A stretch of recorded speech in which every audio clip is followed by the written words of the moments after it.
Recorded Books and One Click Digital present The Hero by Robin Carr, narrated by Therese Plummer. One Click Digital provides free audiobook downloads in partnership with thousands of public libraries. To see if One Click Digital's extensive catalog is available to you, visit your library's website. And now, The Hero. Chapter 1. Devin McAllister walked down a tree-lined back road, not really sure where she was, but certain that she was far away from the family compound. She felt safe enough that she no longer took cover when she heard a vehicle approach. She'd been walking for at least 8 hours and saw the first rays of light coming over the mountains behind her. This reassured her that she was traveling west, toward the coast. She carried her 3-year-old daughter, Mercy, and a backpack stuffed with a few items of clothing and $40 that had been given to her by the kind-hearted stranger who'd given her a ride. She was exhausted, but wouldn't stop to rest until she reached Highway 101. Every so often she would put Mercy down and hold her hand, but that made the walking unbearably slow. When she heard a vehicle, she just kept her head down, staring at the ground. It was a truck. It drove past them. But then it stopped up ahead. It was cranberry red and old, but in mint condition. A man got out and yelled to her. "Miss, need a ride?" She walked toward the vehicle. "Am I close to Highway 101? She asked. "I'm going that way. I'm on my way to work," he said. "I can give you a lift." He was an older guy. He wore a red, white, and blue ball cap, and his cheeks and chin were stubbled in places that he'd missed with his razor. Though it was June, he wore a jacket. The early morning was misty, which told her she must be in a valley near the Pacific. "Where are you headed?" Devin asked. "Under Point," he said. "It's a very small town on the coast in Coos County. I work at a beach bar, and I open the place in time for breakfast. Been there a few years now. It's mostly fishing towns around here." Well, she'd gotten out of Douglas County, but she wasn't sure where Coos County was. She didn't know where anything was.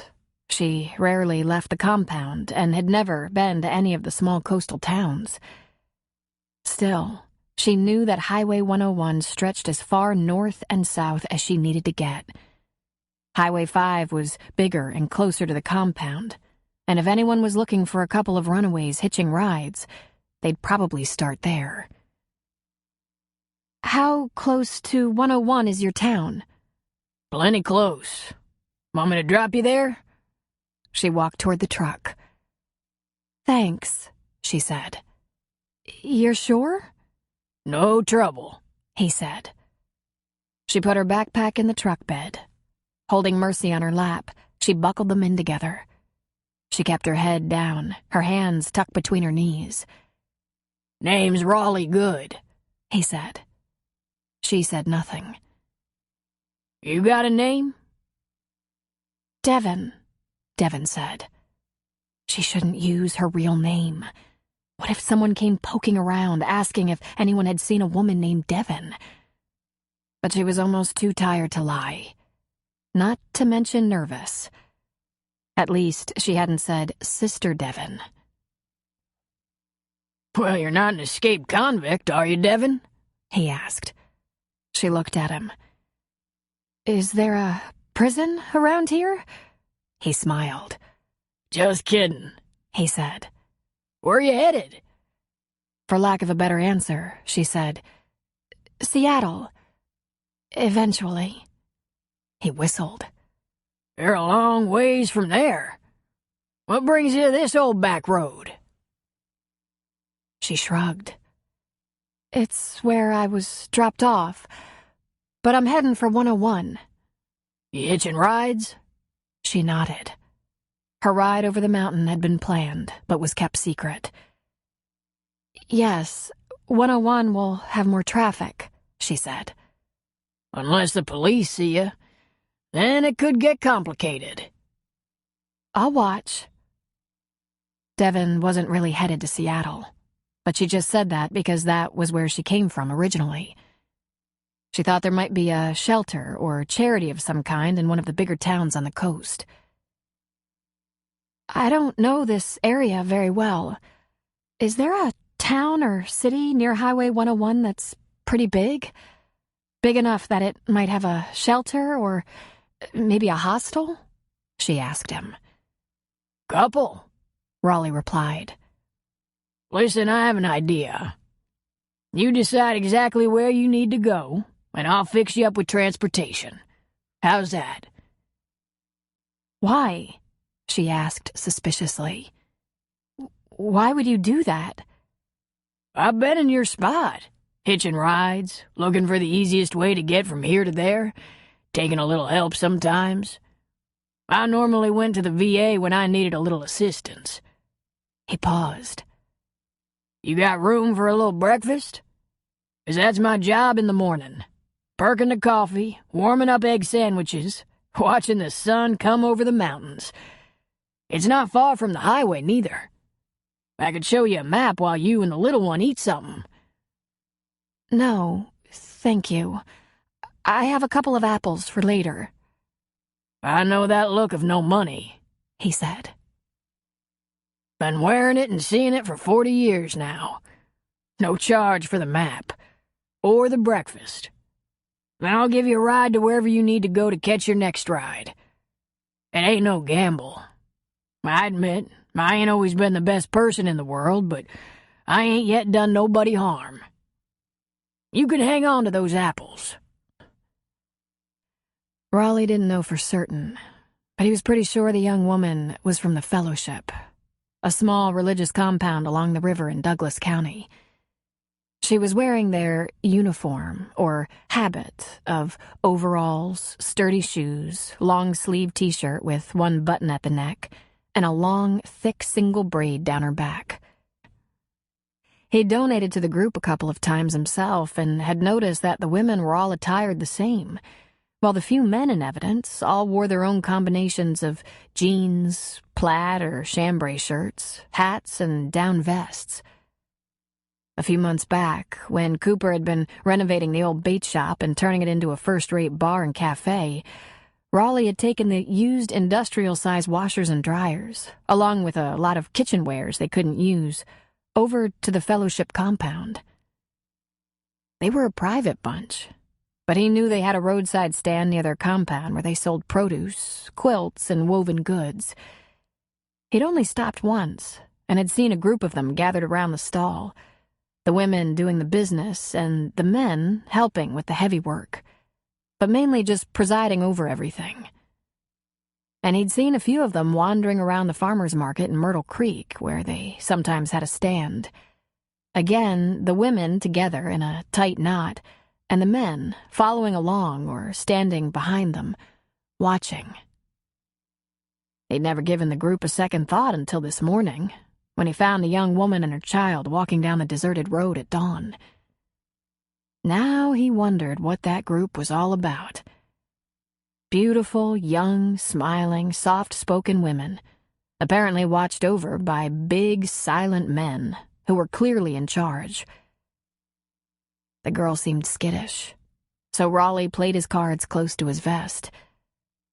As they drove the 20 minutes to the beach at Thunder Point, he kept the conversation light, only saying things like, "Gonna be a right fine day," and "Fog will burn off the water early today," and "Should get up around 70 degrees, and that's a heat wave on the ocean." She kept very quiet, offering the occasional, but nothing more. Her little girl rested her head on her mother's shoulder, and a couple of times they whispered quietly to each other. As they drove down the hill toward the bar, she saw, for the first time, the beach sheltered by the rocky coastline, the bay studded with giant rocks, and the fog at the mouth of the bay just lifting. All she said was, "Wow." "Pretty, ain't she?" Raleigh replied. Moments later, they arrived at the bar. Raleigh parked out back behind the building and used his key to open the place up. It was 6 a.m. Come on inside. Sit up at the bar and I'll put on a coffee and heat up some eggs. Got some fruit, too. And Cooper, the owner, he likes his Tony Tigers. You or the little one like Frosted Flakes?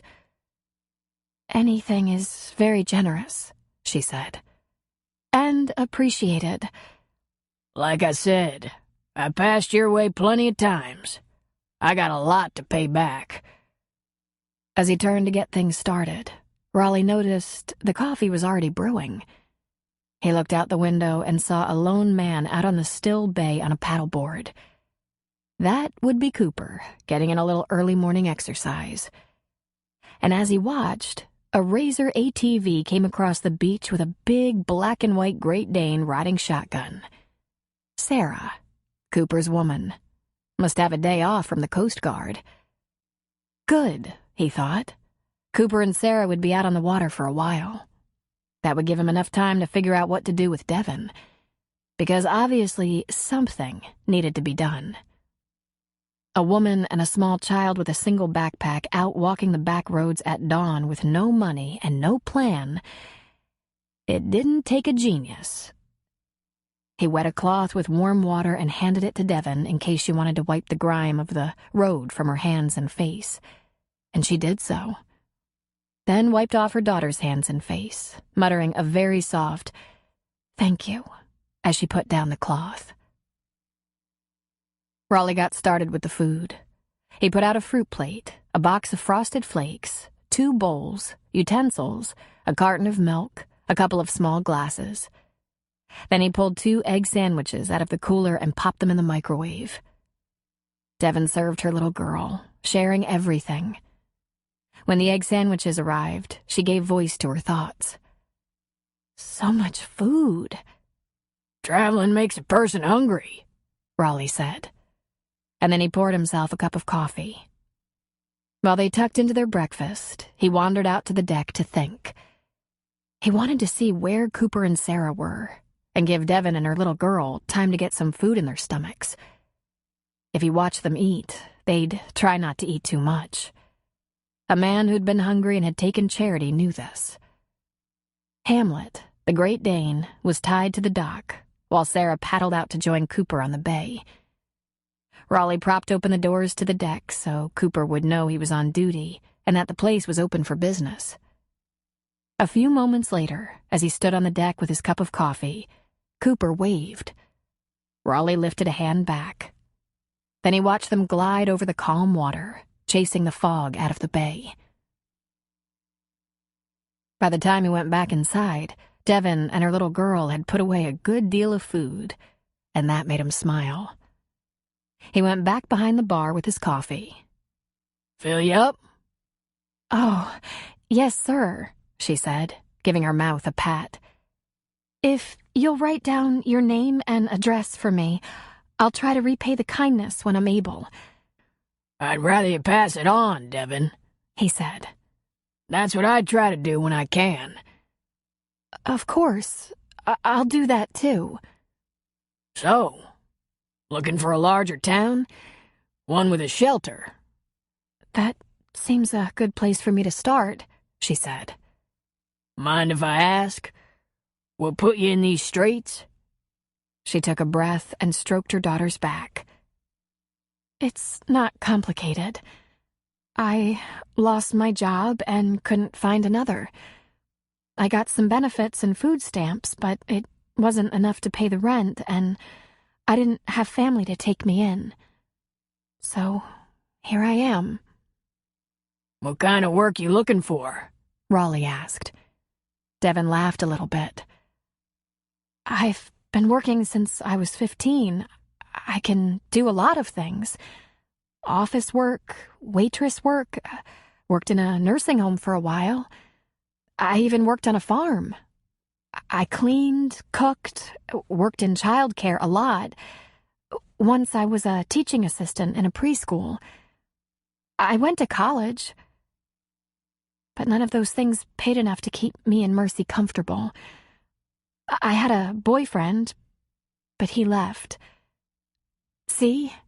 She finished, tilting her head to one side. Pretty simple. Just rotten timing. Bad luck. Raleigh leaned on the bar. You know, there's this place on the river. Some kind of religious group. They call themselves the Fellowship. I could drive you out there, see if they'd take you in for a while. Fix you up with some... No, she said hotly. Please. No. If you could just give me a lift to the highway. He held up a calloused hand. Shh, he said. Devin, I know you're from there. I don't know why, and you don't have to tell me, but it's pretty clear you needed to be out of that place if you drag your kid out in the dark of night and walk over a mountain. He frowned. She is your kid, ain't she? Of course. She looked down. I got a ride over the mountain. I should just get going. The child looked like her mother. Raleigh was just checking. Just sit. I can help you out here. You and the little one would be safe while you figure things out. You don't have to be out on the highway taking your chances. She just looked at him with those big blue eyes, her peachy lips parted. Her daughter continued to move Frosted Flakes around in her bowl, apparently oblivious to the conversation. Why? She whispered. I told you why. You need details? There was this war you're too young to even know about, and I came home a mess. And no one wanted any part of me, of any of us. A lot of us wandered, just trying to forget or get the noise in our heads to stop. We had the VA, but folks didn't even know how to help Vietnam vets. Like I said, I took a lot of charity. I worked some here and there, slept on the street some, helped out at the VA some. Now, I got a house and a job. That's my story. You keep yours till you feel safe. But girl, we're gonna have to make some changes. 'Cause I knew where you came from the second I seen you walking down the road. Her eyes got pretty round at that, but she remained mute. The overalls, the braid. Once Cooper, the boss, gets in here and decides to start work for the day, I'll take you somewhere to get clothes that don't just holler commune for Christ, or whatever that is you come from. The Fellowship, she reminded him quietly. And if you're trying to keep a low profile around here, it wouldn't hurt to cut off that braid or something. You think that's a good idea? She chewed her lip a little bit, thinking this over. When she did speak, she said, I know about Vietnam. Be glad you don't remember it. Thinking again, she said, maybe I'm not far enough away from the compound. You think some of them might come looking for you? She shook her head. I don't know. I don't think so. Not really. They're not bad people, but... Raleigh let that hang a minute. But? He prompted. They didn't want me to leave. And I did anyway. And we're not going back, she added vehemently. He cleared his throat. Then we play it safe. If you see any of them snooping around, you better sound the alarm. I've been in this town almost every day for over 4 years, and no one from that place ever came here. My house is in Elmore, a 30-minute drive from here, and I ain't never seen any of them there either. I guess there's a chance some folks from around here have been to that produce stand, or what you call the compound. So I reckon getting yourself a new look makes sense. There's just one thing you're gonna have to do to make it work. What's that, Mr. Good? She remembered his name. Sharp for someone who'd been up all night and was probably worn to a nub. Gonna have to trust a stranger, miss. That's what. Again, she dropped her gaze. Last time I did that, I can figure that much out without the whole story, he said. I thought that place was safe. A refuge. Bent on charity and good works. But if it was a good and decent place, you'd have left in daylight with money in your pocket. I'm old and I'm jaded, but I ain't stupid. For a while, it was a refuge, and it saved me. For a while. Here's what we do, miss. We get you some Walmart clothes, and I'll take you and the little miss here to my house. You'll have a safe and warm place to lay your head. There's food in the fridge. You might want to pretend to be kin, like my second cousin's daughter. I didn't have no direct family. Devon actually smiled at that. Neither did I, Mr. Good. Might want to call me Raleigh for good measure. Raleigh, she said. I'm not sure. Devon, you're stuck with trusting strangers right now. It ain't safe for thumbing rides on the highway, I guarantee. This'll at least give you time to think and be safe while you're doing it.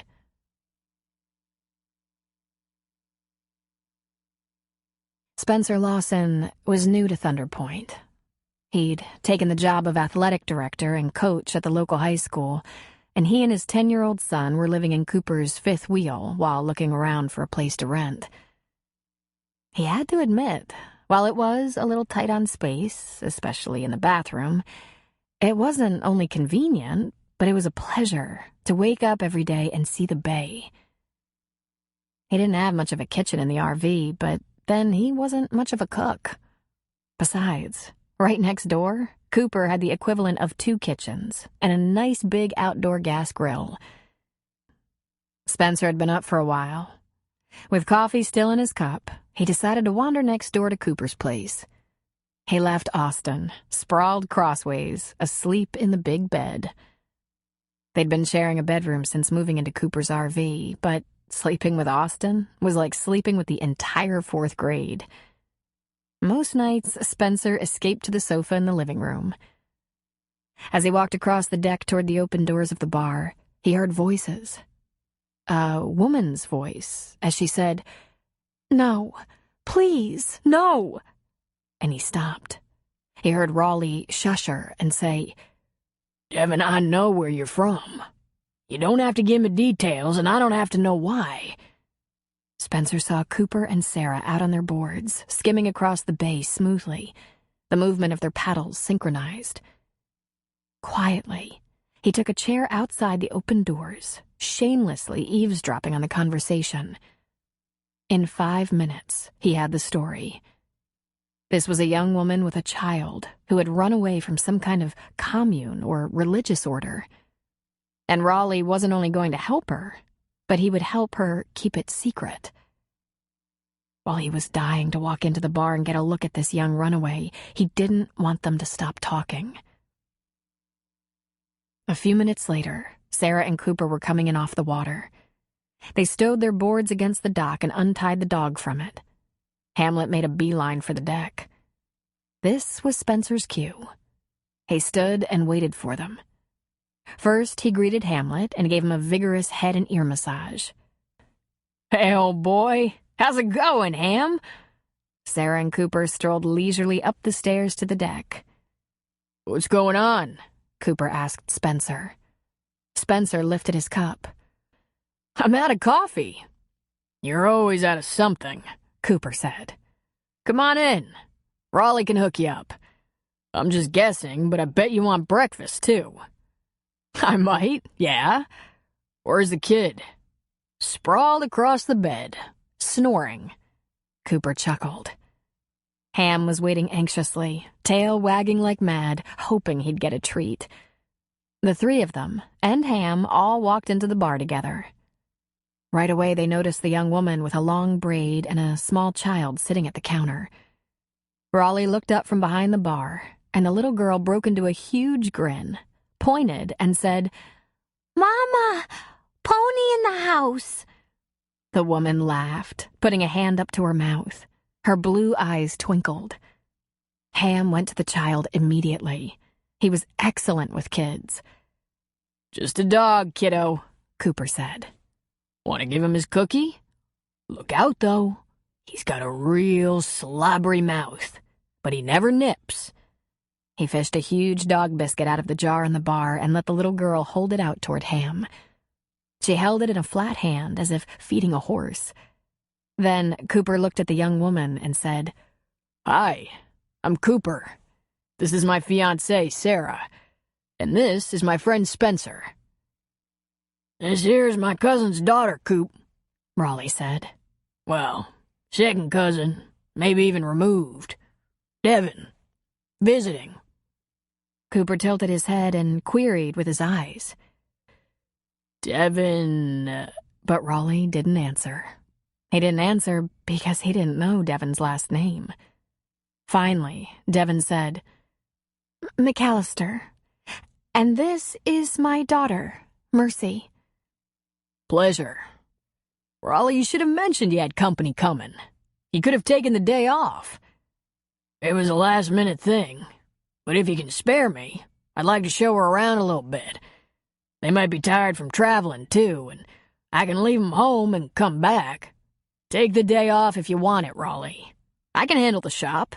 Landon will show up to help out when he gets his lazy butt out of bed. And I've always got Spencer. You okay with that?" Raleigh asked. Spencer looked at this duo, mother and child. She was plain as a pancake, and yet she was beautiful. She looked very young. Early 20s? She was vulnerable. That was instantly obvious. He immediately wondered how she'd gotten trapped in a commune that wouldn't let her leave. He had this sudden urge to step in, to offer advice or shelter or something. "Sure," Cooper said. "If you need more time, just let me know so I can make arrangements. How long are you staying?" Again, the young woman didn't respond, but Raleigh said, "That's up in the air. I told her she can stay for a few days or weeks. It ain't like she'll be in my way. If you're sure you don't mind, we'll hit the road then. You ready?" Raleigh asked her. "Thanks. Nice meeting you all." And the three of them moved slowly out the back door, climbed into Raleigh's truck, and the engine roared to life. It was 2 minutes before the truck was traveling up the road to the highway. Then Cooper looked at Sarah and Spencer. "Raleigh doesn't have any family." "Well, second cousin. Removed," Sarah said. "With no warning they're coming?" Spencer asked. "Nah, they're not family. I'd bet my last dollar on that." For some reason he couldn't quite explain, Spencer didn't tell them about the conversation he'd overheard between Raleigh and Devin. "It does seem strange," Cooper agreed. "Raleigh's a little odd, but he's not, you know." "A kidnapper? A serial killer?" Sarah offered. "More likely you found him hitching or panhandling. People don't know this about Raleigh, but he's generous, soft-hearted. He doesn't like to let on that he has a helpful nature. He's on the gruff and silent side, but he'd give anyone the shirt off his back. When we went through all Ben's things after he died, Raleigh took the old clothes to the VA, but he washed them first. Bags, full of them. He has a generous nature. He gives a lot. I'm not so much worried about that woman and her little girl as I am about Raleigh. I hope they don't fleece him." "Maybe you should talk to him," Spencer suggested. "What if that's what happened? What if she's desperate and takes advantage of him?" "Well, I could try," Cooper said. "But it might be hard getting anything out of him. That Raleigh, he takes pride in saying as little as possible." "That girl looks about 15, Spencer said, frowning. "Must have found them in trouble somewhere." He glanced toward the dishes on the bar. He fed them.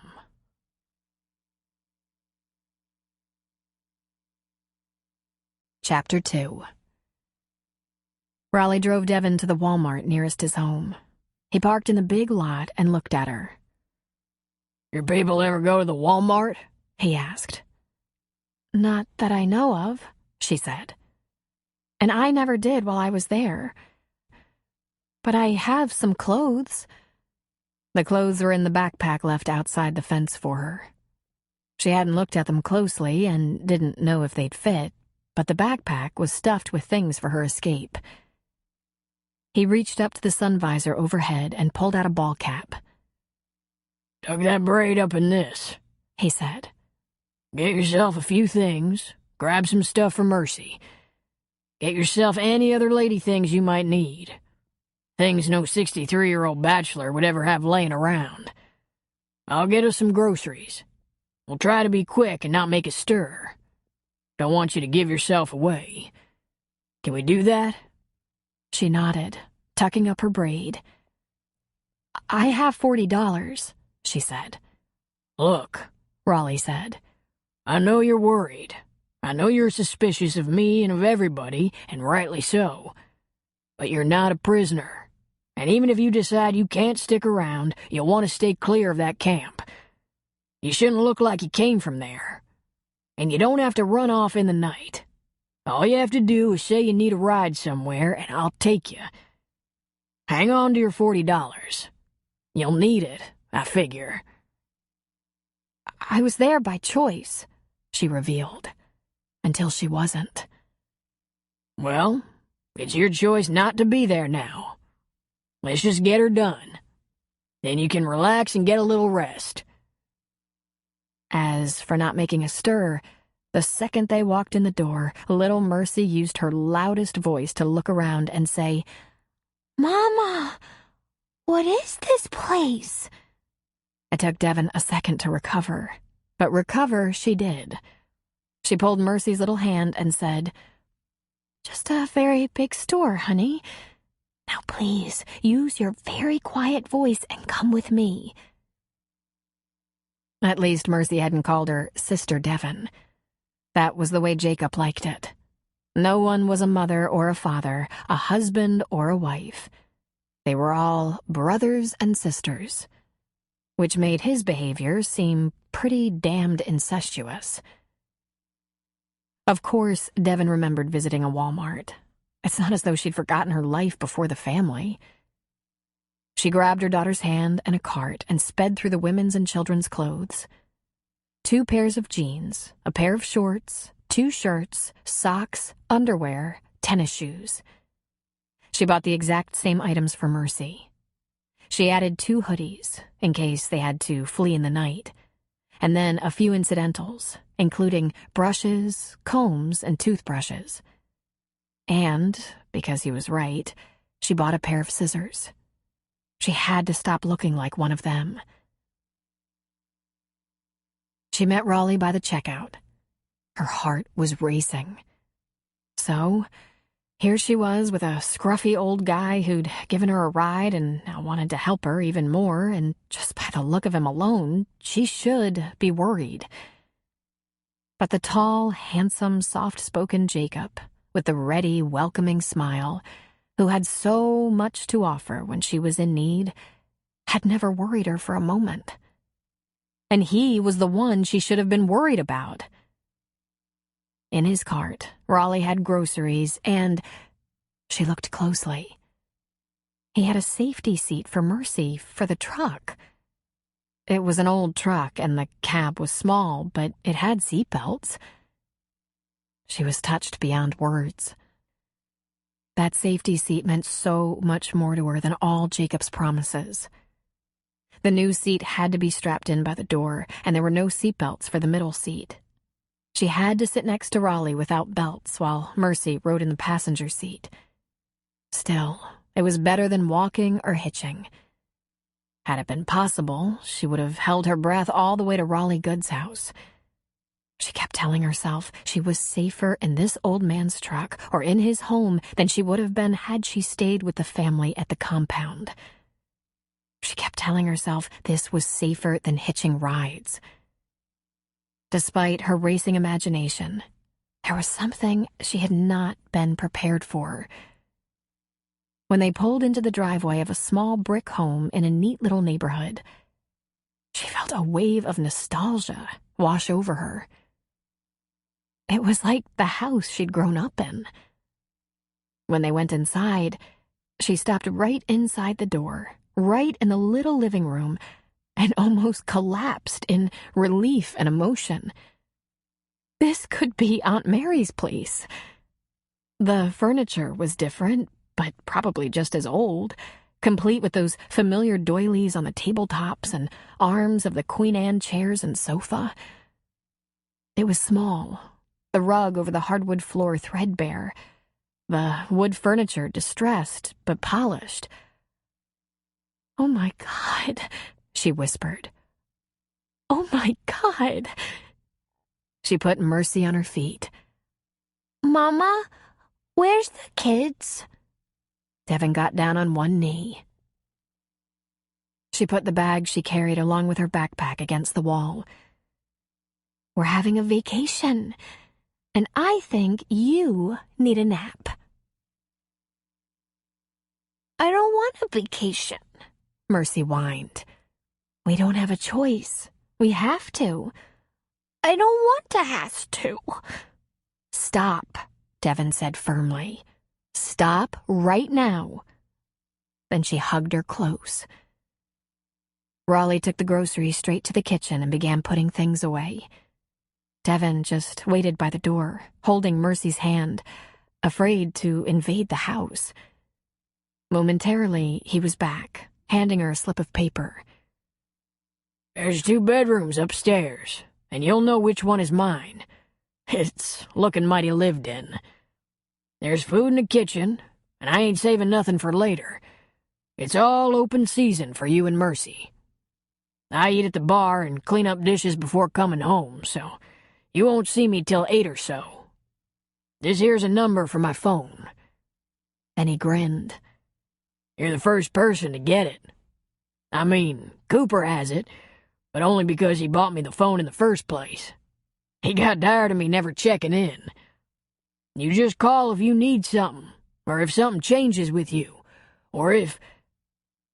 I don't expect anyone will bother you here." "You're leaving?" she asked. He gave a shrug. "I could stay. Cooper wouldn't mind. But if I was you, I'd still be nervous. And me gone will give you a chance to think. Check over the place. Rest. Eat. Get comfortable. Pull the tags off your clothes. Nap. Whatever you need to do." He opened the door. "There's another room up there. It's where I keep the TV. Extra blankets in the hall closet. Towels and that stuff, too." "I guess we should wash off the road," she said. He looked at his watch. "You got hours to do whatever you want." "Thank you, Mr. Good." "It's just Raleigh," he said. And then he was gone. Overwhelmed, Devin sat on his worn old couch, pulling Mercy beside her. Mercy. She had wanted to name her Mary in the first place, after her aunt. Mary had been failing fast the last time she'd seen her alive. 5 years ago. Tears started to just run out of her blue eyes. "We're free," she whispered to Mercy. "Mama, where's the kids?" It was Sister Lane who'd helped Devin find a way out of the fellowship. Lane hadn't been with the family long, not even 6 months. And, unlike some of the women, she was very independent and didn't seem to get sucked into group thinking. Nor did she vie for Jacob's favors. She was careful, though. Disciplined and obedient. Around Jacob, she seemed skittish, maybe frightened. But there were other times when she threw Devin a secret grin and wink, or maybe a startled look. She didn't talk about her past, other than to say she'd come from a bad place and that Jacob had promised her peace and safety. It was implied she'd been abused by a man. Lane's story reminded Devon that they weren't all the same, no matter how much Jacob wished it so. Lane learned that Devon wanted to leave the compound, and that Jacob wouldn't let her take Mercy. It was hardly secret. Devon had been making noises about leaving once she first learned she was pregnant. But Jacob said no. Absolutely no. Because Mercy was his child. So, for several years, Devon and Mercy made the compound their home. They were gathering eggs one morning when Lane whispered, "I know you want to leave." "No," Devon said, hiding surprise, cautious in case of betrayal. "I'm very happy." "I know you want to go, and if you do, I can help. If you turn on me, it will be bad, very bad. If you don't want to go, just ignore me." But Devon said, "Help how?" Listen carefully. On June 9th, there will be a hole in the fence behind the hen house, right over there. There will be a backpack with some clothes, bottled water, a couple of apples, and granola bars. Look for it outside the fence, behind a tree. At midnight, there will be a truck down the road. The lights will be off. The driver will take you over the mountain. He won't wait long. Go to the coast. You shouldn't travel Highway 5. It's too close to the compound, and you'll be found right away if anyone decides to look for you. If they look, they'll only look as far as you can walk. Hitching a ride on Highway 101 is safer. If anything goes wrong, try to find a woman's shelter and tell your story. As a last resort, if you have no other way to get help, tell the police. Why a last resort? Because, Devon, once you tell, they might make a move on this place and everyone could be in danger. Jacob will fight back. So only tell the police if that's the only way you can be safe. Why would you do this? She shrugged and said, I fixed it up at the farmer's market. I was planning to do it myself, but I think you should go first. I'll figure out something. Maybe we could both go, Devon said, wondering if she'd lost her mind. But Lane shook her head. Two of us and Mercy traveling together would be too easy to track. If you get in a fix, tell someone what's going on here. The moods, the threats, the little rages, and the gardens. If you have to tell to keep yourself safe. It is not safe here. It was once, or it seemed to be, Devon said. It's not safe now. I can tell. It's time to get the children out. I think you know that. Now let's find some eggs, and laugh at my jokes for God's sake. Then she smiled. You have this one chance. Do it. It's time to get the children out. Those words struck fear in Devon's heart, and she knew she had to act. She had to take the chance that was being given to her. She had to trust Lane. But once she had made her decision, Devon nearly counted her heartbeats until she and Mercy could escape. Just as Lane had promised, everything was ready. And, before she knew it, she'd done it.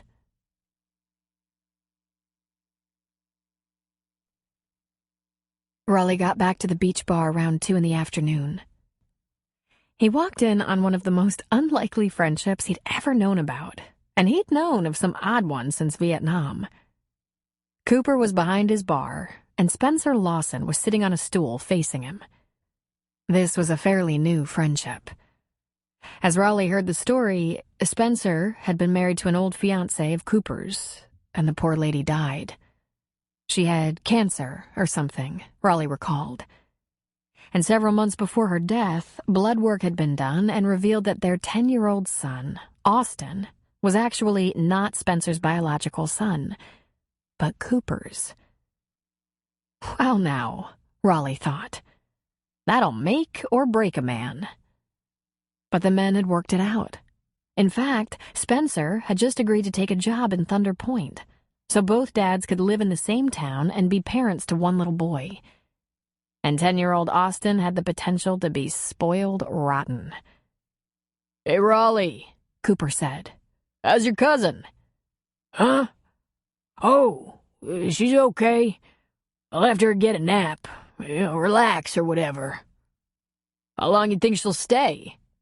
Raleigh just shrugged. "Can't say. Might be she doesn't find an old vet much fun to live with and just moves on." "Well, what brought her here?" Cooper asked. "You are sure the nosiest sumbitch I know. I don't have the details. Don't really need the details. But I gather it was a bad situation or something and she needs a place to roost a bit. Don't matter. I'm happy to give her a bed. She's got a kid. You don't just ignore a kid. I don't want them staying in some damn run-down hotel all alone just because I'm an old coot set in my ways." He craned his neck and looked out the windows to the beach. "Speaking of kids..." "Austin's fishing off the dock with Landon," Spencer said. "I have to go look at a house in town, even though Austin wants to live in that RV next door for the rest of his life." "Ain't a bad place as places go," Raleigh said. Cooper's toy hauler had been operating as a guest house ever since he'd finished off the upstairs of the bar into his apartment. "I'm looking for something a little bigger in the bathroom and kitchen department," Spencer laughed. "Not to mention less sandy.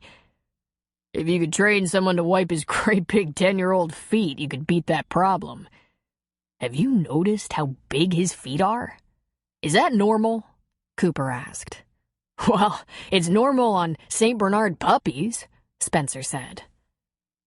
Leaving the men to talk, Raleigh went to the kitchen. There was always work to be done. Cleaning, stocking, organizing. Now that Cooper had an apartment and a fiancée, he stayed out of there. Cooper could clean his own house, do his own laundry. Cooper liked taking care of the beach, raking up, hauling trash, making sure there was no detritus that could harm people or wildlife. He said it gave him an idea of who used the beach and what they used it for. He maintained his stock of paddleboards and kayaks. And he spent a lot of time visiting with folks in town, on the beach, on the dock, in the bar. Cooper was a natural people person. Raleigh had never been much for visiting. Raleigh kept himself busy working around the bar and in the kitchen till about 7:30. With the longer days, there was plenty of sunlight left. Cooper and Landon could handle the place without him until sunset, when folks tended to quit for the day. Except those who liked the beach at night and enjoyed their fires. His phone hadn't rung all day. He wondered what he'd find when he got home. He had absolutely no idea. She was skittish. She might be gone. The place could be upended, valuables stolen. Not that he had much in the way of valuables. But nothing prepared him for what he found when he got there. He could hear the TV upstairs and didn't want to startle her, so he called from the bottom of the stairs. She came to the top of the stairs and looked down at him. Her hair was cut right up to the nape, kind of messy cute, falling over her forehead haphazardly. Gone was that thick mane that hit her butt. "Up here, Mr. Good," she said. "Oh my God, I haven't seen TV in so long. We had popcorn. I hope that's okay. You said anything. We didn't eat much. There's plenty left. But the TV. My daughter is in a trance. She's never seen TV." Then she laughed, and her whole face lit up. "Well, she was in a trance, and now she's asleep right on the floor, and I'm watching baseball. I love baseball. I haven't seen a game in years." He chuckled and remained at the bottom of the stairs. No TV at the camp, I take it, he said. No TV, no newspapers, no internet access, no phones, no distractions, no commercialism, no propaganda. At least for us. There was that grin again. Oh, how I missed it. Did you find something for Mercy to watch? He asked. Evil cartoons. She was in heaven. Have you eaten anything besides popcorn? Raleigh asked. She nodded. I scrambled some eggs and made some toast for Mercy. I had a sandwich, chips, soda. She rolled her eyes. Soda! It was so good! And then the popcorn. Should I turn off the TV now? So you can have peace and quiet? Raleigh smiled. She looked lit up from the inside. He couldn't remember being quite this pleased with himself.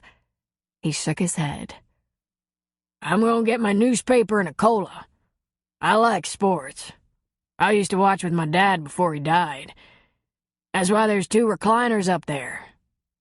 And you can watch the TV all night if you want to. It don't bother me. Half the time I fall asleep in front of the TV. Newspaper, she said in a breath. I'll share it with you.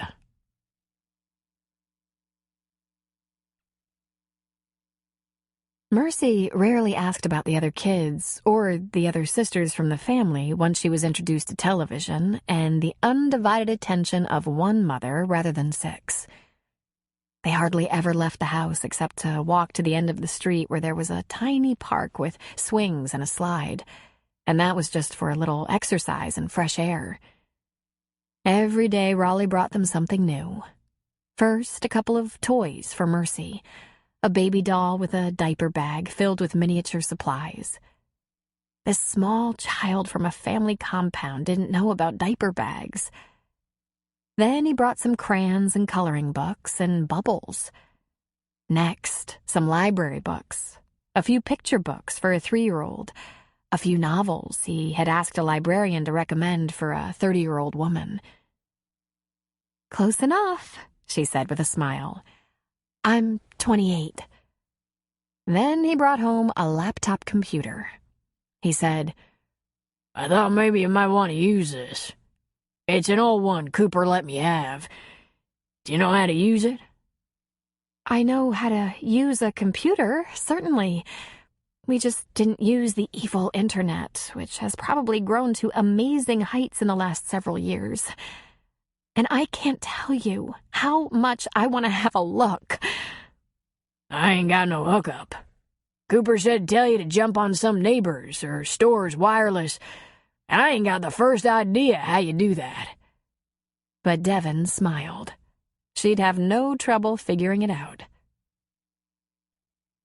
For Devon, this time away from the compound was like sensory overload. There were so many new ideas to talk about and programs to watch and articles to read. She was in ecstasy. Then came several days of rain in a row, which conspired with Devon's need to be immersed in the books, TV, and computer. Raleigh didn't spend quite as many hours at work, but Devon and Mercy were so happily occupied it seemed he'd barely left before he returned.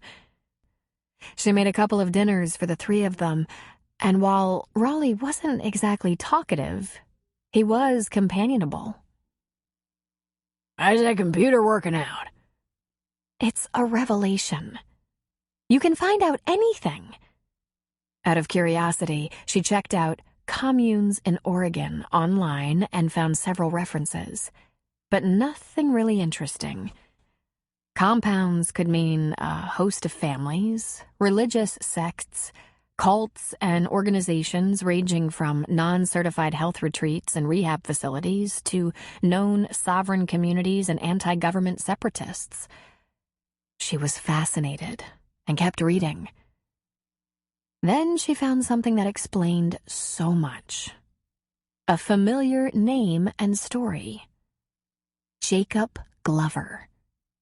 Glover? They didn't use last names. They claimed there was no need. But there was a picture, and it was definitely the Jacob she'd known. He was well known. He'd been convicted of fraud in the past. He was known as the leader of a cult who had recently been investigated for fraud, tax fraud, conspiracy, and kidnapping. Huh? She thought. Well, taxes, yes, that was an issue. She remembered that very well indeed. It was one of his favorite rants, taken right from his manifesto. What am I but a poor farmer? We eat what we grow. We own our land. We don't use any government resources. We educate our own, and we pay our good money for supplies we can't grow or breed or make. The only argument government has for our paltry income is our rare use of their roads. Property tax? For living? For paying our own way? I'll die first. She remembered thinking that was a compelling argument, but it was one that would never work. As for paltry income for little supplies, she was well aware that the Fellowship not only owned expensive farming equipment, but they also owned 3 black Lincoln SUVs with darkened windows that only the men drove. This could hardly be considered paltry by any stretch of the imagination. It was also hard to believe that the meager sale of apples, peaches, pears, and vegetables brought in enough income for the Fellowship to purchase the equipment and the mammoth SUVs. But kidnapping? There wasn't a chance the Fellowship could be accused of that. No one had ever come into the family unwillingly, and if they ran away, Jacob looked the other way. At least he used to. When Greg had slipped away after just a few months, there was only sad disappointment. But when Caleb, who'd been with the group for 3 years, left suddenly, Jacob's anger roared. All 3 SUVs tore out of the compound and went in search, a search lasting days. But when he wasn't found, the search was abandoned. Then she realized that these investigations might be the reason Jacob and some of the others seemed to have changed in the past couple of years, becoming impatient and paranoid. When she'd first become part of the group, gentleness and ease had seemed to dominate their way of life. But over the past couple of years, anger and even desperation seemed to creep in. I'll die first. The amount of time he spent writing. Some of the women called his writings a diary, some a manifesto. Others claimed it was his new Bible. Had increased. There'd always been weapons that were kept locked up, managed by a few men, but they were for security and hunting, not because there was fear. She looked up cult, though she knew well enough what one was. And she also knew that religious affiliation aside, the Fellowship was a cult. Synonyms were gang, craze, sect, and denomination dominated by extreme beliefs. Not always a bad thing. The LA Police Department was referred to as the biggest gang in LA. They were but a group of like-minded people, bent on a single purpose. In fact, it was that alone that had caused the rift for Devon. She was no longer of a like mind. In one of her last conversations with Jacob, right before Lane had offered her a way out, she'd said, I miss my individuality, that's all. I don't want to be isolated, and I don't want my daughter raised by 6 mothers. I want to pick my own books and music, read all the papers. I want to be a part of society again. Even if society is bad, wrong, dangerous, greedy? He'd asked. If I'm here, then I'm not doing anything to make it better, she'd offered. He'd sighed deeply, painfully. This breaks my heart. But maybe it's for the best, Devon. You've never really wanted to be a part of this. One of us. I always did my share. I taught the children, helped with farming and ranching, tended animals. I did everything everyone else did, too. Not everything, he reminded her. She bit her lip and looked down, astonished that he could make her feel guilty over a purely righteous act. Once she'd realized she had conceived Mercy and that Jacob had children with other women in the fellowship, that other women in their group visited his bed frequently. She didn't want to be a part of that group. She wanted a partner, not a never-ending family. When she'd made love to him, she'd foolishly believed he loved only her, that he held the other women as sisters, family members, not lovers. He led her to believe that. There were too many women. It wasn't for me. There were a few, and we were all of one family. One mind, he said. No, she said. I was of a different mind. I will only have one intimate partner. It's not our way, he said. It's probably best that I separate now, she said. I gave my promised 2 years. In fact, I gave more than 2. I was committed and loyal even if I didn't agree with everything. Fine then. You really don't fit anymore. You hold yourself slightly above the rest of us, as if you're better.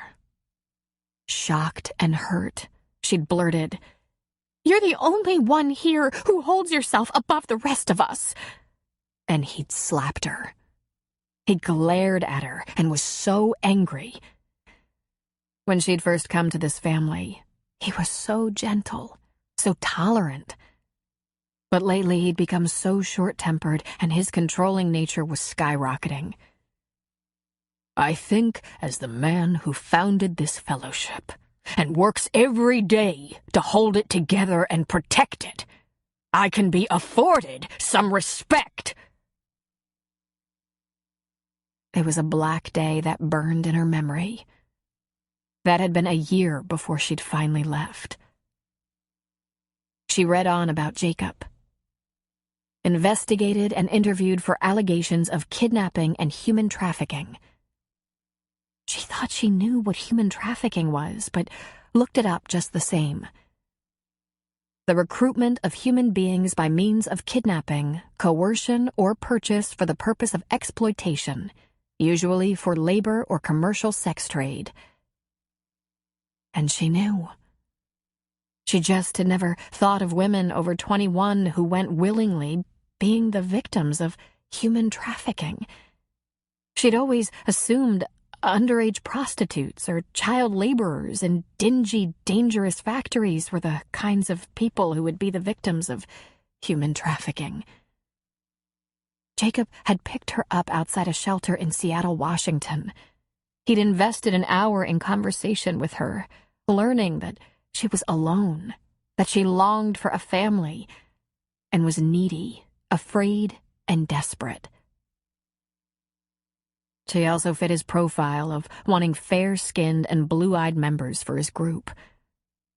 He treated them all so sweetly and provided a shelter that was clean and had plentiful food. She was introduced to a few other women who joined the group for the same reason she had. They all worked hard to sustain it and to make it a success. Then they were all stripped of their identities. Driver's licenses, social security cards, and other personal effects stored away, or perhaps destroyed. And they all loved him. At one time, even Devin had had a deep love for him. Or perhaps it was gratitude. Sometimes some of them joked behind his back in whispers. "He's penning a new Bible, you know." Devin remembered Lane's words to her. "Tell if you have to." Lane had said, "Tell about the gardens." While it was never discussed openly, they all knew that Jacob and the family financed their plentiful compound by their special gardens. No matter how well their organic gardens produced, the bounty of fresh fruit and vegetables wasn't enough to generate the kind of income needed to keep the fellowship going. There were a couple of gardens that were kept concealed in a couple of warehouses. They used grow lights run on generators, going 24 hours a day, and tended by only a few men. Devon had been a member of the fellowship for a couple of years before she knew about their special cash crop. It was marijuana. Jacob explained it to her by saying, "We are only growing medicinal herbs that the government wants to regulate. If they find out what we are doing, they'll take it all away, strip us of everything.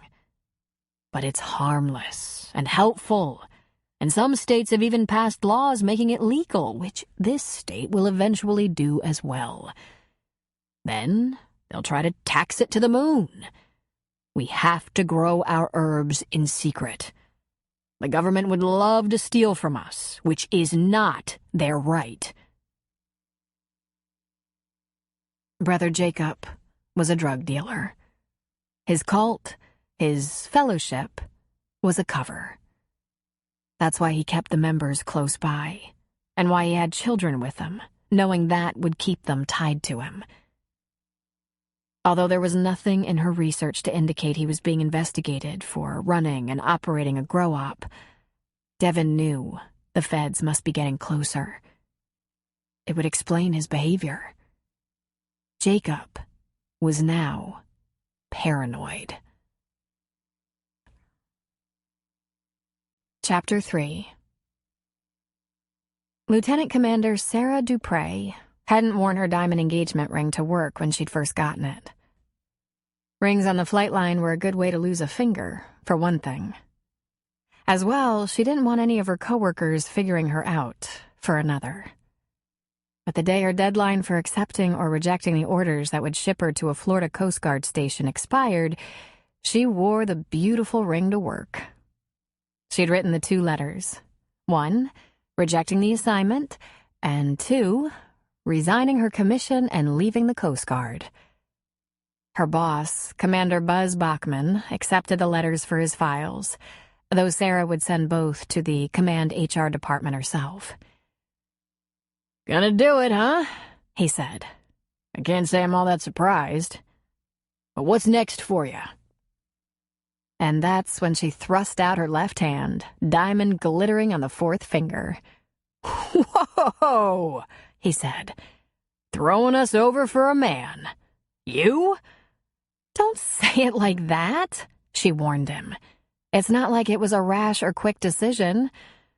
And I think he's a pretty good bet." "Well, hell, I like Cooper all right, but what are you gonna do?" She grinned at him and shook her head. "As soon as the Coast Guard approves my separation, I'm going to take a vacation. At least through football season.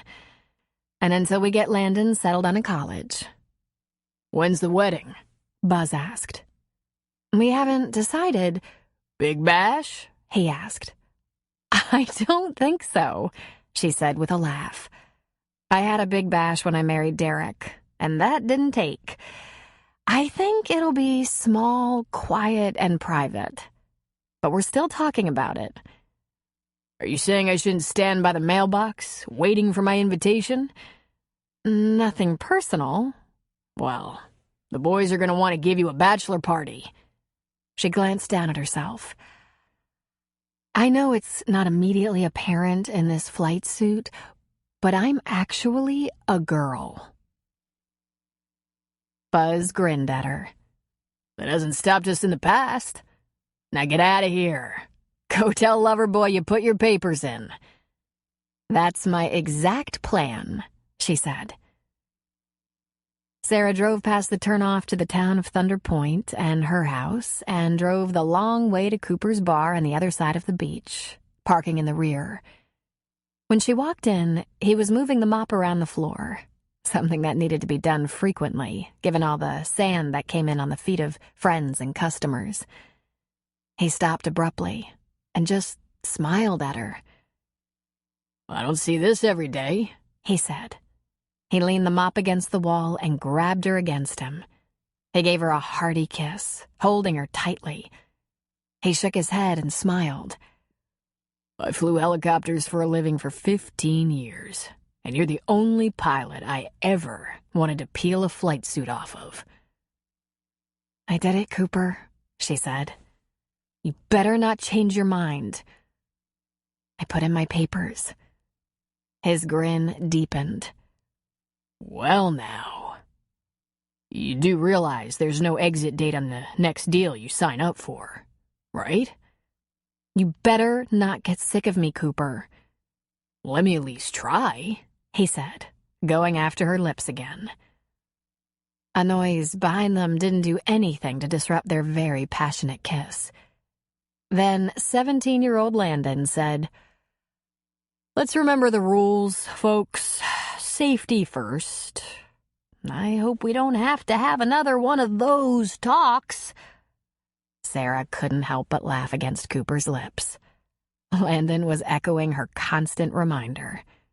Landon, big, strong, beautiful, and in a serious relationship with a wonderful 17-year-old girl who happened to be the town deputy's daughter, could easily be considered high risk by his older sister.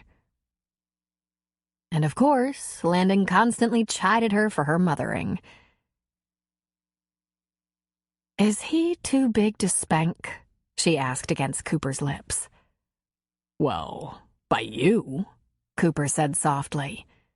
Again, she laughed, leaning her forehead against Cooper's shoulder.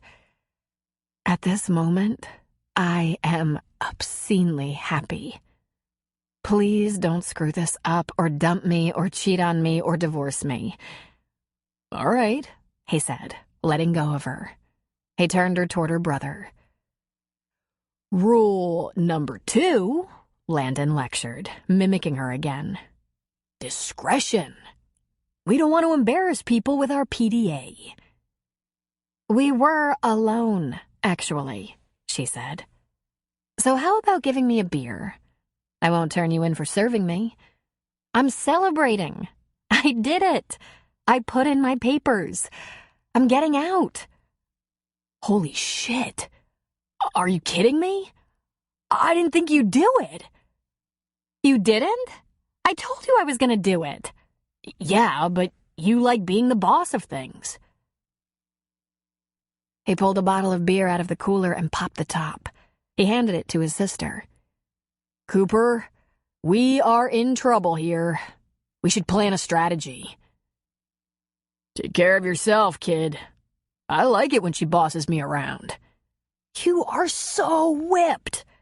What are the rest of us men gonna think? You letting a woman get the upper hand like this. You should be ashamed. Cooper grabbed his mop. I guess Eve would never get away with that, huh? He said, mopping. That's different, Landon said with a big smile. Eve is so not my sister. And when Eve is happy, I'm happy. There you go, Cooper said.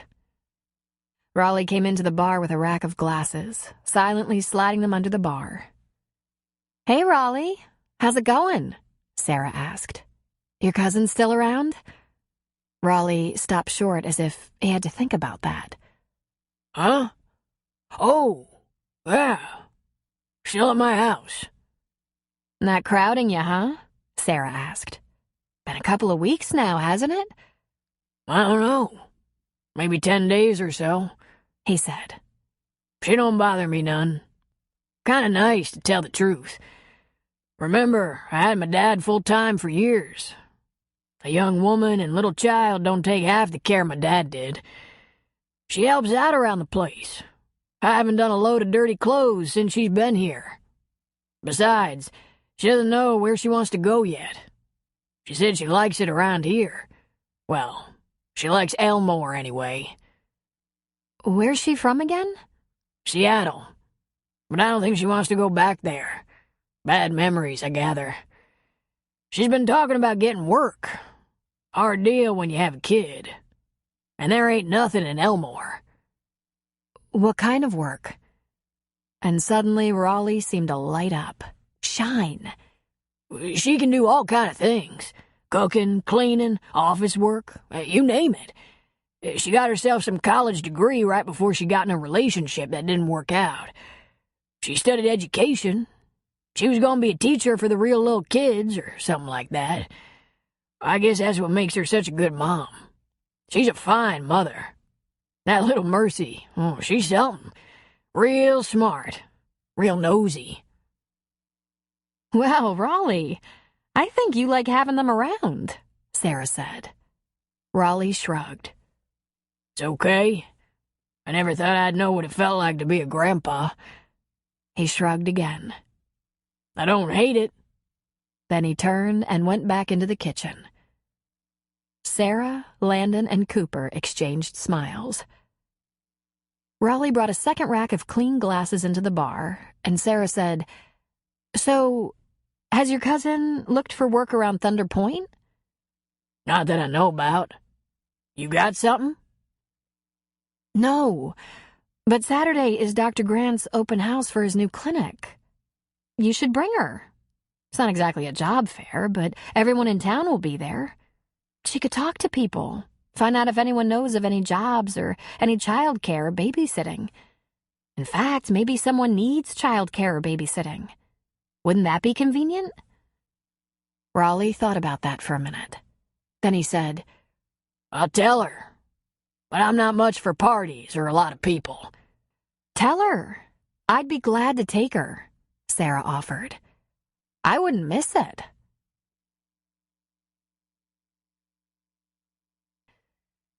Devin hadn't had a typical childhood, but it had been a safe and happy one.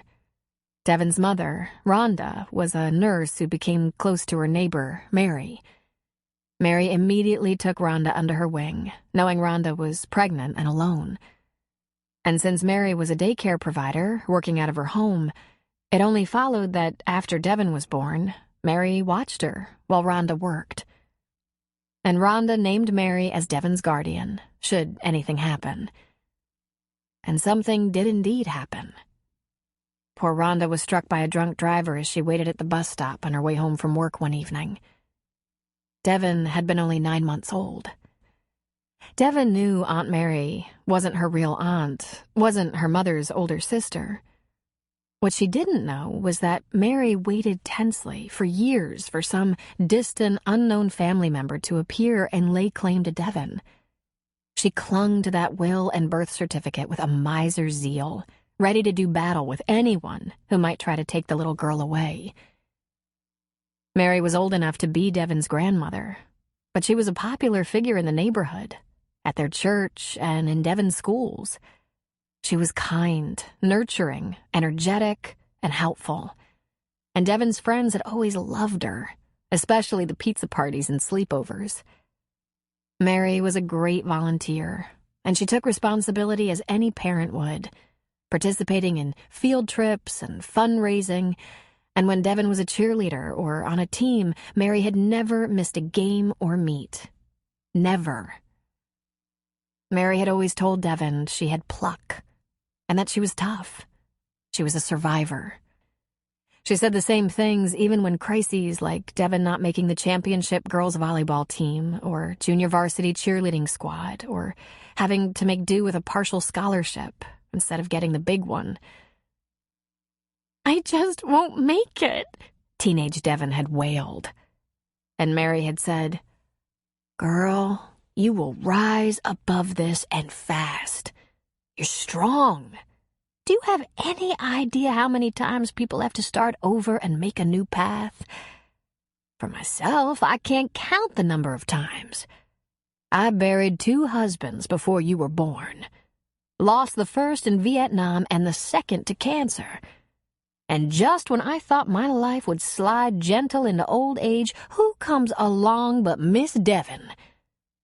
And then she would laugh and laugh. "The Lord blesses me with work and new ideas every day of my life."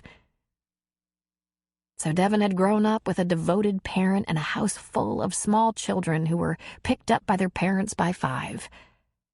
With the help of scholarships and part-time jobs, she'd attained a degree in early childhood education and had begun work on her master's when Mary first fell ill.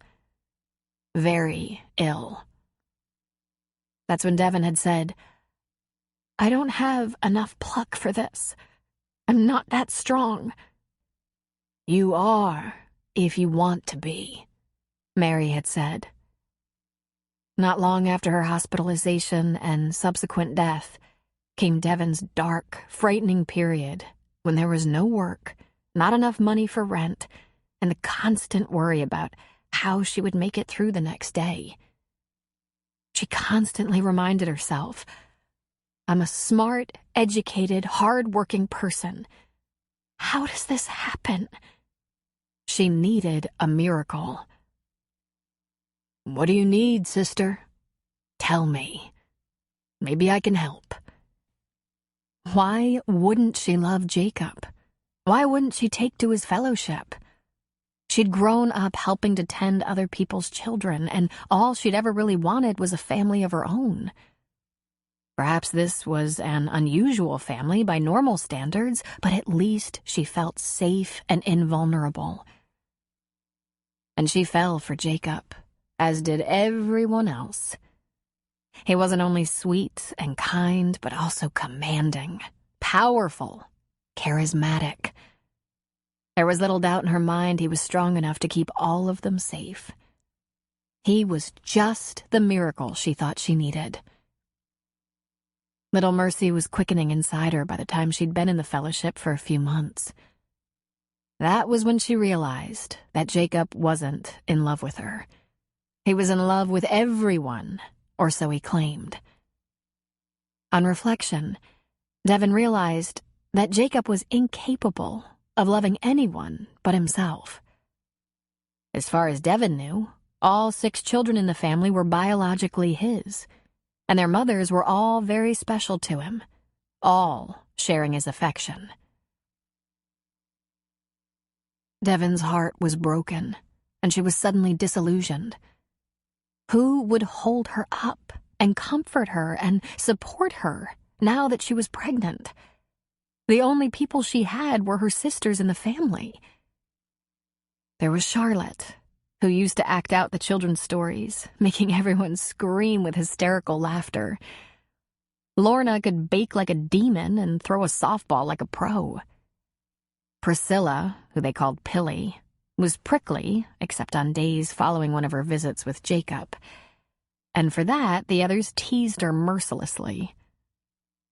Reese was the oldest of them, at 35, and though no one had elected her boss, she took on that role all the time, something for which the others were, by turns, either grateful or petulant enough to reduce her to tears. But Reese played an important role in the family. She was the one to deliver their children. She was a doula and a nurse.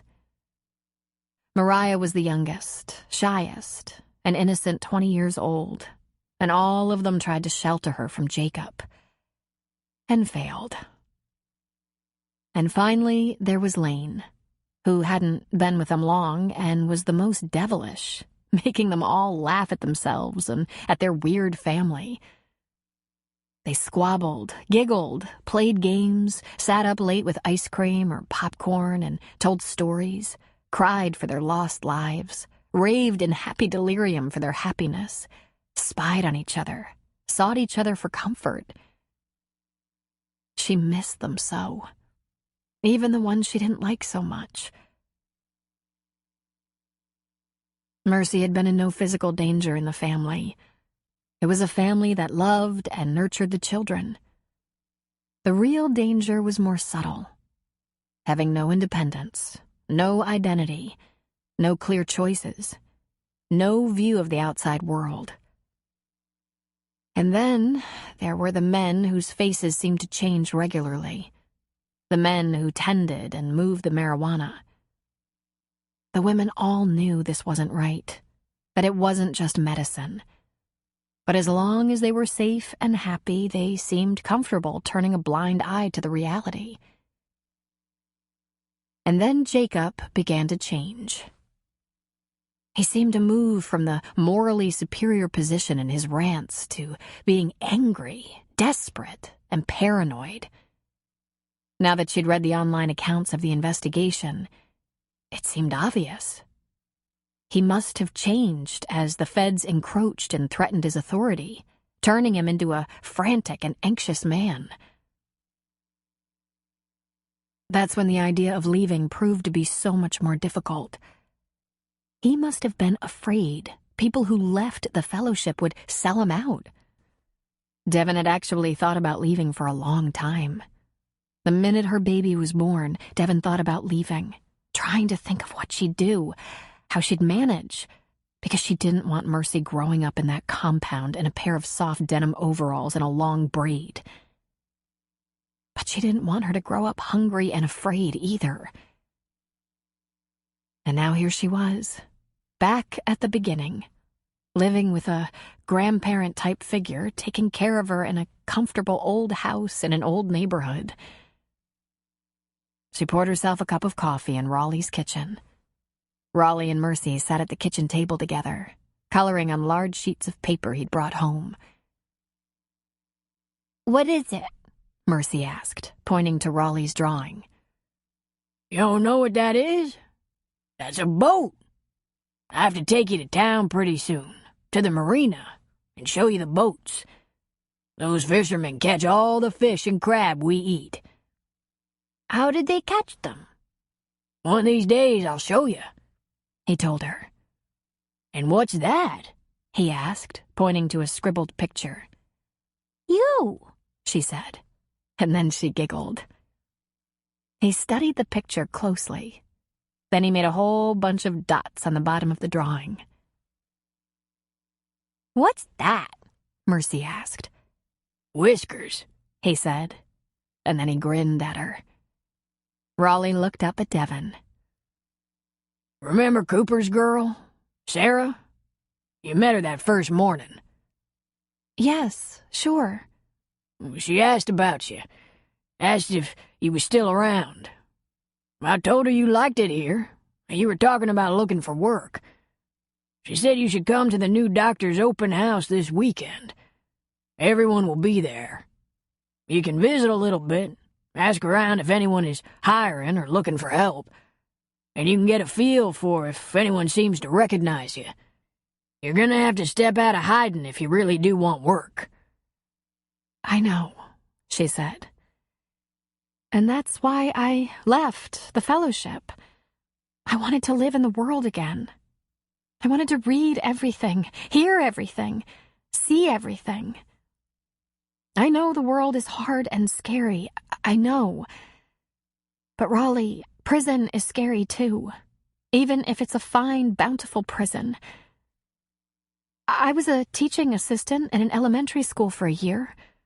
The teacher asked the 8-year-olds, "Would you rather be on a deserted island alone or with someone you hate?"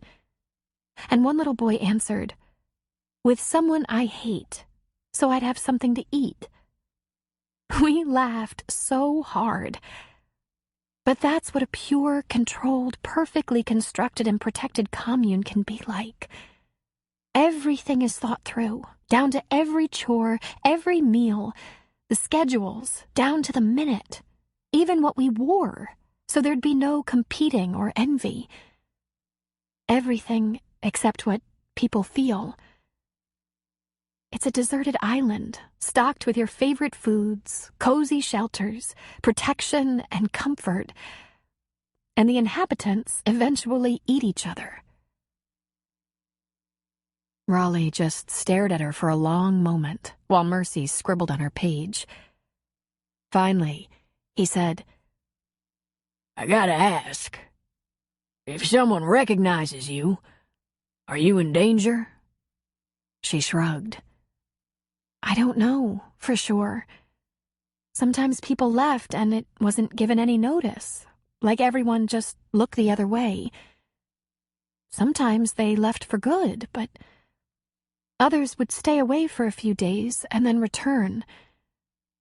I didn't leave with permission. I was told I could not take my daughter away. But she's my daughter. Raleigh thought about this for a moment. Then he said, So you want to try the doc's open house on Saturday? Again, the shrug. I have to do something, right?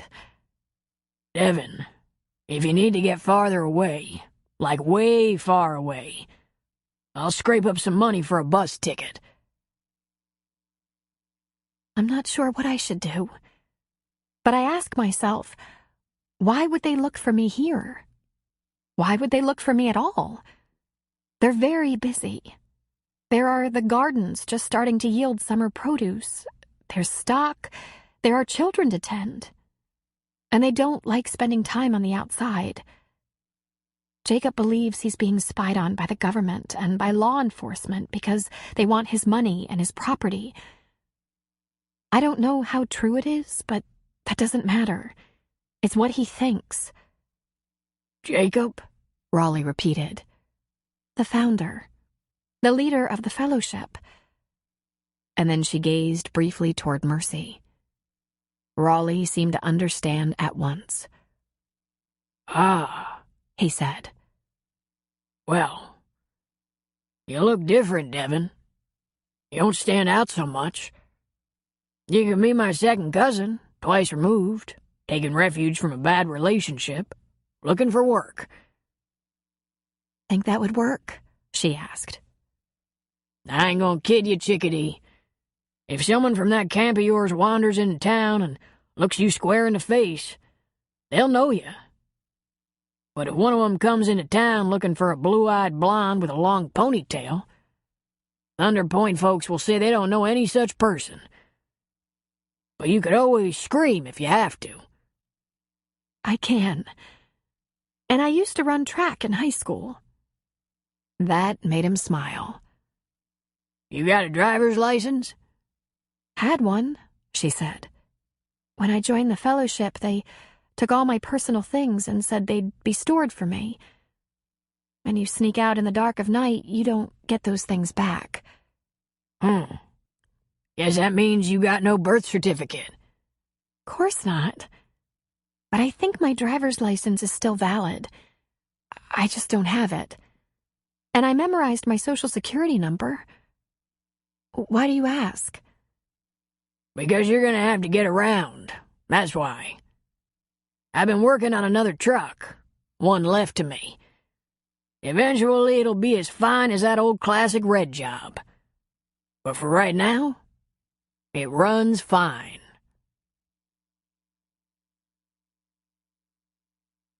When Devin and Mercy arrived at the beach bar, ready to go to the job fair, she found Sarah and Spencer sitting on the deck with coffee. She didn't want to intrude, so she just said, "Hi, I'm here." Whoa, Spencer said, nearly jumping out of his chair. It's a whole new you. That's darling, Sarah said, smiling. Good cut. You look like a young Meg Ryan. It must have been hard to part with that long hair. Nah, I was ready to let that go. It's more trouble than you can imagine. But she often found herself reaching for that long braid, running a hand down the back of her neck. Pull up a chair. We have time. I was just watching Cooper down on the beach. Raleigh came out onto the deck. If you want to leave Mercy with me, I'll show her how we catch the fish. After Cooper gets done on the beach and comes up, we'll go out on the dock. I'll make sure she has a life vest. I don't want you to be stuck babysitting, Raleigh, Devin said. Let her go, Spencer said. I know how to run the bar if anyone shows up. Austin's down there already, trying to empty the bay of fish. And I think Landon's coming in, Sarah said. He'll help. She can't swim, Raleigh, Devin said, nervously. She's not gonna swim. She's gonna fish. And she's not gonna eat worms either. I hope. He reached for her hand and she looked up at his grizzled face and beamed. Want to catch some fish? He asked her, and she nodded enthusiastically. Sarah got up, draining her cup once she was standing. I'm going to run upstairs and change. I've been out on the bay this morning. I'll be back in a minute. Help yourself to coffee. Then we'll make a run on Carrie's Catered Delights at the open house. And with that, she was gone. Neither Spencer nor Devin said anything until Raleigh and Mercy were down the stairs and Sarah had closed the door to Cooper's upstairs apartment. It was Spencer who said, "Rumor has it you're thinking of sticking around a while." Devin looked at him sharply. "There's rumors about me already?" He chuckled. Not the scary kind, like that you dabble in witchcraft or eat puppies for breakfast. Raleigh mentioned you were thinking about looking for work around here. "Oh, right. Of course. Well, it all depends. I'm unknown here. If there were jobs, I'm sure people who have lived here a long time would have them." You'd think so, wouldn't you? I'm from out of town. I came here for a job. "Really? What job?" Her interest was immediately piqued. I'm the new athletic director and coach at the high school. Then he laughed. Really, though? I'm a gym teacher in charge of gym teachers. She sighed audibly. "A dream job," she said. "Is your wife athletic?" He glanced away. My wife passed away a few months ago. That's why I wanted to move. Austin and I needed a fresh start. "I'm so sorry," she said.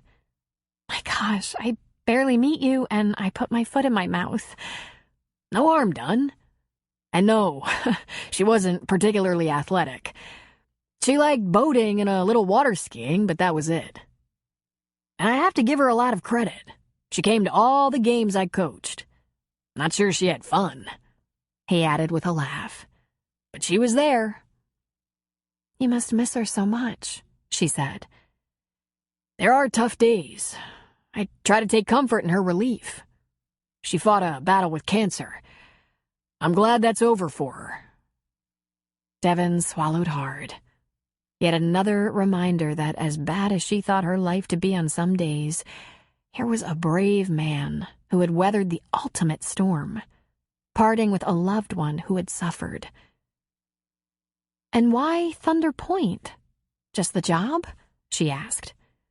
Not just the job, but I'm real happy about that. It's a surprise, really. I was looking for something in Oregon because Cooper's here. "Ah, you're good friends." We're getting there. Cooper's a pretty okay guy. He's also Austin's father. "I thought you were Austin's father." He took a breath. Well, it's complicated, but here goes. We were living in Texas, where I taught and coached. Just before Bridget passed away, we learned that Austin is actually Cooper's biological son. Cooper was engaged to Bridget way back. We honestly didn't know. So we did the right thing. Contacted Cooper, explained to Austin. He gave a shrug. So it goes. Life isn't always cut and dried. "No kidding," she said. "Co-dads?" Just what she needed. Another commune. "And it's working out?" He gave a shrug. So far. What about you? He asked. "Me?" Uh-huh. You. Divorced, widowed, and why Thunder Point? "Never married," she said. "I was involved, that's about it. And I'm no longer involved. And Thunder Point was just the town at the end of the road. And, of course, Raleigh's here, and he's been so kind." Of course, Spencer said. And Mercy's dad? Jeez, she thought. She'd better get used to people coming right out and speaking their minds. Not a great father figure. I'm trying to keep a low profile." Oh, he doesn't know you're here? "I hope not," she said. "But he knows Mercy's with me." Won't he want you to come back to him? "Me?" she asked. "No. He was clear about that. We haven't been involved in over 3 years. And before you pass judgment, he has other women and children. A veritable tribe. Now, please, can we let the subject go? He frowned at her, and she could read his mind. He was a single father. He would have opinions about a woman stealing away his child. He wouldn't understand, wouldn't be able to give her the benefit of the doubt. Nice as he seemed, she didn't know Spencer well enough to trust him with the truth. "All right," Sarah announced, coming suddenly from within the bar. "I'm ready. Are you?" "You bet," Devin said, standing. "Let me wave to Mercy." "I can help with that," Sarah said. She let go a piercing whistle, and everyone on the beach, including Raleigh and Mercy, turned toward the deck. They all waved at each other. "That was awesome," Devin said. "Thanks. Cooper taught me." Chapter 4. When Sarah was slowly making her way up the road to Highway 101 with Devin in the passenger seat, she asked, "Does this outing make you nervous?" "Oh, yes," she confessed. "Just take it slow. It's not a job interview. I mean, if you hear of something promising, don't hesitate, but probably the most important thing is just getting a feel for the Thunder Point people. They're very nice. Sometimes nosy, but good, honest people." "I'll try," Devin said. "Of course. Listen, I was divorced after one miserable year of marriage, so I'm well aware of how hard it can be. In fact, I moved here a little over a year ago, before my divorce was even final. Getting your confidence back after something like that, it's not easy." "Landon's not your son?" "No," she said with a laugh. "My younger brother. It's been the two of us since he was 6. 10 years of being a big sister/single mother." "Wow. You did it on your own?" "Our parents were killed in an accident. There weren't any choices about it. And it worked out. More due to him than to my parenting skills, I'm sure." "He's a great kid." "And now, you're engaged." That caused Sarah to glance at the ring. "I wasn't divorced long when I met Cooper. I wasn't going to get involved with a guy, especially one like Cooper. But he's relentless. Thank God." "A guy like Cooper?" she couldn't help but ask. Sarah laughed. "One look at him and I took him for a player." "Player?" Devin asked. "Doesn't he, though? Look like the kind of guy who'd give women a real run?" "But he's not. He's so committed. It's almost shocking. I was the one on the run. He had trouble catching me. But I am now very, very caught. If you had told me 2 years ago I could be this happy, I'd say you were crazy. Out of every storm..." Devin just listened, thinking, players don't always look the way they're supposed to look.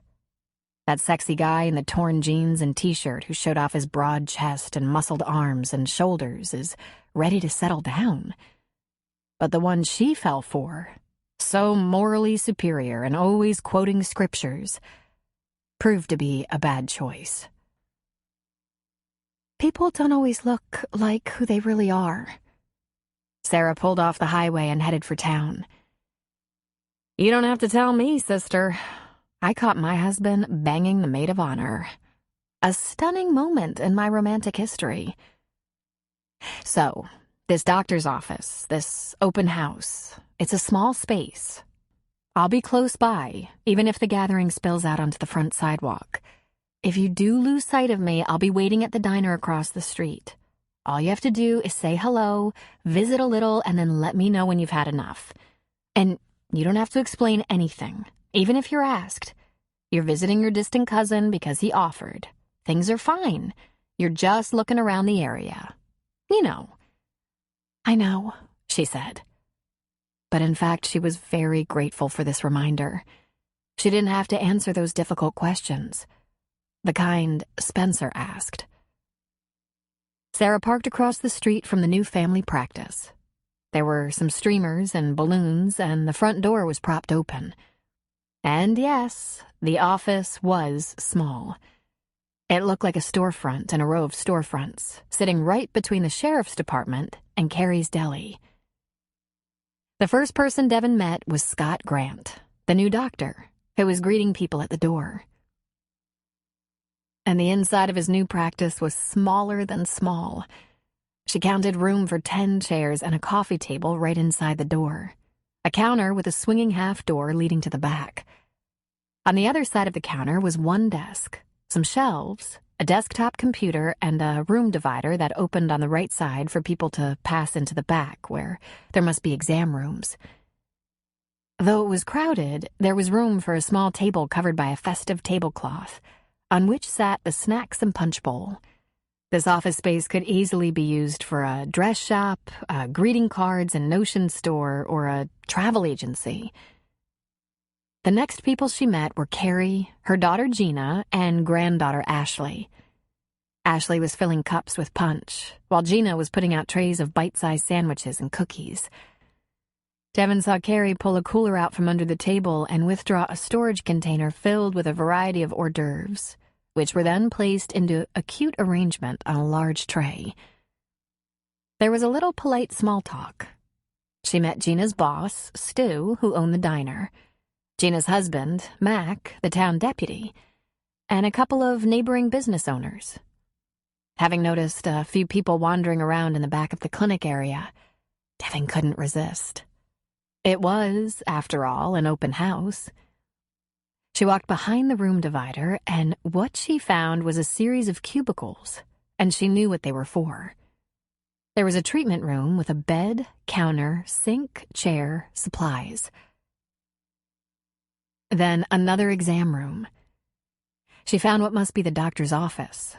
There was a desk and shelves laden with books, and the door actually closed for privacy. There was what could pass for a very small break room containing a little table and 2 chairs, refrigerator, microwave, cupboards, and sink. Then she heard Sarah's voice asking the doctor when he would be open for business. Monday. I'm planning on being open Monday, Wednesday, Friday, and Saturday. But I'll come in if someone needs me. I'm keeping some ER hours in Bandon, he said, then laughed. I'm working in Bandon to afford this practice. I still have some equipment on the way. Most of it is small and portable for now. I doubt I'll ever have an X-ray, but I have a small lab and can do simple tests here. It's a very compact little setup. And I'm planning to run some specials. Oh? Sarah asked him. Cut-rate school and sports physicals. And, in the fall, $10 flu shots.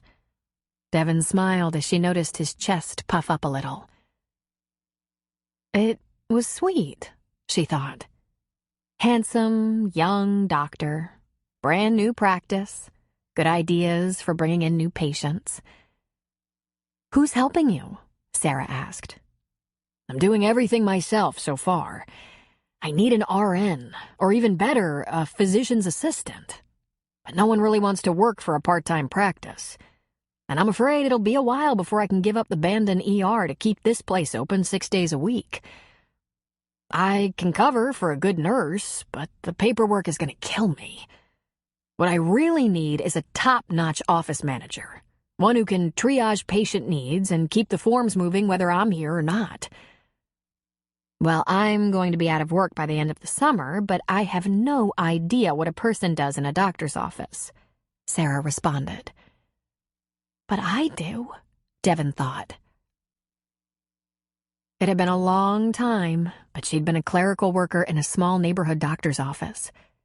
She knew how to keep charts organized and up to date, file insurance claims, schedule appointments, all that sort of thing. She wondered if she'd find the courage to put herself out there. And just as she was considering this, she was snagged by a woman. So, you're the new girl. From Seattle, I hear. Devin looked around a little nervously, and the woman laughed. Believe me, there's only one new girl that I know of, she said. How do you like the town? I've hardly seen it, Devin said. I'm Lou McCain.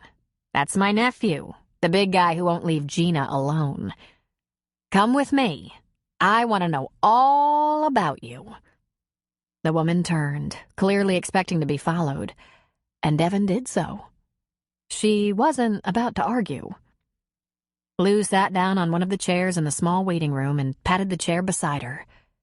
Devin took the chair obediently, hoping this woman didn't ask difficult questions because she would be impossible to refuse. Your name? Oh, she said, and laughed self-consciously. Devin, how do you do? Splendid, thank you. Now tell me all about yourself. Where are you from? What brought you to Thunder Point? How long will you stay? What do you do? Then she laughed. I'm sorry. I'm used to dealing with middle school kids and my nephew's kids who I help raise. I'm an 8th grade English teacher. It's made me very direct. Kids that age live by the literal minimal law. If you give them a question they can answer with one word, they will. So will I, Devin thought. I grew up in Seattle. I've been kind of I was in a relationship, but I wasn't married. I was, you know. I know, she said. I'm still single at just a titch over 60. Never married. However, I've had a relationship or two along the way. Just maybe more than 2. Never lived with a man, however. I'm thinking about it now, though. My nephew just got married and Gina has moved in with us. It's very fun, but we are bursting at the seams. And I do have this wonderful... Oh, you don't want to know about that. Sure I do, Devin said. But where are you staying, darling? Lou asked. My very distant cousin, Mr. Raleigh Good, she said. Just when I didn't know where to go or what to do, he offered me a place. And it gives me time to think about what to do next. Then she smiled. I'm also a teacher, though it's been years. Really? What age? I have a degree in early childhood development. I'd just gotten started on my master's when I was sidetracked, I guess you could say. I became a mother. Lou smiled. It sounds like you made good use of your time. We could use a preschool here. Desperately so. But the town can't afford it, and paying tuition would be something most people here could not afford. A couple of people have run the numbers, but the bottom line wasn't good. But is there a daycare? Devin asked. Right at that moment, a young woman entered the office holding the hands of 2 preschoolers. She was welcomed warmly, and Dr. Grant came from the back to greet them. He seemed very happy to see them. He picked up the little girl and ruffled the little boy's hair. The doctor's children, Lou explained. Very cute. They're 3 and 4. And yours is... My daughter is 3, she said. Right now she's fishing off the dock with Raleigh. Daycare, you asked, Lou reminded her. There are a couple of women in town who babysit in their homes for working parents, but no official daycare center. People tend to rely on friends, neighbors, and family for that sort of thing. Will you be looking for a sitter? If I manage to find a job, I will, she said. How long have you lived here? Devin asked Lou. Here? A little over 4 years. But I grew up not far from here in Coquille, and lived there all my life until Mac took this assignment. As I'm sure you've been told, he's the law in this little town. Sheriff's deputy with a few other deputies that work for him. It's a little office right next door. I'll be honest, I didn't want to move, but I'm glad I did. I love the school where I teach, and I've made good friends. I don't suppose they're looking for a kindergarten teacher? Lou put a hand on hers. Not that I know of, sweetheart. but there are a lot of schools in other towns not too far away. I'll have to call around. I've been at Raleigh's house for almost 2 weeks. I'd better either find a job or move on. Where would you go? She shook her head. I don't know. Not back to Seattle? No. I don't have any family there anymore. I think it's time for a fresh start. Somewhere. A fresh start as a single mom, Lou said with a warm smile. How exciting! Devon felt her stomach clench. Exciting? Yes, exciting. Devon just shook her head. I don't know. My future looks pretty uncertain right now. And before my daughter came along, I had some pretty lean times. In my life, there seemed to have been cycles. For 5 to 10 years, things were up. Then followed a long struggle. Then things would swing up again. Up and down. I don't think life is very consistent. But the secret is knowing there's no limit to the number of times you can reinvent yourself.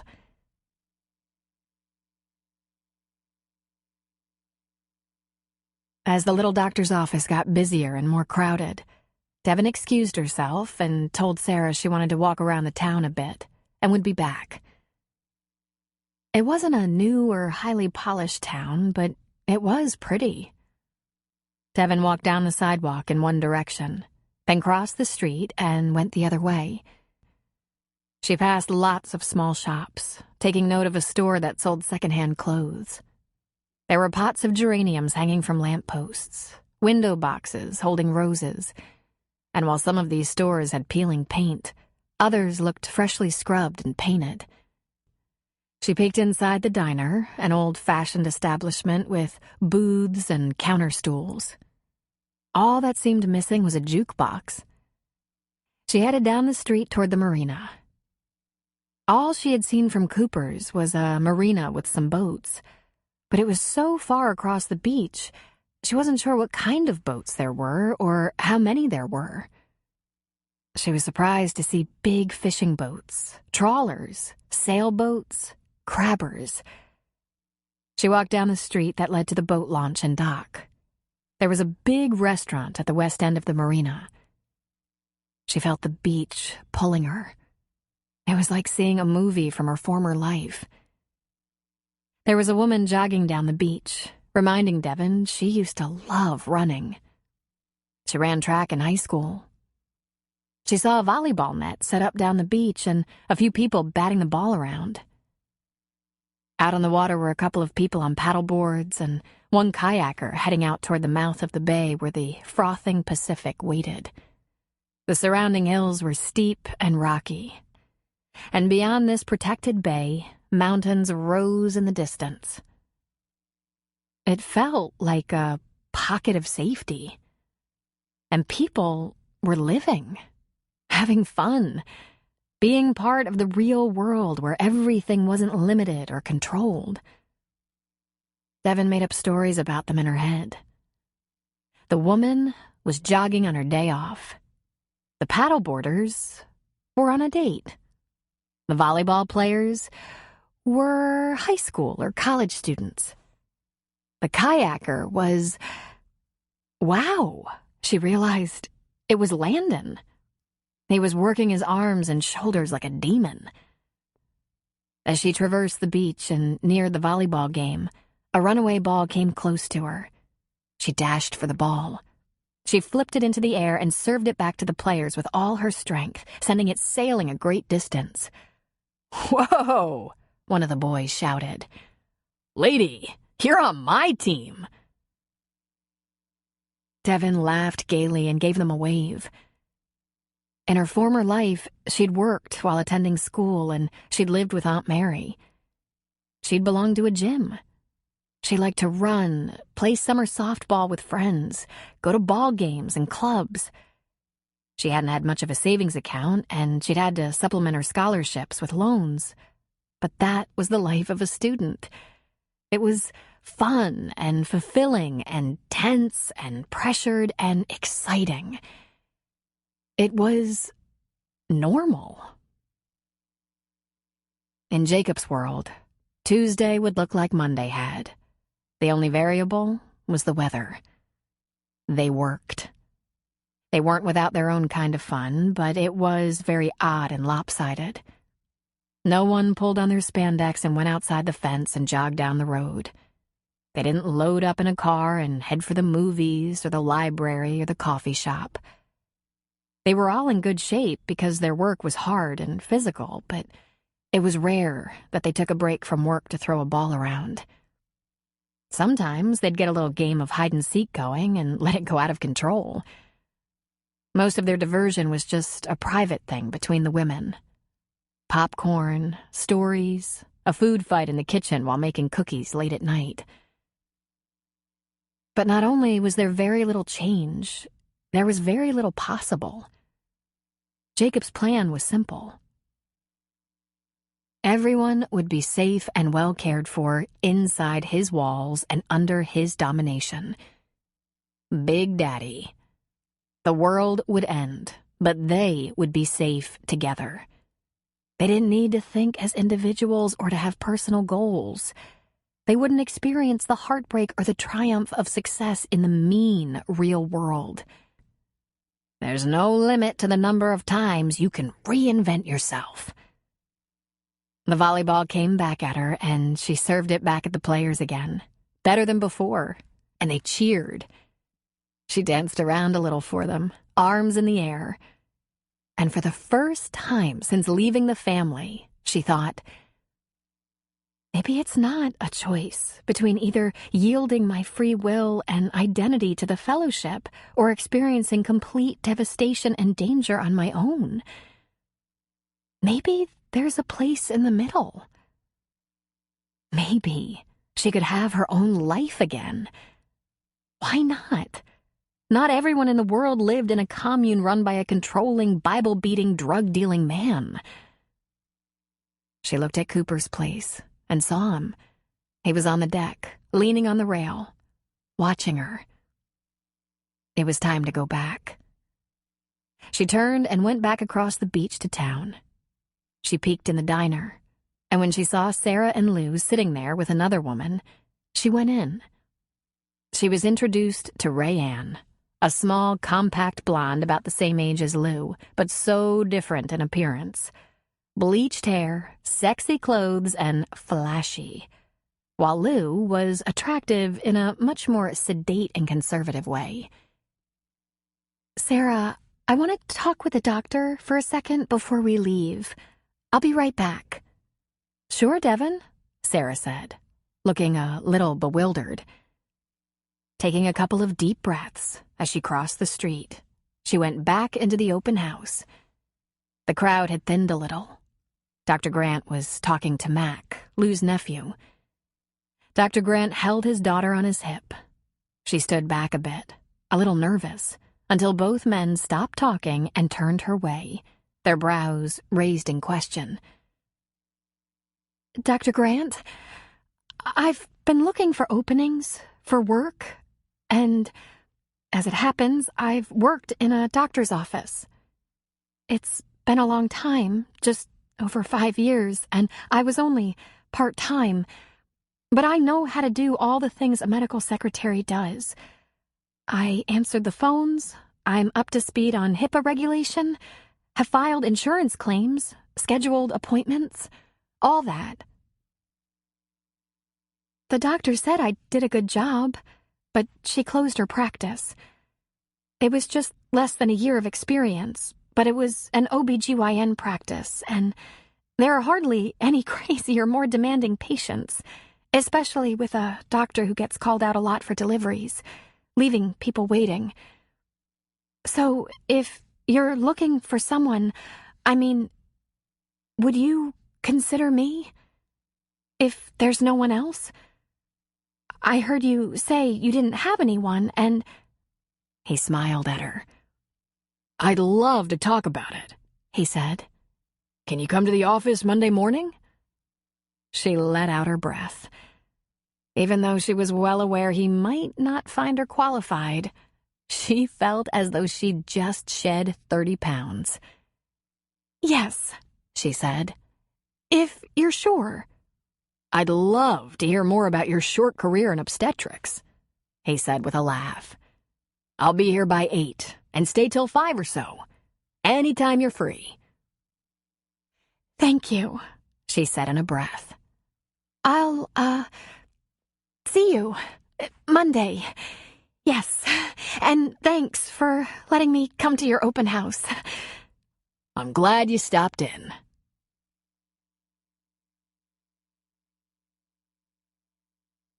After better than a year of pounding the pavement looking for work in Seattle, followed by 4 years in a commune, Devin had a job interview.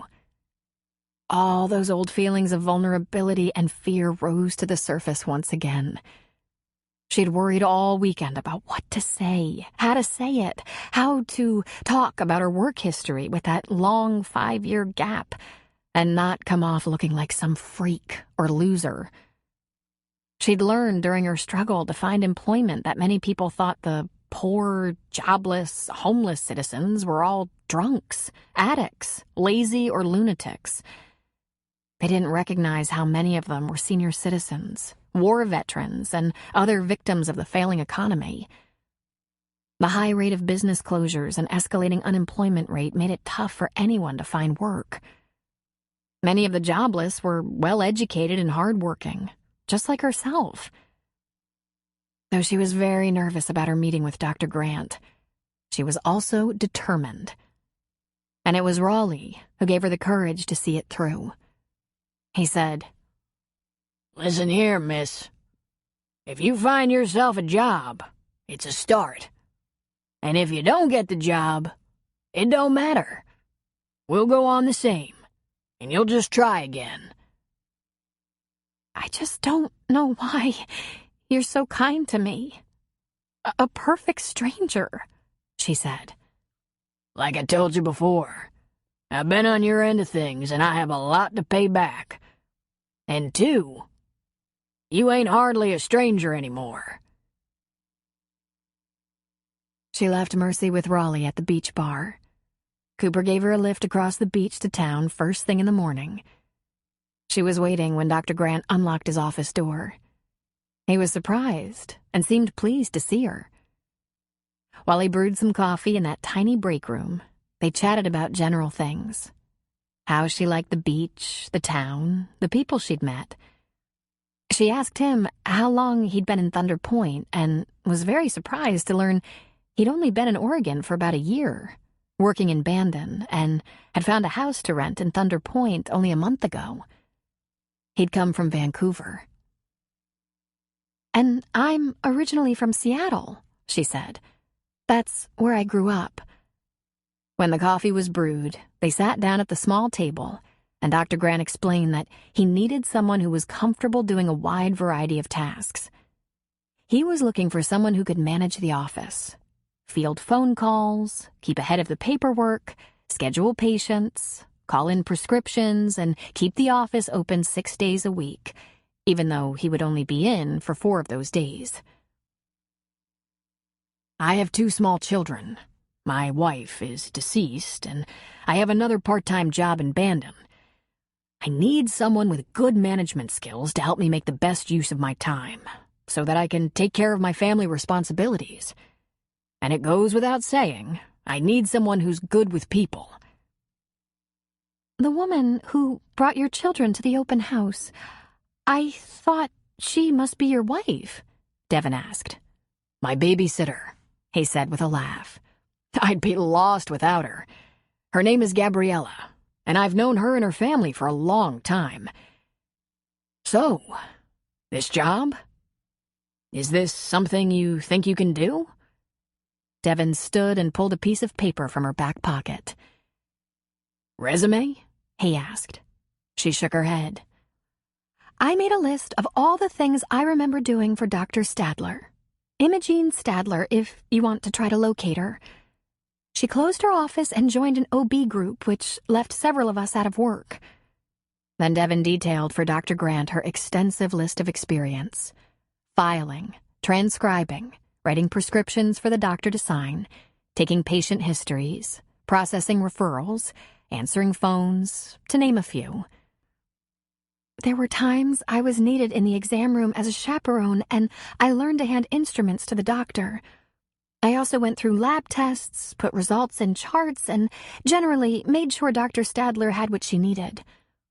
Then there were things that just happened unexpectedly. The doctor's 7-year-old threw up at school, and I went to get her. We had an elderly patient suffer a stroke in the waiting room, and I swear it was nothing I did. I called more than one ambulance. A good number of OB patients want to see the doctor to ask if they're really in labor. Never a good idea. If you have to ask, she shrugged. Then she handed him the paper. That's everything I can remember. It's been 5 years. He took the page and glanced at it. Great. You appear to be well qualified. I have a degree from the University of Washington, early childhood development. I was a teacher's aide in kindergarten very briefly. It was a private school, and it closed when funding ran out. Is that your goal? To teach again? I did love it. But these days, any job is a good job. And I also liked working in the doctor's office very much. I think you're just the person I'm looking for, he said with a smile. Well, maybe not, she said, bolstering herself. She sat straighter in her chair and lifted her chin. I have a 3-year-old and no babysitter. Yet, that is. I decided to find work before I looked for a sitter. He smiled at her. That isn't going to be a problem. I can help you with that. Oh, that would be amazing. There is one thing I think you should know, though. My lifestyle before coming here wasn't typical. I lived with a group of people for 4 years. I worked very hard and was very motivated, but I was mainly a domestic and a mother. And when I left with no money and the clothes on my back. Mr. Raleigh Good, a distant cousin, has given us a place to stay. Then she looked down. Dr. Grant said nothing for a while. When she looked up, his face was gentle.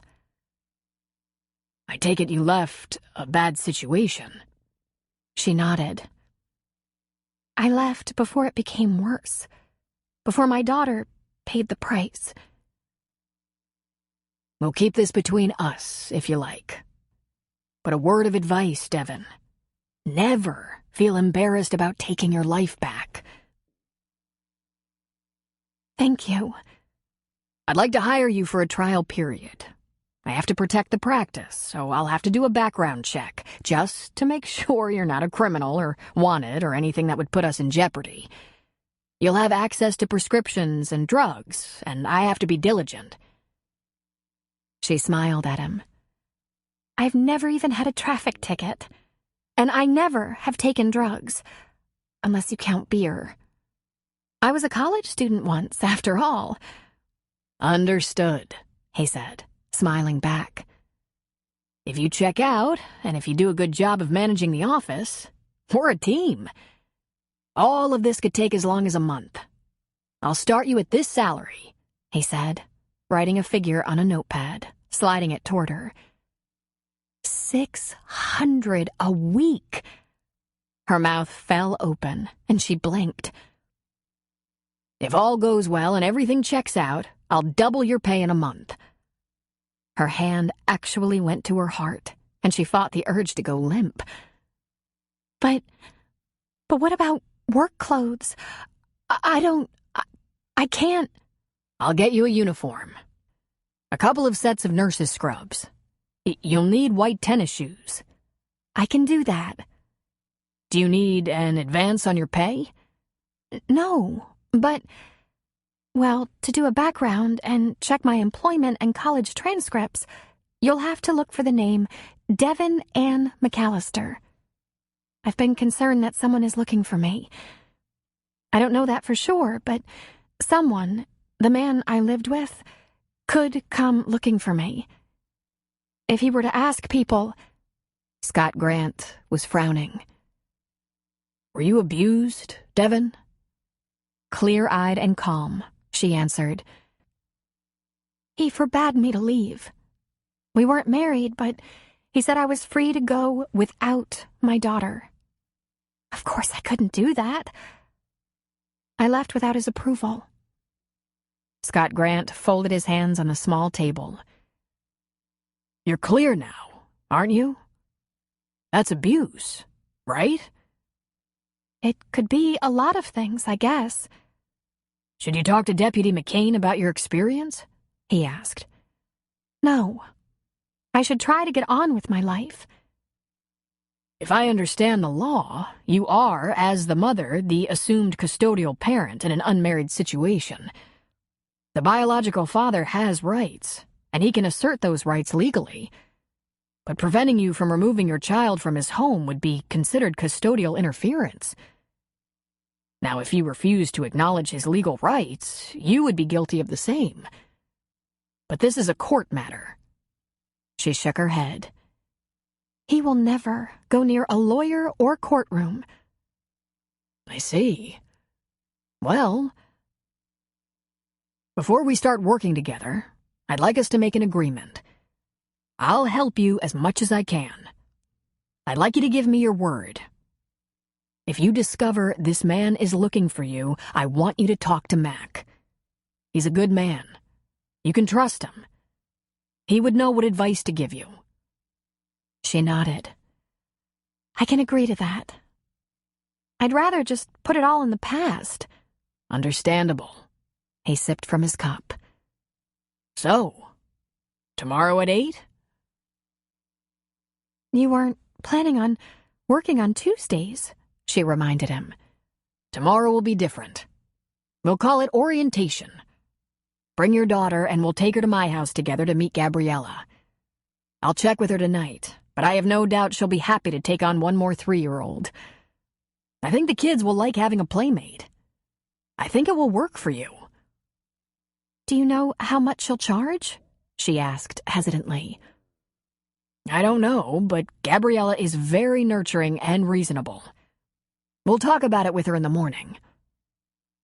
Okay. Yes, that's wonderful. When Devon stood, she found her legs were weak, her knees shaky. She put out her hand. I don't know how to thank you for giving me this chance. I promise I'll do a good job. She took a breath. She was exhausted. She smiled tremulously. That took more energy than you can imagine. He stood as well, taking her hand. You've had some struggles, haven't you, Devon? You have no idea, she said on a breath. Then I'm glad I can be the one to offer you a chance to turn things around.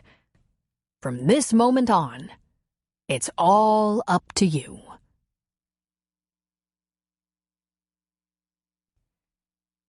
Chapter 5. As Devon walked back across the beach, her spirits rose with each step. In her previous life, things had been so impossible. And now, at her very first try at finding a job, she was found acceptable. In fact, Dr. Grant said, highly qualified. It was beyond her imagination. She had tears running down her cheeks before she even realized it. She wiped at them impatiently. When she was halfway across the beach, she stopped and looked out past the big rocks to the Pacific. There was a boat out there, a mere speck on the horizon. Sarah's brother was on his paddleboard, and it appeared he had a young boy along for the ride. The sun was high and bright, the air almost balmy. She passed a young mother with 2 small children playing on the beach, a stroller and little cooler beside her towel. Mercy would like that, to be able to play and read and romp on the beach under a warm summer sun. And she thought, God, if I'm lucky enough to make a life for myself and my child in this small place, I swear I will never complain about anything again." She was halfway up the beach stairs when she saw him again. Spencer was just coming down. As he made to pass her on the stairs, he frowned and stopped. He reached out a hand and rested it on her shoulder. "You all right?" He must have noticed her tears. She wiped her cheeks and smiled a little. "I got a job," she said in a faint whisper. She cleared her throat and tried that again, louder, stronger. "I got a job." He smiled at her. "Good for you. Where?" "In the doctor's office. Full-time." He just laughed, silently. She pushed past him and ran the rest of the way up the stairs and into the bar. There was just Cooper behind the bar, putting things away. She knew her smile was huge, and her cheeks bright with excitement. "Where's Raleigh?" "Well now, looks like that job interview went well," Cooper said with a smile. "They're in the kitchen. Raleigh's making bread with Mercy. A first. I hope she's taking charge. He's never done that before." With a laugh, she darted into the kitchen. With a stool propped up to the counter, Mercy was kneading green dough, rolling it out and making snakes. "What are you two doing?" she asked. "Mercy said she was good at making bread and pie crust," Raleigh explained. "I thought green would be fun." He wiped his hands. "How'd it go?" "I got it," she said in a near whisper. "I start tomorrow. And unless there's some problem I don't know about, I can share Dr. Grant's babysitter. He's a single father with 2 little kids, so he knows it can get complicated for single parents." "Good for you," he said. "How's it feel?" "Oh, Raleigh, you can't imagine." Her eyes teared up again. "All weekend, I prepared myself for the inevitable, that he wouldn't find me qualified, or even that I wouldn't look the part. You just can't imagine." He turned to grab his coffee. "I reckon I can imagine."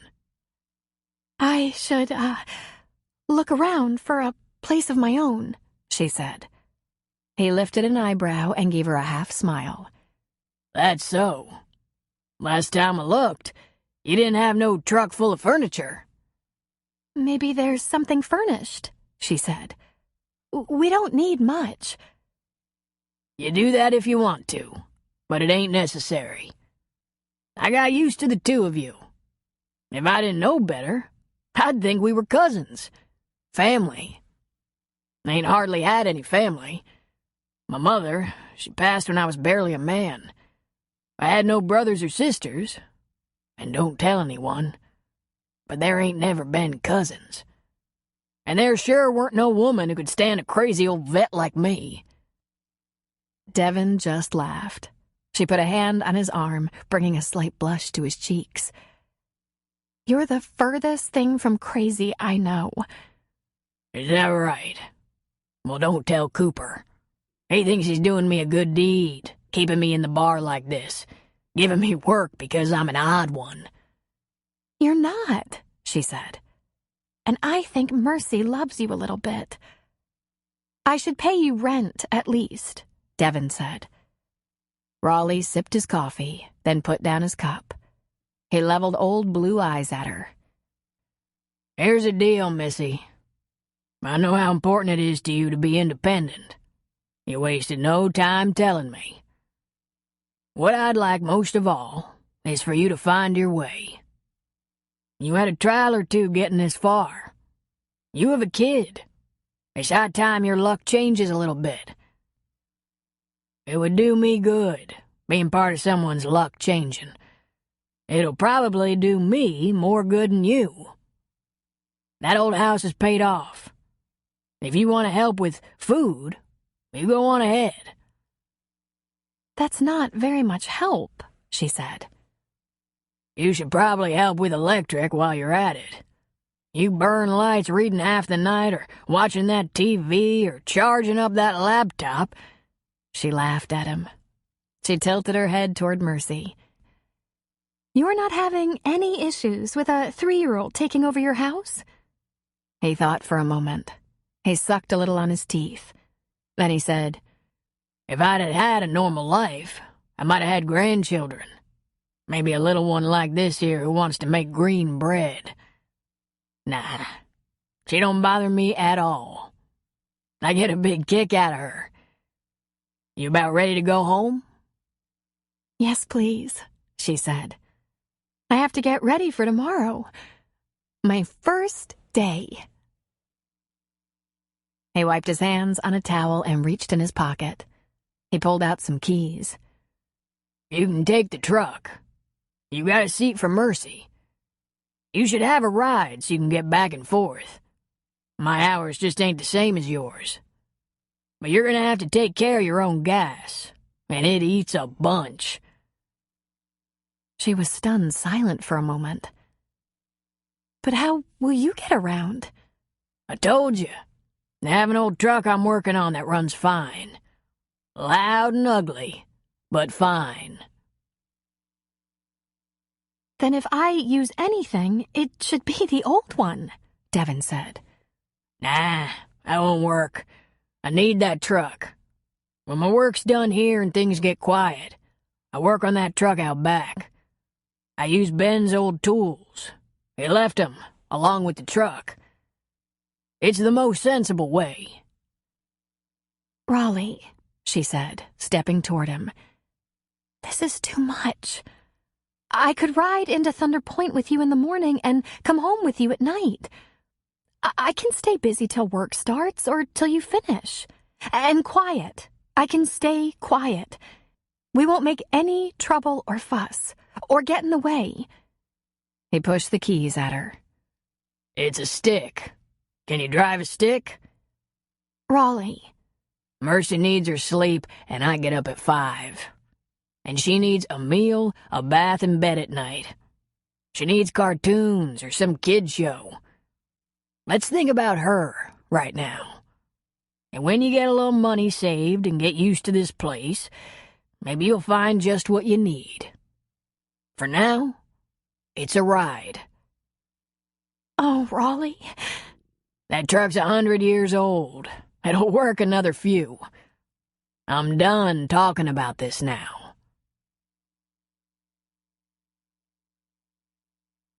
Devin was a little hard on Raleigh's transmission going up the hill on her way to Elmore. She didn't dare look in the rearview mirror. She didn't want to see him wince or cringe. But once she got going, once she was on the highway, she not only did fine, she found it exhilarating.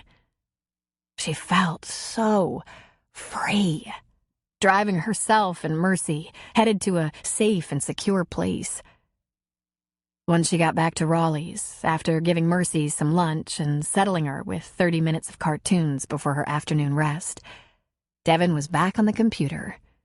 She was researching Oregon driver's licenses and laws concerning custody to see if Dr. Grant was right. She also looked at the Washington state records of birth and her college transcripts. Although she had a Washington driver's license somewhere, now that she was in Oregon, that license wouldn't work for long.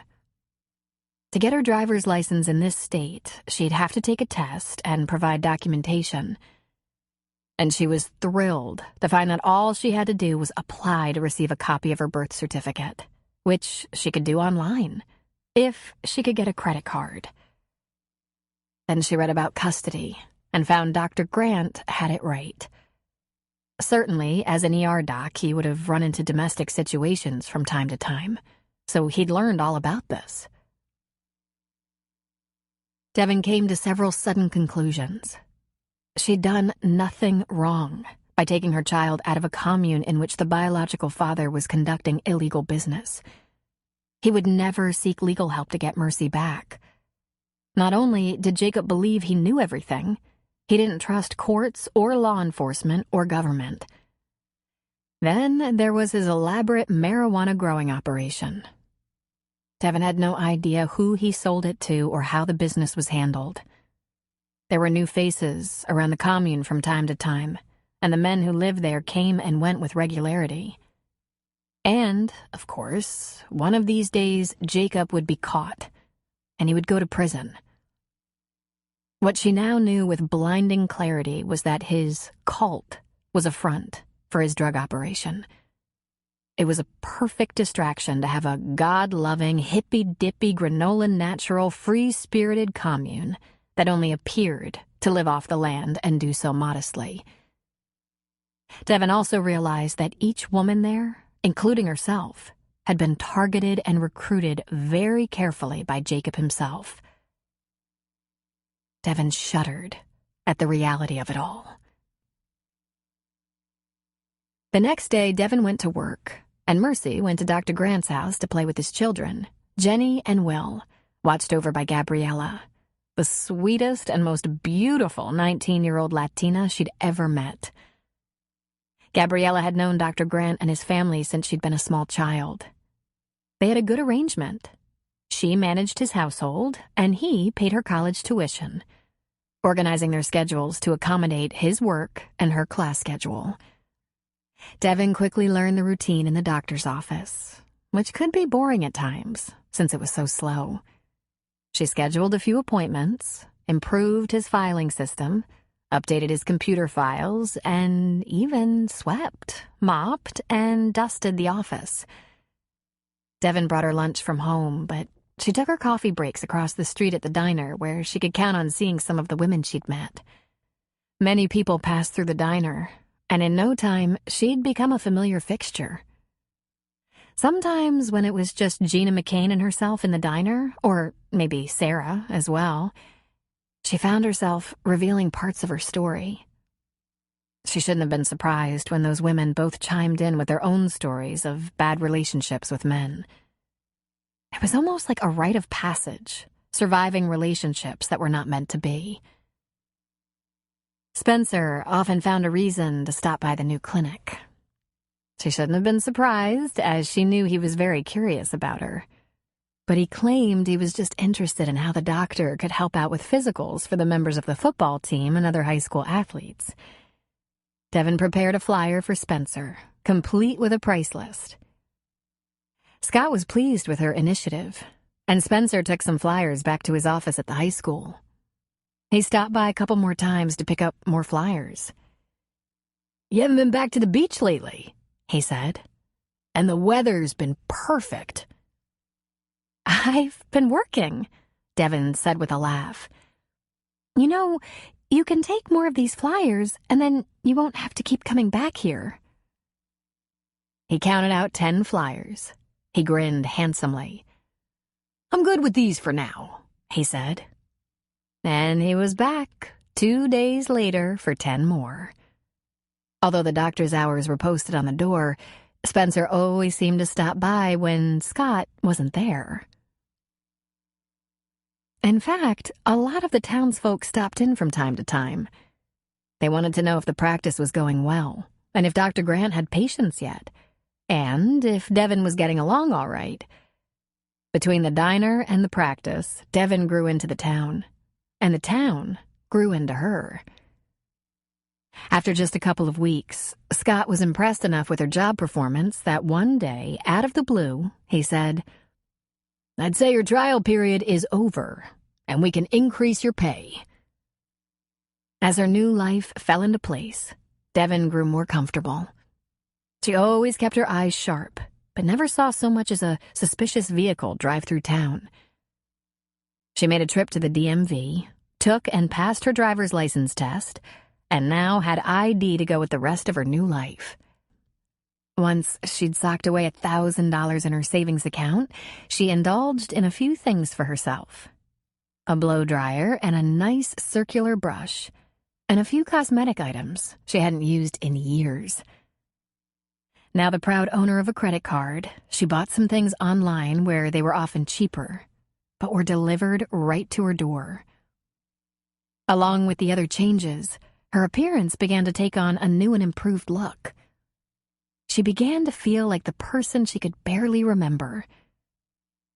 "Why, Devon," Lou McCain said. "I knew you were a pretty thing the first day I met you. But child, I love what you're doing with your hair these days. And if I'm not completely mistaken, you look like you've gained a little confidence." A lot of confidence, Devon thought to herself. A large part of that came from realizing she could get a good, stable job and do it well. But perhaps a larger part came from having women friends again. It was great, just having friends to talk to about everything and nothing, from failed love affairs, new romances, family issues, even politics. The best parts of Devon's week were those days she took a coffee break at the diner with Gina, Sarah, Carrie, Lou, and Rayanne. She missed her sisters at the fellowship. They hadn't always agreed or gotten along. Loyalties shifted and adjusted, but they'd relied on each other. When Devon found out Rayanne was a real estate agent, she said, "I've been very happy staying with Raleigh, but I'd really like to have my own place, and I don't want to overstay my welcome." "Yeah, I bet old Raleigh is just hats and horns all the time," Rayanne said. Devon laughed. "He's actually a gem." "Talks your ear off, does he?" "One-on-one, he has plenty to say," Devon said. "And he promises we're not in his way and that we can stay as long as we like, but I think Raleigh would like having his house back. Even though we're comfortable there, I'd like to be closer to Dr. Grant's practice and Gabriella. In fact, just about every street in town is close enough to be able to walk to and from work. That would be so nice. I just don't have much money. Do you ever come across a room for rent? Or a garage apartment? Maybe furnished? Or anything like that?" "Not often, but I'll put the word out. What can you afford?" She shook her head. "So little," she said. "A few hundred?" Rayanne said, "Whew, that's going to limit the possibilities." "I have no furniture," Devon said. And rather than explain how she'd been living, she simply said, "I left everything behind, just so I could get out." I did that once," Rayanne said. "My first husband. I was young. He was a real ass with a drinking problem, and I needed to get that behind me.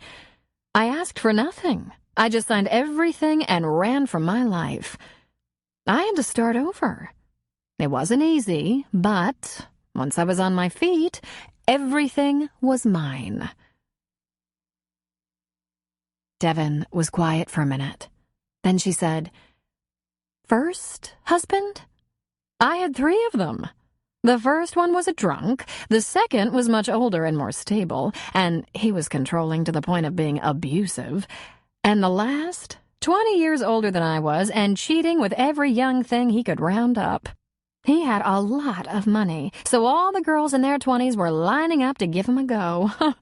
But after the first marriage, I never left with nothing again. I figured out a few things. Now I at least have a nest egg." "Wow," Devon said. "Just when you think you're the only one in the world who had lousy luck with men." That made Rayanne laugh. "Well, don't believe everything you hear, but I've also had some good luck here and there.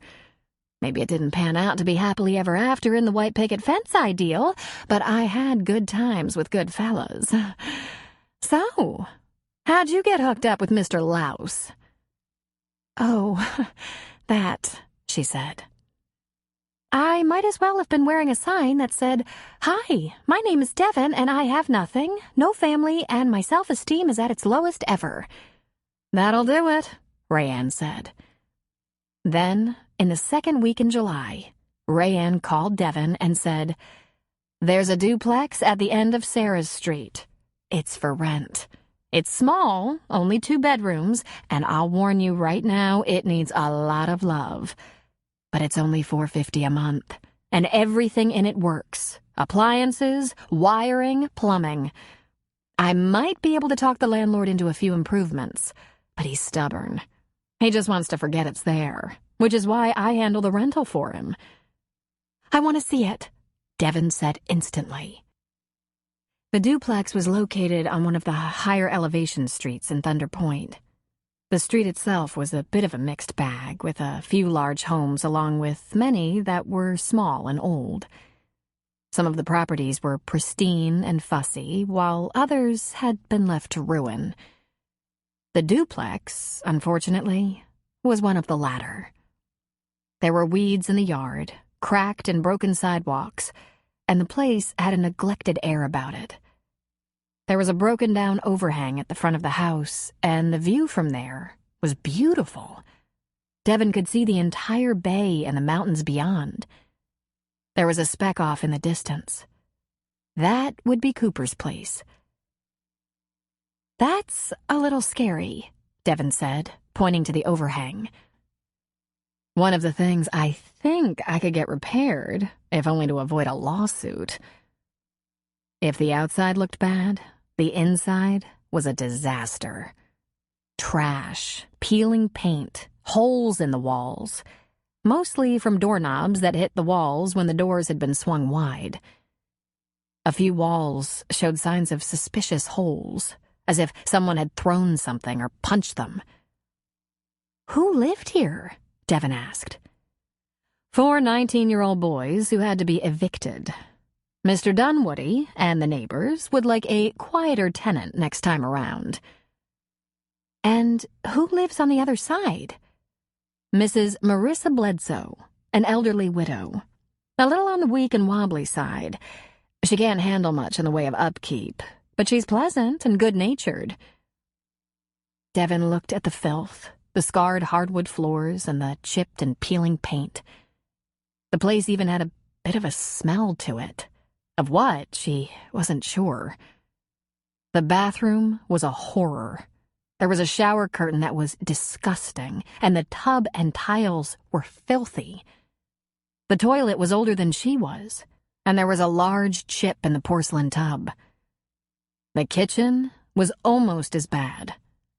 Fortunately, the newest item was the refrigerator, and since the electricity had been left on, it was only dirty. Nothing had been left to rot. Behind her, Rayanne was saying, "I know you left your things behind, but I can help you find inexpensive secondhand items. Once the floors are scrubbed clean, they'll be safe. But you'll need area rugs. This place gets pretty chilly in winter." Will he paint and repair the walls? He says if he has to put any work into it, he wants $700. What about the damaged overhang? Devin asked. I think I can talk him into that. It looks dangerous. And the agreement reads that if anything doesn't work or leaks, he has to replace or repair it. But it's $450 as is. I'm sorry. I shouldn't have wasted your time. It's horrible. Devin had been thinking about the layout. A small but functional kitchen, a good-sized living room with a pretty little fireplace, 2 nice-sized bedrooms, and a rather large, disgusting bathroom. And a view to die for. I think it's beautiful. I'll take it.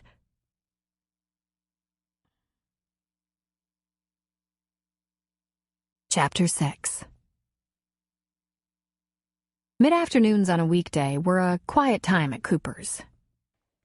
Perfect time to have a little sit-down. And Landon and Spencer were asked to join Cooper and Sarah for a talk. Raleigh passed the 4 of them as they were seated around a table on a deck, and he headed back to his kitchen. "You're welcome to join us if you want the latest news," Cooper said to him. "We're having a status update meeting." "I don't do meetings. It ain't in my contract. I'll tend bar and serve. Anyone want anything?" "I'm good," Spencer said, wondering what this meeting was all about. "I'll have a Coke, Raleigh," Landon said. "Is that right?" he said, and went inside. But he didn't come back. "How'd that work out for you?" Cooper asked with a laugh. "You need better help around here." Landon leaned back in his chair lazily. Just give us the update, he said. And be sure you clock my time. Cooper looked at Sarah.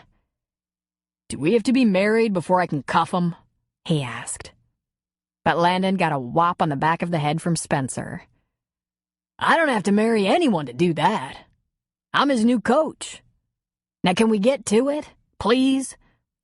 All right. We're getting married, Cooper said.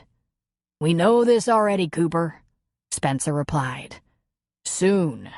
2 weeks from Saturday. Carrie said she'd cater a party right here. Could be very nice. We'll have a quiet ceremony out on the beach, he said, taking Sarah's hand. Then have a little sunset party on the deck, on the dock, on the beach. How lovely, Landon said, bored to tears. Landon, how would you like your own home? Sarah asked him. So you're moving out on me instead of moving Cooper in with us? He asked. Something like that, Cooper said. We've been knocking around plans for the past couple of weeks. Sarah's going to be flying the rest of the summer. At least, that's the way it looks right now. But she's short. Her schedule is already lightening up, and they have a brand spanking new lieutenant commander on his way in to take over most of her duties. So, we started talking to builders. And we're going to build. Right there, he said, pointing to the steep hill next door to the bar. Nice big picture window. Big deck, stairs to the beach, big kitchen. We'll be excavating around the lot, making room. You're going to disturb the wildlife? Landon asked. Cooper had been trying to respect the wishes of the departed friend who'd left him the beachfront property. Ben had wanted the promontory on the other side of the bar left to the birds and flora, a natural preserve. The land between me and Thunder Point doesn't have any wildlife except beetles on it, Cooper said. I'm going to develop it, at least some of it. I have to. I need a couple of decent roads. That's the price of a house. And I want a house. He reached for Sarah's hand. Sarah's going along with me on this, at least until she figures out what she wants to do. While she's having a little time off to think, she's going to be a general contractor. She's going to help me build us a house. There was quiet for a few moments, and then it was Spencer who broke the silence. He cleared his throat. I couldn't be happier for you both, but what does this have to do with me? You've been hunting for a house, Cooper said. You hoped to get into something with a bigger kitchen and bathroom before football practice started, and you ran out of time to look. I think we can help with that. Consider it another temporary situation, but Sarah's place won't move in the wind. It's in town, and it's small, but nice. Oh yeah?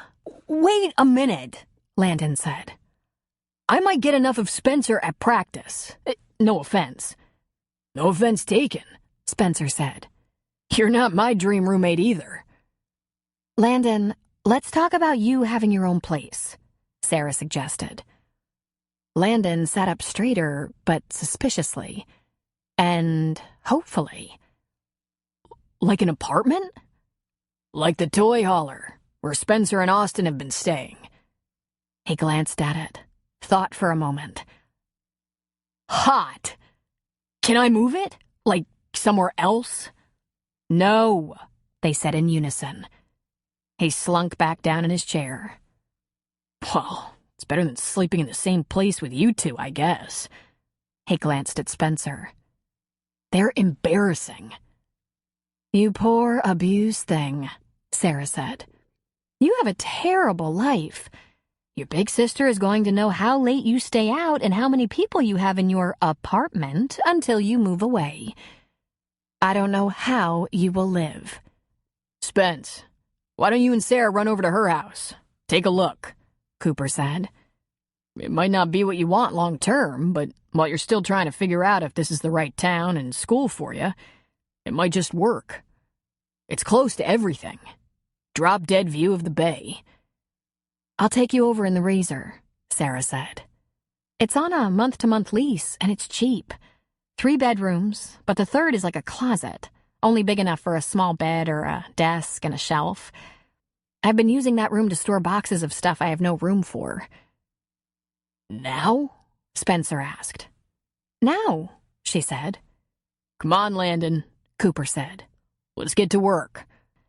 When everyone stood, Landon muttered, "I came this close to having a bachelor pad."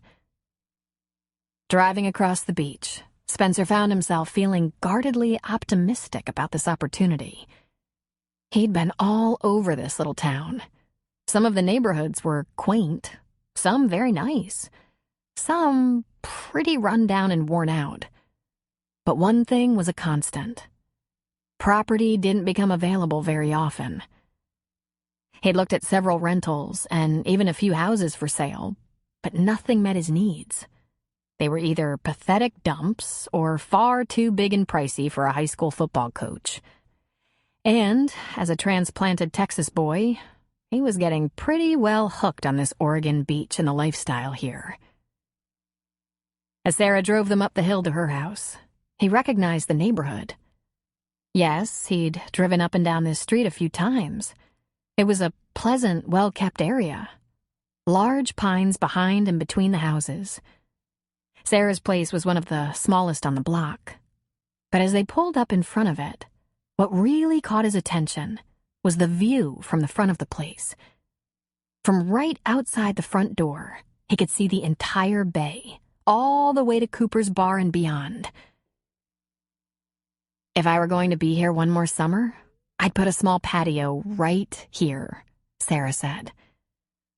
"One thing I figured out about this town, it is all about the view. And Cooper's in the catbird seat. And to think he fell into it." "Well, want to just stand here or go inside?" Sarah asked. Right then, Rayanne's car pulled up in front of the house. She rolled down the window to wave a greeting, and from the passenger side, Devin opened the door and stood in the street, waving over the top of the car. "Sarah, I found a house, sort of, right down the street." Sarah walked toward the car, and Spencer found himself following. "What house?" Sarah asked. "A duplex," she said. "at the end of your street." "What duplex is that? I didn't know anything was vacant in this neighborhood." "That old Dunwoody place," Rayanne said. "You know, it's looking a bit needy." But Devin's face was absolutely shining. "It's going to be beautiful." "There's lots to do," Rayanne said. "It's past its prime, but it's a solid little place with a very nice neighbor." "There isn't anything to do that I can't handle," Devin said, beaming. "I didn't think I'd get this lucky, this fast. It's going to be wonderful. We're going to love it." Rayanne just shook her head and laughed. "Oh, if only all my clients were this easy to please. Have a great day. We have to go find Devin a bed." Spencer watched as they drove away. The first time he saw Devin, he thought she was cute. As the days became weeks, she grew more beautiful to him. Striking, in fact. And that laugh, it cut right through him. He couldn't seem to stay away from her, and there was no logic to it. He shook himself. "Let's have a look inside, Sarah," he said. "In case I haven't said so, this is really nice of you." She unlocked the front door and entered, looking at him over her shoulder. "We have to look out for each other. We're combining families here." "It's all good," he said. But it wasn't all good. He had no regrets about coming to Thunder Point. It was a great move for a lot of reasons, and he was more than a little anxious to meet and start working with his colleagues in the team. Everyone he knew was growing deeper connections. Austin had gained a second father, and soon a stepmom and stepbrother.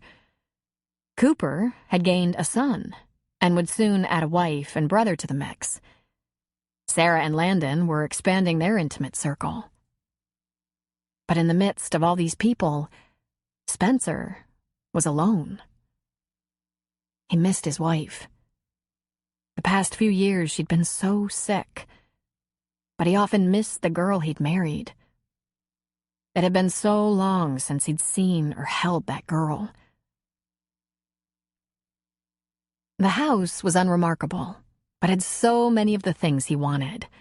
A large kitchen, a comfortably big bathroom, a living room with a fireplace, a backyard, a view. It was a simple house, nothing flashy, not the kind of house one aspires to, not what he'd build if he could, certainly not what Cooper was going to build next to Ben and Cooper's.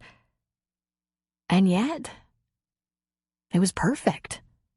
Just what he and Austin needed. "This is great, Sarah," he said. "If you're sure." She laughed and asked, "How many houses do I need?" He grinned at her. 2 weeks, huh? I was a hard sell, she admitted. But I'm ready. Is Cooper trying to tie you up before you can change your mind? Not exactly, she said with a laugh. He wants to get married on the beach before he brings heavy equipment in to excavate the hillside for building. He doesn't really know how much of a mess that's going to make. Getting him to wait 2 weeks was a challenge. Cooper's been married in his head for a while now. That's kinda sweet. Who would figure Cooper for sweet? Spencer dropped a hand and gave a pat to the head of Ham, who'd come to greet them. I guess the dog won't stay with the house. Cooper would be devastated. He might be marrying me for the dog. But I assure you, some of the dog hair will probably stay with the house. One phone call gets my household goods en route. You want to think about this? She shook her head. I'm ready to move. Where are you going to put all this stuff? He asked. I'm going to store a few things, put a couple of things in the RV or Cooper's loft apartment, and then get rid of a lot. Cooper has me convinced my new house deserves some new furniture. Need anything? He shook his head. I have more coming than I need as it is. Maybe we'll have a big yard sale. Maybe, she said with a laugh. When they were back in the Razor, he said, Drive me past that place Devin just rented. Sure, I'm curious too. I've driven by it before, but never thinking it would have anything to do with me or a friend of mine. And she whirled down the street, past a lot of perfectly lovely homes. At the end of the street, Devin's new place stood out like a wart on a nose. The grass was tall and mostly dead, with a few green sprouts here and there. The driveway was covered in brown pine needles, and the windows were streaked and filthy. The other half of the duplex was neat, except for the lawn, which was also a wreck. But the driveway on the other half was swept, and the windows were clean. But that didn't help the overall effect much. What a dump, he muttered. Holy crap, Sarah said. Hold up a second, he said. Spencer got out and went up to the house. He cupped his hands around his face and peered inside. Then he turned back to Sarah. Who the hell lived here? Hell's Angels? It's horrible, he said. Filthy. Holes in the walls, stains everywhere. Cigarette butts ground into the floor. A light bulb instead of a fixture. It looks like a crack house. Sarah came up beside him and pressed her face up against the front window pane. Ew, she said. She's got her work cut out for her. It looks like a fixer-upper. What the hell was she so happy about? Spencer asked. Maybe this looks a lot better than what she had, Sarah said with a shrug. But she's staying with Raleigh, right? And he's a little different, but Cooper said he's dependable and a good man. even if he's not the most talkative. And he has a good, clean, sturdy house with plenty of room for them. It's not always just about houses, Spencer. Maybe this represents more than that to her. You should ask her. He thought about that for a second. Maybe, he said, if I run into her. Spencer didn't run into her, at least not for a few days. He didn't go by the doctor's office or the diner. In fact, since seeing that god-awful duplex, he'd been trying not to think about her. For something like that to make her smile, to make her happy, meant her previous circumstances must have been so much more pathetic than she let on. And that made him just plain sad. It was crazy that a beautiful young woman with an adorable little girl had escaped something bad, only to land in that disgusting hovel. It amazed him to consider the idea that she might see this as breaking free. But he couldn't get the girl off his mind.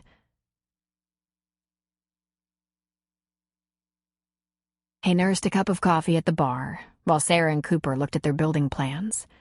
Not just for a house, but for the whole ridge that stretched between his place and the town, including roads. Austin was in the RV watching TV, laying around and eating cereal out of the box. Landon had taken one of Cooper's kayaks out on the bay for an upper-body workout and would come in for his work shift after that. There were 2 kayaks rented, 2 paddle boards, and since Spencer had been in the bar, 6 people had been in for coffee. 4 of them took coffee cups down to the beach and dock. 2 customers sat on the deck and enjoyed the morning view. Despite all this activity, Spencer couldn't get the girl off his mind. Raleigh came into the bar from the kitchen. I need a little time, Coop. You okay here alone? No problem, Raleigh, Cooper replied without looking up. Could be gone for a spell. I got it, Cooper said, still studying the layout in front of him. A minute later, Spencer heard Raleigh slam something into the bed of his truck outside. Then he was back in the kitchen. Next, he was struggling out the door with a box full of stuff. Then he was back. Then out again with a load of cleaning implements. Mop, broom, rags. Cooper finally looked up. Raleigh, what the hell are you doing? The old guy stopped short, mops and brooms and stuff in his arms, and said, Every night I beat Devin and the little one home. And you know why? 'Cause she works all day, then takes the little one to that shithole she rented. They eat a sandwich she packed up, and then Devin tries to make a dent in the filth and damage of that house, while her daughter either looks at her books or sits with that old lady neighbor next door. It just ain't right. I'm going over there. See what I can do. As if he'd been hit with a cattle prod, Spencer was off his stool. I'm in that with you, Raleigh. Let me get my shoes and tell Austin I'll be gone a while. Take your own car, Raleigh said. I'm putting in some serious time. And he was gone. Can you manage Austin? Spencer asked Cooper. Cooper turned to Sarah. Can you handle Austin? The bar should be quiet. It's a weekday. But I want to go, Sarah said. I'm embarrassed I didn't think of it. Okay, we have a problem, Cooper said. I can close the bar for a few hours, but we got us a kid. Landon will help out, Sarah said. We'll just tell him not to serve alcohol and to keep an eye on Austin. Yeah, Spencer said. What does he get for that? Double pay? He gets me to not hate him, Cooper said. If we're helping out a friend, he can just suck it up. And with that, Cooper went out on the deck and split the morning calm with a piercing whistle. By the time Spencer was back on the deck in jeans and shoes, Landon was coming up the stairs to the deck. what?" he asked. "We're heading out to help a friend," Sarah told him. "We'd like you to keep an eye on the bar and Austin. Austin's watching TV right now. Don't let him get away. And just don't sell alcohol. Cooper will be back before 5. "What friend?" he asked. "Raleigh's cousin," she said. "Devin. She rented a house down the street from us, and it needs help." "Help? Because she shouldn't have to live in a completely demolished dump," Spencer said. "Austin goes no farther than the dock, in a life jacket." "Gotcha," Landon said. They headed out in 2 cars, and when they arrived, the front door was standing open. Raleigh's old truck was backed into the driveway with the hatch down, and there was the sound of pounding coming from inside. "No moss growing under that old boy's feet," Spencer said as he stood outside the front door with Cooper and Sarah. Raleigh was already involved in patching a hole in the wall with drywall he'd obviously brought along. There were a couple of cans of paint sitting on the floor. "What do we got, Raleigh?" Spencer asked. Raleigh looked up. "Bag the trash. She's got it in neat piles in each room. We got nasty kitchen appliances. And while you're at it, pull 'em out from the wall and clean that nasty stuff under 'em. We got a bathroom that a vagrant wouldn't use. We got walls to paint, trim to scrub and paint, windows to wash. Leave the fireplace till last. She don't need it this summer." Sarah walked across the living room and peeked into each room. "Cooper, that bathroom is yours. It's awful. Spencer, why don't you help me in the kitchen?" Spencer took a look at each room. "Yep, Cooper gets that bathroom." And then he got started pulling out appliances. While Sarah worked on cleaning the inside of the refrigerator, he bagged the trash and threw it in the back of Cooper's truck. A little over 3 hours later, the kitchen appliances were clean and Spencer was washing the walls so he could paint them, while Sarah got started on cleaning out the cupboards. And then they were interrupted when Landon and Austin pulled up in the Razor with a cooler strapped to the back. "Lunch," Landon announced. Work stopped at once while Landon opened the cooler to reveal sandwiches and cold drinks. Austin carried a grocery bag full of chips and snacks. "What did you do with the bar?" Cooper asked. "Put the close sign on the door, just like you used to do before you had slave labor," Landon replied. "Wow, this place is a wreck. And it's already a lot better than it was," Spencer informed him. After some serious hand-washing, they sat on the living room floor in a circle, all of them, and ate the sandwiches. And then they went back after it with a vengeance. By 4:30, Cooper and Raleigh were leaving to take care of the evening crowd down on the beach. Sarah was looking over her handiwork. She'd cleaned all the windows, while Spencer painted the kitchen. The floors were clean but ill-used. She scuffed a toe on the floor.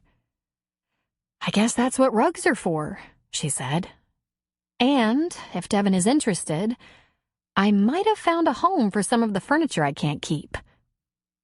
"I'd been thinking the same thing," Spencer said. "Looks damn good in here." Sarah turned full circle. "I'm gonna walk down the block, let Ham out, and take a shower. See you back at the beach?" He laughed.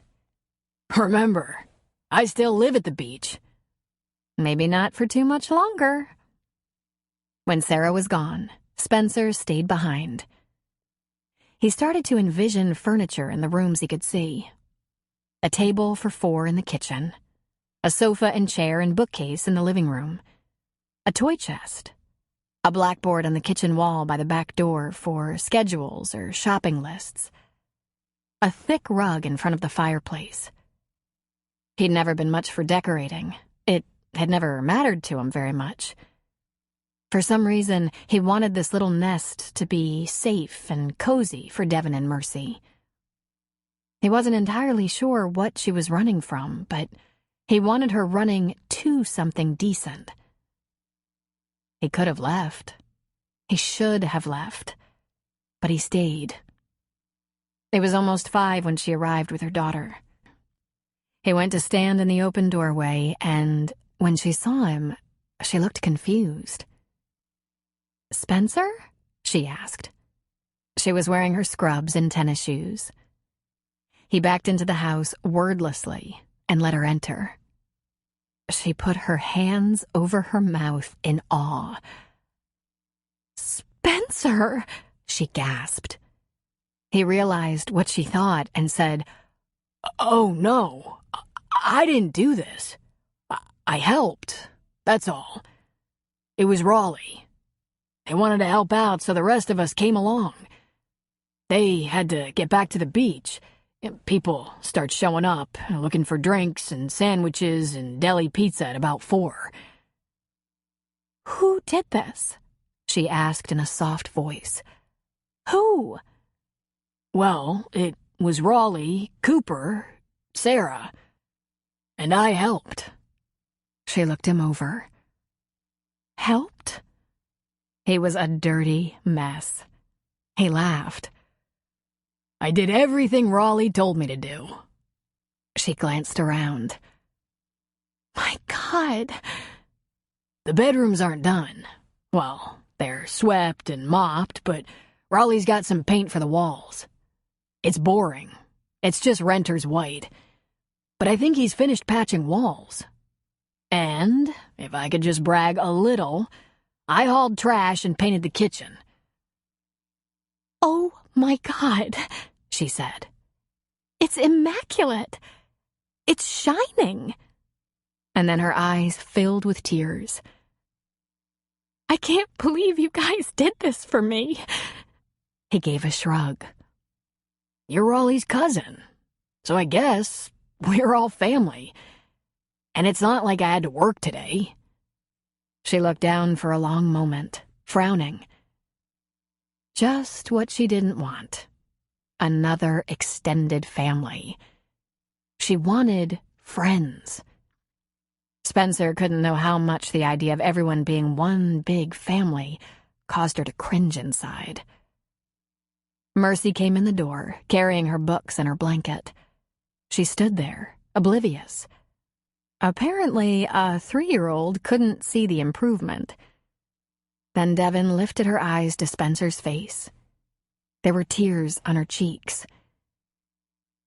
"Do you know how long it would have taken me to get this far?" "Yeah," he laughed. "I do." "You're not going to understand this, but I've had great kindnesses given me. But the price has been... Well, never mind that. Thank you will just never be enough." She wiped the emotion off her cheeks. "Devin, I want you to stop right there. There's not going to be a bill. It was just us being good neighbors, that's all. I don't want you to think you owe anyone anything." "Thank you," she said. "But you'll probably want to start with that. Just thank you.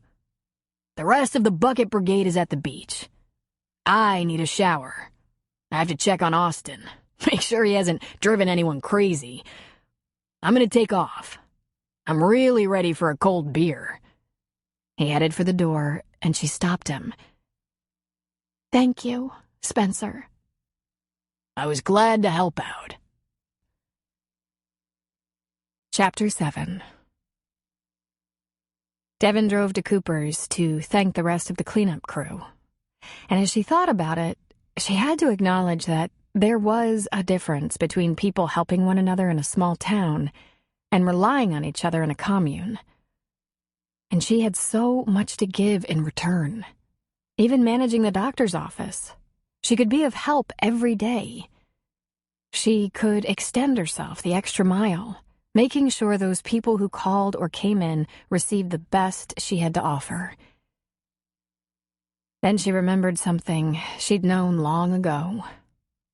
That kindness wasn't only demonstrated by giving material things or labors. There were the simple gestures that people forgot that were so important. A little extra time, a smile, patience, conversation, gratitude. These were the things Aunt Mary had valued. She'd never had much by way of material wealth, but she'd been one of the most generous people Devon knew. She reminded herself of these things as she walked into Cooper's, holding Mercy's hand. She went first to the kitchen to find Raleigh. "You wonderful sneak," she said. "I can't believe what you did." He turned from the sink. "I just meant to put a dent in it for you," he said. "But all of them others just jumped in. Looks darn good, don't it, though?" "Darn good. Thank you. You are certainly my guardian angel." He grinned at her, and if she wasn't mistaken, flushed a little bit. "Ain't no one ever called me that before." "Can I buy you a beer?" she asked. "Girl, I don't drink nothing. I don't make all that much sense without ever taking a drink. Those others, though, they'd probably take your beer money." She just laughed at him.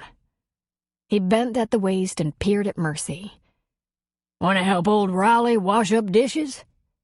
Her little face lit up, and Devon said, "Oh, Raleigh, she's just going to make a big mess." He scooped her up and planted her on the step stool in front of the sink. "I reckon. There ain't no sharp things in there. I know what I'm doing." He tied an apron around her neck, and it fit her like a long dress. "Why don't you take a break for once? Sit out on the deck and count seabirds." Devon wandered back into the bar. Cooper was alone behind the bar, and he was smiling at her. She leaned on the bar. "How can I thank you?" "You just did." "I can't even buy you a beer in your own bar," she said. "I'll think of something special. Something that will show you how much it means to me that you'd take on that cleanup job for someone you barely even know." He leaned toward her. "Listen here. You've already done enough for me. For us." "But I haven't done—" His voice was lowered when he talked, as if this was just for her. "I've known that old boy in the kitchen for almost a year now. He's a curmudgeonly old coot. He hasn't had an easy life. He doesn't trust people quickly. He's been mostly alone, and hardly anyone knows how big his heart is. I'm maybe the best friend he's got, and he makes me work real hard for a few words. But since you and your little girl have been around, Raleigh's a whole new man. Almost can't shut him up. And he's got a twinkle in his eye that I haven't ever seen before. He's been needing someone to take care of. He's been needing family. And I wouldn't be saying this, but it's pretty plain. You're not just good for him, you're good to him. That matters to me, Devon." "He's a good man," she said. "He is that, hard as he might try to keep it a secret." She leaned toward him and in a hushed tone said, "I'm not his cousin." And Cooper whispered back, "I know." "He told you?" Cooper shook his head. "I guessed, that's all. It was awful sudden, you showing up. But as long as it works out..." "I would never hurt Raleigh." "That's coming across loud and clear." "I can't really talk about..." "About why you cut off your pretty hair and won't talk about where you've been? Look, hardly a one of us doesn't have stuff to get over, so you don't have to explain. I can make you blush with my past. In fact, let's leave that alone. There might come a time you want to talk about whatever it is, but know this. It doesn't really matter that much. What matters is that you find what you need, that Raleigh is happy, that your daughter's okay. That's what's important to me, too. Then we're bent on a single purpose. Now, what's your pleasure? Coffee? Soda? Wine? She sniffed back some emotion. Can I have a beer? You got it, he said, pulling a bottle out of the cooler. He popped the top and put it on the bar as she was struggling to open her wallet. He put a hand over hers. Devin, I'm not taking your money. Don't be ridiculous. The families of folks who work here eat and drink for free. Now find a place in the sun to relax. Raleigh says you've been working day and night for a week. I could just kiss you, she whispered. I'll take that, he said with a handsome big grin. Then he leaned across the bar, presenting her with his cheek. Devin sat on the deck with her beer. Down on the beach, she saw Spencer throwing the football with Landon. So much for his shower. He was wearing the same jeans, but without his shirt or shoes. He'd apparently been distracted by a little ball practice. He had amazing shoulders and arms, which she wished she hadn't even noticed. But there was no denying it. He was a beautiful specimen. His boy, Austin, was fooling around on the paddleboard, very near the shore. There were a few people out on the water, a couple in a small skiff rowing around the quiet bay. 2 people were on paddleboards, taking them farther out into the bay.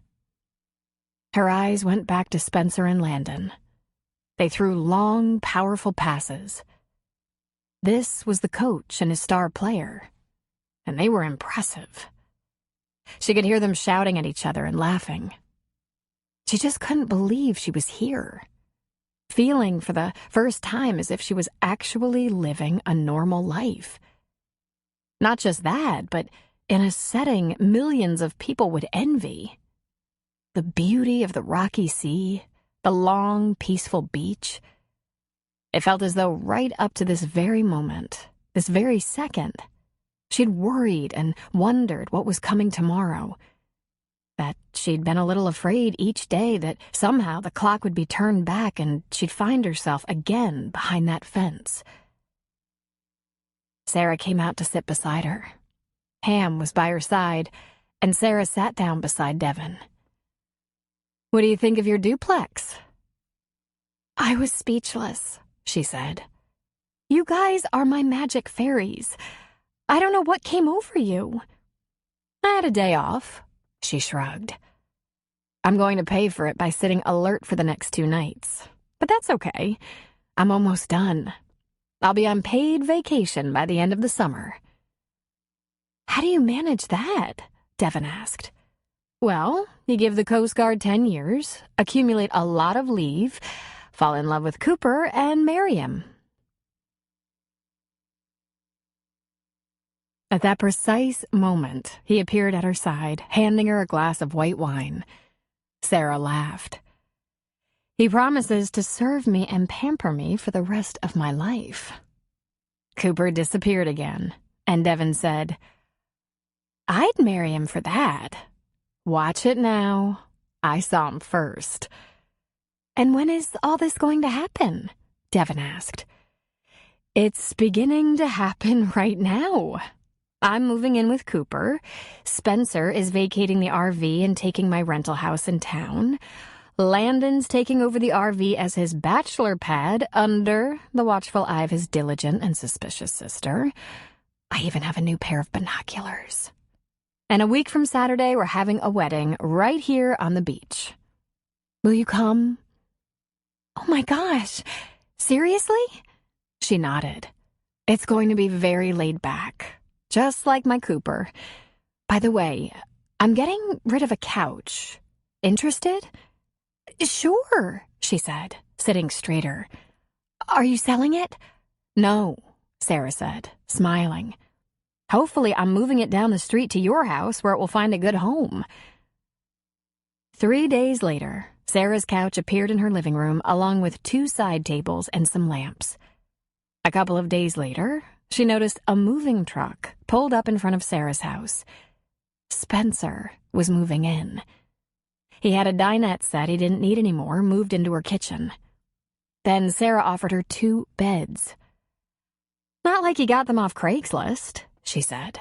"They're almost new, and I'll give you the mattress protector to go with them. And some linens I can't use anymore." Spencer gave her a dresser and chest that had been in his last guest room. And just like that, her little house was ready to move into. Then Sarah and Spencer had a huge yard sale, and Devin went, picking up a few extra items. Kitchen things, a set of old dishes that looked fine to her, even a couple of things to hang on the wall. She ordered a few towels, a couple of blankets, pillows, and some flatware online. When she embraced Raleigh at the front door of her little house, she said, "We will see you almost every day." "Yes, you will. If you don't come by Cooper's, I'll check on you here, so don't go thinking you're done with me. Me and Mercy, we bonded." Raleigh went to the farmer's market in Myrtle Creek one afternoon. He just roamed around, looking at the crafts and produce stands, taking his good old time, observing. He felt like a man in a foreign country, checking out the status of things. And then he saw what he was looking for. A produce stand run by a couple of farm girls with long single braids. They were selling strawberries, early pears, root vegetables such as carrots, onions, red potatoes, and scallions. There was leaf lettuce, butter lettuce, beets, peppers, small early hook squash, little zucchini, and green beans. They had small cucumbers for pickling, and some fine-looking tomatoes. He gave a tomato a gentle squeeze, soft and meaty, yet firm. "What fertilizer you use on these?" he asked one of the girls. "We have livestock, so we make our own blend. All organic, all clean," the smiling girl said. "Wish I could get my hands on some of your fertilizer. I got me a couple tomato plants. They're healthy and strong and still don't produce like this. Where does all this come from?" he asked. "You grow it yourselves, right?" "We have some property down the river. In 2 weeks we'll have larger squash, and in late summer the melons will start coming in. Plus apples, and the tomatoes will keep coming as long as the weather holds." He'd never paid much attention to these ladies before, but now he was looking at them in a whole new way. The 3 young women did the selling, and behind them, in the back of their booth, looking as if they were there to do heavy lifting, were 2 large men in jeans and boots. They looked friendly, but they didn't chat with any of the customers. They stood back, arms crossed over their chests, wearing half smiles, talking only to each other. On their display stand, they had big jars, old-fashioned pickle jars with hand-lettered labels. Veterans, UNICEF, Save the Children, Police and Firefighters Fund, St. Jude's Hospital. Well, covered their bases, didn't they? Raleigh thought to himself. He tried to remember if these were the same charities they had been supporting the last time he stumbled on them. He took out a couple of dollars for the veterans jar and asked, "Does any of the money you earn go to charity?"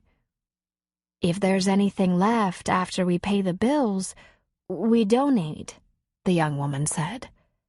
"The fellowship supports a number of worthy causes." "The fellowship? Yeah, that's right. You have a produce stand on the road back by the river, don't you?" he asked. "Not open every day, sir. We don't get a lot of traffic back there, so we're only open about 4 afternoons a week and always on the weekend in the summer." "Give me a couple of big bags of these tomatoes," Raleigh said. "and a bag of them green beans. You ladies do a right fine job." "Thank you, sir." "And you weave them things?" he asked, pointing to a display of shawls and throws. She laughed happily. Yes, sir. Charlotte does that, and she taught some of us how to knit and crochet. That occupies us on all those cold winter nights. Would you like to look at them? He wandered down to the end of the stand and picked through them. The prices on them were pretty high. Wow, you're awful proud of these. $75? They're handmade, sir, and original designs. I'll have this one here. I have an elderly neighbor lady who would really take to it. Perfect. I hope your neighbor loves it. They wrapped up his vegetables and throw. Raleigh paid in cash and left. Instead of going back to Cooper's to work, he went to the doctor's office. Devin was sitting behind the counter at the desk and looked up, surprised to see him. What a surprise! I hope you're not sick. Never felt better, he said. I brought you a couple things. He put his parcels on the table. I split up the beans and tomatoes, kept half for myself. Then there's this, he said, giving her the tissue-wrapped parcel with the throw. She smiled at the beautiful vegetables, but when she saw the throw, she frowned. Raleigh, what have you done? He gave a shrug and a fairly handsome smile. Just checking on things in Myrtle Creek. I thought you might like knowing it seems to be business as usual. Not that I expected to see anything amiss, but they're still there, selling their tomatoes and woven things, wearing their overalls and braids. He shook his head. Devin will be careful, but it's going to be all right, I think. He gave her a gentle smile. I think you got yourself a new home. She came around the counter, stood on tiptoes, and kissed his cheek. Thank you, Raleigh. I not only have a new home, I have a table and chairs. When can you come to dinner? I reckon there's time tomorrow night. Wednesday nights ain't so busy at the beach. That would be great. Consider yourself invited.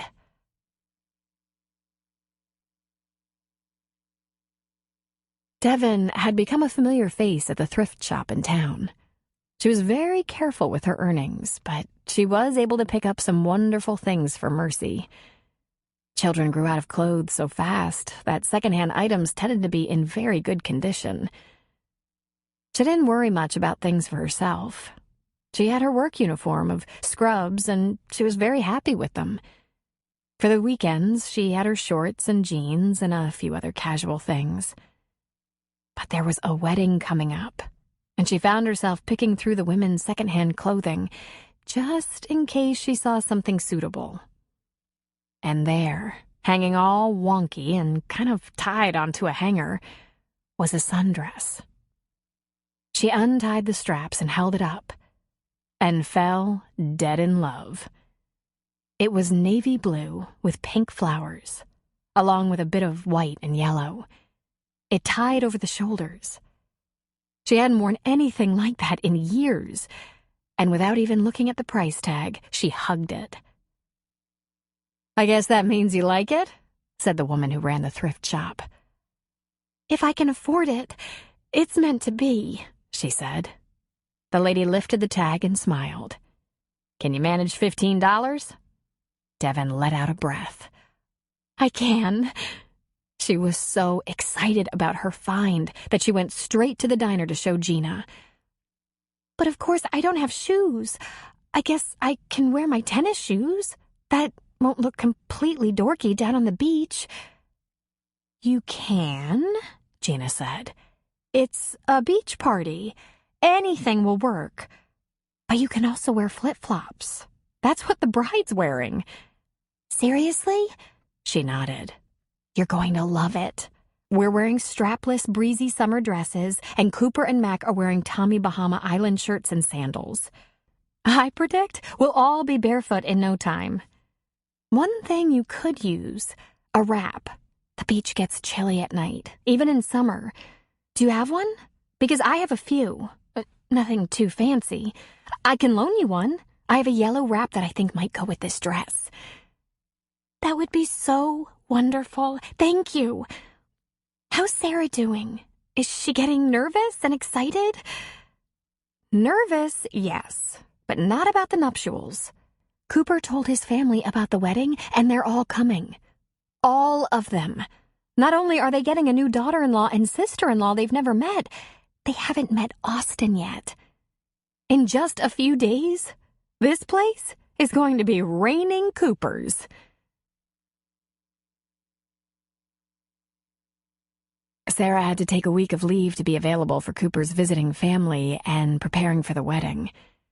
Everyone started arriving on the Thursday before the Saturday wedding, and she met them all except a couple of nieces and nephews who had been unable to attend. But there were promises of another summer visit before school started again. Cooper's family met Austin and Spencer with caution, clearly trying not to overwhelm them with their sheer numbers. But once the kids got out to the beach and on the water, the adults began to relax. Sophie and Hank, Cooper's parents, not only brought gifts, but a cooler packed with Sophie's lasagna, homemade bread, extra sauce, and meatballs. Apparently, she was afraid Cooper wouldn't be able to make sure they were all fed. As the Cooper clan arrived in Thunder Point, things loosened up considerably. Cooper got a lot of teasing about falling into this fabulous property when everyone had always considered him just a wanderer who couldn't put down roots. On Friday, the preparations began in earnest. The Cooper family helped by stringing lights around the beach, attached to poles that were stuck in the ground. Sophie brought out the lasagna, and Raleigh added a huge green salad and compared recipe details with Sophie. Raleigh tried to excuse himself from the family dinner, but he was denied and told to go find Devin and Mercy and make sure they were part of what appeared to be the groom's dinner. Anyone else who happened to be at the bar or on the beach was invited to partake. The McCain clan was there in force, and the place was jumping with kids and teens and adults everywhere. "How many people will be coming to this wedding?" Cooper's sister, Rochelle, asked.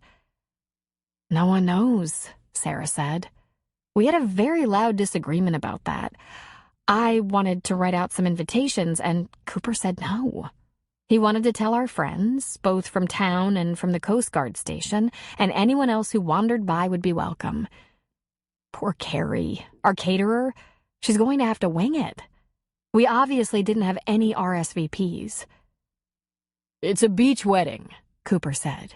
"If they come, they get a party." "I hope we don't run out of food," Sarah said. "We won't," he said. "Carrie knows more about catering in this town than any other person. The only thing we have to worry about is rain." "It wouldn't dare rain," Sarah said. It was quite early on Saturday morning when Sarah heard a vehicle on the beach and took her coffee outside to the deck. It was Carrie, delivering some items for the wedding and the party. As she surveyed the scene below, she saw the bandstand that had been positioned at the base of the hill with reels of extension cords that would be run up to the bar to power the speakers and electric instruments. There were a couple of long tables for food and drink set up near the staircase to the beach. And finally, an arch covered with fresh flowers. Sarah put a hand to her chest and sighed deeply, feeling a rush of tears come to her eyes. It was beautiful. She heard a sound, and thinking it must be Cooper, she turned. But it was Sophie, carrying a cup of coffee. "Come and see," she whispered. Sophie joined her at the rail and saw the beautiful arch. "Oh, Sarah," she said. "Carrie said she'd think of something. She's an amazing woman. I was all for just getting married privately, maybe up the coast. But Cooper said he wanted to be married on this beach and that he'd take care of things." She shook her head. "He surprises me at every turn." Sophie slipped her arm around Sarah's shoulders. "We haven't seen enough of our son the past 20 years. He spent quite a few years traveling, no interest in claiming a permanent home. Now I see a changed man, Sarah, and he's happier than I've ever seen him. I expect that's because of you. He's made me happier than I've ever been, she said. I have no idea how all this happened. I came here to be alone, to lick my wounds after a failed marriage. Cooper's not only gained a son in Austin, but he's become a role model to my brother Landon. And I think that finally, after all these years, I won't worry about my son finding what he wants and needs to complete his life. She kissed Sarah's cheek. Thank you. As the mother of a painfully independent son, thank you for coming into his life. I can see you're a very good match. I'm going to do everything I can to make him happy. He already makes me happier than I thought I could ever be. They were hugging and drying their tears when Cooper came outside with his cup of coffee. He looked at his mother and his bride and said, "Oh, brother."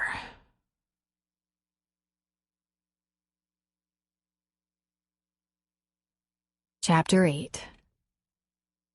Devin couldn't remember the last time she'd attended a wedding. It was probably back in her college days. And she'd certainly never gone to a wedding like this. Although children were welcome at the wedding, Scott convinced her they should leave them at home so they could be put to bed at a reasonable hour. "We're going to drink and dance and have fun," he insisted. She drove Mercy to Scott's house, where she was spending the night with Jenny and Will, leaving Devin and her boss free to go to the wedding. When they arrived at the Grant home, complete with all Mercy's overnight gear, she was actually happy to see that Gabriella's boyfriend was also there. Devin was introduced to Charles, also a college student. "You're okay with Charles spending the evening with Gabriella and the kids, aren't you?" Scott asked. I'm relieved, in fact, she said. She's not just a nanny or au pair or babysitter, but a completely normal 19-year-old. "You don't have to worry about that. Gabriella has a very active social life when she gets time to have one. Follow me in your truck. We'll just park at Cliffhangers and walk across the beach if you're up to it." She stuck out a foot, showing off her new flip-flops. I'm ready, she said, smiling. I even live close enough to the beach to walk home if it comes to that. You never know. I could have the time of my life tonight. He peered at her. "How long since you've been to a party or a wedding reception?" I can't even remember. A very long time. A lot of people had the same idea. The marina parking lot was full. After they parked, he looped his arm with hers to walk her across the beach. "We're going to have some fun tonight. I don't want to see you picking up Mercy before morning. Just enjoy yourself. You look very pretty tonight, Devin." She flushed slightly. And so do you, Dr. Grant. Even though it wasn't dark yet, the sparkling lights twinkled in the dusk, casting a glow over a wide area of the beach. There were no chairs set up, but there was a runner that led from the bottom of the steps to the arch and a box on the side of the bay where the preacher would stand. The band was set up, and they were playing some soft classic tunes. I'll Be Seeing You, Deep Purple, Will You Love Me Tomorrow? People were milling around with plastic cups, visiting, laughing, and generally getting into the party mood. The sky had never been more beautiful. The bay was calm and dark, the air warm, and there was only a slight breeze. Scott Grant pressed a cup into her hand. "Lots of people here I've never met before," he said. She grinned at him. It turns out I know a lot of them. I've already met Cooper's family. She grabbed his hand and dragged him around the gathering at the beach, introducing him to those people he didn't know. They eventually found Raleigh behind one of the long serving tables, wearing a shirt identical to Max and Cooper's, as if he were a part of the wedding party. Even Austin had a matching shirt. Austin was running around the beach with a kid about the same age, kicking up sand at the water's edge. Gina wore a powder blue strapless summer dress and held a lovely bouquet. Max stayed close to her, near the bridal arch, chatting with a man who must be either the minister or justice of the peace. He wore a Hawaiian shirt and sported a long ponytail. The sun lowered. The lights twinkled. The band played, and the sky was clear and deep, speckled with stars. Devon's happiness at being included was almost too much to bear. People thought of her as a regular girl, worthy of their company. She pulled her yellow wrap, her borrowed wrap, around her shoulders. It was all so beautiful and happy.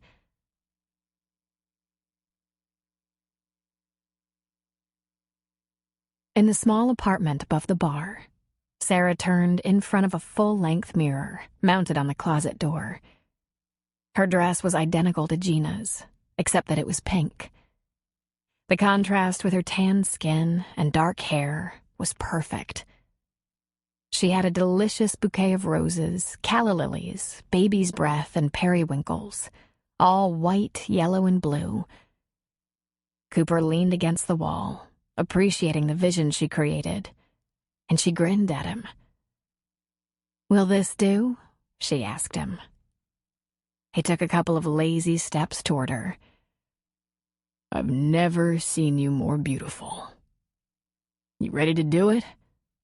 It's a long contract. 99 years. She put her hands on his shoulders. "Just 99? My little commitment phobe has gone, I think. I have something for you." She laughed and shook her head. "You can't possibly give me one more thing, Cooper. You're giving me your life, your beachfront property. You're taking on my brother and supporting us both. It's just something for you to wear to bed on our wedding night." "Oh, that's very sweet." He pulled a small box out of his pocket. He popped it open to display a pair of diamond stud earrings. She sighed and touched one. "Not a nightgown?" she asked. "We have absolutely no need for a nightgown. Just these." She pulled her earrings out of her ears and began inserting the diamond studs.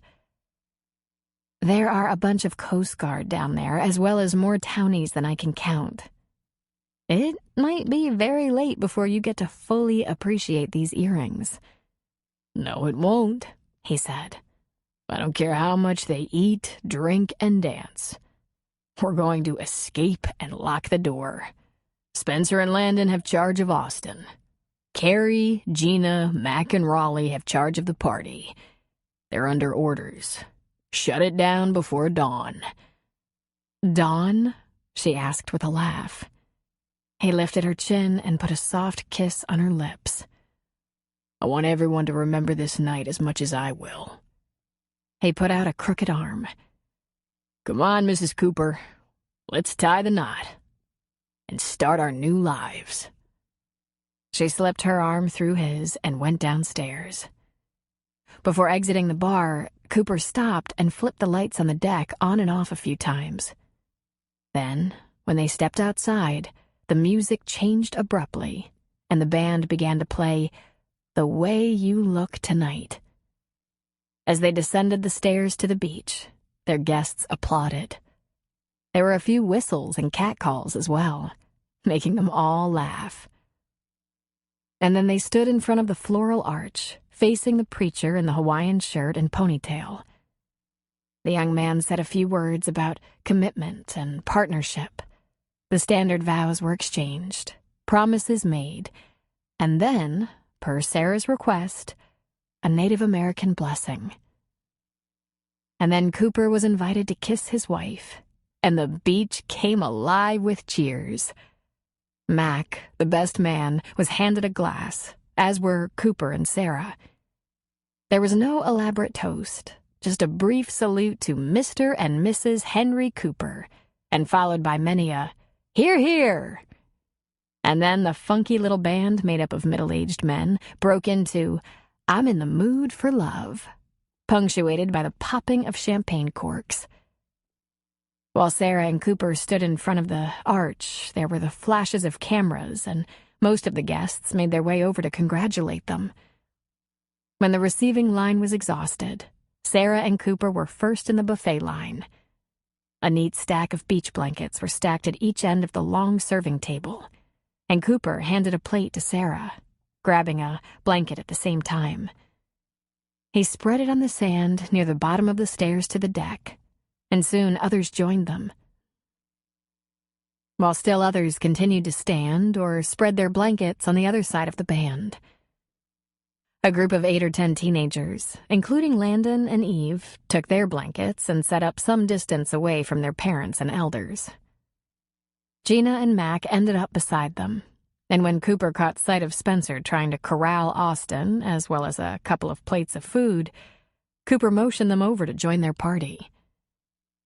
Not everyone needed blankets. There were several rocks and driftwood trunks scattered around that made for handy chairs. And before the first wave of guests had enjoyed the food, the dancing began. Mostly by those people over the age of 30. The music wasn't the teenager style at all. Cooper's mom and dad twirled around the sand a little bit, and once the eating was mostly done, Cooper took his wife onto the outdoor dance floor. Cooper didn't have possession of her for long. Her USCG friends and coworkers were present and wouldn't let her rest. After dancing with his mother and sisters, Cooper gratefully returned to the blanket, sitting down beside Spencer.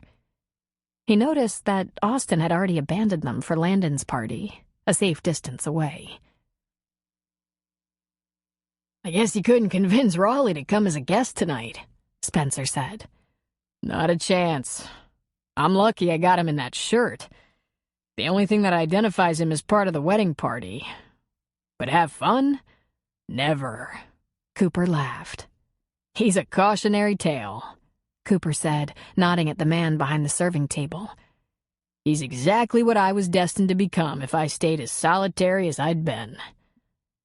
"You throw a good party," Spencer said. "You should do beach parties regularly, even when you're not getting married." "Makes sense," he said. "I have to hand it to Carrie.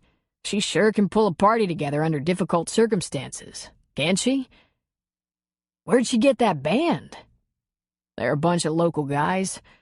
One's a mailman, one's a crabber, and I don't know who the third one is. Not exactly American Bandstand, but you can't complain about their tone, right? If you like ballroom music." "Get out there, Spencer," Cooper said. "Wrap your arms around something soft. Give Sarah a whirl, because after tonight, you can't touch her." Again, Spencer laughed, shaking his head.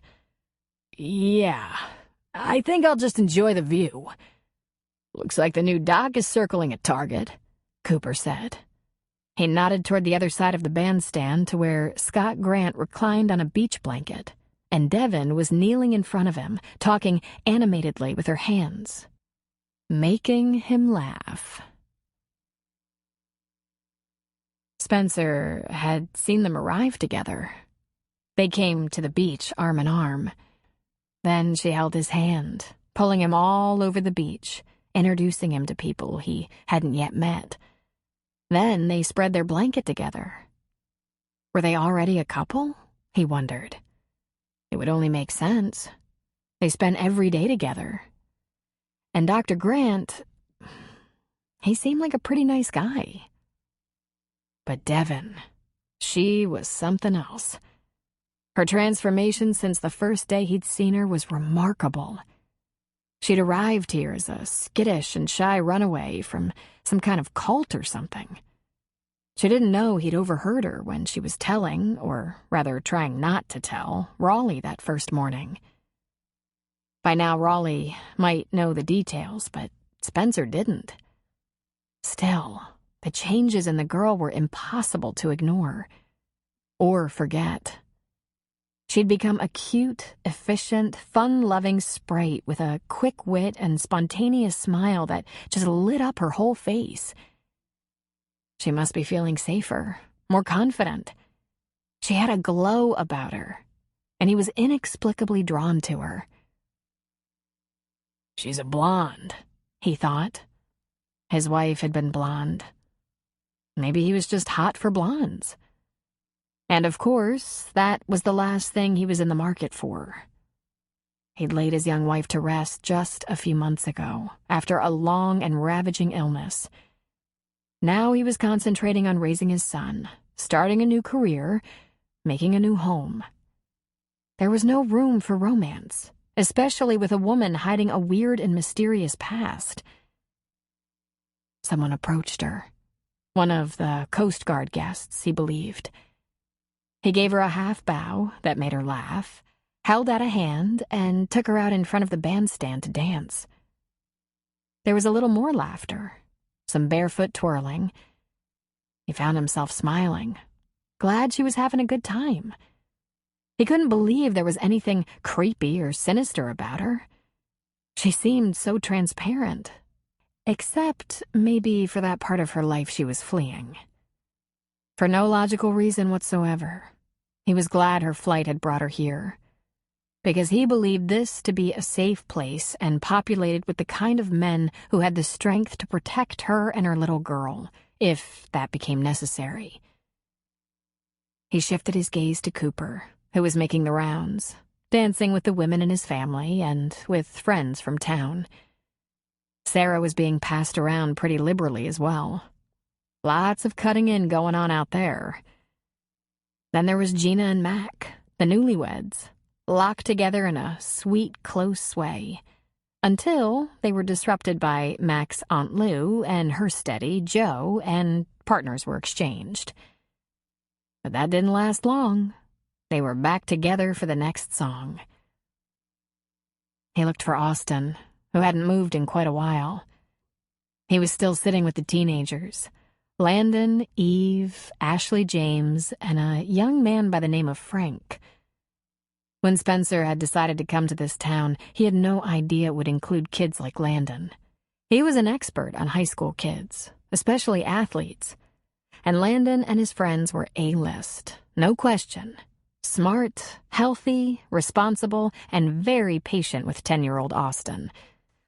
Landon was bunking with Spencer and Austin while Cooper's parents borrowed the RV as their guest room, and he was a perfect house guest. Spencer wandered over to the outdoor bar for another beer, and while standing there, he talked with a number of folks from town. Yeah, this was a town excited about football season, and it made sense. Their high school teams did well and were worth bragging about. People wanted to warn him about competing teams and ask him if he had some secret weapon. They wanted to go over details of performance in previous years and talk about their stars. Finally, he was dragged out to dance by Rayanne, and, with beer in hand, he spun her around a little bit. "Wow," she said. "You can even dance." "I've chaperoned a ton of high school dances," he explained. She tapped his beer bottle with a long, pink, manicured finger. "No beer at those dances, I bet." "Not where I could see it," he answered with a laugh. "Hard to believe times have changed so little since I was in school.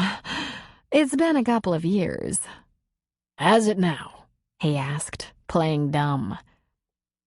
Dance over, he found himself standing around with Coach Rayborough, Cliff, and Mac.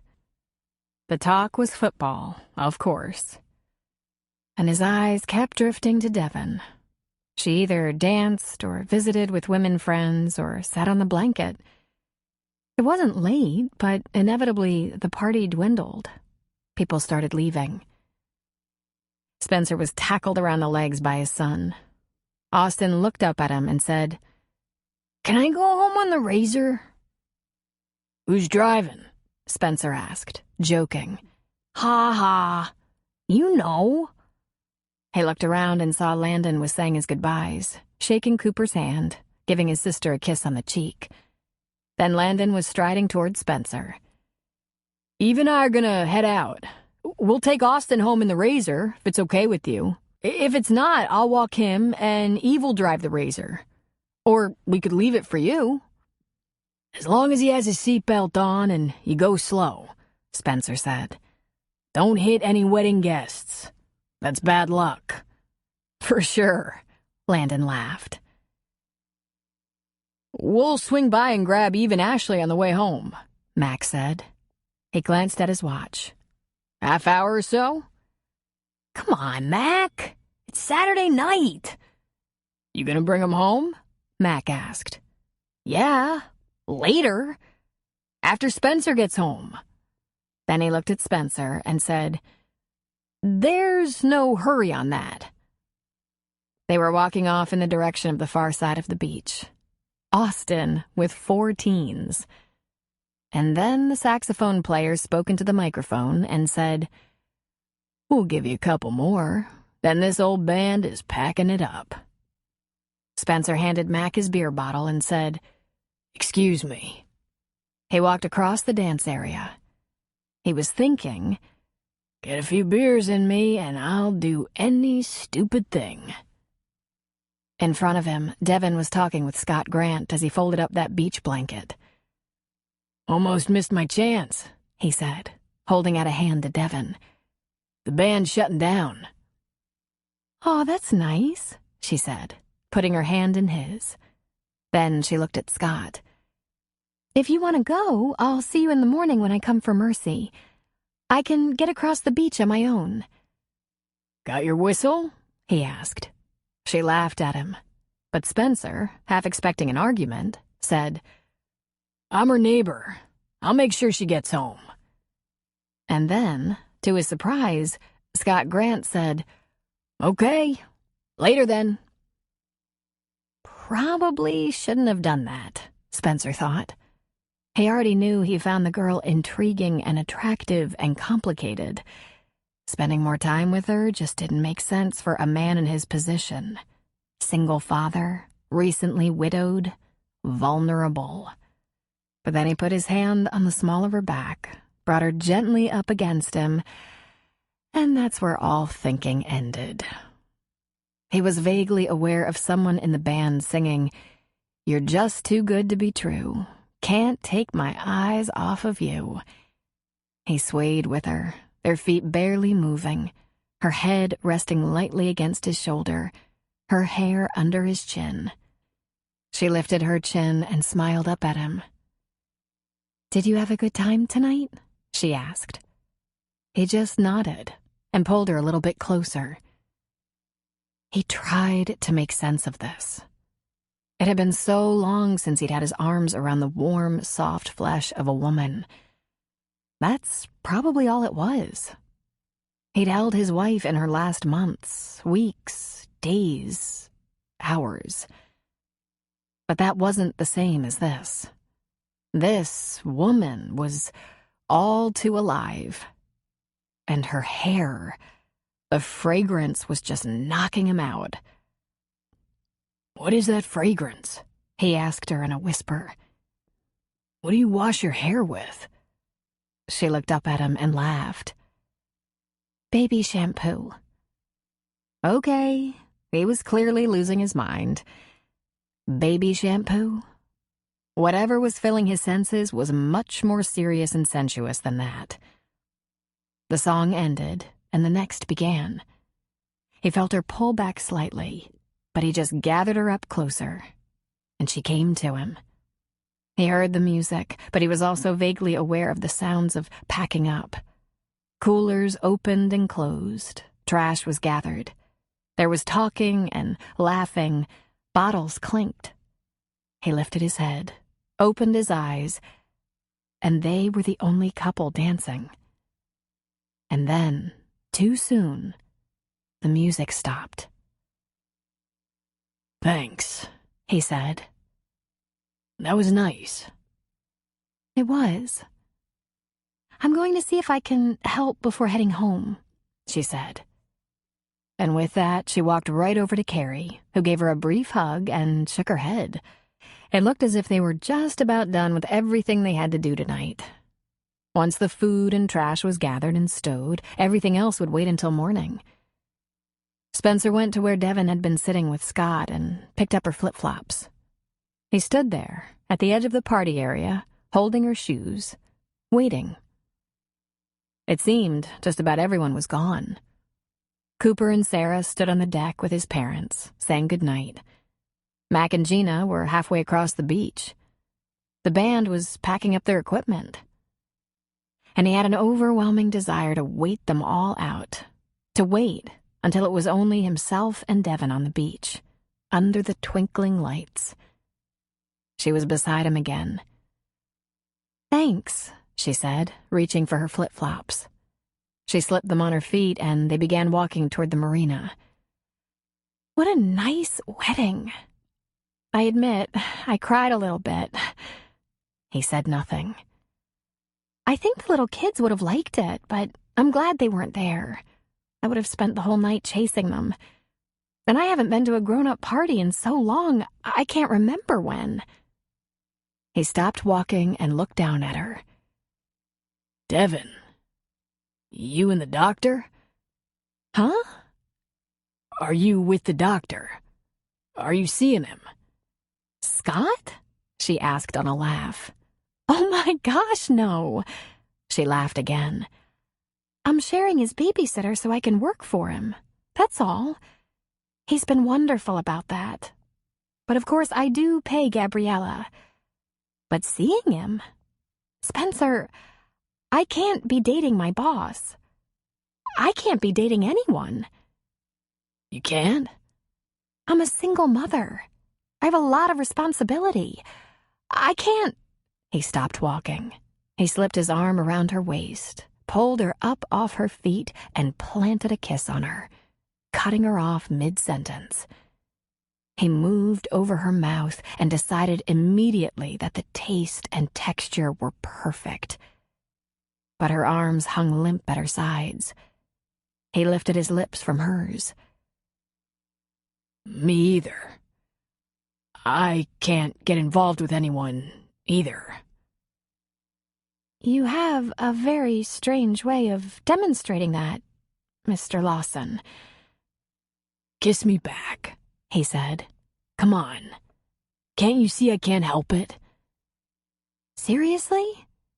"You're beautiful. You smell so good. You taste like heaven." "And I'm not dating." "We'll be friends," he said. "Very good friends. While we figure out if we should date. I haven't been on a date in years." She laughed at him, shaking her head. "Are you drunk?" He let go of her, let her drop to her feet. "No, I'm horribly sober." "So you don't want to kiss?" "I think it would be a bad idea. I only kiss boyfriends, and I haven't had one of those in forever." He shook his head. "You have no idea how much we have in common." "Come on," she said, taking his hand. "I'll give you a ride home. And behave yourself." They were almost to the marina when he said, "Devon, we should, I don't know, spend some time, or—" He stopped walking again. "Do you need someone to cut your grass? Help you paint something?" She shook her head. "What's up with you?" "I'm very helpful by nature." She began walking again. "I'll keep that in mind. Thank you." When they got to the truck, she asked, "Do you want a ride?" "I think I'll walk. It's just a few blocks. And I should clear my head. I'm not usually so—" He shrugged. "I don't grab and kiss women like that. And I could tell you didn't like it. I think I should probably do some chores for you or something. Prove I'm not rude and—" She put a hand on his arm. "That's all right, Spencer. It was just the twinkling lights and the wedding. Made you feel a little reckless." She tilted her head, and he really wanted to dig his fingers into that messy, willful short hair of hers. So he put his hands in his pockets. "Will you be all right?" she asked him. "I'm fine. Be careful driving home."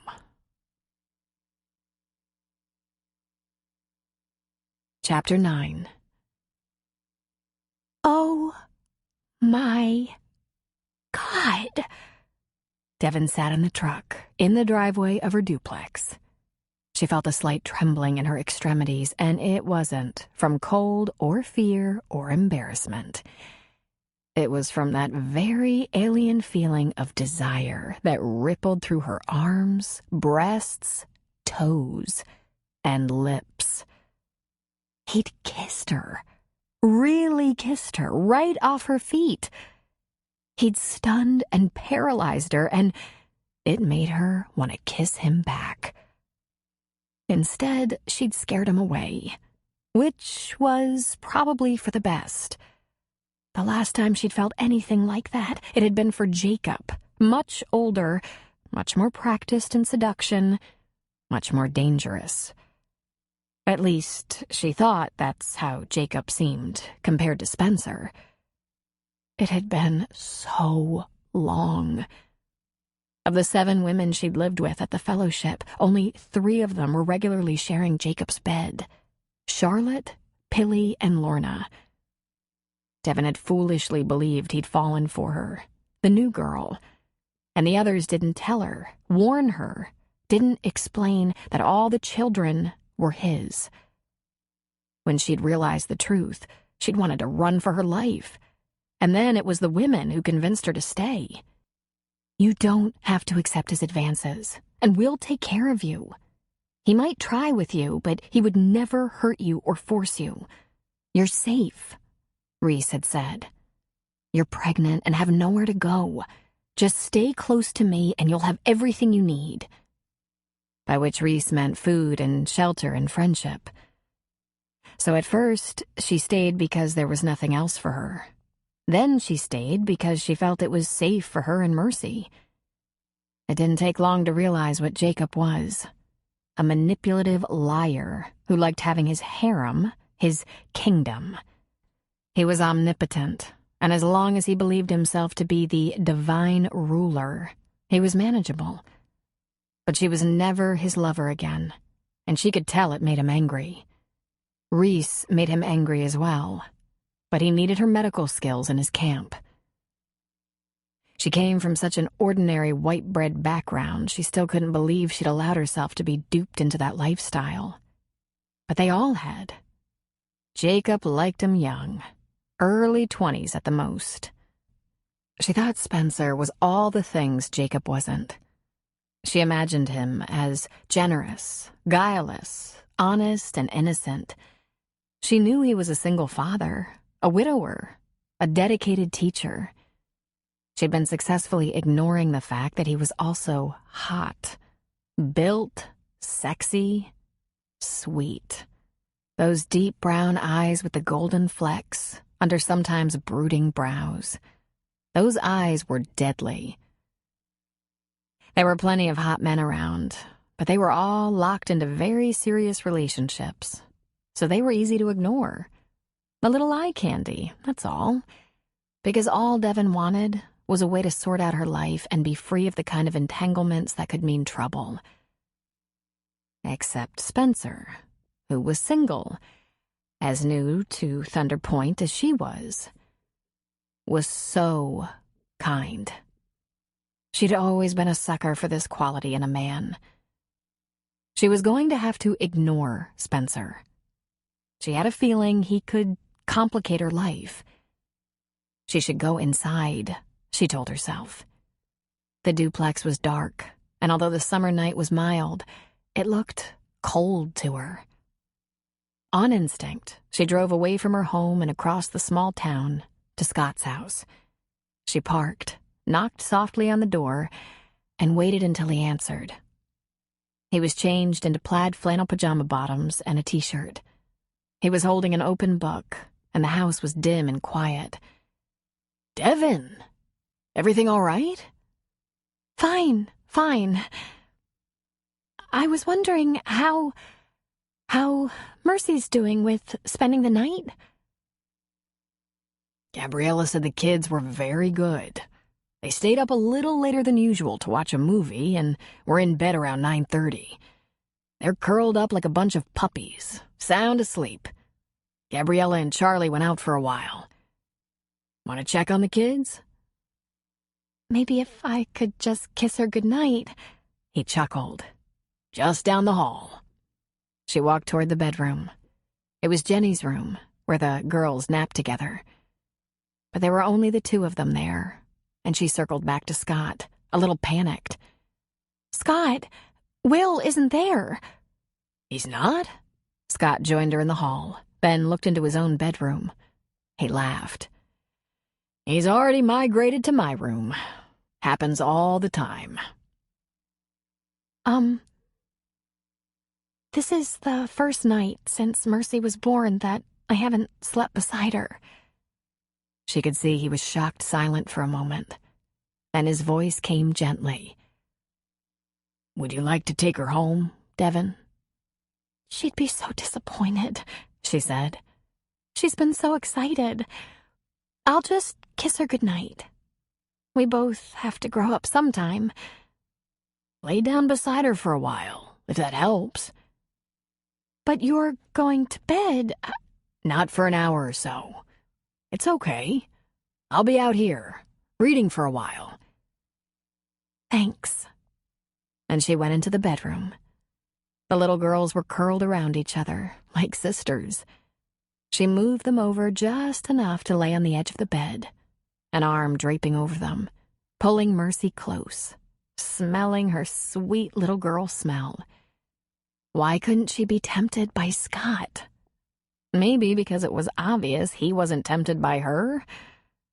But Devin didn't want a man at all. Since birth, they'd let her down. Everyone. After all, her mother had been alone, reaching out to a neighbor to step in when Devin was orphaned. The last man to be kind to her had betrayed her. Men had never proved to be a good idea for her.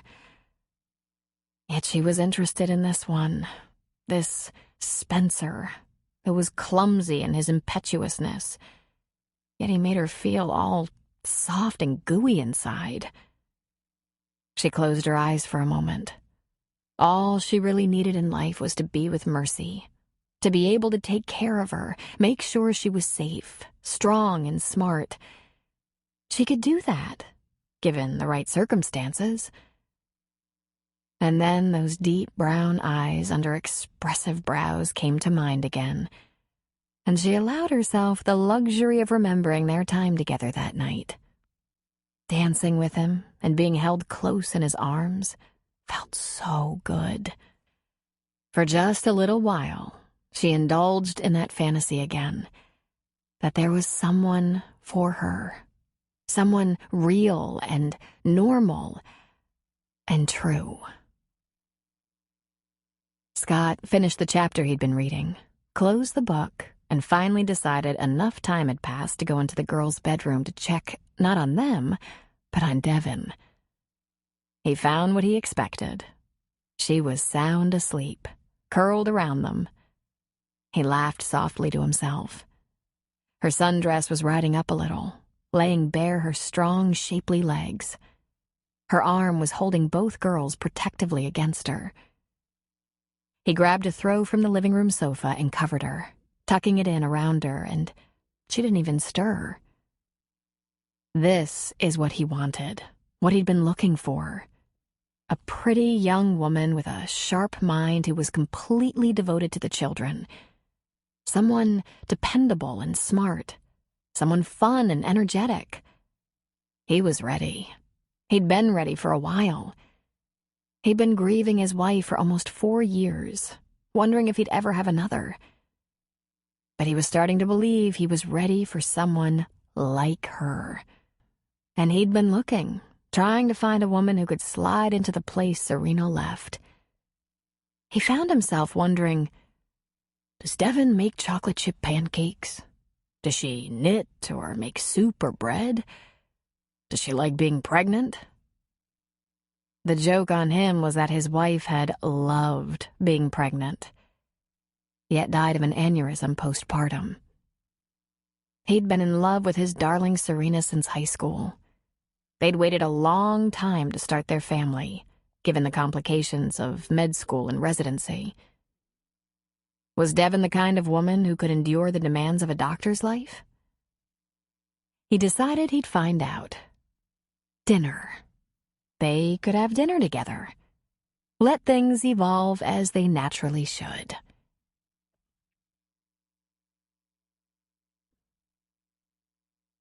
Reese Brolin was prepared to leave the fellowship with her 7-year-old son, Mark. But in the end, she couldn't leave without Mariah, the pregnant 20-year-old who felt as much like a daughter to her as a sister. Reese was the one who got them all through labor and delivery, and she wasn't sure what would happen to Mariah if she was left to the other well-meaning but untrained women. None of them were nurses or doulas. Sister Lane had offered her this chance. She told her about the secret opening in the fence, the backpack with a change of clothes, the bottled water and apples. "Did you also help Devon to leave?" Reese asked. "No," Lane said. "I had planned to follow her, but things didn't work out for me. You should take this chance while you have it. I know you want to go."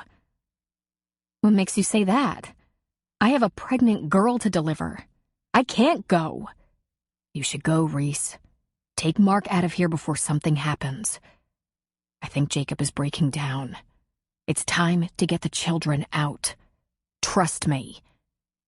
"How do you know this?" "We all know. He's not the same as he was when I first got here. The level of anxiety around here is growing by the hour. Something's going on. I think there might be trouble coming, and you know Jacob will fight back. He'll never give up this acreage, his herb farm. You have a chance.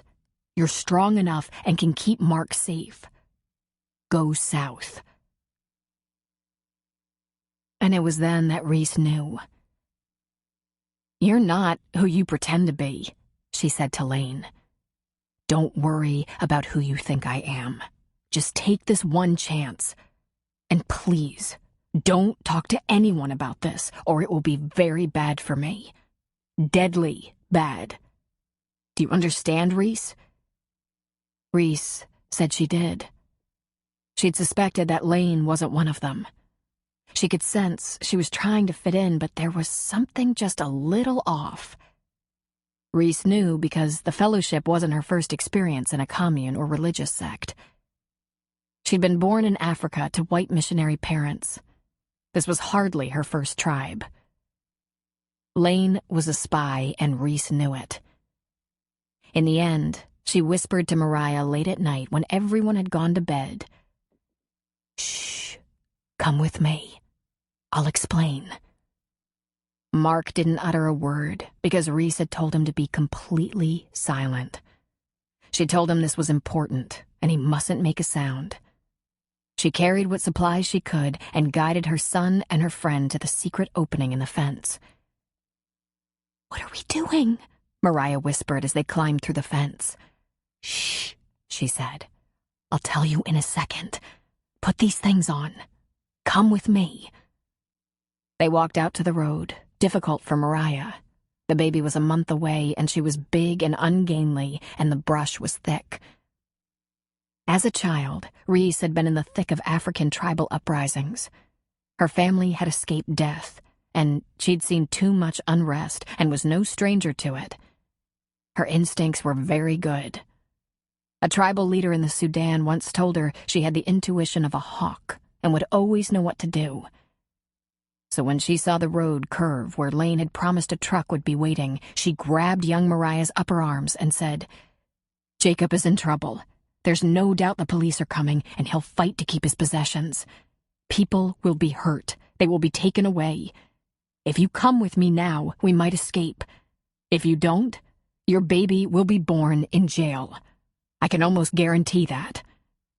"No," Mariah said in a sudden panic. "Mama?" Mark was suddenly frightened. Reese crouched down to Mark's level, peering into his eyes. "We have to leave, Mark. We have to leave now or face danger. You have to do as I say." Then she rose to Mariah. "You can refuse to come with me, but if you do, we are all in danger. You most of all, I think. See that truck? I was told it would be waiting for us. Let him take us to a safe place before it's too late." "And you'll stay with me?" Reese brushed her hair back a little. "I'll never leave you. I promise. Never." Reese took Mark's hand, then Mariah's. "Say nothing and trust me," she said, leading them down the road where a dark truck waited. Reese opened the door and looked inside. The man wore a ball cap, but the hair on his head was short. There was a rifle in his gun rack. He turned his head to look at her, and then immediately he started the engine. "Hurry up," he said. She lifted Mariah into the truck first, then Mark, then she squeezed in. The man pulled away, using only fog lights, until he'd gone quite a distance. When he turned on the headlights, she said, "Take us to the police." "Police it is," he said.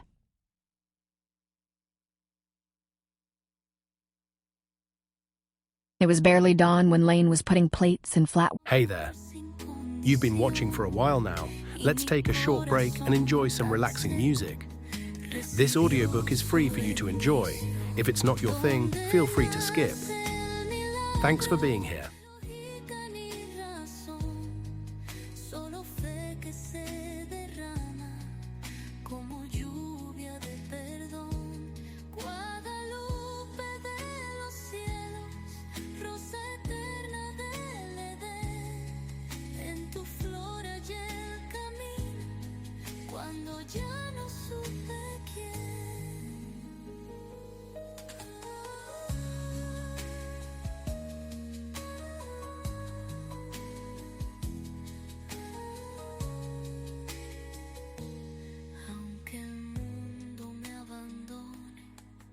Y me falte dirección, tú me muestras que aún florece una rosa en el dolor, donde nace el milagro. Where around the long table, enough for 14 people, and a high chair for a 2-year-old.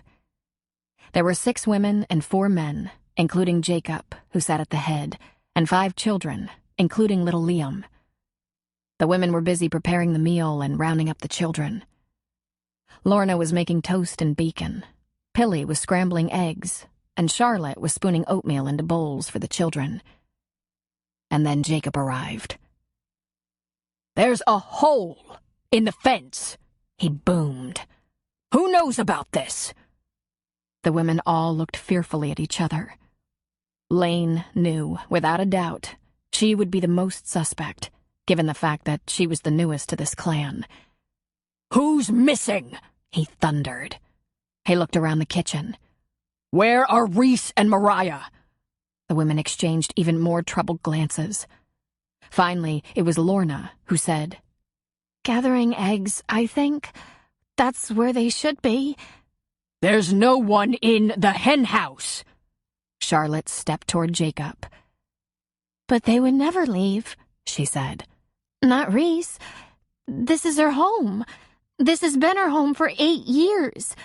And Mariah is close to having her baby. Where would they go?" Lane braved his wrath. "Jacob, are there any vehicles missing? Mariah's too pregnant to get far on foot. Shall we go looking for them?" "I'll take care of this," he blustered, stomping around the room. "Get the children downstairs right now." And 4 women scrambled to do as he ordered. Lane knew exactly who would be missing, but their lives depended on her ability to be convincing and helpful. Tears ran down Lane's cheeks, and she twisted her hands. "Jacob, Reese, and Mark and Mariah aren't here." He let out a roar, picked up a plate from the table, and threw it against the wall. Little Liam in the high chair began to cry, and Lane rushed to pick him up. This broke Lane's heart. He was the baby of the house, and she desperately wanted to get him on the other side of that fence. She just cried harder as she thought about this. Did you betray us, Lane? Me? She asked on a choked sob. Why would I do that? If I wanted to leave and knew the way, wouldn't I go? Jacob, they can't have gone far. Let's look for them. I'll help. We'll all help. There's a conspiracy here, he thundered. And when I find it, you'll be sorry. Lane just held the toddler against her, weeping. But when he turned to leave, she sent daggers at him through the narrow slits of her eyes. If she'd had a weapon at that moment, he might be dead. A half hour later, the men, all 4 of them armed, left the compound in 3 big dark SUVs. Suddenly, they were all gone, leaving the women and children behind. It had taken Lane 9 months to be picked up by Jacob. Her assignment was to infiltrate the commune and learn the extent of his fraudulent activities. As well, she was to look for evidence of kidnapping, human trafficking, anti-government activities, and custodial interference. What they hadn't known, going in, was that Jacob had developed a large and sophisticated marijuana grow-op. Once Lane had learned the extent of this operation, the commune was placed under constant surveillance. At that point, her job shifted from investigation to rescue. She had to find a way to get the women and children out before a warrant was served. Crazy Jacob, who said he'd die before facing off with the government, might just kill all of them, rather than surrender to authority. This could become another Waco or Ruby Ridge if it wasn't handled with finesse and intelligence. Lane was FBI, deep cover, and in grave danger. Devon felt tickling on her face and opened one eye. Mercy grinned at her. Mama, you spended the night. She opened the other eye. Jenny was sitting next to Mercy, both little girls on their knees, giggling at her. Oh my, she thought. This is embarrassing. I just wanted to kiss you goodnight, and I must have fallen asleep right here, she said, trying to get her bearings. She sat up. Someone had covered her with a blanket, and she still wore last night's dress. Beautiful. Where's your daddy, Jenny? He told us to wake you up. He's making clown pancakes. Wonderful, she said. She pulled herself up, visited the bathroom, rinsed her mouth, and headed to the kitchen. Will was standing on a stool, stirring the pancake batter. The girls were already sitting at the table eating their breakfasts. Scott, still wearing those plaid pajama bottoms and a t-shirt, was flipping pancakes. Well, good morning, he said with a smile. I'm very embarrassed, she said. No need. You were out like a light, so I just went to bed. He lifted a handsome brow. I trust you slept well? She chuckled to herself. Oh, yeah, just like old times, wrapped around a couple of little girls. Can I interest you in a couple of pancakes? He asked. Sure, that's awfully nice of you, after I disrupted your sleep in the middle of the night. Nah, not that serious. I was just reading. Where's Gabriella? Sleeping in. I have no idea when Charlie brought her home, but it must have been very late. Sunday's her day off unless I have something going on. I'm on call for Bandon ER today, and if they call, I'll need her. She usually spends Sundays studying, or with Charlie. You could just call me, she said. He leaned toward her. How am I going to do that, Devon? He asked. Right, no phone. I'm going to have to take care of that. Maybe I should take the kids down to the beach, let them see the flower arch, play in the water a little bit. I'd be happy to do that. In fact, it's the least I can do. He flipped a clown pancake onto her plate, and she thought, This is so normal. I've longed for normal for 5 years. A few kids, a nice guy in the kitchen, a regular house, work, family. The usual kind of family. She laughed and said, "So, you call this a clown, huh?" "My best effort," he said. "It kind of looks like a squirrel." She cut off what appeared to be the tail, popping it in her mouth. "Now it looks more like a clown. Or a hamster." When breakfast was over, Devin took care of the cleanup and loaded the dishes in the dishwasher. Then she drove home with Mercy, and they changed into clothes for the beach before heading to the marina to meet Scott and his kids. Will and Jenny were toting a mesh bag full of beach toys. "You sure you're up to this?" he asked. "I was called to Bandon. I could be a couple of hours." "I can handle the 3 of them, no problem. But I can't get them all home. I just have the one booster seat." "We can trade cars," he suggested. "Just put Mercy's seat in my car. I'll take your truck." "Perfect. Now, be gentle with her. She belongs to Raleigh, and he restored her."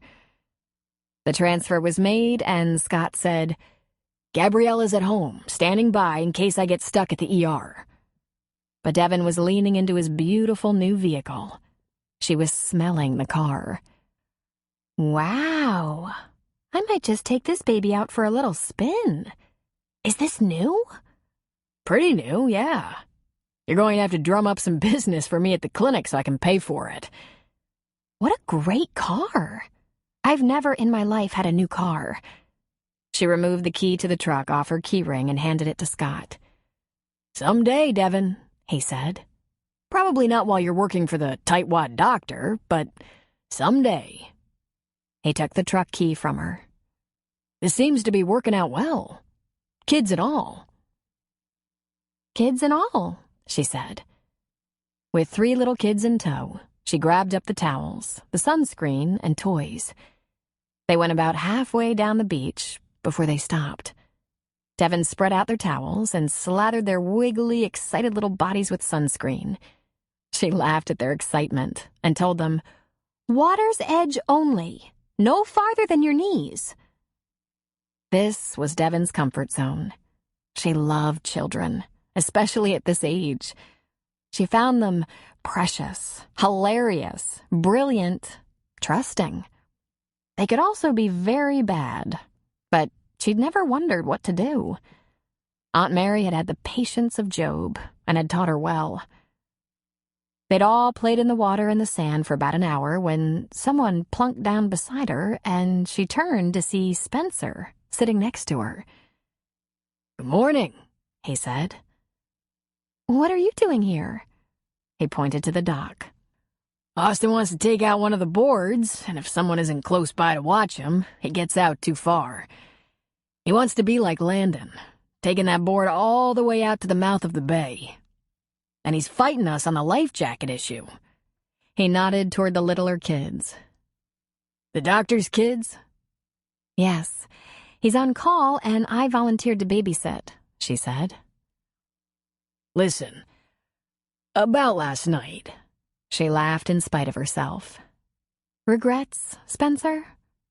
"If I offended you, I'm sorry. If I didn't offend you, when can we get together?" A huff of laughter escaped her. "While I'm flattered beyond reason, maybe we should talk." "About?" "About how it might be way too soon for you to think about relationships. Your wife has been gone how long?" "Not long, and yet a long, long time. And I think you should be aware. I seem to have a drinking problem." She tilted her head. He hadn't seemed the least bit drunk last night. "Oh?" "Yes." He circled his knees with his arms. "Apparently, if I drink 3 beers, I'll do any damn thing I please, whether or not it's a good idea." "I see," she said, laughing. "So this is about regrets." He sighed. "I can be more suave." You should try me. She turned toward him. Spencer, you seem to be a very nice guy, but I warn you, I'm painfully out of practice at this, and it's possible you're just lonely. He turned toward her. Devin, my wife was a wonderful woman. I didn't deserve her. That's a fact. And she battled cancer for almost 4 years. She had brief periods of respite, but every time the cancer would come back harder, stronger. We fought it together till the end. Was I lonely? Yes, absolutely. If I could have taken it on for her, I would have. In the end, I was glad she could give up the fight. It was terrible for her. Devin was quiet for a long moment. Finally, she said, "You must miss her so much." Of course. But that's not why I danced with you. That's not why I kissed you. Then why? His eyes darkened. His brows hooded them. I wanted to. That's simple. I really, really wanted to. Oh my, she thought to herself. Listen, Devin said. We should probably put our energy into a friendship. I think maybe we both have a great deal to overcome. I know I do, he said. Then he stood suddenly, whistled, and shouted to Austin, "Too far! Get back here!" Then he sat down again. I really don't know much about you. We'll work on that friendship thing, and maybe, he shrugged, maybe you'll tell me about it one of these days. Tell you what? Where you really came from. Who Mercy's father is. What you're worried about. Your friends can't help you unless they understand. Uncomfortable, she looked away, just briefly. But it was long enough for her to catch sight of a black SUV with darkly tinted windows driving down the road from 101 to the bar. She gasped. She covered her mouth and then checked the little kids. They were playing at the edge of the bay, not 15 feet away, digging deep holes and filling their buckets with wet sand. She looked back at the car, and she started to tremble. What? Spencer asked. What is it? She gripped his wrist. "Oh no," she said. "Oh God." You're afraid of that car. I have to go. I have to. Are they here for you? Looking for you? I have to. She stood. I have to. Stop, he said. Just stay right here. Sit down and don't move.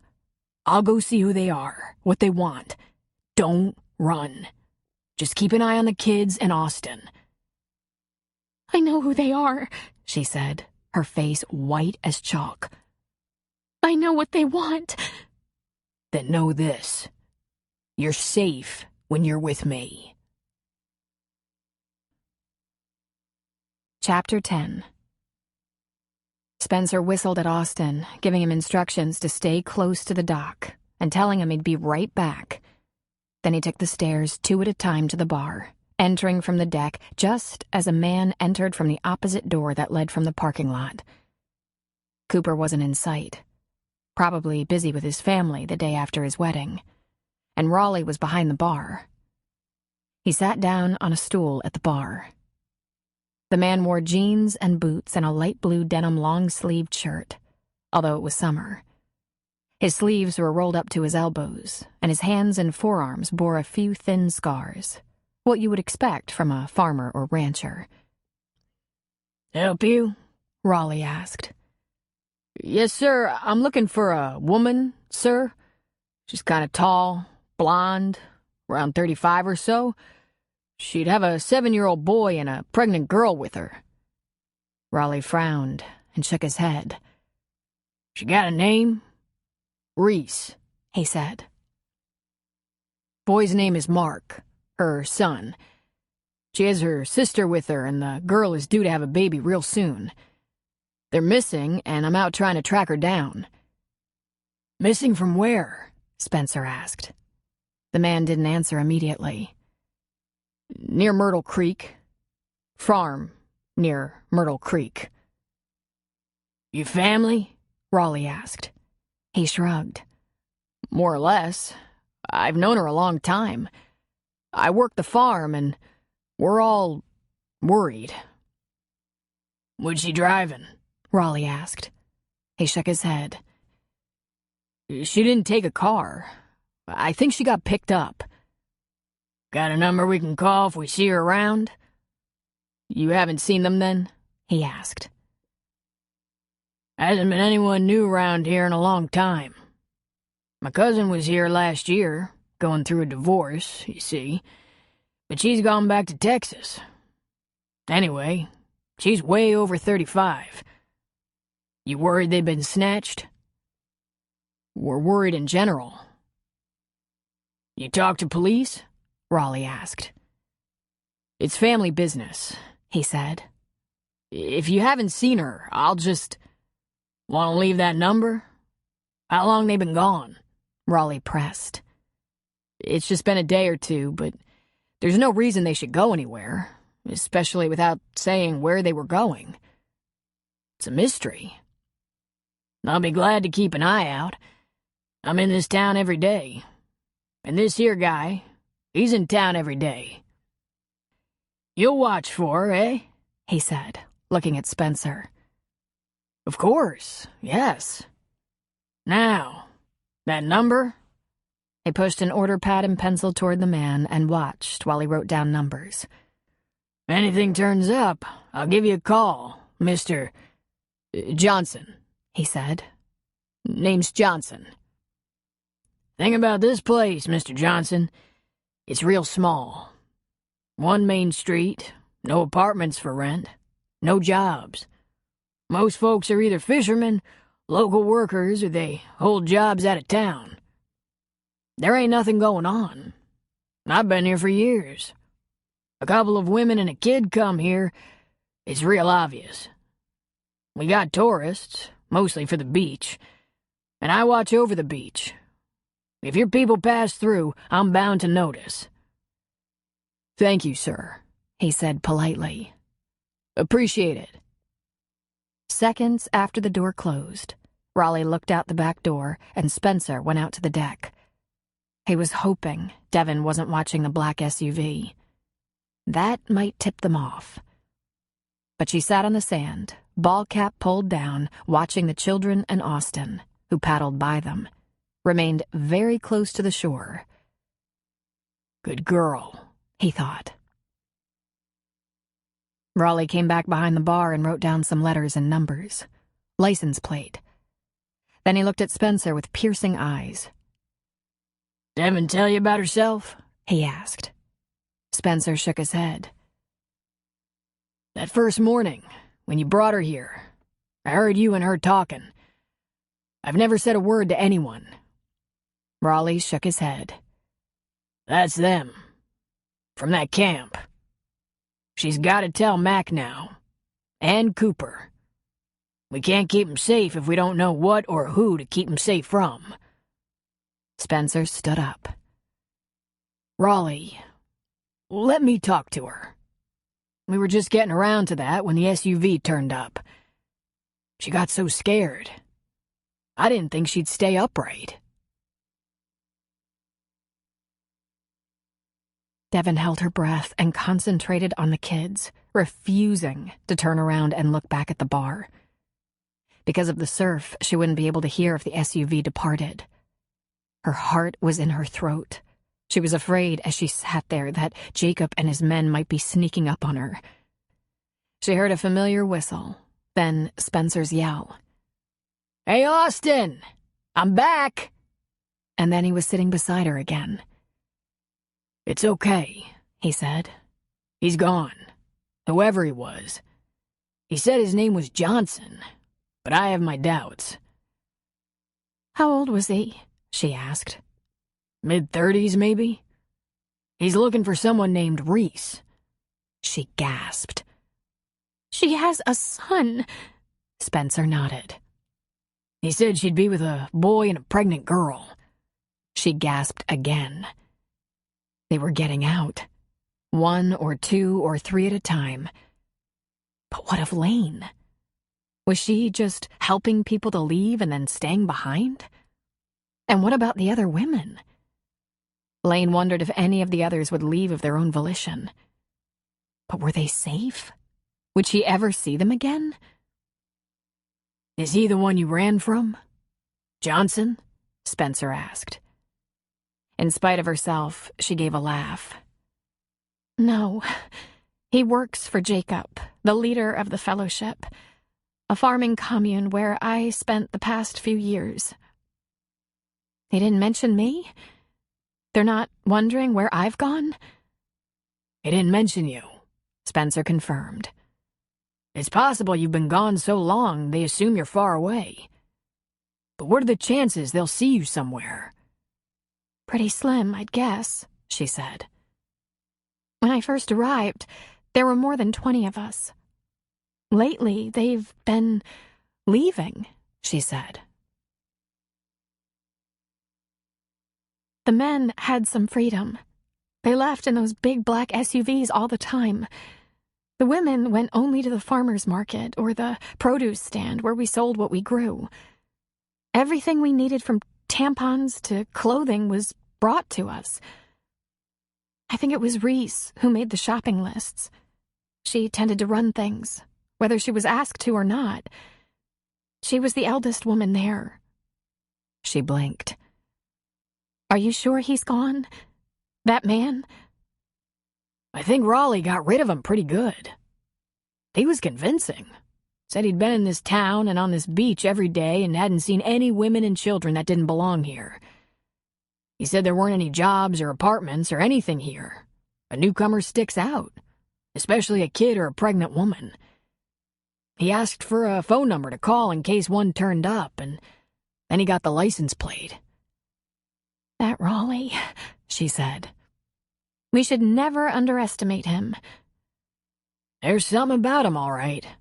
He sure doesn't look or act like the clever dude he really is. He draped an arm over her shoulders. I think you're safe. I don't think you have to hide from those people. Just keep your eyes open, all right? He touched the bill of her cap. The hat is probably a good idea. Mercy was suddenly in her lap, whining. Sandy, hungry, cranky. Devin laughed. A little beach goes a long way. I better get these kids home. I feel lunch and naps coming on. Talk about an interesting morning. On the way home, Devin thought about what had happened and was reminded of the promise she'd made to Scott, that if anything suspicious or noteworthy turned up regarding her past life, she would speak to the deputy. Devin took the kids to Scott's house, and moments after she arrived, he was home. She briefly explained what had happened and asked if he would mind looking after Mercy for a while. She then called and made arrangements to meet Mac McCain at his office in town. Scott offered to go with her and have Gabriella mind the children instead, but she wanted to do this on her own, because she was terrified. Mac was already at the sheriff's office when she arrived, but he wasn't dressed in uniform. He wore a short-sleeved knit shirt with his jeans and seemed to have been busy working on some paperwork. He looked up when she walked in and put down his pen. He stood. He gave her a nod. "Devin?" he said. Devin was shaking as she said, "Thank you for letting me interrupt your day off. I have a few things I think you should know about." He gestured toward a chair that faced his desk. "Are you afraid of me?" She gave a weak nod. "I don't think I've done anything wrong, at least not knowingly. But if I'm arrested or sent to jail away from my baby, my life is over." Let's hear what you have to say before we start worrying about worst-case scenarios. How about that? She took a breath. Well, it started about 5 years ago, after I had a run of real bad luck in the job market. She tried watching his features and expression as she recounted the events up to this morning, when the car appeared. The telling took an hour. Mac asked a few questions. Were you held against your will? Were you told you would be punished for leaving or attempting to leave? Did you tend, grow, or distribute illegal controlled substance? Are there weapons in the compound? Were there statements to the effect there would be danger to anyone who shared the secrets of the commune? Well, I did help gather and mix chicken manure for his men to use in the gardens, and by then I knew what was in the warehouses. He gave her a wan smile. Do you know what they did with it? I know what he claimed to do with it. He said it was medicinal and used in healing, but he didn't have a permit because he staunchly refuses to have any dealings with the government. By the time he said that it was all medicinal, I knew it was a lie. We lived a rich life in that commune. We had everything we needed. We women didn't have cars or televisions or computers or jewelry, but Jacob had a house of his own, a private residence across the river. I've been there. He has everything a man could want. Were you sexually abused? He asked, and she looked down into her lap. No. He never forced anyone, to my knowledge. He seduced. He promised to share his personal utopia and care for us forever. I hadn't been there long before I was pregnant, and it was then that I realized all the children there, all tended by all the women, were Jacob's children. He must have thought he was Warren Jeffs with a pot garden. Did he engage in sexual activity with underage girls? Again, she shook her head. Everyone was over 18, at least during the 4 years I was there. I tried to leave, but he wouldn't allow it. How did he prevent you from leaving? Besides a lock on the gate and a couple of men who carried guns, he said Mercy was his daughter and I couldn't take her. The guns were downplayed. Everyone claimed they were for protection from government thugs and wildlife. And I was afraid if I took my daughter and ran, we might be shot. Are you afraid for your safety now, Devon? Well, yes, I am. I don't know that I have reason to be. No one has threatened me. I've been here for more than a month and no one has come looking for me. They seem to be looking for Reese, her son, and Mariah. But maybe they decided to just let me go. The woman who suggested I run said that if things got scary, I should tell the authorities about the gardens. I know she wasn't talking about the tomatoes. He sat a bit taller in his chair. What woman was that? She was with us about 6 months, I think. Her name was Lane. Tears came to her eyes. I loved her. I loved Lane. I loved Reese, too. Reese delivered Mercy. She was so good to me. He was quiet for a moment. He leaned forward, folding his hands on the top of his desk. I'm going to tell my boss about this, of course. And that property isn't in my jurisdiction. So my boss will very likely talk to someone in that county. But I haven't heard anything here today that creates a legal problem for you. I have no reason to arrest you. But if it turns out you have valuable testimony, I think I can get protective housing. Her eyes grew wide. Like secret witness stuff? He gave her a lopsided grin. Like that, yes. If you need it. And I wouldn't be surprised if someone from the sheriff's department or another agency wanted to hear what you have to say. If that becomes necessary, we'll be very quiet and careful about it. Have you discussed this with anyone else? Raleigh. A little bit. He took one look at me and knew where I was from. I'm not his cousin. He picked me up along the road and gave me a place to stay when I first left the commune. I also gave Dr. Grant a few details when I first started working for him. She shook her head. I have a job now. I really thought my life was getting back on the rails. I think things are moving in the right direction for you, he said. Let's stay calm. I have ways of learning whether Jacob and your old community are being looked at by law enforcement. I have no idea what you can do, she admitted. He grinned. It's spooky sometimes. Devin, the very second you think you're unsafe or suspicious or feeling jittery, I need you to call me and let me know. Don't run, please. That will only make things worse. Our offices are next door to each other. We see each other almost every day as it is. We'll check in all the time. Just go about your business, keep a sharp eye. I'll let you know if I learn something. Now it's time to let the police do their job.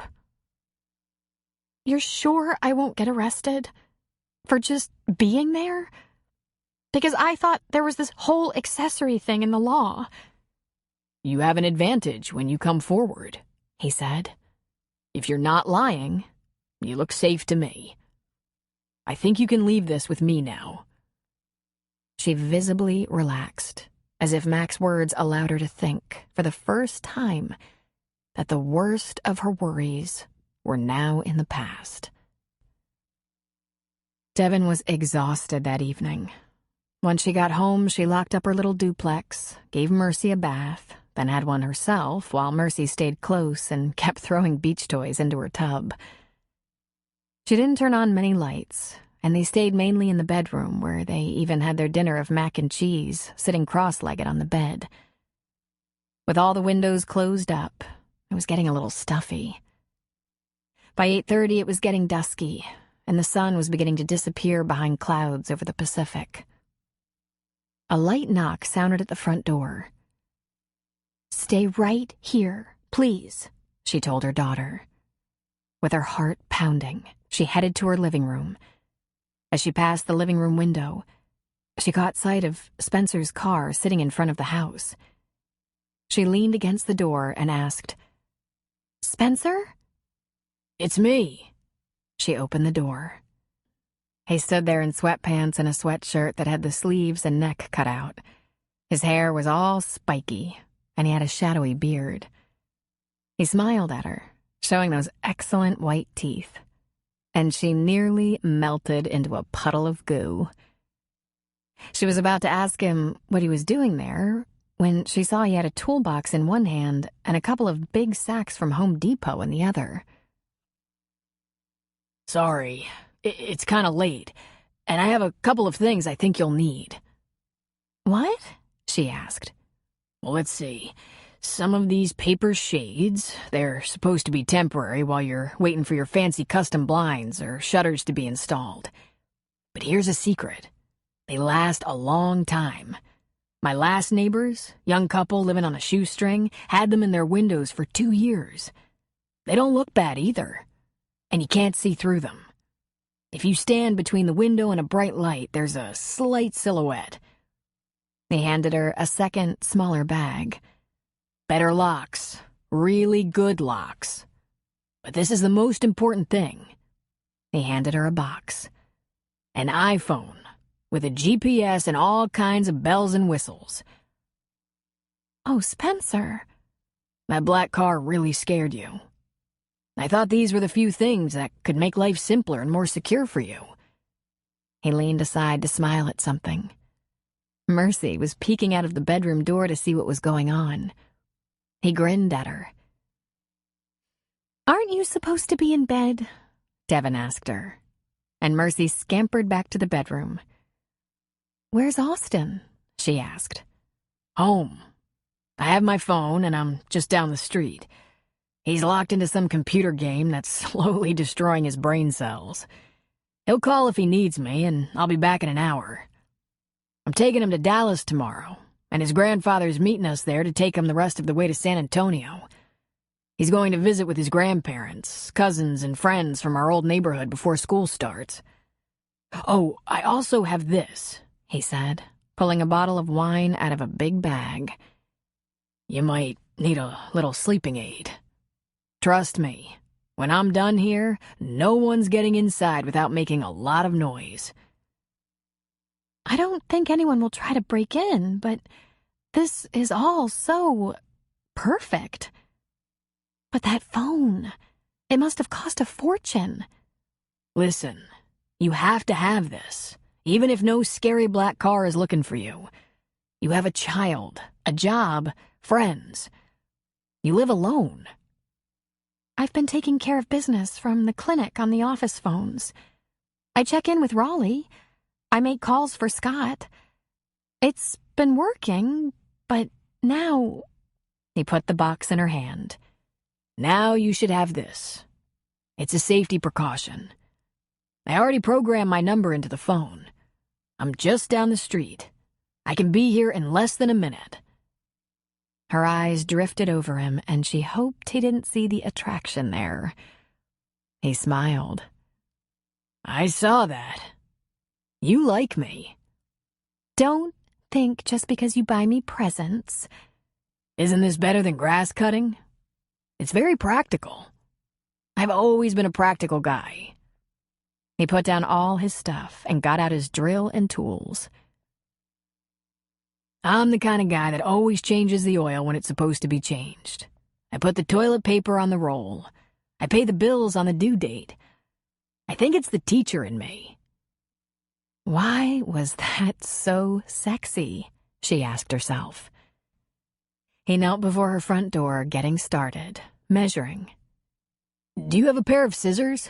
You can cut those paper shades to fit. There's a tape measure in my toolbox.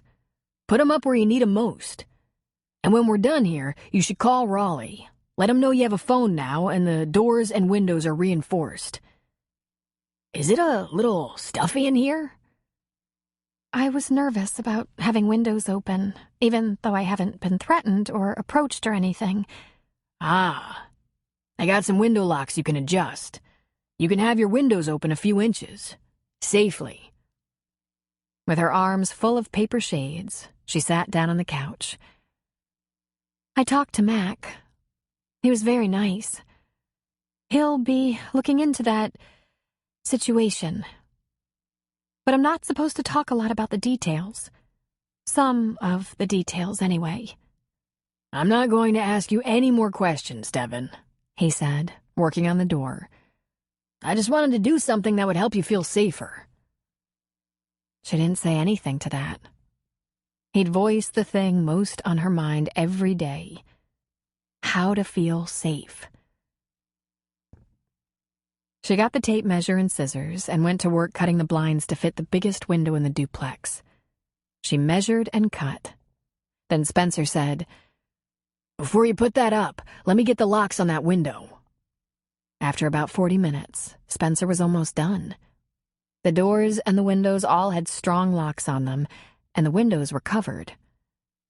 After checking on the sleeping Mercy, she found Spencer sitting on the couch, packing up his toolbox that sat on the floor in front of him.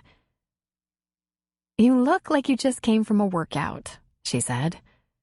In a way. Football practice starts in the morning. I've already been over at the high school most of the day getting ready for the year ahead. Inventory equipment, settling in my office, that sort of thing. You're probably going to be seeing a boatload of high school boys come in for physicals this week. She sat down at the end of the couch. We already have a lot of appointments booked. Aren't you going to Dallas tomorrow? I don't have to be at practice the first day. They're just going to get equipment issued and paperwork passed out.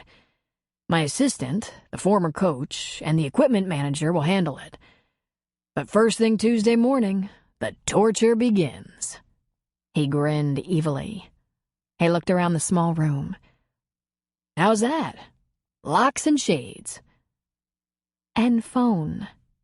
I'll figure it out tonight. I hope it makes you feel more comfortable here. You know what?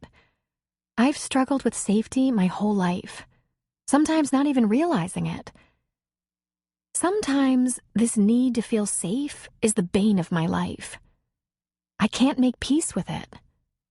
You can't, he said. We can do everything right, and shit still happens. I guess you know, huh? Healthy young wife, stricken with cancer. Yeah, shit happens. How do you handle that? He shook his head. He smiled slightly. I live. That's what I do, Devin. I live. I asked myself if I could build a bunker for me and Austin and live there for the rest of our lives, protected from the sun's rays and all car accidents and maniacs and slippery floors, would we emerge as very old men and feel like we'd won? Like we'd beat the system? Or would we crawl out of that bunker and look around and say, we had long lives, but empty lives? But do you ever worry that you haven't been cautious enough with your son? Not anymore. I made a decision. Worry doesn't work. The only thing that will work is my best. And we might still have huge challenges. I don't cut any corners, don't take any chances, especially with Austin. But being afraid to do anything fun, anything that brings happiness, isn't going to be the answer. I know that. Jesus, Bridget didn't do anything wrong or foolish or irresponsible, and living in a bubble wouldn't have helped her. There was a valuable lesson in that. And how am I supposed to make peace with all of it? Lock the doors. Pay attention. Call me if you hear a noise. He smiled at her and reached out to touch her nose. Everything's gonna be all right. You're sure? He gave her a nod. I'm just not sure how fast. That's the only detail. Chapter 11. After the first night with locks and blinds and a phone, Devin began to grow more confident. The next night, she slept, and the night after that, she slept even better. The high school boys began to keep their appointments with Dr. Grant, and, to her extreme pleasure, he asked her to run the patient histories, create their charts, weigh them, take their temperatures and blood pressures, and, for those who had insurance, she filed the paperwork. She remained vigilant, watching her surroundings both at home and at work. But she didn't see anything or anyone suspicious, and, over the course of the week, she began to relax. Gabriella reassured her that she was very careful about things, like keeping the doors locked when she was minding the children, so Devin didn't worry about Mercy during the day. When Friday came, Devin took an early lunch break, leaving Scott at the office, and drove to the high school with her lunch. From the parking lot, she could hear the football team shouting, grunting, and groaning. She walked toward the bleachers and smiled as she heard Spencer's voice rise above the rest. Huh? What, are you tired? Move it! Drop and give me 20! Sorensen, you lazy bum, let's see some action! And he would just use his whistle a lot. She went to the bleachers and sat there, taking out her drink and her sandwich. After push-ups, he had a couple of them passing the ball, a few running a couple of plays, a few players, suited up in pads, smashing into each other with him yelling, "Harder!" He was jogging all over the field in his sweats and sleeveless t-shirt, sweat staining the shirt, and she hadn't really noticed until today what a fine male butt he had. He was full of gestures, rolling his arm and shouting, telling them to rev it up, leaning his hands on his knees, bending over and shaking his head as if someone had a long way to go, demonstrating some footwork by rapidly running in place, knees high. Spencer was all over the field, sometimes yelling, sometimes slapping a player on the back or giving an approving knock to a helmet. She had headed this way because she was curious, but her curiosity was quickly giving way to an onslaught of other feelings. She was enjoying watching him. At first glance, she wouldn't have thought he had such power, such strength. and his energy was impressive. Some of the boys on the field were as big as he or even bigger, but he ran them ragged. Devon had been an athlete herself at one time. She might still be an athlete, given half a chance. She should have been prepared. His sweaty, muscled, graceful movements appealed to that part of her. She loved sports, always had, and she'd been very competitive in high school. She hadn't had time for more than working out and running in college. With classes and a job, she'd been too busy. She thought about how fun it would be to play some fierce volleyball or soccer. A pickup basketball game would be fun as well. Then she realized if she was still here in Thunder Point when Mercy started team sports, which wasn't too far away, maybe she'd be one of the parents who coached. From the corner of her eye, she saw a woman run onto the track from the far end of the football field. A jogger. She was long and lean with a glorious copper-colored mane, a full bosom, a tight fanny, and she wasn't wearing much.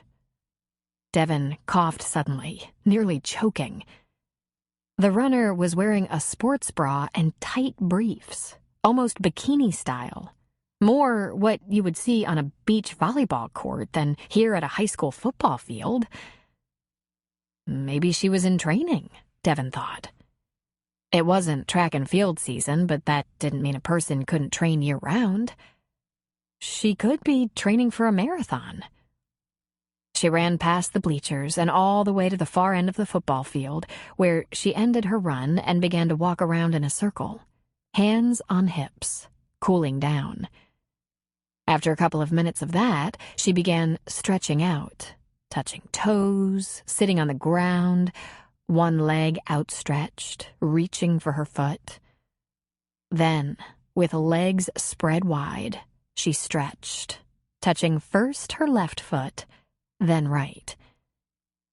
Devon stole a glance at Spencer, but he wasn't watching the runner. He was watching his team. One young man was gaping open-mouthed at the woman. Behind him, Spencer pulled the towel from around his neck, wound it up real tight, and snapped his player in the butt, getting a yelp out of him. The player whirled around, rubbing his backside. Devon laughed in spite of herself. Spencer blew his whistle twice and shouted, "1.5 miles, then hit the gym for weights."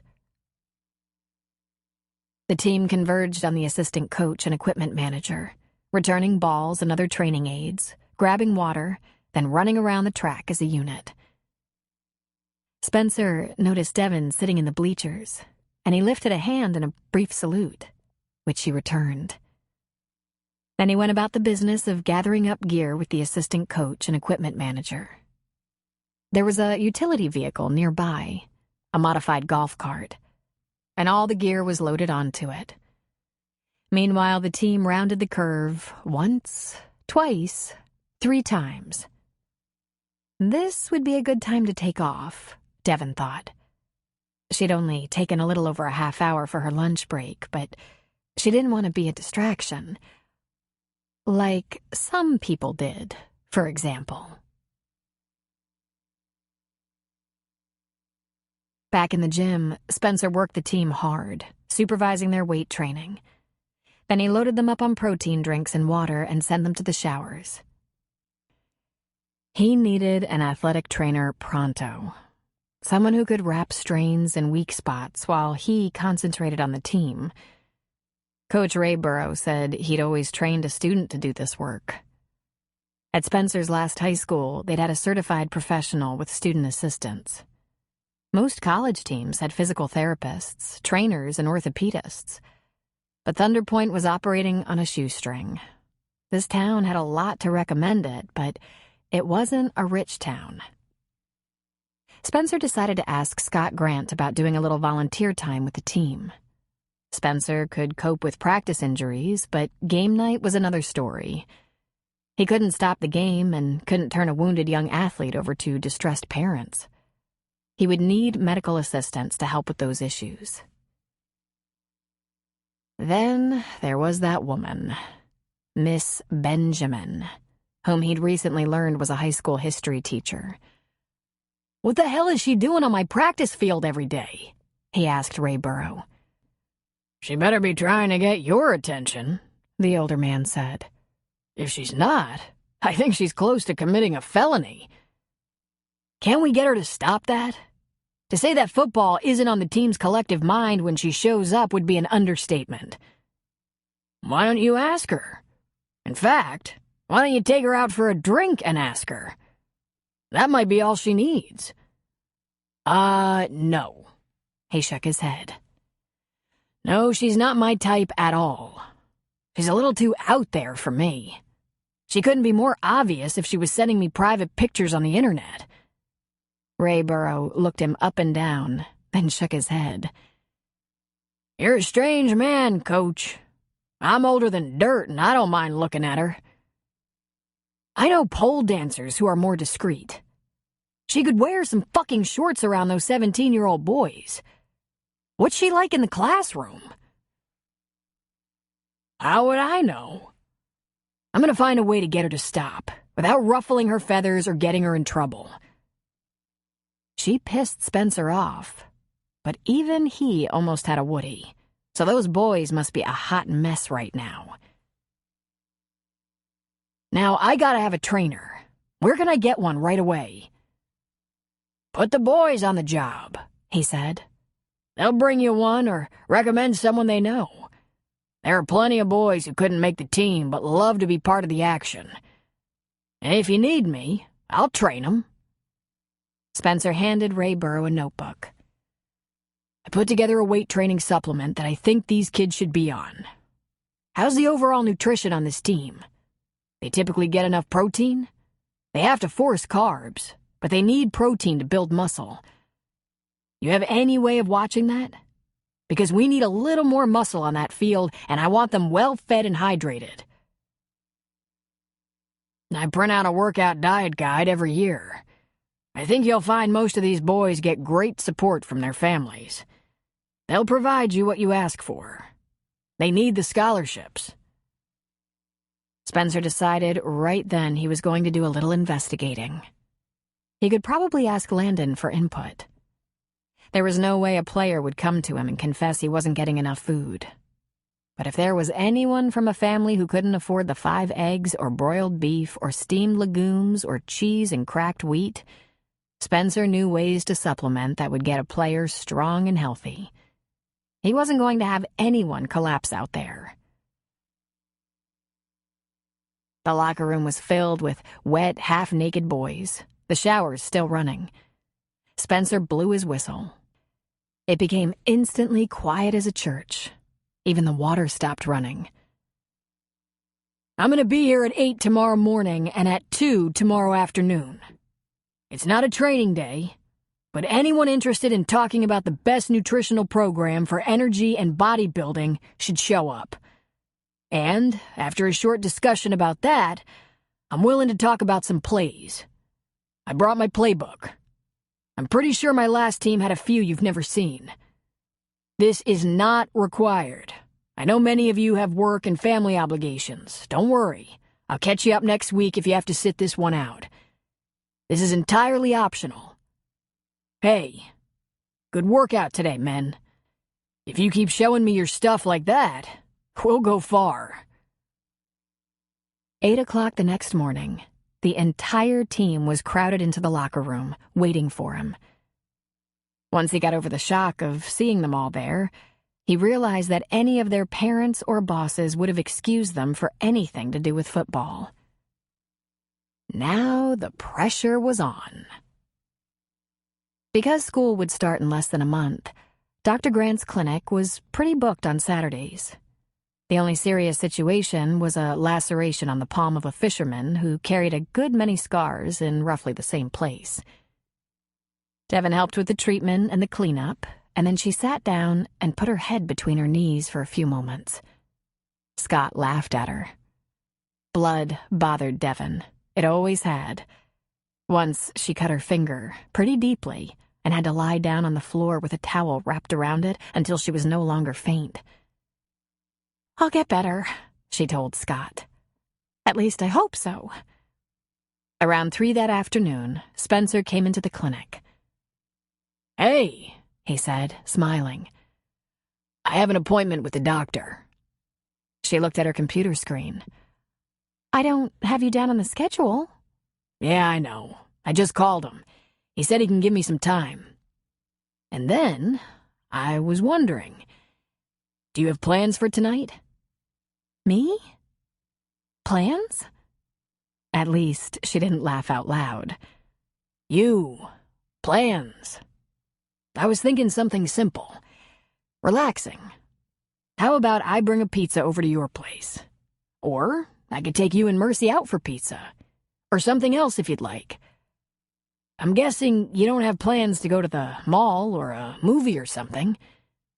Devin gave him a smile. She was a little surprised. She hadn't seen or heard from him since she'd seen him on her lunch hour a day ago.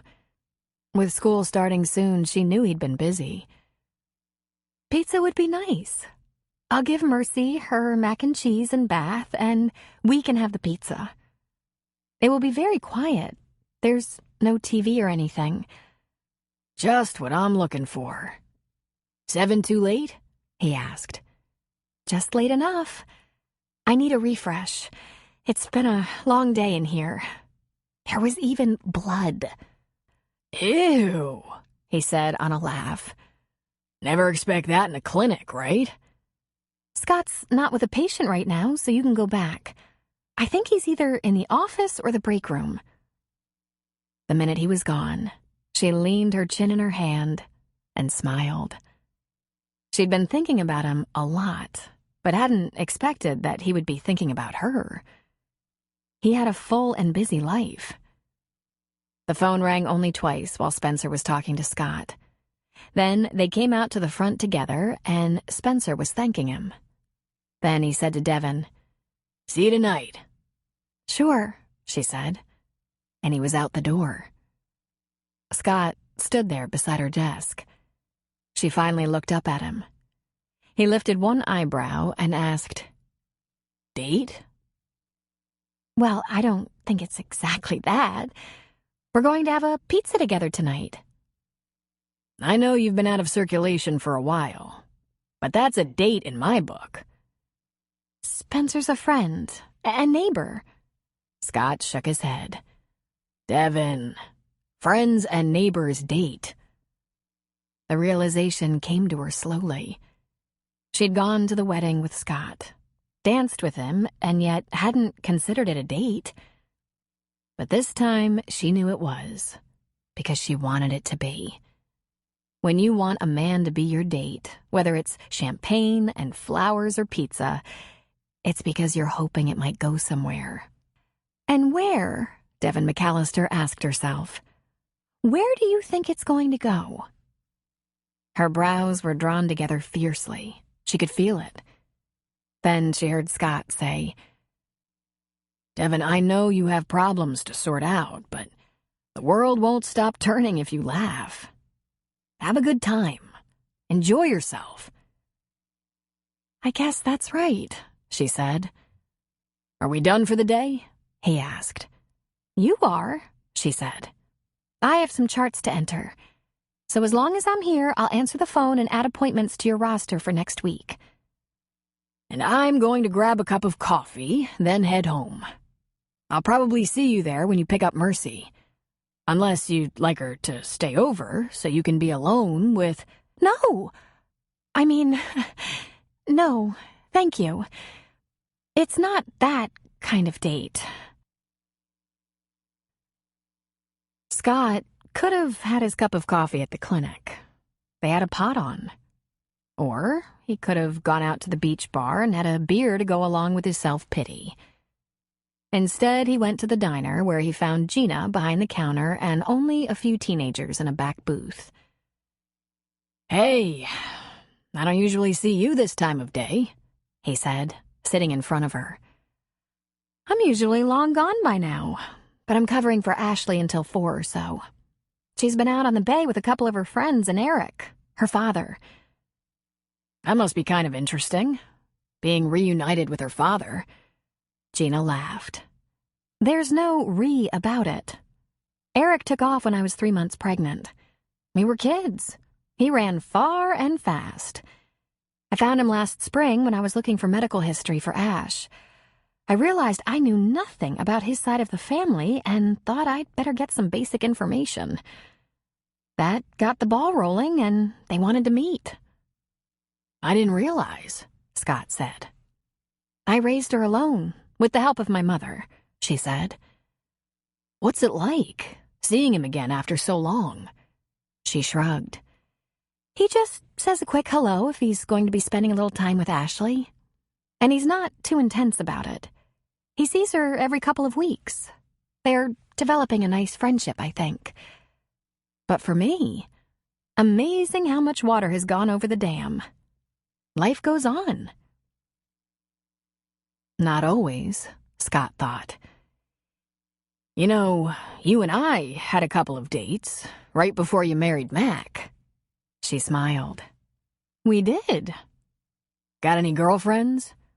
I'm not doing that great in the dating department, and I'd like my life to go on. She tilted her head and smiled sympathetically. Scott, are you sure you're ready? My wife died almost 4 years ago. I know, but everyone's different. Maybe it's taking you a while. No shame in that. Be patient. When the perfect woman comes along, everything will fall into place. How am I going to know the perfect woman if I don't even date a potential perfect woman? I was just building up to asking Devin if we could go out to dinner, and someone jumped in line ahead of me. Gina laughed. He put his elbow on the counter and leaned his head into his hand. He groaned. Shit. I'm pathetic, right? Gina poured him a cup of coffee. When he finally looked up, she was smiling. Scott, you've known Devin for a while now. She's worked for you for over a month. You keep her 3-year-old in your home. If you had the hots for her, it wouldn't have taken you this long. It takes hots? She nodded gravely. It takes hots. Right now, you've got a real cozy deal. A nice new clinic, a good babysitter, from what you say, an excellent clinic manager, plenty of time with your profession and your family, everything covered, everything handled. You're free and clear. When the right woman shows her face, you're ready. You'll know it in minutes. Until you're really ready, you might not recognize her. What makes you think I'm not ready? Gina smiled. You really want to hear this? Be sure, because I'm not real crazy about saying it. Lay it on me, please. She put her hand over one of his. Our 2 dates were very enjoyable. You're a very good date. And I was interested in your life, your relationship with your wife, and your kids. But you talked about your wife through 2 entire dates. He was stricken silent for a long moment. Really? He was shocked. Had he done that? He rubbed the bridge of his nose with a thumb and forefinger. Jesus. Did I do that? Aw. I'm sorry, Gina. You don't have to apologize. I was in love with Mac. I had been for years. I just didn't think he felt the same way, which is why I was very happy you asked me out to dinner. And I mean it. I enjoyed myself. I like you. But I knew right away you're not ready to move on. Scott, I think you need to give yourself permission to accept some things. Your children are young. You were with your wife for a long time before they came along. Before she died. I know you'd like to be in a nice, stable relationship again, and I know you're frustrated. But you're not ready. You still want to be with your wife. Until you run into someone who makes you see a whole new possibility, a whole new kind of life, It just isn't going to happen. And lucky for you, too, because if you force this, you and the new wife are going to have a third person in your marriage. He just looked down. You might be right. But this is getting old. She surprised him with a laugh. Tell me about it, she said. I spent 16 years between lovers. I don't have that kind of time, he said glumly. Oh, Scott, you have as much time as it takes. Let yourself off the hook. It's okay if it takes a while to be ready to move on. Got any suggestions on speeding up the process? I'm sorry, no. But can I reassure you about one thing? As long as it took you to ask me out, as long as you've been working up to asking Devin out, neither of us was the one. Really? And how does that explain Mac? Well, the short version of that story is that not long after we met, he kissed the daylights out of me, and we were both a little overcome. I was ready for that, more than ready.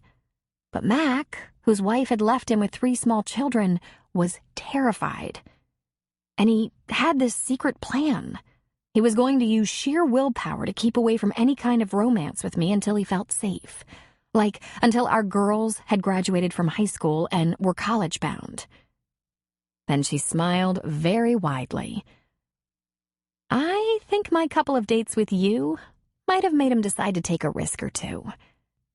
When it came down to a choice between being together or being alone and safe, he took the chance. She sighed. We were in love from the start.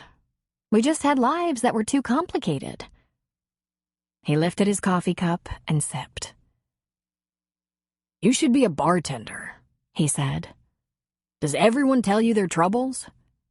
Pretty much, she said, pouring herself a glass of ice water. And I don't tell anyone anything. But in a few more years, when I finish my master's, I'm going to start charging for my advice.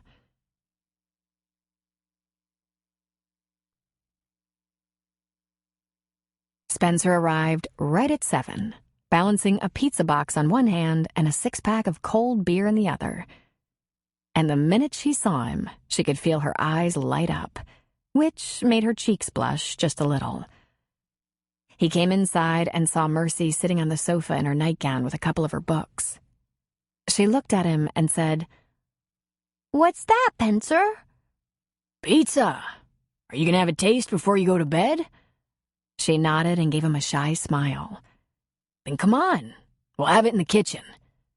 She jumped off the couch and hurried behind Spencer. He was right at home, putting the pizza on the table, opening a beer, and asking Devin if she'd like one. The pizza smelled so good she thought she might drool. She closed her eyes and just inhaled, making him laugh. You don't splurge on pizza, do you? He asked. She shook her head. But I make decent meals, just inexpensive ones. Oh, God, that looks so good. Brings back memories of school days and lots of pizza. She grabbed plates, napkins, and a knife to cut a small slice for Mercy. Do you need a fork? She asked him. Seriously? No way. That's just wrong. It's a hands-on dinner. Just hands. He sat down next to Mercy and gave instructions to her. This is how you do it, he said, lifting a slice and aiming at his mouth. And she copied him. But the bite she took was very small and suspicious. She's had pizza before, just never from a box. She took her own bite and almost swooned. Love pizza. Love, love, love pizza. You okay with the toppings? Oh, yes, she said, chewing happily. She swallowed and said, I want to hear all about your week, your team, your training. I saw you sitting in the bleachers during one of our practices. What did you think? You work them hard, but they don't look too bad. I wasn't there long, but I saw some decent passes, a few good kicks. And you looked pretty relentless. Most of those boys have been weight training in the off-season. They're eager, that's for sure. I had a good team in Texas and a good booster club. But let me tell you something about this town. Football is important to them. It's necessary. It took me 2 days to see what Coach Rayborough meant about this high school in this town. They don't have all the advantages of a bigger school in a bigger, richer town. We'll go into this season with less training equipment, fewer personnel, and with a team that has more personal responsibilities than the typical player. The academic requirements to play here are set higher. Most of them have part-time jobs and family responsibilities. But they're committed and determined. I called a meeting this morning, purely optional on a Saturday morning. Just a meeting to talk about nutrition, weight training, and some plays they probably haven't seen, and every single one of them was there. He took another big bite of pizza. Then he told her about the trip he made to Bandon to a big health food store to buy a special grain and nut mixture, heavy carbs to mix with fruit and yogurt as a startup fuel. They talked about the importance of minimizing fat in their diets and doing all the other things to ensure their diets provided the correct sustenance for them to work hard in the field. He would be talking to interested students about taking on training positions on the team, and told Devin he'd asked Scott to be the team doctor on a volunteer basis. And she was completely intrigued. I'm boring you, he said with a laugh. She shook her head. Not at all. I love football. It's as complicated off the field as on. This team is going to go up against some big, talented kids. Kids with better equipment in some cases. It's going to take more than a good playbook to keep these boys safe, strong, and healthy. Mercy wandered away, back to the sofa with her books and the blanket she liked to sleep with, while Devin and Spencer finished the pizza and continued their conversation. When he took a pause, she dared say, I wasn't the only one watching your practice. Do you have an admirer? He frowned. Ms. Benjamin? The half-naked history teacher? Her eyes flew wide and she gulped. Teacher? He took a drink of his beer and nodded. Showing her body to the student body. I'm surprised she's getting away with that in a small town like this. Oh boy, you're not happy. I have a plan. I'm going to remove her audience. When she shows up in her little tiny panties, we're leaving the field. If I have to, I'll change the practice schedule. Kind of sounds like you don't like little tiny panties. His eyes darkened. Depends who's wearing them. And no matter who's wearing them, sharing them with 25 young men during a training session isn't exactly classy. He tilted up his bottle again. Did it bother you? She shrugged. I played volleyball in high school. Our uniforms were kind of skimpy, but not that skimpy. And I ran track. Again, we didn't want much wind resistance, so our gear was fairly brief. That made him smile. You do like sports. What's not to like? Someday, when I get things together a little better, maybe I'll get back into it. No athletics the past few years, I take it. She laughed. I lived on a small farm. Trust me, my muscles were worked plenty. But I'd rather play soccer or softball or run to get my exercise. She turned to look into her little living room. My pizza girl is out like a light, she said with a laugh. I'll take her to bed and tuck her in. When she returned to the living room, Spencer was lying flat on his back on the floor. Spencer, she said, leaning over him. Did I mention my back is killing me? To say nothing of my knees, calves, shoulders? Did you hurt yourself?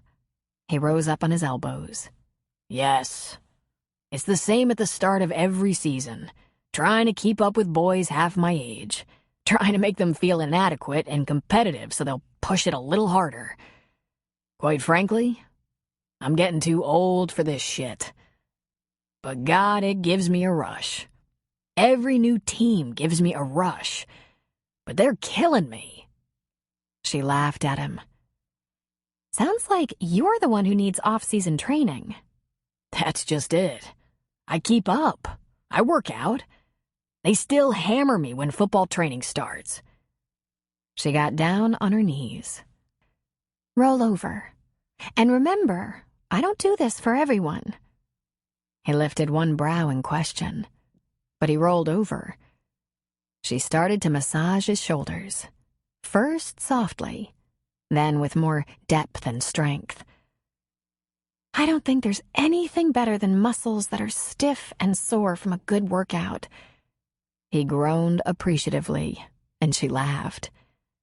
"One of these years, you're going to have to stop showing off in front of the high school boys." I have this fantasy that each one of them thinks I can take them down if I want to. Don't give me trouble, boy, because I can sack you. "Ego," she said, drilling her fists into his back. Don't stop. Don't ever stop. Lower." He stretched his arms out above his head, and she worked his back harder, deeper, half tempted to try walking on it.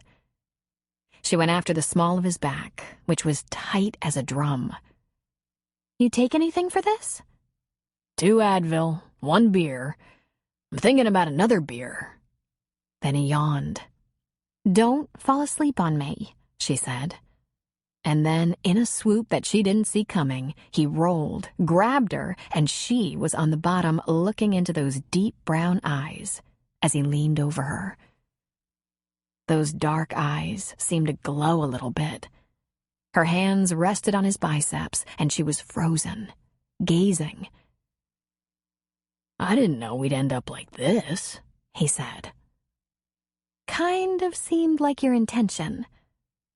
"The first time I saw you, 6 weeks ago or so, with your overalls and long braid, I didn't know I'd kiss you. I didn't expect to be holding you. I wasn't looking for anything." "I know," she said softly. "You're a pretty new widower. I understand." I don't want to pry for personal details. But is he out of your life now? The man. Mercy's father? Are you free from him? "I hope so." He tapped her chest above her left breast. "In here?" That startled her. She didn't realize just how much of a mystery her life was to him. "Oh, Spencer, that was over almost as soon as it started. I was afraid and confused, and I was vulnerable, and he was very protective and loving. I didn't realize he was a liar, that he didn't care about me, only about possessing me, making me a part of his vision, his family, his fellowship. I haven't been with anyone since Mercy was conceived." "And now, Devin? What now? Because I think you know. My feelings for you are getting stronger." She didn't have to even think about it. "I just want a normal life, like other people have." He smiled into her eyes. "Really?" he asked. "Normal like who? Like Raleigh, an old Vietnam vet who spent a lot of the past 40 years homeless, battling PTSD? Or like Gina, who had a daughter at the age of 16 and raised her alone? Like Scott Grant, whose wife died just after the birth of his second child, leaving him the single father of 2? Or maybe a normal person like me, widower, who shares his son with another father. We're all just a bunch of flawed people, trying to slap together decent lives with the few tools we have." She just stared at him, her mouth open slightly. She could feel her eyes threaten to tear, and she swallowed. "God, I don't know if I'm just completely naive or really insensitive.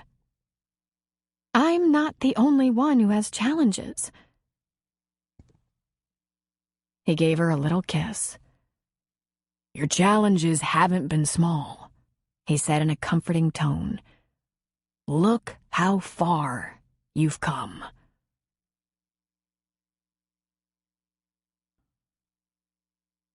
Chapter 12. The landscape of the hill behind the beach took on a ravaged appearance as the earth movers came in and began a complicated excavation for the new Cooper residence.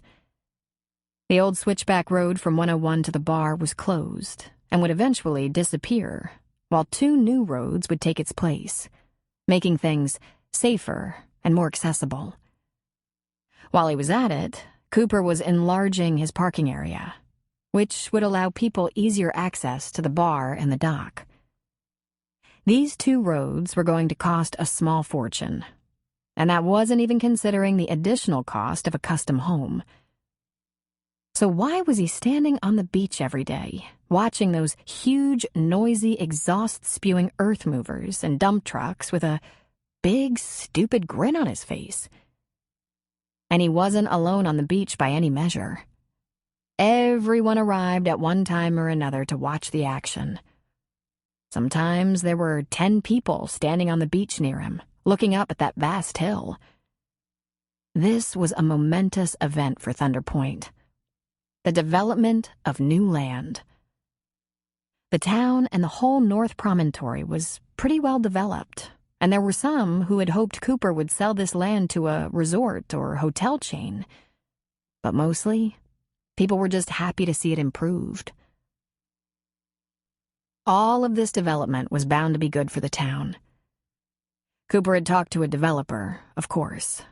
He had it in his head that he'd sell lots along the beach for single-family residential.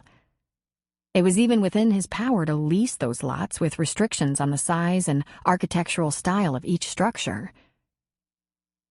I'll be the homeowners association, he told Sarah.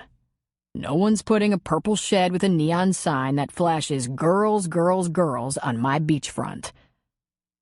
He planned to put some classy picnic tables and grills on the beach. Not a ton of them, but a few. He had an idea that once this part of the beach was further developed and the new roads were built, they'd have more visitors in the bar. And if they had more visitors, he would be able to add more kayaks and boards as rentals. During the dog days of August, there weren't a lot of people on the beach, at least during the weekdays, so work progressed nicely. And the beach, while the road crew wasn't working, was completely unaffected. He had a vision for this hillside development. Given it was a hill, tall, multi-level houses were practical. Lower-level garages and even wood shops or rec rooms would fit perfectly on the lowest level, with most of the living space on the second level. Then lofts or second levels could be built on top of that. Anywhere from 2,500 to 4,000 square feet. These family homes would have large oceanfront decks and staircases to the beach. That style of architecture wasn't only practical, but would maximize the use of the land. Even though he had an idea of how many single-family lots this stretch of beach could handle, he was still focused on one. His. Theirs. Mac drove the sheriff's department SUV across the beach, stopped, got out, and just stood with Cooper for a while, looking at the road work, as he did almost every day. After several minutes, he said the thing he said every day. That's gonna make a difference. But the beach might get busier. As long as it doesn't look like Fort Lauderdale at spring break, I'll adjust. Maybe they'll buy sandwiches and drinks from me. Raleigh came down from the bar to stand with them and stare up at the site. Damn fancy, you ask me. The men looked at him. I didn't hear anyone ask. You hear anyone ask, Mac? I like fancy, Mac said. I'd kill to have one of those parcels. I don't need much. Those kids will get their own lives eventually. But I'd take one of those windows.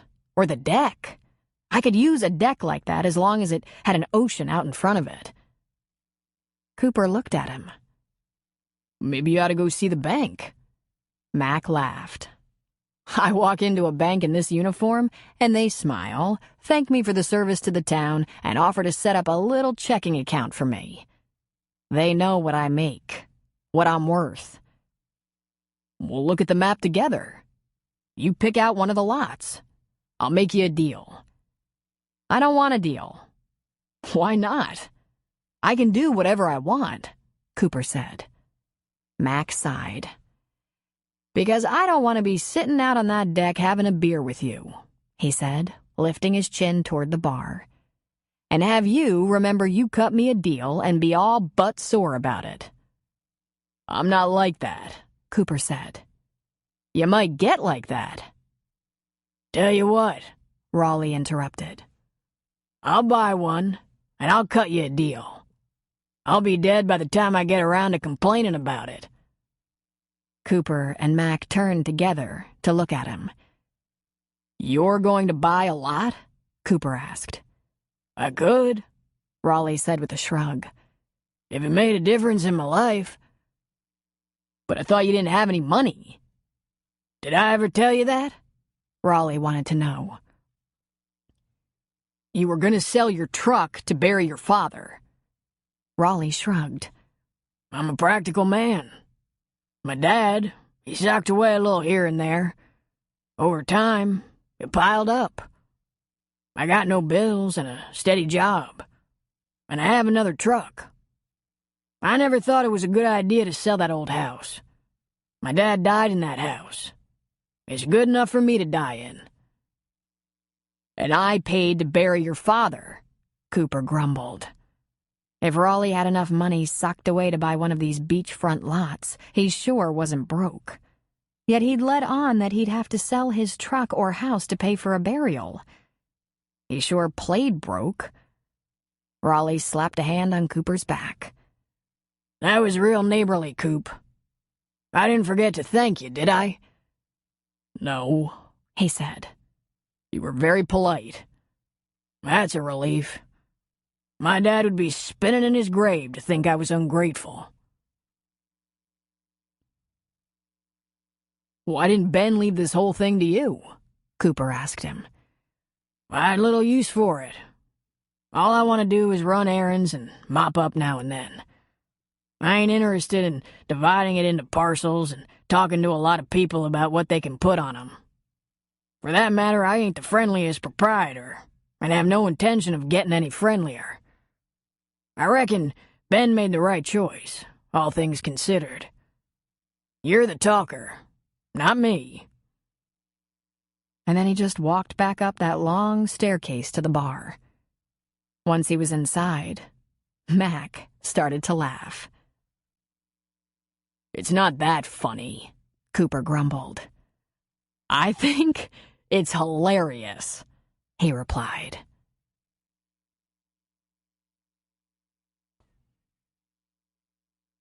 The landscape of the town was changing in many ways.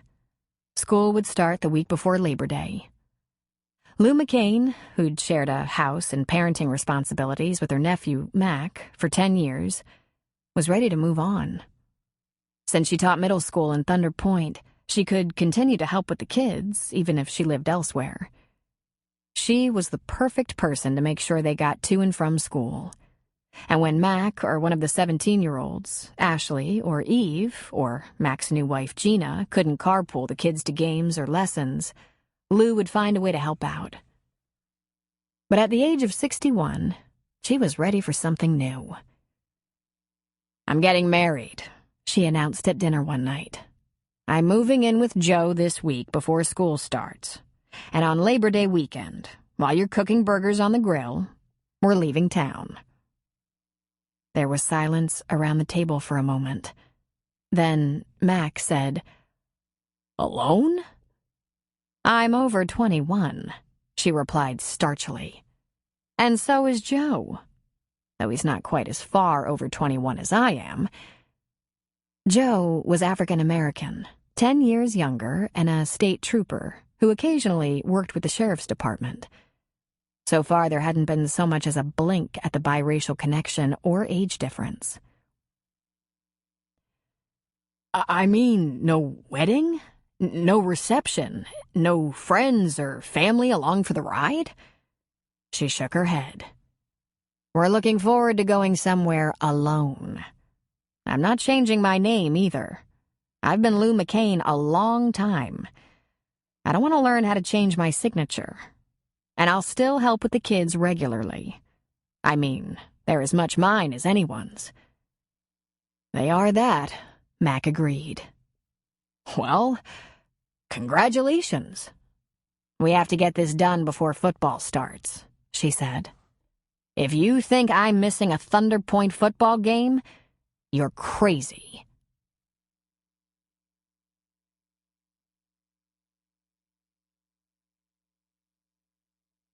In Cooper's apartment, the plans for the new house were always handy, usually rolled up and standing at attention in the corner. Sarah thought Cooper was a little addicted to them.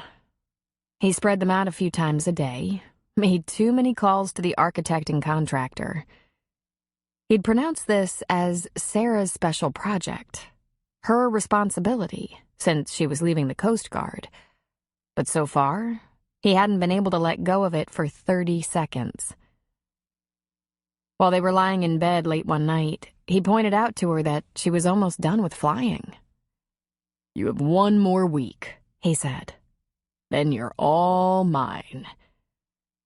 There's a farewell party, and you have to go. This time, no shots.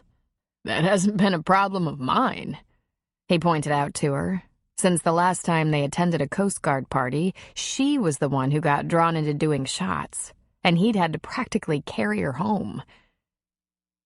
Then it's you and me, Mr. and Mrs. Cooper, beach bar entrepreneurs. We'll be looking at colleges with Landon, going to Friday night games, paddle boarding on the bay. What else are we gonna do? She asked. Build a house, he said.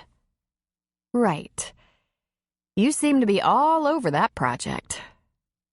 So, what's the anticipated date of completion on that? The date they promise, or the date it will probably actually be? He asked. Because the rule of thumb is that it always takes longer and costs more than they tell you. Let's go with your best guess on when we'll be in there, she suggested. I'd say June at the latest, now that the roads are almost complete. They're in, but not paved. Damn, those suckers are pricey. So, do we have money problems? He ran a knuckle over her cheek and smiled. Not yet. Are we going to have money problems? He lifted his brows. Need something? Do you promise not to laugh? I never laugh at you, babe. You laugh at me, remember. But I take you oh so seriously. I want to get pregnant. I want us to have a baby. I want me to have a baby and you to be the daddy. I want to throw away my pills. I want to just go for it. I've wanted it for a few years and never dared. But with you, I feel safe. I'm ready. I'm almost 34 and I want to have a baby. Cooper's eyes got a little glassy. She thought he might be going into some kind of fugue state. He gave her hand a little squeeze and got off the bed and went to the corner. He gathered his rolled-up plans and came back to the bed. He unrolled one after the other until he found the floor plan he wanted to look at. What are you doing? Can't you leave that alone for 10 minutes and talk to me? He shook his head. His index finger ran over the lines. Here, he said. We can add a bedroom or two here. Shouldn't we talk about it? I just don't know how many bedrooms to add, he said. We know I'm fertile, even when I'm trying not to be. You're the X factor here. So how do you feel? Feel like 1, 2, 3? Because I can still take the lot next door. What are you doing? Are you crazy? The second I suggest throwing away my pills, you're building on 3 more bedrooms? He rolled over the plans and grabbed her arms, pulling her against him. He kissed her deep, hard, and convincingly. And long. He didn't release her mouth for a long, long time. When he finally did, his voice was a little hoarse. This is it for me, sweetheart.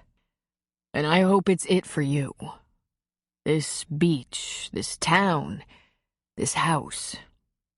If you want to fill it up with kids or raccoons, there's no way I can say no to you. So why don't we add a bunch of bedrooms? Do you want a baby? I want one with you, He said. and I'm ready to get started. She laughed at him. We'll mess up your plans. Besides, I haven't thrown away the pills yet. No worries. I can always use the practice. Spencer, Devin, and Mercy had dinner together most nights. Austin was still with his grandparents, but would be back in a few days to get ready for the start of school. Devin would pick up Mercy at the doctor's house, and they went home to freshen up. Then either Devin would make something simple at her house, and Spencer would join them, or, with Mercy in her pajamas and toting a couple of picture books, some colored crayons, and a coloring book, off they went down the street. Does Spencer know I don't like that pizza in the box? Mercy always asked. She laughed. I think by now he gets it. But don't worry. Spencer has peanut butter. I like peanut butter, she said. But Spencer had a nice surprise for Mercy. He usually served her favorite meals. Tonight it was spaghetti and meatballs. So while they ate, Devin and Spencer always talked about football practice, or her busy office, with all the kids showing up for physicals and immunizations. They covered town news, updates on the transformation on the beach, and anything else that came up. After dishes were done, Mercy was found on the sofa, reclining on her special blanket, leafing idly through her favorite book or watching an old kids' movie on the hand-me-down DVD player that was once Austin's. That was the best babysitter Devin had ever come across. I should take her home and put her to bed, Devin said. No, you don't, He whispered, leaning into her and kissing her neck. Not until you have to. Settle Mercy in Austin's bed with her movie and come back here. I have a surprise for you. I have a feeling I'm not going to be all that surprised, she said with a smile. More kissing and snuggling is what she assumed. They'd been sneaking kisses and caresses here and there for a week or more. But it was so wonderful to hold hands with someone, to not have to hide the affection. She had finally owned up to Scott Grant, who'd asked, Is it that kind of date yet? And she'd said, It is, with a flush and a smile. Devin went back to the living room where she found Spencer waiting on the couch. Spencer, there's a bell on the bedroom door. I know, He said, grinning. It wouldn't be safe to hang it around her neck. She sat down beside him. How's your back feeling? As bad as my legs and arms. But I'm up to this. Trust me. With his arms around her waist, he pulled her closer and covered her mouth with his. Her entire insides began to smile, and she was so overwhelmed with gratitude for having found this man. She put her arms around his neck, leaned back, and opened her mouth under his. He moaned. She sighed. She was melting into him. His hands, large and calloused, were roaming up and down her back. Then they were in her hair, pulling her mouth hard against his. Then they were on her butt. She broke away just a little bit and said, As surprises go, you're pretty predictable. We make out like teenagers every night, and there's a 3-year-old in the next room. she whispered. "Thank God you have good brakes." Here you go. If you say yes, I lined up a babysitter for your house tomorrow night. A couple of them, actually. Landon and his girlfriend Eve, Mac's daughter. I asked them to babysit so I can take you out, he said. "Out?" Dinner? He asked. We can stay close. Maybe a bite to eat at Cliffhangers? Walk on the beach? Whatever you feel like. "Alone?" she asked. He smiled at her. I'm sure there will be people around. We can spend a little time here without a 3-year-old in the next room, if you feel like it. She bit her lip. "I'm a little nervous." He pinched her chin with a thumb and forefinger. Listen to me, Devin. You don't ever have to be nervous with me. I'm not going to push you into anything. Here's what I want. I want you to always feel safe and comfortable with me. If you're not ready for more than this, then I'm not ready." "Spencer, are you planning to break my heart? Because I'm starting to care about you enough to take risks that a month ago I swore I would never take." He shook his head. Here's the thing.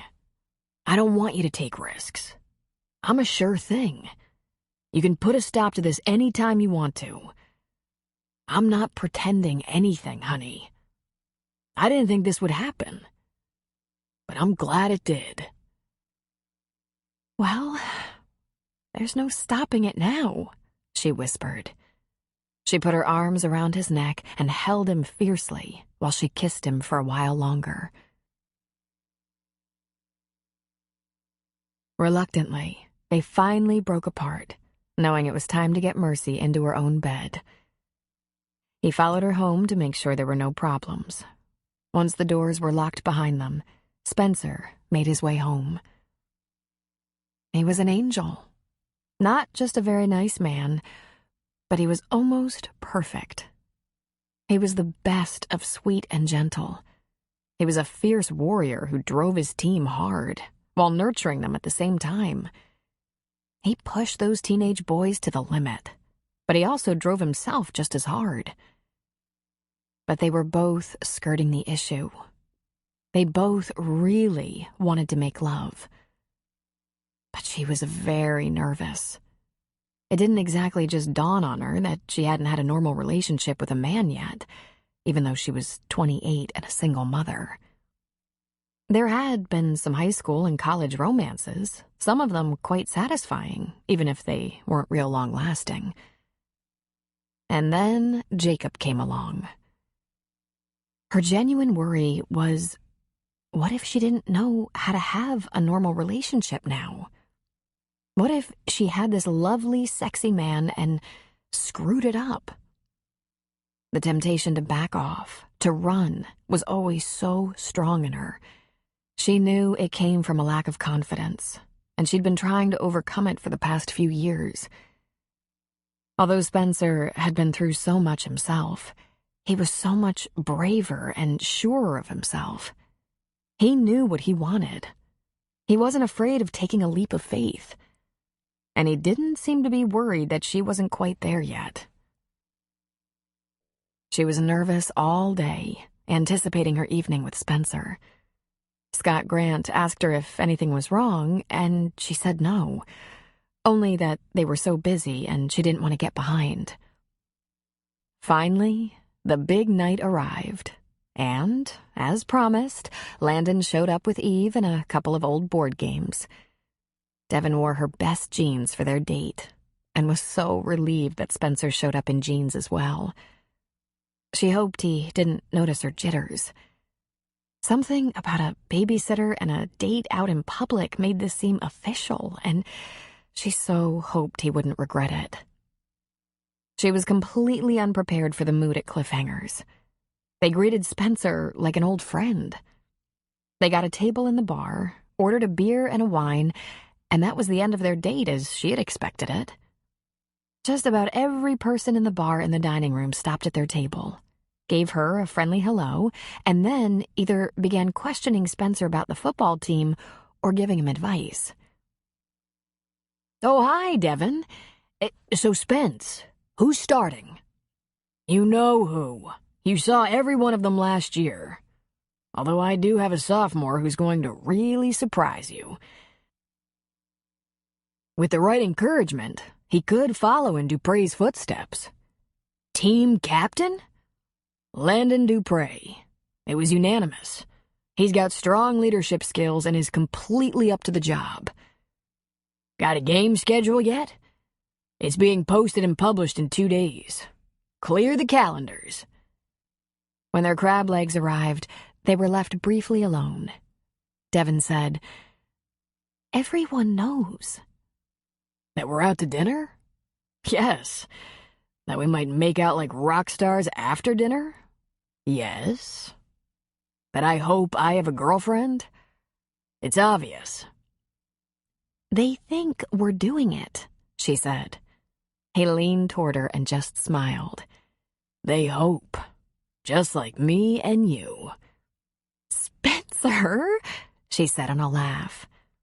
He took a drink of his beer. "I haven't been here too long, Devin, but there's something I know about this town. Unless you're a really bad person or someone who stirs up a lot of trouble, they just hope things work out. That's all. They want their kids to be safe and make something out of themselves. They want their neighbors to get by all right. They want their friends to be happy, and they want to be blessed with work. Everyone around here seems to work real hard. They seem to always be pulling for the good guys. It's so uncomplicated." "If we get together, you think it won't get complicated?" she asked. "From time to time it will," he said. Then he shook his head. "I'm not going to waste a lot of energy worrying about it." She sipped her wine. "Why can't I be more like that?" He shrugged. "I know you have good reason to worry about things like this, but I think that's going to pass.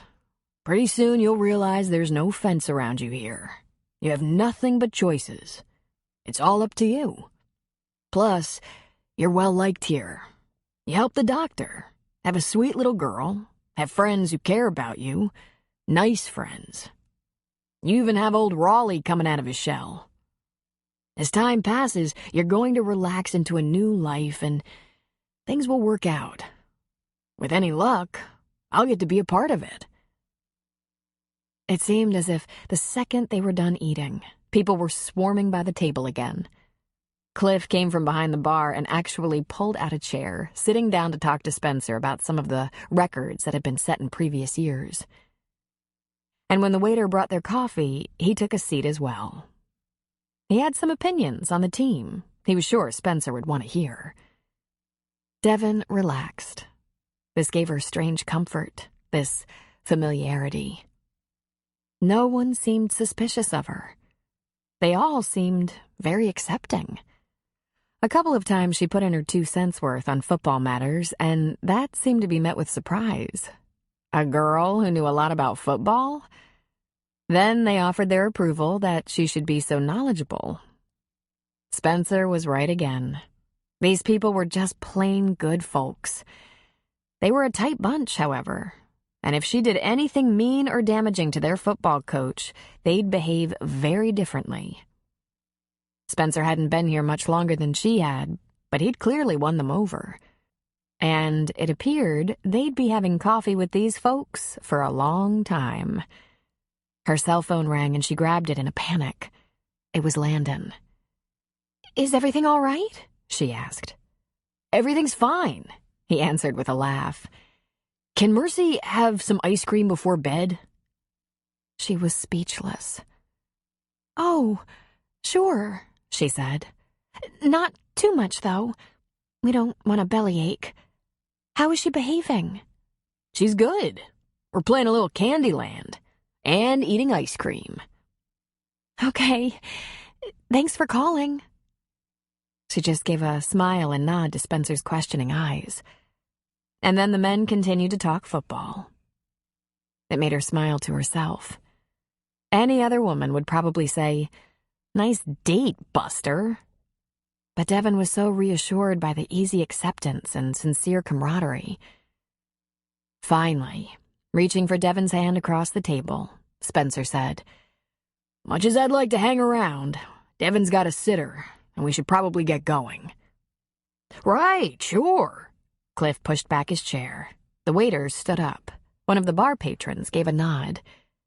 "Tell you what, I'll stop by for a beer one of these days. We'll carry on this discussion later," Spencer said. "You do that," Cliff said, sticking out his hand. And then he nodded. "Take care, Devon. See you around." "You bet." She let him hold her hand on the way into the parking lot. He stopped beside his truck and put his hands on her waist. "You were a very good sport about that." "I had fun. I think you're the most important person in town, at least during football season." "It was obvious right away the town gets behind all the school events, and they love their football." He pulled her closer.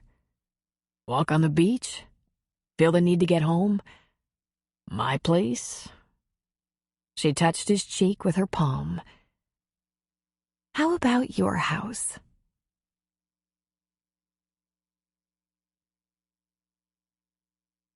Chapter 13. Spencer had left on only a dim kitchen light. He pulled Devon in the door, and it was barely closed when he pulled her close and just held her for a moment.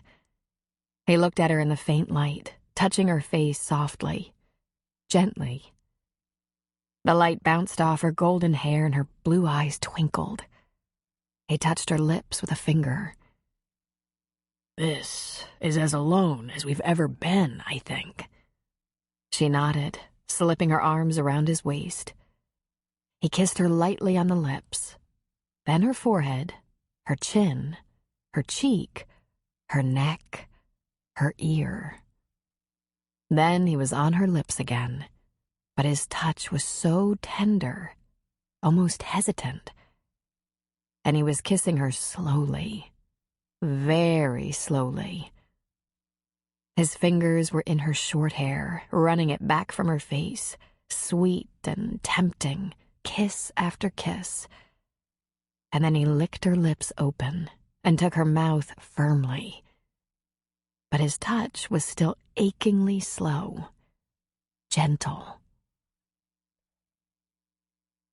He pulled away a half-inch. "What do you think?" "I think yes." He smiled into her pretty eyes. His hands circled her waist while hers went around his neck, and he lifted her off her feet, straight up, so that she was looking down into his eyes. "What do you think?" she asked him in a whisper. "I was at yes a long time ago." She put her hands against his rough cheeks and kissed him, deep and hard. Tongues played, and he reminded himself for the 100th time, "Easy, young man." It had been so long since he'd held a woman with the intention of making love. Years, possibly. He was already aroused. No surprise there. He'd been aroused since the first week he'd known her. In fact, the minute he'd seen her transformation from overalls and a long braid to more fitted clothes and that sexy, floppy short hair, he'd wanted to get his hands all over her. He walked toward his bedroom while she clung to his neck. He put her feet on the floor, sat her down on the bed, then went down on one knee to take off her shoes. He kicked off his own and rolled with her onto the bed, claiming her mouth, now with more power. "I'll go slow," he said softly. "We'll take our time with this." Then he wondered if he was saying this for her benefit or his own. Since he was desperately close to wanting to ravage her completely, he wondered if he would be able to make good on the promise he'd just made. But he wouldn't allow himself to even fantasize about taking her hard and fast. If he ever wanted to see her again, be with her again, he was determined to make her feel safe, good, right satisfied, respected, cared for. And with that in mind, he started touching her perfect breasts on the outside of her clothing while the zipper in his jeans threatened to break wide open. And God bless her, she began touching him. His chest, his hip, his denim-clad erection, and he groaned with equal parts misery and jubilation. She unbuttoned his shirt so she could caress his chest, and he slid his hands under her shirt. He hadn't lost his touch. He had that bra clasp opened in one flick. And he heard her softly laugh right before she claimed his mouth again. He felt like a randy teenage boy, wondering how far she would go, how far he should go.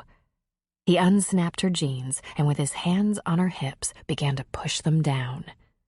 She lifted her hips a bit to help, and in spite of himself, he growled deep in his throat.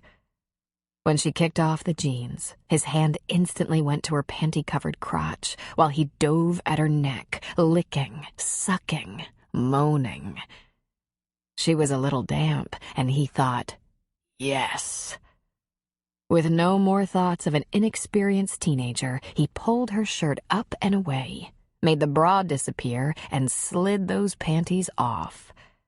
Holding her breasts in his hands, he licked one, then the other, his hand parked on her mound, one finger sliding a little deeper, massaging, circling, testing. So ready. He felt her tugging at his jeans, and he said, "Got it," and stripped off his clothes as quickly as he could. He gave his throbbing member a rub, and she brushed his hands away and put her own on him. That growl came out of him again, and he pulled her close. "Oh," she said. Then she said, and massaged him, gently at first, then with more strength. He rose over her, took her mouth in a long, deep kiss, and said, "I meant to go slowly for you." "We can go slowly later," he smiled. "You think so, huh?" "I want to feel you inside." He rolled away briefly, just long enough to reach into the bedside table and get a condom. He had it applied in record time, and he was over her again, pushing her down onto the bed, edging her legs apart with a knee, probing gently. And then he pushed inside in one long, slow, fluid motion. He held still inside her, listening to her breathing, deep and rapid. She dug her heels into the bed and pushed against him. He brushed her hair back from her forehead. "Okay?" "Very okay." She wiggled a little bit beneath him. "Okay," he thought, and he began to move, slowly at first, holding her mouth, then her nipple, then the other nipple, sliding in and out. He grabbed her butt and shifted their angle so that he'd be connecting with her clitoris. He picked up speed, and she began to moan and gasp loudly, fiercely, gripping his shoulders, digging her nails into him, riding him as he rode her. "Come for me, baby. Come for me." She threw her head back, her eyes rolled back. She pushed against him so powerfully she nearly lifted him, and it came. She closed around him, pulsing, drowning him in liquid heat. "Like that," he whispered. "Just like that." He kept at her until the pulsing slowly ebbed, until she began to relax beneath him. And then he went after her with all the passion he'd been storing. 3, 4, 5 hard strokes, and he was overcome. His eyes watered. He ground his teeth. He throbbed himself empty. It was beyond what he'd remembered. He held himself over her, mindful not to crush her with his weight. It took a few moments for him to catch his breath, to open his eyes, to see her smiling up at him. "Like that," she whispered. She smoothed her hand from his cheek to his neck. "Just like that." He smiled at her. We did that pretty well for a first time. My toes curled, she said. I think maybe I had a blackout. He laughed. You all right? I'm very all right. You? I'm going to probably be a pest now, He warned her. It's going to be even harder to be away from you. That's okay, Spencer. I'm happiest when we're together. Spencer pulled the cover over them, and Devon lay in his arms, her head against his shoulder. She'd been so worried, so nervous, and she needn't have been. Spencer loved her in a way that made her feel crazed with desire and yet cherished. She turned her head and looked up at him. Spencer, what does it mean to you when you make love with someone? He seemed to consider this for a moment. Do you want the real, honest answer? Of course. Please. Well, he said, gently stroking her back, running his fingers down her spine. In younger days, before I found a woman I wanted to commit to, it meant pleasure. It meant getting deeper. Excuse the pun. She couldn't help it. She giggled a little. I hear there are a lot of dogs out there who will sleep with any woman. I was never cursed, or blessed, with that quality.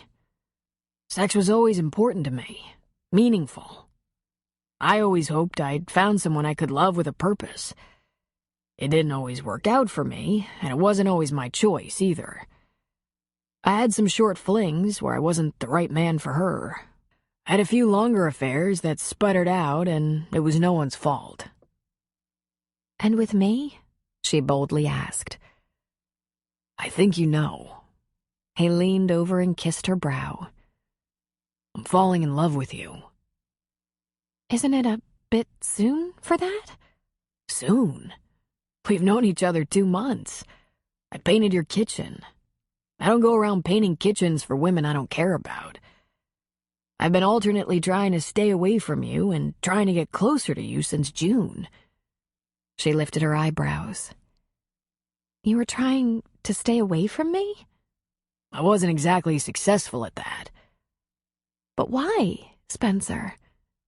Besides worrying that I wasn't ready, that I could be rebounding after Bridget's death, you were secretive, mysterious, obviously a little frightened, and of what I wasn't entirely sure. But it isn't too soon, and I'm not rebounding, and I can wait until you're ready to talk about what happened to you, because over the past few weeks, I've come to the conclusion that whatever you're keeping to yourself is a very small piece of who you are. It already seems so long ago and far away. And yet something will happen, like the appearance of that black SUV, and I worry that it will be lurking forever. I'm ready to tell you anything you want to know. He smiled at her. Is that so? She nodded. She whispered the story of how an offer of help had turned into 4 years and a child in a commune with a morally superior cult leader. She explained how her desperation for safety and comfort and well-being had seduced her into believing in him and turning over her independence, her soul. Did you love him? A little bit? He asked when she told him the full story. It passed very quickly. If you love a person who's using you, you're sicker than he is. And you ran, Spencer said. I had a brief window of opportunity and had to take it. There might not have been another chance, and I was a little afraid that what he said was true. That some government agency would take mercy from me and send me to jail for being a part of his illegal operation. And now? Mac doesn't think there's any danger of that, but I'm going to have to cooperate with anyone who wants information that might lead to his arrest. He's guilty of a lot. He rubbed her back.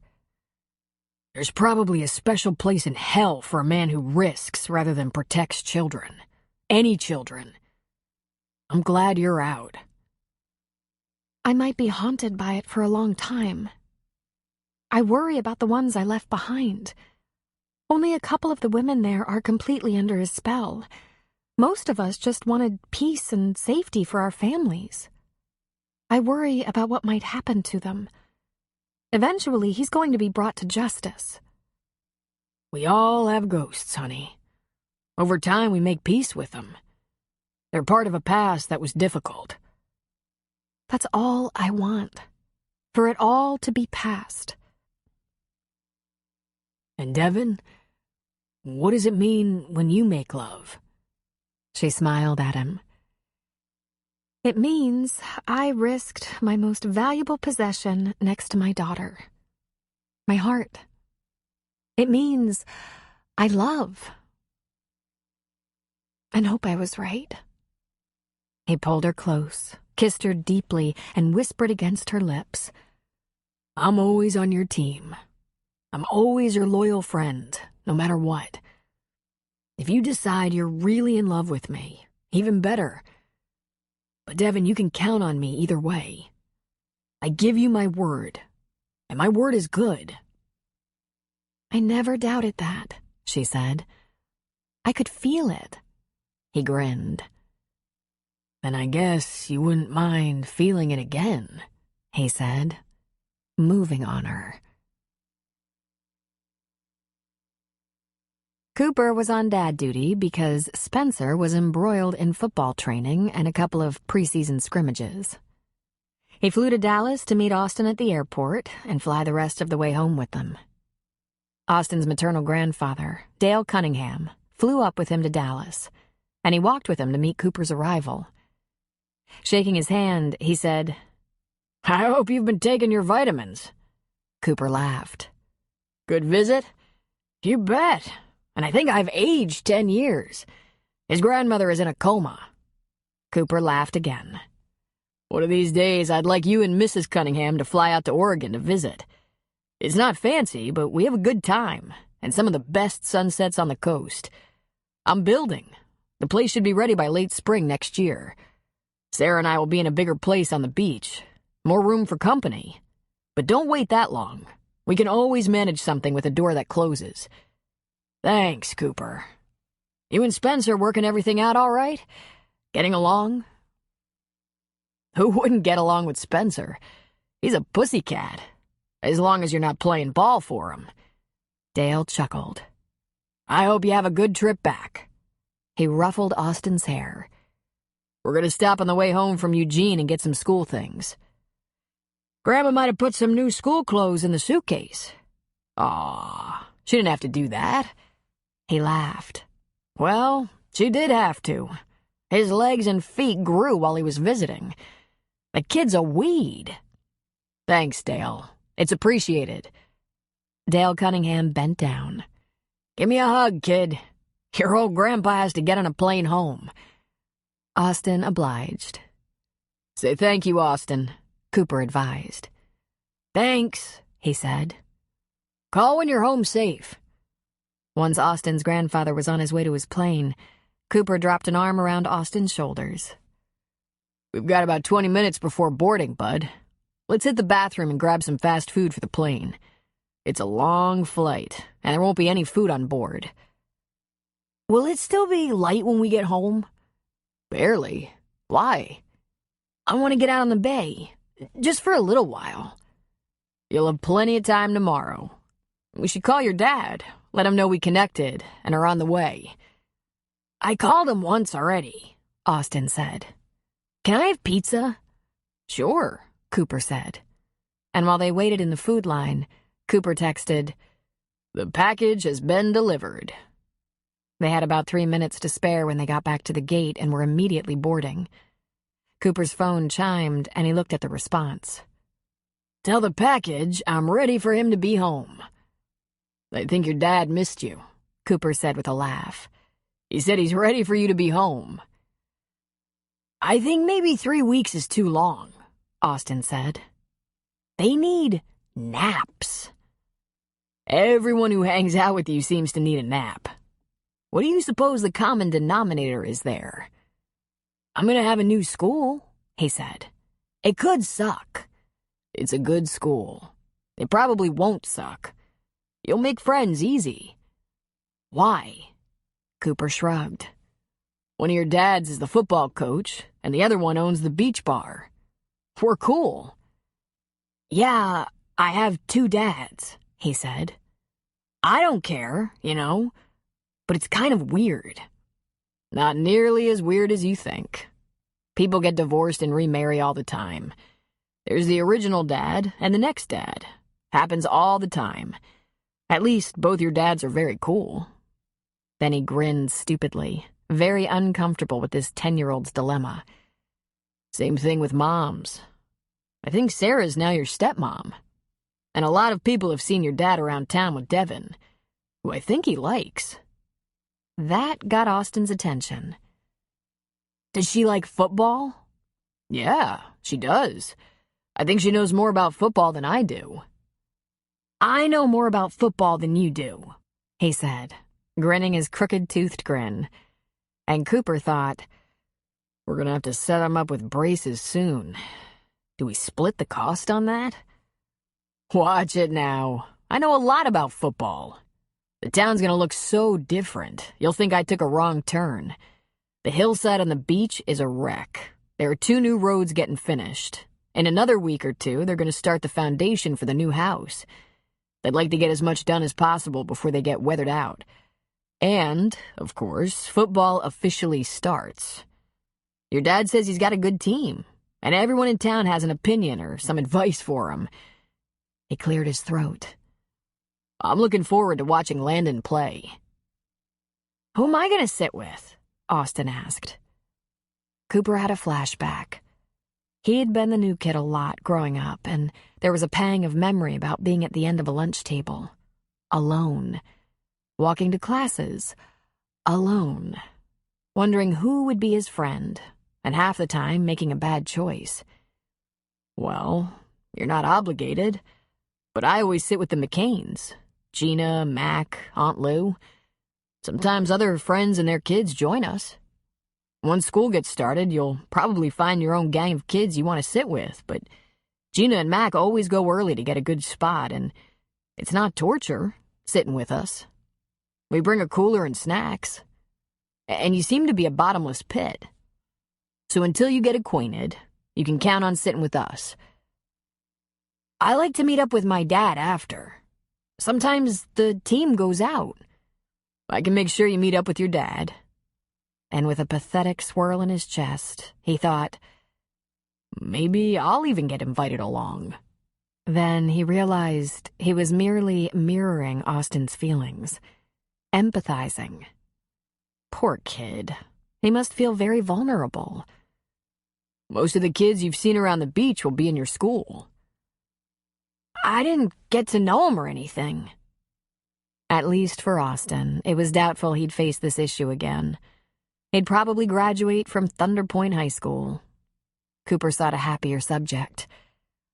Landon's been at practice every morning, but afternoons he spends at the beach. I bet he can be talked into taking you out on the bay.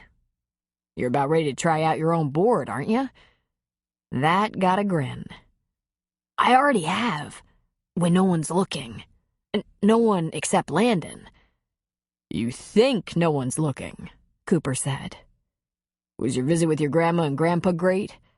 He shrugged. Pretty good. Being at their house, it made me miss my mom. I guess it would, Cooper said. We'll get your grandparents out to Oregon for a visit. Get Grandpa out on the dock, fishing. Get Grandma on the back of that jet ski. Austin laughed at what must have been an amusing mental picture. Think you can show him how to get up on a board? Bet I could, he said. I'm gonna need something, Cooper. Pretty soon I'm gonna need a wetsuit, like Landon has. Put it on your wish list. We got birthdays and Christmas and grades. Grades? Austin asked. Cooper shrugged. Sometimes when you get impressive grades, little rewards show up here and there. Really? That doesn't usually happen. What happens? When you get something like straight A's? Cooper asked. You get to live, Austin said. Funny. That's what had happened at his house, too. But it was different when your mother was dead and you had to go to a new school. There you go, Cooper said. One more reason it's cool to have a spare dad. Devin bought some princess decals and paint, and Mercy helped her decorate the second bedroom in the duplex. Mercy needed her princess chamber, her own bedroom. Helping to decorate the walls interested her in having her own space, which gave Devin her own space. Devin's routine had changed, especially now that Austin had returned from Texas. The perimeters of her life had grown, and now included important time with Spencer. They saw each other for at least a little while every day, but at night when their kids were settled, they talked on the phone. Devin was pleased to know Mercy had made a positive transition to sleeping in her own bedroom. They now had separate beds and separate bedrooms, and Devin couldn't be happier about it. Devin and Spencer came out as a couple in Thunder Point. At first, she was reluctant to go public, but she soon realized no one was surprised. They now held hands in public. Spencer would drop an arm over her shoulders and give her a brief squeeze. There was the occasional chaste and socially acceptable kiss. As they shared more and more of their lives together, one evening Spencer reported that Austin had seemed a little unsettled after his trip to Texas, and that he'd asked Spencer if he missed Mom. Spencer had answered that he would always miss her and always wish she hadn't gotten sick, but that it was all right to make new friends, that it took nothing from Bridget's memory to have more people in their lives. He later confided that Austin had told him they looked at a lot of pictures while he was in San Antonio. Old pictures from when Austin was a lot younger. There were many pictures of his mom, back when Bridget was vital and healthy and rosy-cheeked. Austin told his grandparents that he didn't even remember his mom like that. And that had made Grandma cry, and Grandpa got all moody and coughed a lot. I had to have a talk with him, Spencer told Devin. It wasn't what I wanted to do, but I had to. I understand their grief. I can't imagine losing a child, no matter how old that child is. But we have to let Austin move on. A 10-year-old has a hard enough life without being filled with sadness all the time. Oh, Spencer, how did they take it? Devin asked. Very emotionally. They're sorry I was unhappy with them. They only wanted to be sure Austin remembered his mother. But I explained that we have all those pictures, and they're available to Austin if he asks for them. He knows where they are. They'll belong to him someday, and hopefully he'll show them to his own children. But I can't send him to Texas for a fun visit, only to have it fill him with dread because it won't be fun. It will be sad. Of course, they promised not to do that again. But Cooper has a solution. We need to send the Cunninghams plane tickets and get them out here. Will it upset them to meet me? Because we're together? A couple? In love? He asked her, smiling. I hope not. But their feelings won't change anything. We all need to move forward. That was all Devin wanted. To move forward. And with each day she put Jacob and the commune farther and farther behind her. She wanted a new life. This life. She loved the doctor's office, loved Gabriella, the town, the beach, and most of all, Spencer. She had visions of one day being a real part of this Thunder Point family, being a family with Spencer and Austin. School started, and Austin was the new kid, and friendless, for about 2 hours, after which Spencer's house and the beach hosted new friends on bikes. The Tuesday after Labor Day, school resumed in earnest. There would be no more holidays until Thanksgiving, but there would be football games, 2 a week during most weeks. Devin hadn't been this excited about how she'd spend her time since she'd been in high school herself. But before she could attend her first football game the first week in September, a dark-colored sedan pulled up in front of the clinic one morning. 2 men wearing sports coats over knit shirts emerged and came inside. Devin McAllister? One of them asked. She felt her face lose color. She nodded, fearfully. She was alone in the clinic. The man who'd asked her name pulled a thin wallet from his breast pocket. Douglas Freeman, FBI. You're going to have to come with us. Chapter 14. Why? Devin asked weakly. We'd like to ask you some questions. There must be someone here who can cover for you. Not today. I'm here alone, with the doctor's cell number for emergencies. Why don't you go ahead and give him a call, Miss McAllister? Let him know that there's been an emergency in your schedule and you're going to be away from the office. What is this about? I think you know. We'd like to ask you about your last residence. Will I be long? She wanted to know, and helpless, she began to tremble. Will I be back? Possibly not, Douglas Freeman said. Having seen the car parked in the street, Mac walked into the clinic, hoisting his gun belt as he entered. Gentlemen, he said, can I help? There was a lot of badge flashing, but Devin went to him instantly. They're taking me somewhere. They won't say if I'll be back. Mac, what about Mercy? What does this mean?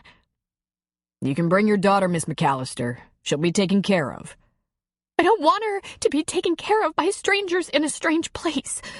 She turned to Mac and whispered, Are they putting me in jail? Mac took a deep, irritated breath. Come on, you guys. Lighten up. If you just want to ask her questions, tell her where you're taking her and when you'll bring her back.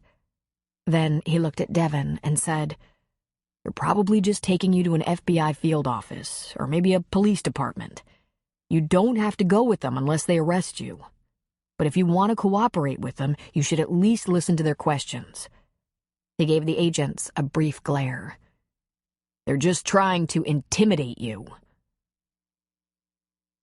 One of the agents glared back. We don't need your assistance, deputy. This woman is my friend and neighbor, he snapped. She came to me with information that I passed on to the sheriff, who I presume involved you. So stop acting like the goddamn men in black. Devin is kind and cooperative and responsible. Tell her how long you'll need her today. And you're welcome to use my office if that will help. We have a location, and Miss McAllister will be brought back if she wants to come back. Why wouldn't I want to come back? My daughter is here. All right, look. There's no reason for all this anxiety. Tell me where to take her, Mac said to the agents. This is our investigation, deputy. Understood. And I'm the law enforcement officer who brought you Devin's information. If you want more information, she should be comfortable and feel safe in helping you. Where are we going? They exchanged looks. Coquille Sheriff's Department, Douglas Freeman said. Well, that's easy. I could have saved you some time. Excuse me. He plucked his phone out of his pocket and called one of the deputies who worked for him. Steve, I have business out of town. Can you cover the town? Thanks. I owe you one. Then he called the dispatcher and signed out for Coquille, leaving Deputy Pritkus in charge. Devin used her cell phone to call Scott. Dr. Grant, I'm going to have to leave the office. Mac is taking me somewhere to be questioned about you-know-what. Can you make sure Mercy is with you or Gabriella? I don't know how long I'll be, but I'll keep in touch. I'm planning to be back here as soon as possible. What should I do with the clinic? And then she said, Okay, a few times. A thank you, and disconnected. That wasn't quite as cryptic as I would have liked, one of the agents said. I'm getting that, Devin replied. I'm also getting that you get jollies out of frightening people, for which you should be docked pay. She texted something quickly. And what's that about? He asked. She finished, hit send, and turned her phone around. She had sent a text to Spencer. Going with the police to answer questions about the commune. Back later. Are you done notifying the public now? I'm going to turn off the coffee pot and some of the lights and lock the door. I'm going to ride with Mac. I'm happy to help, but you guys just give me the creeps. I guess you never heard that story about honey versus vinegar." And with that, she walked to the back of the clinic to close it up. "FBI is taking priority on this case," Mac explained as he and Devin made the drive to Coquille. "And just so you know, they can be very proprietary. It's their case." "That's been made perfectly clear," Devin replied. "They better be a lot nicer to me, or this isn't going to go as well as they think. I don't trust mean people, even if they have badges. After 4 years with Jacob, I could say especially if they have badges. He spent 4 years trying to convince us that anyone associated with the police or any government agency only existed to hurt honest, hardworking people. I knew that wasn't true, but these guys kind of make me wonder." Devin continued. "I knew Jacob was a fraud, but he seemed a harmless fraud with plenty of good food on the table and a nice place for me to live in." "How did you know?" "Aunt Mary, the woman who raised me, was devout. We went to church and Bible study a lot. I'm not as religious as Mary was, but I know my scriptures. And Jacob didn't." "Maybe his interpretation was intended just to meet his own needs," Max said. "Using religion and the Bible to his advantage?" "That's definitely true. But he was so far off the map, anyone who knows their Bible would know he was just making stuff up. As time passed, I began to see he wasn't so harmless. The women in that house, some of them became dependent on him and believed every word he uttered." "But you didn't?" "No. But I still didn't have anywhere to go, or any money, or any driver's license, or anything. A couple of people just walked off while we were at the farmer's market, but they didn't leave children behind. I could have done that, but I would never leave my baby." She shrugged. "I was stupid. I got myself into it." "You were hungry," Max said, "and scared." "The nights were cold back in Seattle," she said softly. She glanced at Mac out of the corner of her eye and saw his jaw pulse. It was quiet in the car for a while. Then Mac said, "Devin, that's not going to happen again. You're a part of the town. You have friends. You've been a friend. Tell the FBI what they want to know. That bastard has preyed on frightened young girls long enough."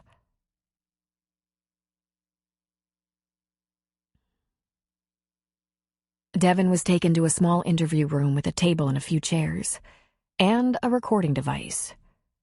Her 2 agents, McGrump and McGlower, were there, of course. But she was relieved to be joined by a pleasant young woman, also a special agent, who asked most of the questions. Emma Haynes was her name. The process was grueling. She had to go through every detail of how she was first introduced to Jacob and the fellowship. Then she was asked about everything she knew of the background and personalities of every woman in the family. She had to describe the men, who'd changed over 4 years. Only one had been with Jacob the entire time Devin had been there, and his name was Brody. Big, strong Brody. And he was mostly sullen and private and quiet. Then she had to try to describe Jacob's evolution from the man she'd originally met into an angrier, more paranoid man. A man who believed he had to protect his domain from outsiders and the invasion of government and their foolish laws and punitive taxation. There were many questions about the treatment of the women and children. Even more questions about the growing of marijuana. The interview went on for hours, and Devin did her best to recall as much information as she could about every detail of life at the commune, including the little she knew about the actual grow-op. "Can you remember how many times you were in Jacob's house?" 4 times, within 2 months of my arrival." Then followed a painful recounting of how she'd been foolish enough to believe that Jacob loved her. She'd listened to his grand plans and had believed every word. The agents then turned the questioning to matters concerning the role of the women at the compound. Again, Devon was open and honest with the agents. Some of the women were more agreeable than others, she told the agents. Jacob never forced anyone to sleep with him, but he did belittle women who weren't inclined, painted them as not very giving by nature.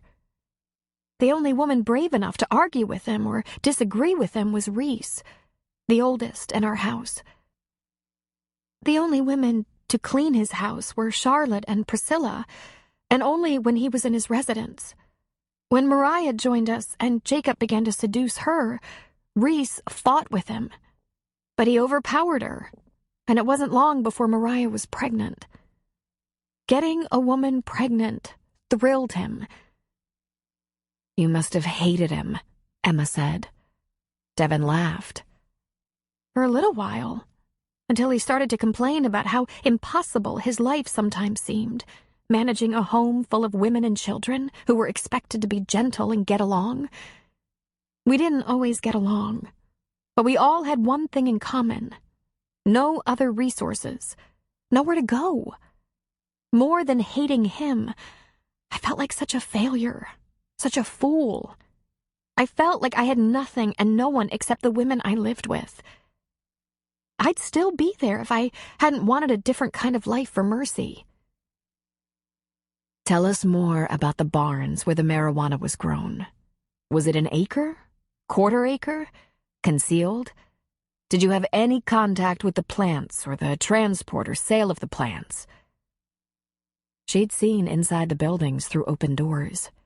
She knew what it was, but none of her duties had anything to do with it. That was mostly up to the men. The women tended the vegetable gardens, livestock, chickens, household chores, and children. She had to list the names of people she could remember leaving the family. There were quite a few over 4 years, but no women who had children while they were there were allowed to leave with their child. So they stayed. Question after question, and the only one who cajoled pleasantly was the woman, Emma Haynes. She seemed to be just slightly older than Devon, maybe early 30s. We're going to take a break, Ms. Haynes said. I'm going to get us some lunch. Anything in particular you'd like, Devon? Anything would be fine. Is there anything you don't like? Something I should avoid? I'm thinking about a half of a tuna sandwich, small salad, and cola. Sounds perfect. I'm a little worried about Dr. Grant and Mercy. Why don't you take a few minutes to check in? You can use your phone. You're certainly not suspected of any crime. If you could say as little as possible about our line of questioning, that would be appreciated. I don't need Jacob to be warned that we're looking at him. Don't you think he knows? Devon asked. I think he suspects, she said. I'll get your lunch. Make a couple of phone calls and ease your mind. How much longer will I be here? We'll have you home for dinner, Devon, she said. If we need any more information from you, we can get in touch later. One long day of answering questions seems like more than enough to expect from you. And we're grateful for your cooperation. Can I have some privacy? She asked, glancing at McGrump and McGlower. Absolutely. Gentlemen, Emma gestured toward the door. They seemed to leave the small room reluctantly. Although it made Devon smile to herself, knowing that anything she said within these walls was being listened to. Still, having a couple of suits bearing down on her like that was most disconcerting. Plus, she found them beyond rude. If they wanted her continued cooperation, they might try being a little more civilized. She called Scott, told him where she was and that the police had many questions about the commune, which she was doing her best to answer helpfully. He assured her that Mercy was fine and probably didn't even know her mother was out of town. And don't worry, Devon. As job security, I'm saving all the paperwork for you.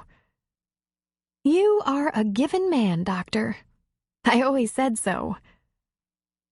Just call me if you need me. Then she texted Spencer, told him all was just fine, that she was answering questions for the PD and would be home by dinner time. He texted back that he would leave school and come for her if she needed him. She was so lucky. She had Mac, who she thought might still be in the building, waiting for her. Scott, who would guard her child and close up his business if she needed him. Raleigh, who literally gave her a second chance. And Spencer, who loved her. During lunch, she was alone with Emma Haynes, and Devin asked her questions about her work. Emma went from a degree in criminal justice to a master's degree to the FBI, and loved going to work every day. Look at the people I meet, the wrongs I can help right. What's not to love? Well, can you settle down and have a family? Devin asked. Sure, though my job might change. Right now, I not only travel a lot, I also am regularly reassigned to new field offices. The hard part for someone like me is finding the right man. My whole world seems to be filled with men in law enforcement. Well, if they're all sourpusses like the two who picked me up in Thunder Point today, I can see your problem. She laughed. There you go. She took a drink from her soda and said, "The afternoon is going to be taxing, Devin. We need your help in creating a diagram of the compound, the buildings, the location of weapons, of marijuana, fences, etc. We'll help you with the drawing. I have an artist coming to join us. This is important." I understand. I'm afraid, Emma. For your safety? No, for theirs. There are friends in there, children, small children. I would never forgive myself if I told you things that would lead to them being hurt. Emma gave her hand a squeeze. This is why we're so exact with the questions we've asked. We don't want any injuries. We will not take any action that will hurt innocent people. She took a deep breath. Okay, let's do it. Devin was exhausted by the time the afternoon came to a close. She'd done her best to help develop a rendering of the compound she'd lived on and the interior of each of the buildings. She told them as much as she knew and remembered. In the process, she had her first experience with Red Bull to keep her going. Too bad for you I'm not some sort of suspect, she said. I'd admit to anything right about now. There's one more thing before we take you home, Emma said. Sit tight. I'll be right back. Devin wondered how much more they could possibly want to know. Just then, the door to the little interview room opened, and Devin looked up to see Reese standing there. She jumped to her feet so suddenly her chair tipped over.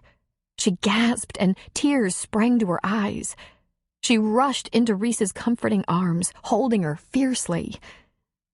"There now, little darling. I guess this means you're glad to see me?" Devin backed away slightly and looked into Reese's smiling eyes. She touched her hair, now shortened, like her own. But while Devin had cut hers short, leaving her with that slightly wild mop, Reese's blonde hair curled at her chin. Reese was beautiful beyond words. Devin had always loved her, since the first day they'd met. I didn't know they had you, too. They don't have me, darling. I came to the police and asked for help. I'm living in a safe place in another city. I'm looking for work. I'll stay there until this whole thing is resolved. How can it be resolved? Devin asked. It's important to get the women and children safely out of there before there's any kind of conflict between Jacob and the law. I have no idea how that can be done, Reese said. The police don't confide in me. Pilly will never leave him, Devin said. I worry about that, too, Reese said. Where's Mariah? Reese smiled and her face lit up. She's with a family. She delivered a healthy son just last week. She's safe and has a good place with people who can help her rebuild her life. I left Mark with her for the day. I'm working for a doctor in a little town not far from here, and I saw one of them come in the black SUV, Devon said. They were asking if anyone had seen you and Mariah. She shook her head. They never asked about me. I think maybe they don't care that I'm gone. Oh, Jacob cares. He was in a rage. They left and went looking for you. I have no idea what went on there when I left with Mariah and Mark. I hate to think about it.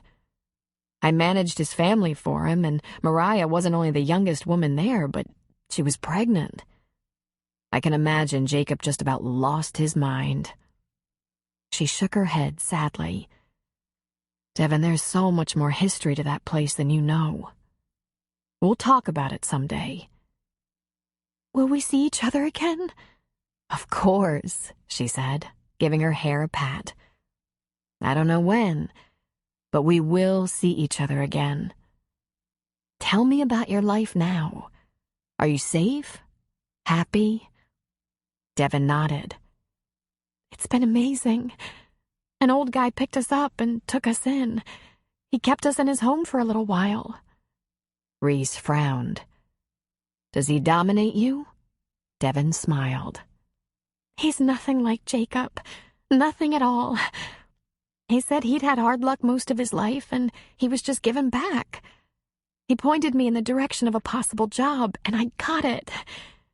I found a small place to rent.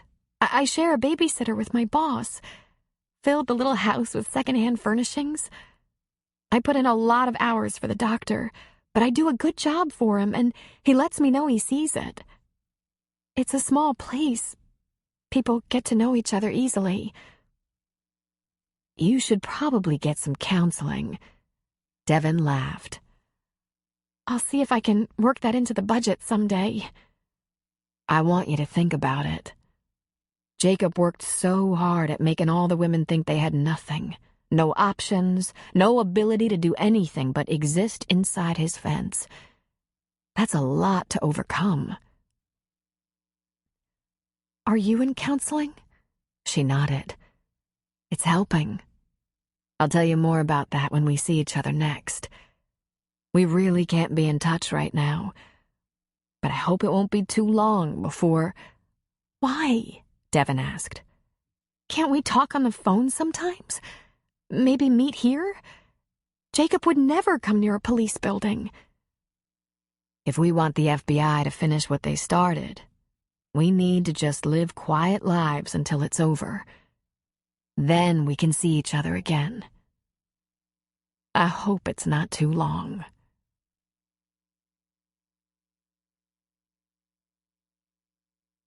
Just as she suspected, Mac was waiting for her to take her home.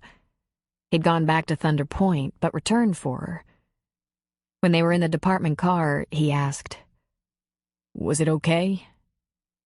It was the most exhausting day of my life, Devon said. They wanted details about each person that I'm not even sure I remember accurately.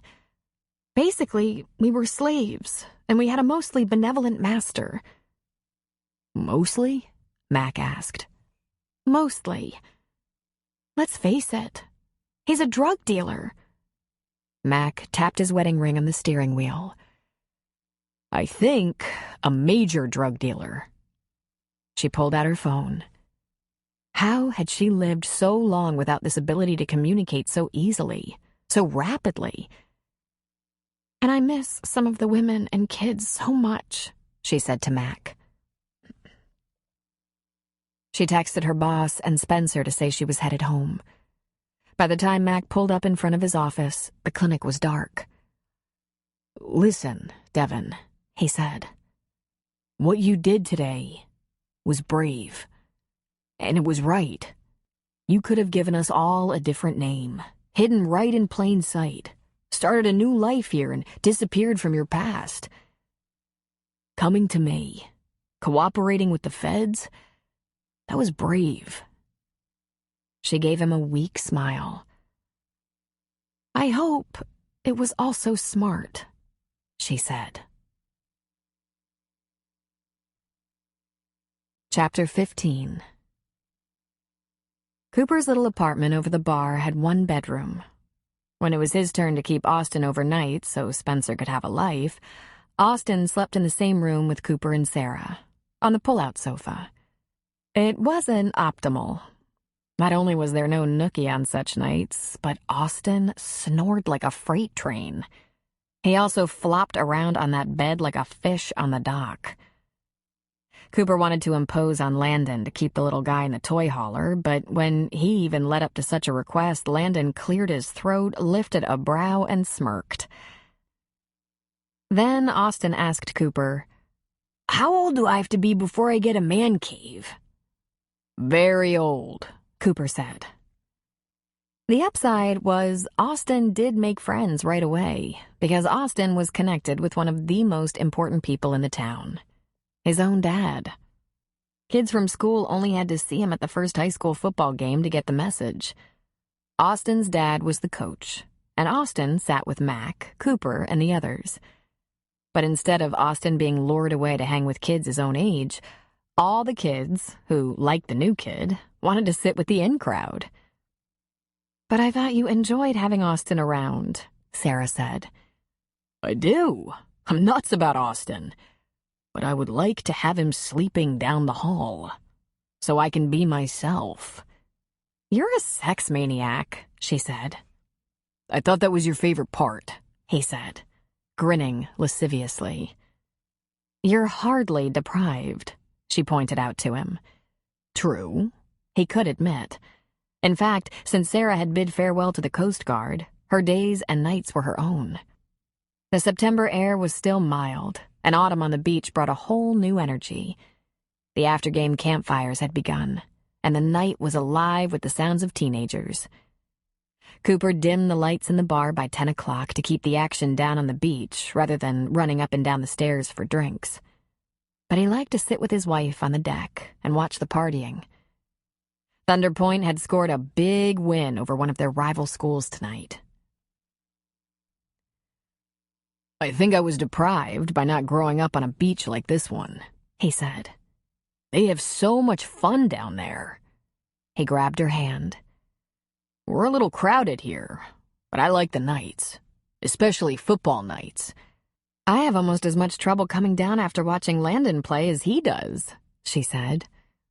"Let me get you a glass of wine," he said, moving as if to get up. "No, thanks." "Anything?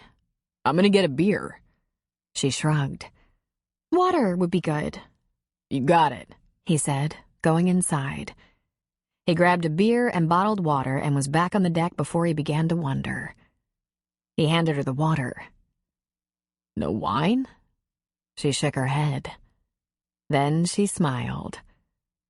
"Are you already pregnant?" "I think so," she said. "I haven't taken a test yet, but I think so. Boy, I give you a job to do and you don't waste any time." And she laughed. He sat down beside her and just looked at her beautiful face. He was stunned. He reached a gentle hand to tenderly cup her cheek and jaw, and she covered his hand with hers. "When will we know for sure?" "I could try a pregnancy test now, but in several more days, or even a week, the results will be more accurate. I'm barely late." "Are you okay with this?" "It was my idea, remember?" "God," he said reverently. "I've never been a father this way." "Maybe I should ask if you're okay with it," she said. "I must be," he said. "I want to carry you upstairs and make love to you. Now. I want to. I really do." She laughed at him. "Cooper, does everything translate into sex for you?" "Everything to do with you," he admitted. "I can't wait to tell my dad. And Mac. Mac's good for cigars. Landon's gonna get a kick out of this. And Raleigh, who thinks I don't know what I'm doing." "Let's wait a little while," she said. "Early pregnancy can be kind of iffy, and I don't want to get everyone all excited and then have to start over. What's a little while? He asked. She shrugged. 3 months? He sat back in his chair. Sarah, I'll never make it that long. She regarded him for a long moment. I guess you won't, will you? Do you feel all right, baby? She grinned.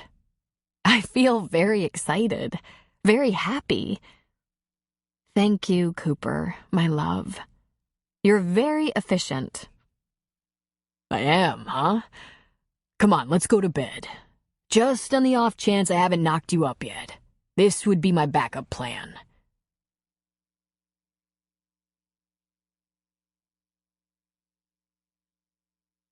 Lou McCain had married on something of a whim. Once her nephew, Mac, had taken a wife, the woman he'd been in love with for years, Lou knew she wasn't quite so essential to his household. She'd spent 10 years living with him and helping him raise his children. But now Gina was in residence. And everyone knew one woman to a household was a rule worth paying attention to. So she gave in to Joe's pleas to say I do. And she did. Joe lived in a nice bedroom community between Thunder Point and Coquille in a house just right for a couple. It wasn't fancy, but it was perfect, with a master bedroom large enough to keep them from tripping over each other. It was a little on the masculine side, with leather furniture, dark wood, and bold colors like rusty red, dark blue, and army green. He offered her a free hand with decorating, but she liked that it looked perfect for him. Lou took over the second bathroom down the hall. She pointed out that she was too mature to be sharing bathroom space. Plus, they were on slightly different schedules. 4 days a week, Joe would go to work at 2 p.m. and get home at midnight, sometimes later. And Lou worked 5 days a week in the Thunder Point Middle School, from 8 a.m. to 3 p.m. Joe was usually sleeping in while she was getting ready for work. But the best part? He loved to cook. When they had their 3 evenings a week together, he was in the kitchen. Lou was capable of getting something on the table, but she'd just spent a decade working full-time, chasing kids, feeding her hulking nephew and his family. It had been the same dozen or so dinners for as long as she could remember, and she took every shortcut she could get away with, from spaghetti sauce in the jar to frozen pizzas. She continued to spend a great deal of time in Thunder Point, helping Mac and Gina with the kids' activities. She wouldn't miss a high school football game for anything. And there were also her girlfriends, who she was enjoying even more lately because they envied her. She met Carrie and Rayanne for a glass of wine before meeting Mac, Gina, and the kids at the game. They sat at the bar in Cliffhangers, and Carrie asked her, "What's the best part about marriage so far?" "That none of the things I worried about are happening." "Like?" she pushed. "I thought there might be big adjustments.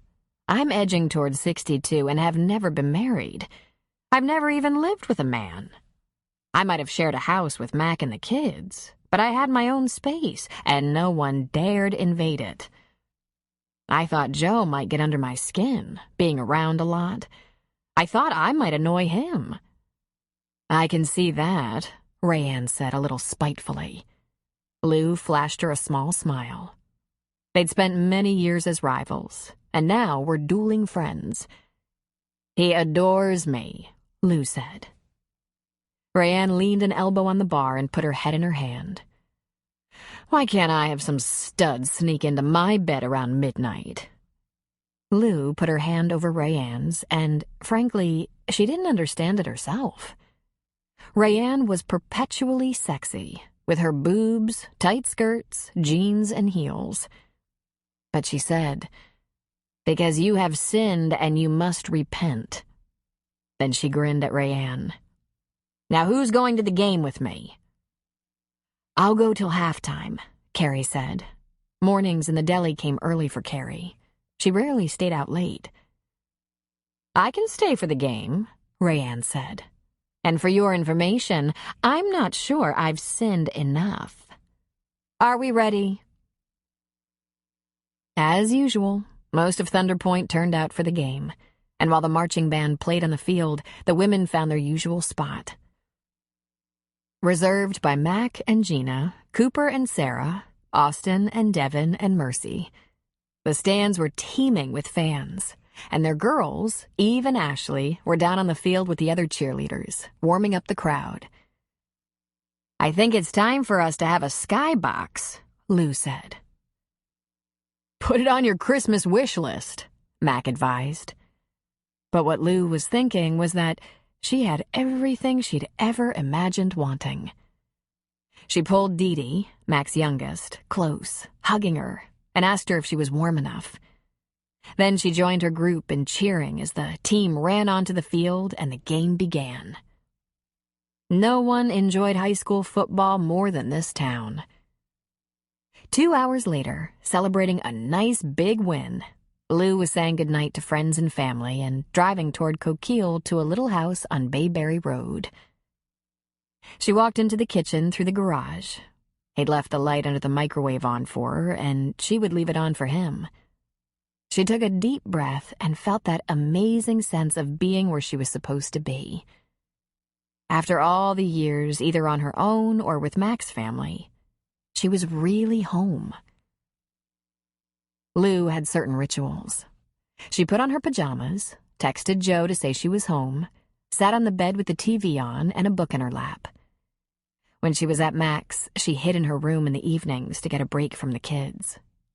After teaching all day and dealing with nieces and a nephew after school till almost bedtime, she needed a little time to herself. Now she shared the space with Joe. Her light was off by 11:30 and she dozed. But at 12:30, she heard him come into the bedroom. He was quiet while getting out of his trooper uniform, but she stole a peek. Lou really thought he was too handsome for her, but he was persistent and convincing. And here they were. He got down to nothing. Forget pajamas or boxers. He liked sleeping nude. He curled around her and she wiggled against him. He chuckled deeply. "So you are awake," he said. "Good." He gave her shoulder a tug and she was on her back. "Lot of bad guys tonight?" she asked. "2 idiots and a few dipshits. Uneventful." Then he kissed her. Perfect. He pushed against her. She could feel his grin against her lips. "Let's get you naked." "I might need to sleep," she said. "All right. Then sleep naked." She touched his shoulder. "I'm kind of surprised by this," she said. "I was a little afraid we wouldn't work. I've never shared space with a lover. Never. I wondered if I'd get claustrophobic or maybe drive you crazy." "You do drive me crazy. Who won tonight?" "We did," she said, sliding off her pajamas. "We have tomorrow off." "Do you have Aunt Lou duties?" She shook her head. "Of course, it's always possible someone could call, looking for help with something. As long as they don't call before 6, he said. He never complained about her familial obligations. With 2 grown children, he had his own to think about. "As far as I can recall, you're the only person in my life who's been able to tolerate me before 6. He gave a shrug. "Because I love all of you. And I'm a damn lucky man." Eric Gentry had a date with his new daughter, 17-year-old Ashley James. He hadn't known she existed until last spring when her mother sought him out in search of medical history from his side of the family. Oh, he'd been more than aware that Gina told him she was pregnant, almost 18 years ago, but his life had taken a bad turn at about that same time. And being the young fool he'd been, he'd never confirmed that she really had been pregnant or that she'd chosen to have the baby. He rationalized that if he'd been Gina, pregnant with such a loser's baby, he probably wouldn't have taken the chance. But Gina had brought their child to life and raised her, and had done an amazing job with just the help of her mother. And he'd missed his daughter's entire childhood. But he could see very clearly that she'd probably turned out so well because he hadn't been involved. Seems it had taken him a lot longer to grow up than it had taken Gina. He was due to pick up Ashley at noon at her new residence, the McCain household.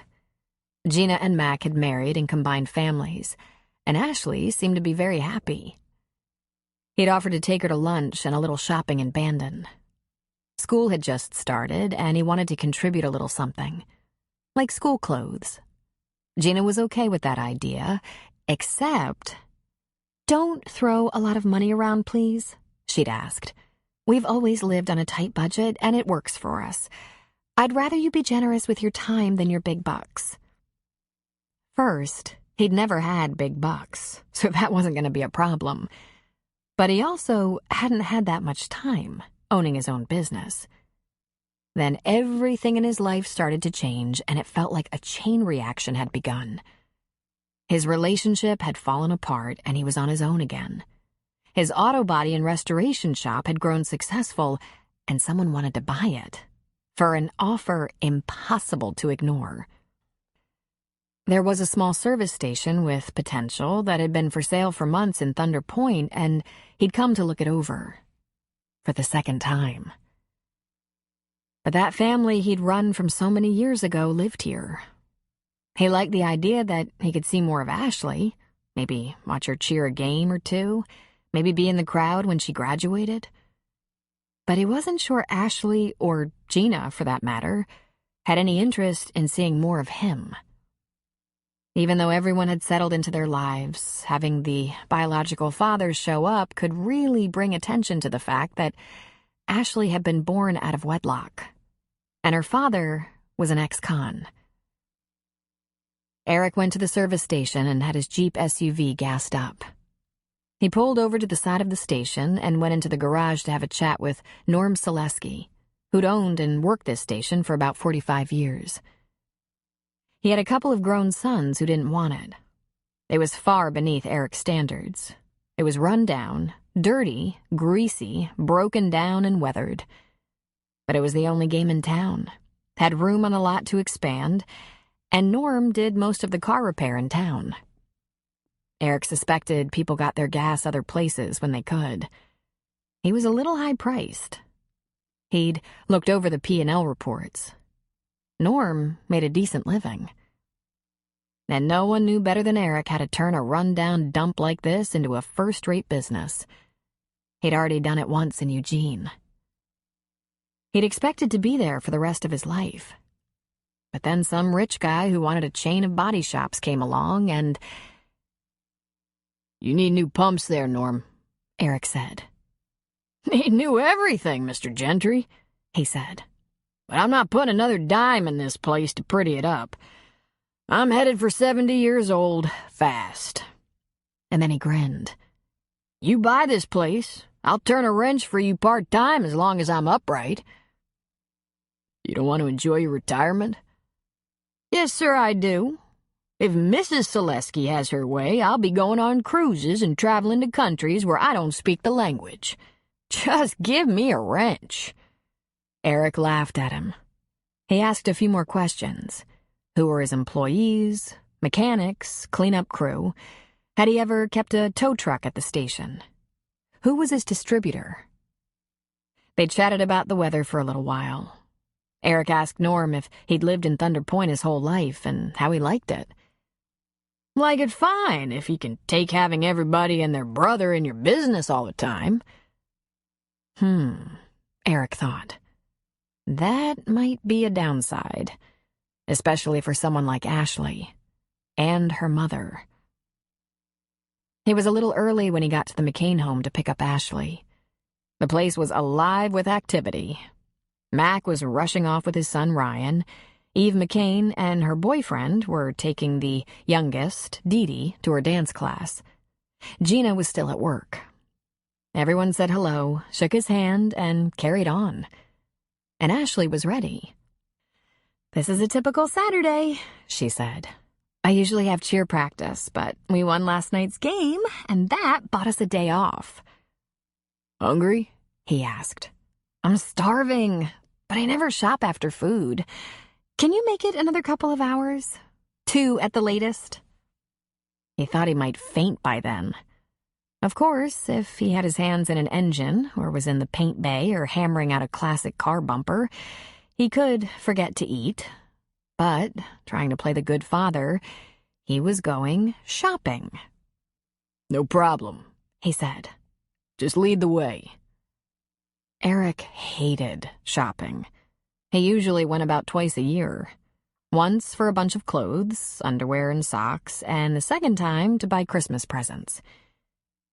But there was something about shopping with the daughter he hadn't known he had that was a whole new experience. And it was energizing. She tried on everything. She was very particular. And as if she was spending her own money, she was painfully frugal. She turned away many items even after he said he could well afford them. Her choices were mostly sale items. In the end, she had a very full shopping bag for a grand total of $247.68. Most girls her age would have taken advantage of an opportunity like this. After all, he owed her. Shoes? He asked. I'm good. Lunch? She laughed. Starving. There's a Red Robin around the corner. They got a booth and wasted no time in ordering. And while they waited for food, Eric asked about school and about Frank, 2 things he asked about whenever he talked to her. When he'd first learned of Ashley and first met her, she'd been going through a painful teenage broken heart. Her serious boyfriend had gone off to college and found himself a new girl, throwing Ashley into a very vulnerable depression.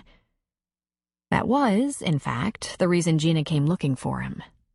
She'd been so worried about Ashley, she thought it made sense to find out if things like depression ran in Eric's family.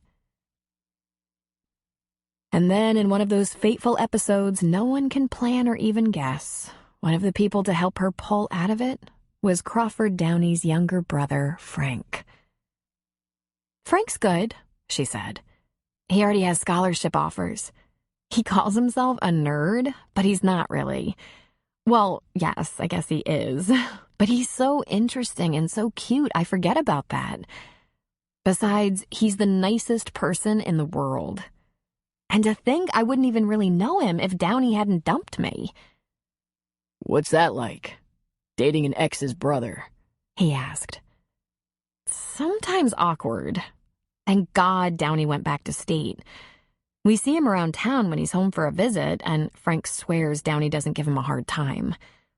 I bet Frank would swear that even if it weren't true. He's so protective. I think Frank's going to go to MIT. I've lived in Thunder Point my whole life, and not too many people I know scored that kind of education just based on brains. We've turned out some decent athletes, but nothing like what Frank's doing. What about you? Eric asked. Same, she said with a shrug. I'm going to go to community college in Coquille for at least a year, maybe 2. I'm just not quite ready to move away. Almost, though. I haven't decided where I want to go to school after that, but I can't wait to visit Frank on the East Coast. Something there might get my interest. Do you think you'll come back to Thunder Point after college? He asked. I have no idea, she said with a laugh. I have no idea what to study. I took one of those tests to show you what you're most interested in and have the best aptitude for, and guess what it came up with? Coroner. He whistled. Talk about job security. Always a need for coroners, unfortunately. Yeah, I don't think so. Although I do like to watch TV shows like Rizzoli and Isles. Maybe you're just interested in science. Maybe you'll be a doctor. I think I could, she said. But every time I think about 12 years or so of college and residency, I think, gimme a break. He just laughed, and right then their burgers arrived. I didn't even finish high school. Yes, you did, she said. And then she did what so many females did. She rearranged her sandwich, moving the lettuce, tomatoes around, making it all neat, and then cutting it in half. And you have a little college. He'd gotten his GED in prison. He'd taken a few more courses, mainly to pass the time, never having any idea he'd one day own his own business. And Frank? She took a dainty bite of her burger, wiped her mouth, swallowed. I think Frank might run the world someday. He'll be like the head of NASA or something. If he had the slightest interest in politics, he'd be the president. You just have no idea. He smiled at her. He'd met Frank. Nice kid, very cordial and respectful. But Eric hadn't been as dazzled by his big brain as Ashley apparently was. Then again, Frank hadn't really been showcasing his brain. He'd been paddleboarding, and Eric had been studying his physique and the way he looked at Ashley. Frank really cared about his daughter. It was a very odd feeling. And what's going on in the car business? She asked. Day to day, He said. there's been an interesting development. Some guy wants to buy my business. He's been in contact several times over the past year. I've been ignoring him. No kidding? That's very cool. Yeah, I guess it is. My lack of interest just makes him want it more. I'm kind of proud of that some guy with money is impressed with the shop.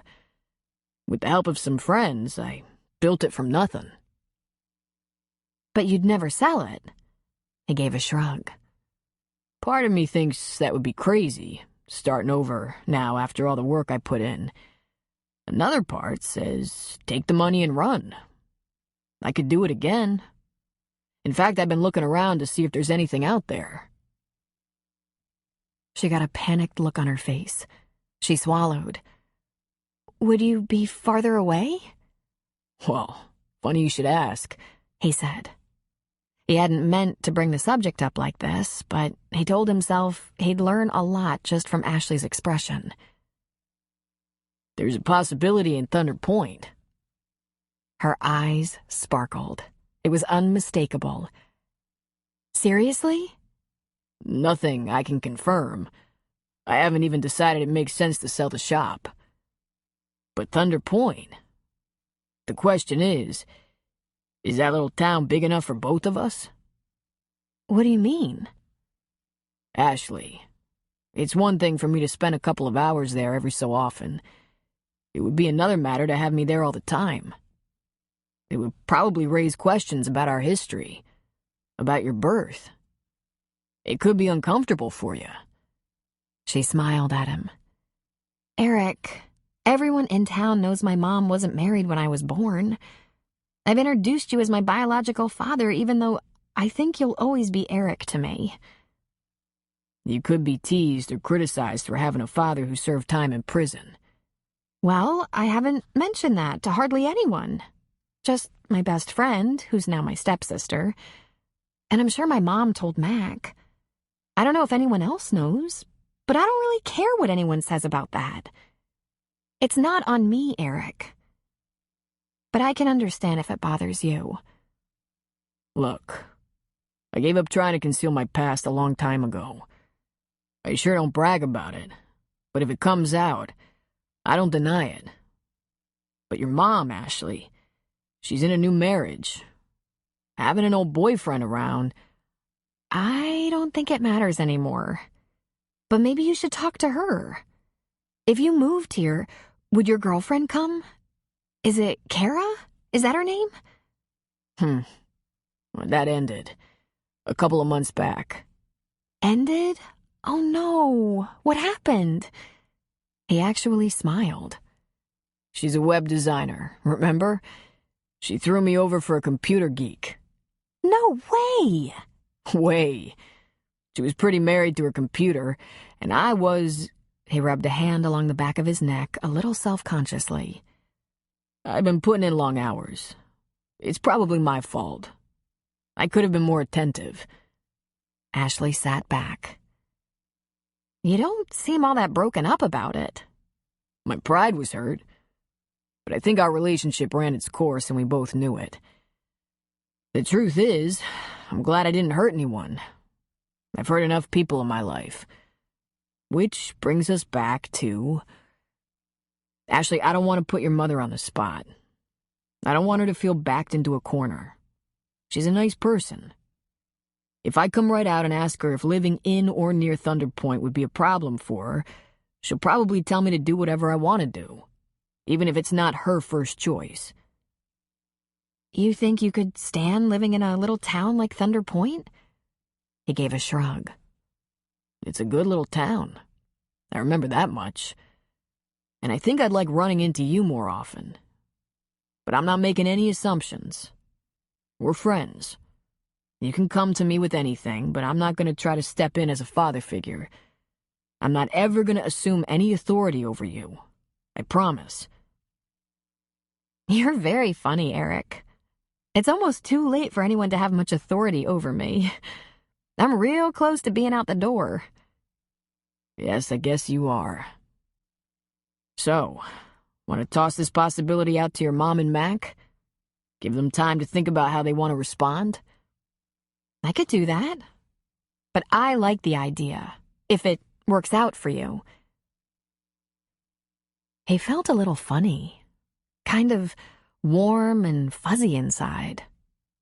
He'd never expected his life to take a turn like this, to have such a positive relationship with Ashley. He knew he didn't deserve it.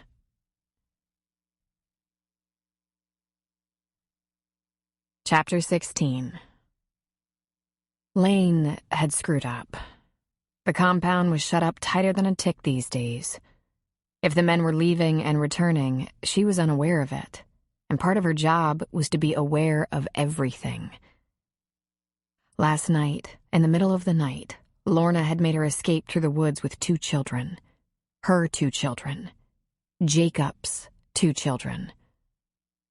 Lane hadn't had contact with anyone on the outside for a couple of weeks. While they sold produce at their stand by the side of the road, a farm woman stopped by in an old pickup truck. She was tired-looking, humpbacked, dressed in muddy jeans and worn boots. She was missing a couple of teeth and read from her list with a lisp. 6 apples, 6 pears, pint of blackberries, squash. In the lower left of this ragged slip of paper was written, 9:13. Lane knew there was no hope of getting either Pilly or Charlotte to leave, so she'd confronted Lorna and given her the chance. And in the morning, there was no one in the kitchen, because that was Lorna's domain. Lane thought perhaps she should have gone with her, but there was one reason she just couldn't bring herself to flee. Sweet little Liam. She hoped to somehow rescue him. If she could think of a way to take Charlotte's 4-year-old as well, she would. But Liam was too little to fend for himself. And for that, she paid a large price. Jacob stormed into the house at 6 a.m, his face red, his fists clenched. He looked so frightening, she jumped back with a gasp. And she thought, "It's going down." "It's you," he said in a low, menacing growl. "It has to be you." "No," she said. "Lorna's gone. She must have left on her own. Or one of the men, I think. Not me. If I'd known she was going, I would have gone with her." Out of nowhere, his fist flew into her face, knocking her back about 4 feet. It was so sudden, so powerful, she was momentarily dazed. Had she guessed this might happen, she could have been better prepared. But everything they knew about Jacob was that while he could get very angry and abusive, he didn't seem to be violent. He came at her again, and she put up her arms in defense and began to scream, which brought Pilly and Charlotte running. Jacob was delivering his first kick to her midsection when they came into the kitchen, and they ran to him, trying to pull him away, joining in the screaming. And while Lane hadn't really bonded with these two, the sight of her down on the floor, under assault by Jacob, must have brought them naturally to her side. Jacob had slapped people around. He'd even been known to grab one of the women and give her a shake. But he was more inclined to rant and shout, bluster and stomp around, maybe throw something. Lane wouldn't be here if he had a known violent streak. He was fully expected to try to fight back against the law, but this assault was shocking. The man known as Sam came in the back door and stood in shock at what must have looked like a pile of women on the floor and an enraged Jacob. Right behind him came the man known as Joe. Between them, they pulled him back and held him, but they said nothing. Jacob was rigid with rage and strained against the hold his men had on him. Lane was so grateful that it was in character for her to cry. She was reduced to sobs. Her mind buzzed from the blow. Pilly and Charlotte tried to help her sit up, but she was almost too dizzy. Jacob, what happened? Why are you doing this? Pilly asked. What did she do? Lorna is gone. Lorna and the children. Someone is doing this. It has to be her. The only women left are you, Charlotte, and Lane, and I know you two wouldn't betray me. I know it! He shook off his two men and said, Take her across the river and tie her. Then check the fence. The entire fence. Then he stormed out of the house. The two men exchanged looks and then, apparently resigned, went to Lane and lifted her to her feet. Please, she whimpered. Please, no. I didn't do it. I wouldn't do that. Come along now, Sam said. Like a good girl. How many Sams and Joes had worked for Jacob, she wondered. She looked beseechingly at Pilly and Charlotte, who both looked shocked and scared. Tell him I wouldn't do that, she begged.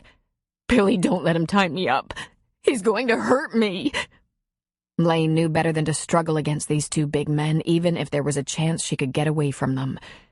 It was safer to stay in character and play her part. But to her dismay, this meant that if she had a chance to flee, she'd have to take it and just hope that no harm came to the two remaining women and their children. Right then, Lane vowed to herself that if she got out of this place, she'd run far and fast and never look back. This wasn't what she'd signed on for. This was supposed to be a simple fact-finding mission, and when she had the information she needed, she was simply going to walk away from this compound. Then she found the guns, the pot, the danger to the children. They tied her to a kitchen chair in Jacob's house, her hands behind her back and her ankles bound to the chair legs. Then she heard the men talking with Jacob, telling him they were going to secure the perimeter, and she thought that sounded like police talk. But these men weren't police. She heard one of them tell Jacob not to do any more damage. And then they left. Every nerve in her body was on high alert, and her heart was hammering so hard she trembled. But she took comfort in the fact that this would be a normal reaction and would not raise suspicion. She watched the clock on Jacob's oven, and it ticked by slowly.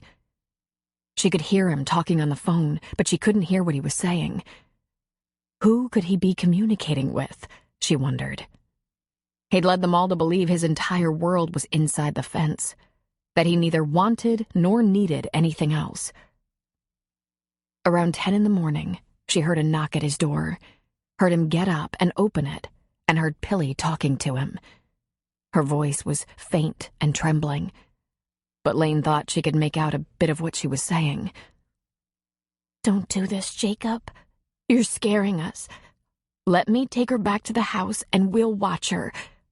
Please, Jacob, I'll do whatever you need, but don't hold her prisoner. And then Jacob could be heard, and there was no mistaking his words.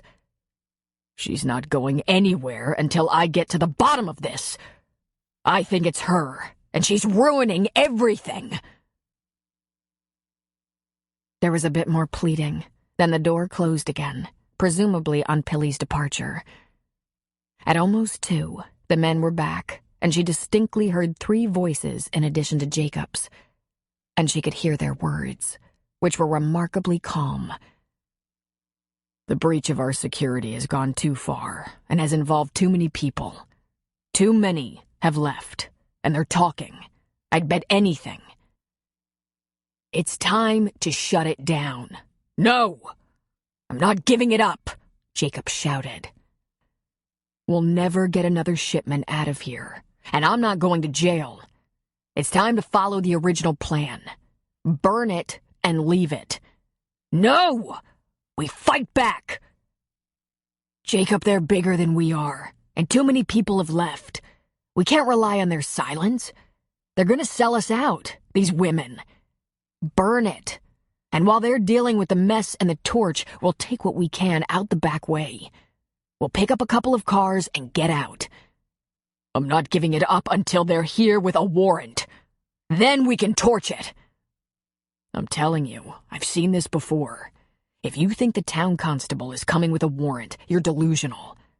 They'll come with a small army, and no one's getting away unless we get out before they try to get in. Leave the girls and their babies behind, take the cash on hand, and let's move. Lane cursed under her breath because that was as much of a detailed conversation as she'd ever heard among the men, and she had to pee like a racehorse. They continued to argue, except that Jacob's men didn't try to get tough with him. They calmly advised him, and they were articulate, very well-spoken drug dealers. These were businessmen. Jacob was half loony, a self-aggrandizing fool. But the people around him, the women and the men, appeared to be intelligent and in control. How had he managed that? I'm not for taking more chances. We always said we were exiting this property before it got hot. When a dozen people take off, it's hot. We have a little more time, Jacob said. They're going to run, Lane thought, and her greatest fear was that Jacob could be willing to die for it. She'd been here for months, and his anger had been steadily escalating. He didn't like the size of his tribe getting smaller. Finally, the talk stopped, and the door to Jacob's house closed. She used her small, pitiful voice. "Jacob?" she called softly. "Jacob?" He stood in the kitchen doorway. He crossed his arms over his chest. One side of his mouth lifted in a half-smile. "Something?" "I have to... I need to use the bathroom." "Finally dependent on me, are you? And if I say no?" "I'm afraid I might... I could have an accident." "If you piss on my floor, I'll beat you. And you already look like bloody hell." Oh, he was getting dangerous. "I just want to use a bathroom, Jacob. Please." "I'll think it over." Then he turned and left her, and she put her mind in a zen state that allowed her not to lose control. She would not invite another beating.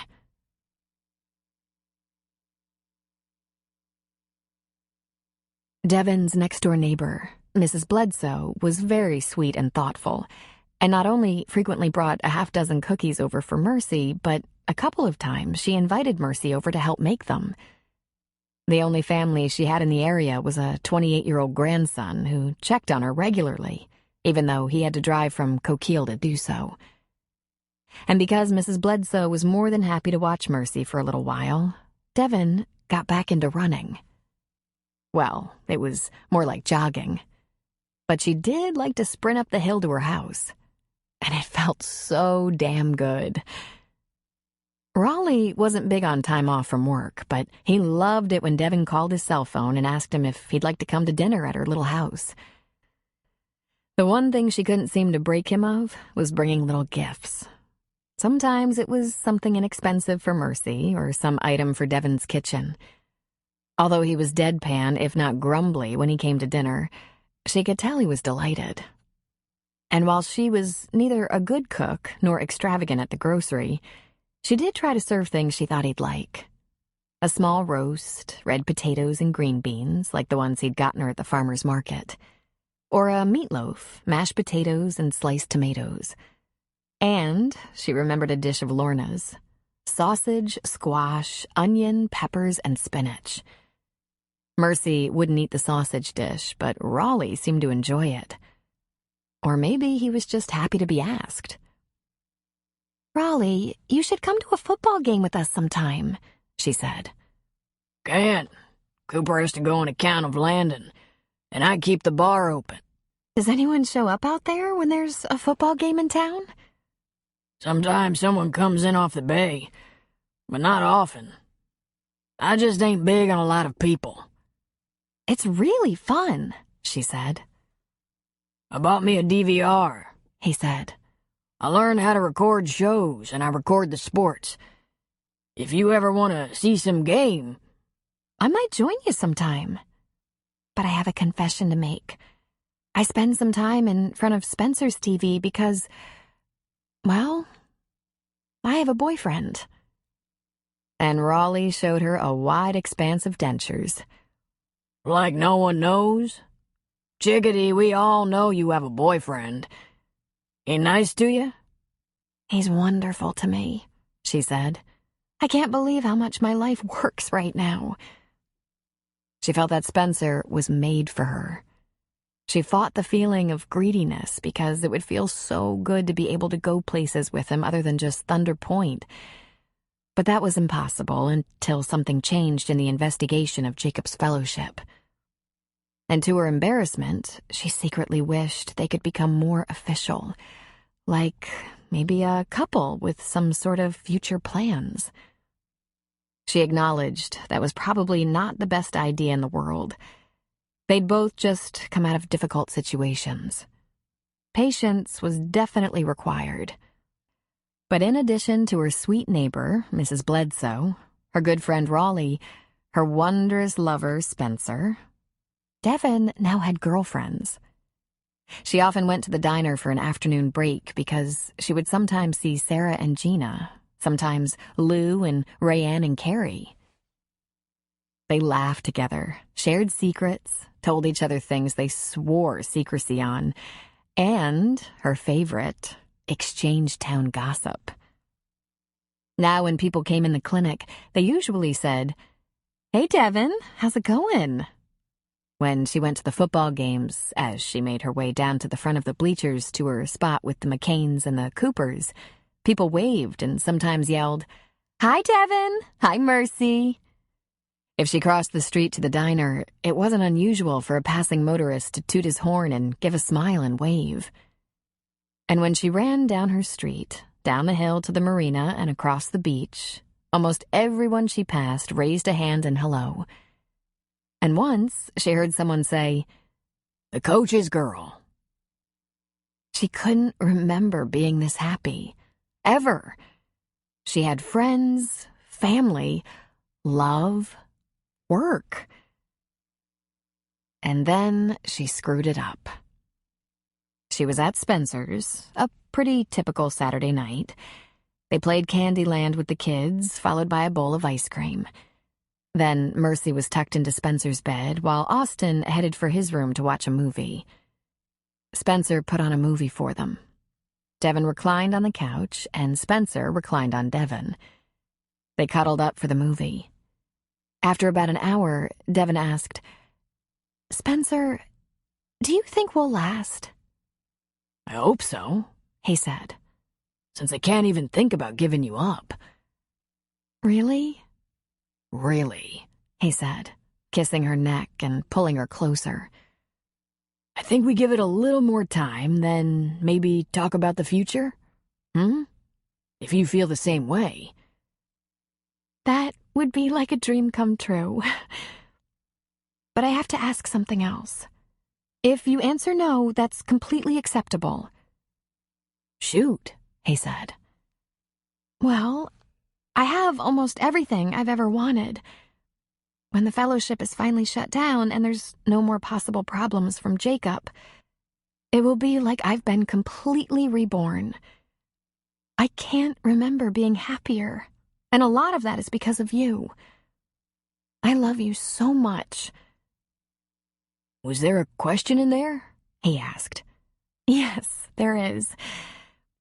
If we're still together and something should happen to me, will you take Mercy? What could happen to you? He asked. Nothing will happen to me, she said with a laugh. But there's no one. Well, there's Raleigh, who I'm sure wouldn't hesitate, and Mercy loves him. I love him. But he's a 63-year-old man who I'm sure would find taking on a child full-time to be a huge challenge. And I don't think that would be the best situation for Mercy, no matter how much we love him. But you're a wonderful parent. He was silent, and she waited. The arms that held her relaxed a little bit. It was a long time before she said, "Uh-oh. I crossed the line, didn't I? I asked too much too soon." He pulled her near again. Of course not. Of course I would do that. Listen, if you want me to back off this question until, well, until later, when we're more sure of each other. No, he said. I'm sure. She pulled away a bit and looked at him. I'd make the same promise about Austin. But Cooper and Sarah might object. He said, should something happen to you. It's all right, Devin. You're right to ask. You have to watch out for her. Yes is the answer. Of course I'll take care of Mercy. Don't worry about it again. But that night, after the movie, rather than trying to wheedle her into staying longer, he carried Mercy to her car and, for the first time, didn't follow her home. I shouldn't leave Austin alone. And you have your phone. If you're worried about anything or have a problem, call me. I'll lock the front door and run down the block to help you. I'll be fine, she said. I'm sorry, Spencer. I think I upset you. I asked too much of you. It's not your obligation. He kissed her lightly on the lips and said, Don't be silly. You have to think about things like that. We'll talk more about this later. Okay, she said. But she could feel the instant distance between them. And when she called him the next morning, he said, I might be coming down with something. I have a headache and I'm all plugged up. I'm going to take Austin out to Cooper's and get some rest. Okay. Feel better. I'll be here all day.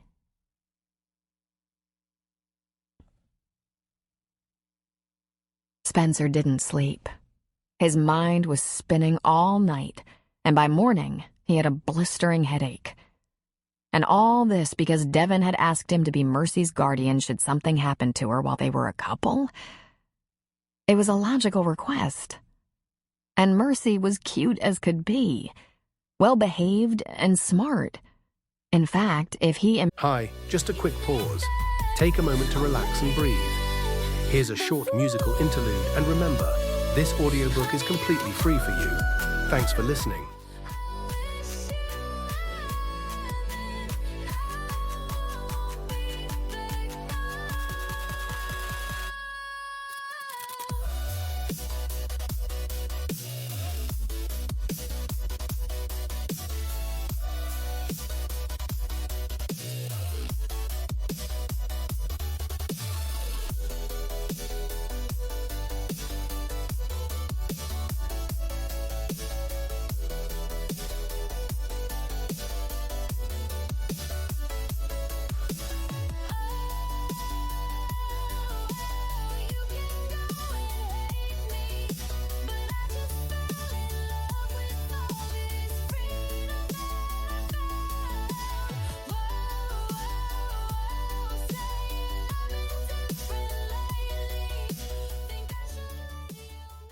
Bridget had had a second child, he would have loved a daughter like Mercy. But they hadn't. Instead, Bridget had left him widowed. He walked with Austin to the beach, got him set up with his fishing pole at the end of the dock, grabbed a cup of coffee, and went to the deck to keep an eye on him, make sure he didn't try diving off the dock. He sat on the deck and just watched the sea. and thought about things. Less than 2 weeks after arriving in Thunder Point, 3 months after burying his wife, Spencer had been called to Missouri because his father had passed. It was far from unexpected. His parents had been in the same nursing home, his father suffering from the effects of a massive stroke that should have killed him but left him completely incapacitated instead. His mother, suffering from advanced Alzheimer's and several heart attacks, survived him, but not for long. The last time he took Austin to visit his parents, over a year ago, his mother didn't recognize either one of them. But he took his mother in a wheelchair to his father's burial. There were a few people there from the nursing home, but all their friends and family were gone. And his mother had been on another planet the whole time, gazing off at nothing, making weird little movements with hands that were crippled with arthritis. She had absolutely no idea what was going on. The nursing supervisor from the nursing home said, "Spencer, you've had a very hard year. Let me be completely honest. Your mother isn't going to be with us much longer. In fact, some of us were surprised that your father predeceased her. All the arrangements have been made for her. You made sure of that quite a while ago. Say goodbye to her now. It will be a matter of weeks at the very most. Just take care of your young son. It's time to get on with your life." The call had come a few weeks later. Spencer silently grieved, but he didn't mention it to anyone except Austin, to whom he said, Grandma passed away peacefully. She's with Grandpa now, and I believe they're dancing. When I was a boy, I remember they loved to dance." And Austin, who was sometimes a 30-year-old in a 10-year-old body, asked, "Did she have a happy life?" and he nodded with a smile. "Until the past few years, after Grandpa had a stroke and Grandma's Alzheimer's got the better of her, they were very happy. They laughed a lot. They had fun. They were thrilled when you were born and visited a lot when you were small. But then, I know, then she went around the bend, and Grandpa stroked out." Exactly correct, Spencer thought. His father had been 86, his mother 79 when they passed. Not bad, considering Bridget hadn't even made it to 40. After talking about it with Austin, Spencer mentioned it to Cooper, in case Austin ever brought it up with him. And he had said to Cooper at the time, "Let's not get all emotional about it. I expected it a year ago. I'm relieved. Another chapter of suffering closed." Cooper, who many considered a little hard-edged, said, "But man, buddy, you've had a real load this year. I'm sorry.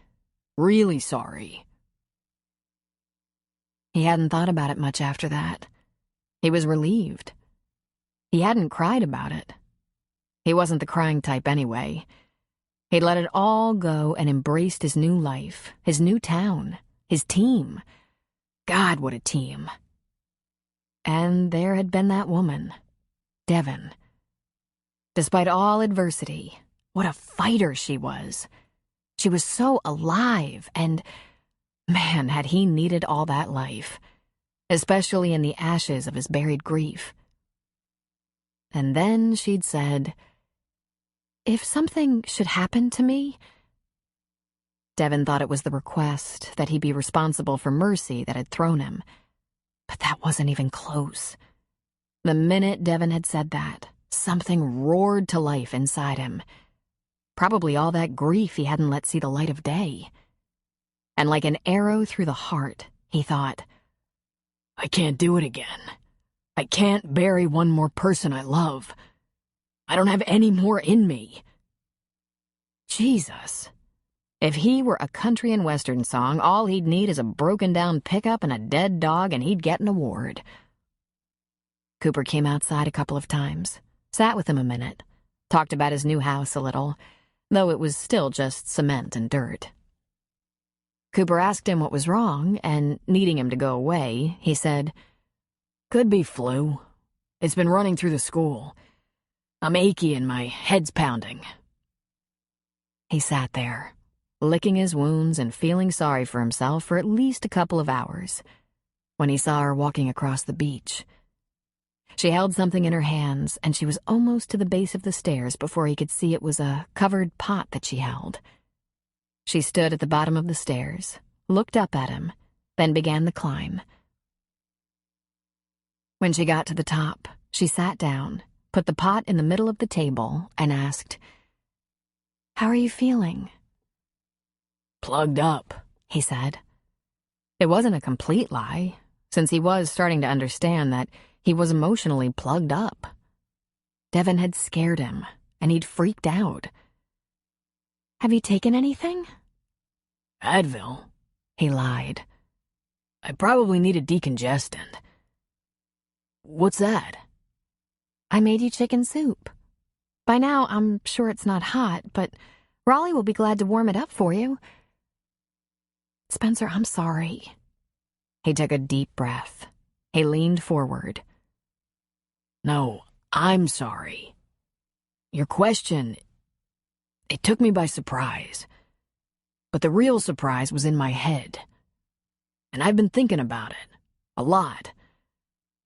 I want to say two things. Two important things. First, whether we're a couple or not, I will take responsibility for Mercy. I'll be sure she's safe and cared for and loved, no matter what. I promise. I give you my word, and my word is good. And the second thing, when you asked me that, it really hit me just how serious our relationship is, and how fast it became serious. Devin, I love you. I can't help it. But I just buried my wife last spring. I buried my parents last summer. I need a few days to think about things, to be sure I'm not just desperate for some stability, for an answer to some of the aches and pains the past couple of years have given me. I don't want to rush into anything. I don't want to rush you. I just want to think about this. For a split second, I felt ambushed. She flinched as if she'd been slapped. But I tried to discourage you. You did. I didn't realize I might be moving too fast. My feelings haven't changed. Give me a little time. She tapped the pot. This isn't going to cure what you've got. I know. Here's what I'm going to do, she said. I'm going home. Don't call me unless you think you know what you want. Because I'm doing this exactly one time. Then she stood, ran down the stairs, and across the beach. He watched her go and asked himself if he was just some kind of fool or a man being smart. It was reasonable, wasn't it? They'd met in June. It was September. A few months. When she was out of sight, he sighed and turned his head. Cooper stood in the doorway from the bar. His arms were crossed over his chest, and his heavy eyebrows were furrowed. "What the fuck was that?" he asked. "If you're going to eavesdrop, at least pay attention," Spencer said. "I was paying attention. You brought your grumpy self out here, claiming to have the start of the flu, but what you were having was idiocy. You've been sniffing after that pretty little thing for months. Did you really just cut her loose and tell her you needed space? Cooper, I'm warning you. Stay out of this. We'll sort it out in a couple of days. When men say they need to think, that they need space, women know what they mean. When I was a teenager, or idiot guy in my 20s, I thought I was getting one over on them. But they always knew. It was an excuse, because I couldn't make a commitment. You're such a jackass. Fuck you. I'm committed all over the place. I was with Bridget every day while she was dying. I'll be Austin's father till he's old and gray, even though he's got your DNA. I took care of my parents the best I could. I'm a teacher, a coach, a friend. I don't take this shit lightly. Was one more commitment, the one that actually feels the best, just too much for little you? Cooper asked. Because she's already got a heap of worries and struggles, and I think you probably just broke the hell out of her heart. I'll fix that up, he said sulkily. But right now, I think I'm getting the flu. Flu of the brain, that's what. If you don't run after her right now and beg for another chance, you're not getting any sympathy from me when you're too late. I don't need your sympathy. I also don't need your advice. It's not like you're that slick with women. Listen, Spencer, he said, pulling out a chair and sitting at the table with him. I understand you might be a little gun-shy. What you went through with Bridget, that would be rough. But Devon's a good kid, and she's been through a lot too. Maybe you'd be better off working on holding each other up than taking a break to think things over. Cut it, he said, drawing a finger across his throat. All right. And if that's the way you want it, do it your way. Just trying to share the wealth of my experience. You could be alone a long time. Just trying to be useful, bud. You want to be useful? How about a beer? And some silence? Whatever, Cooper said, going into the bar. But he didn't bring back a beer. When Devon got home, Mercy was still napping. Mrs. Bledsoe was sitting on Devon's couch, reading one of her novels. She slowly stood as Devon came in the house. How's he feeling? He's feeling like the ass he is, Devon said. Oh, dear, Mrs. Bledsoe said. You've been crying. Wasted tears, she said. It's probably my fault. I probably pushed him into a serious relationship. I didn't mean to, but I think I did. Because he asked me to give him some time to think about this, about us. Oh, she said, smiling. Don't worry too much about that, lovey. Men have an enduring reputation for things like that. Asking for think time? No, for being stupid. She shook her head sadly. I don't know what it is. Men do things like that regularly. Take these silly timeouts, like it erases all the important things on their minds. Haven't you noticed? Well, no, she hadn't. Because when had she had a man? There had been a couple of boyfriends when she was young, and then there was Jacob, who didn't count at all because he was not a steady guy. He was a benevolent despot. Spencer was nearly her first, the first guy to love and want her exclusively. I had a husband, a son, a grandson, and I eat up these romance novels. Everyone knows men can't stand to be confronted with their feelings. They'd rather wrestle alligators. Maybe I should read more of those, Devon said. I have a few recommendations and a ton of books if you ever want to borrow a few. Maybe I will, Devon said. I think I'm going to have a little free time all of a sudden.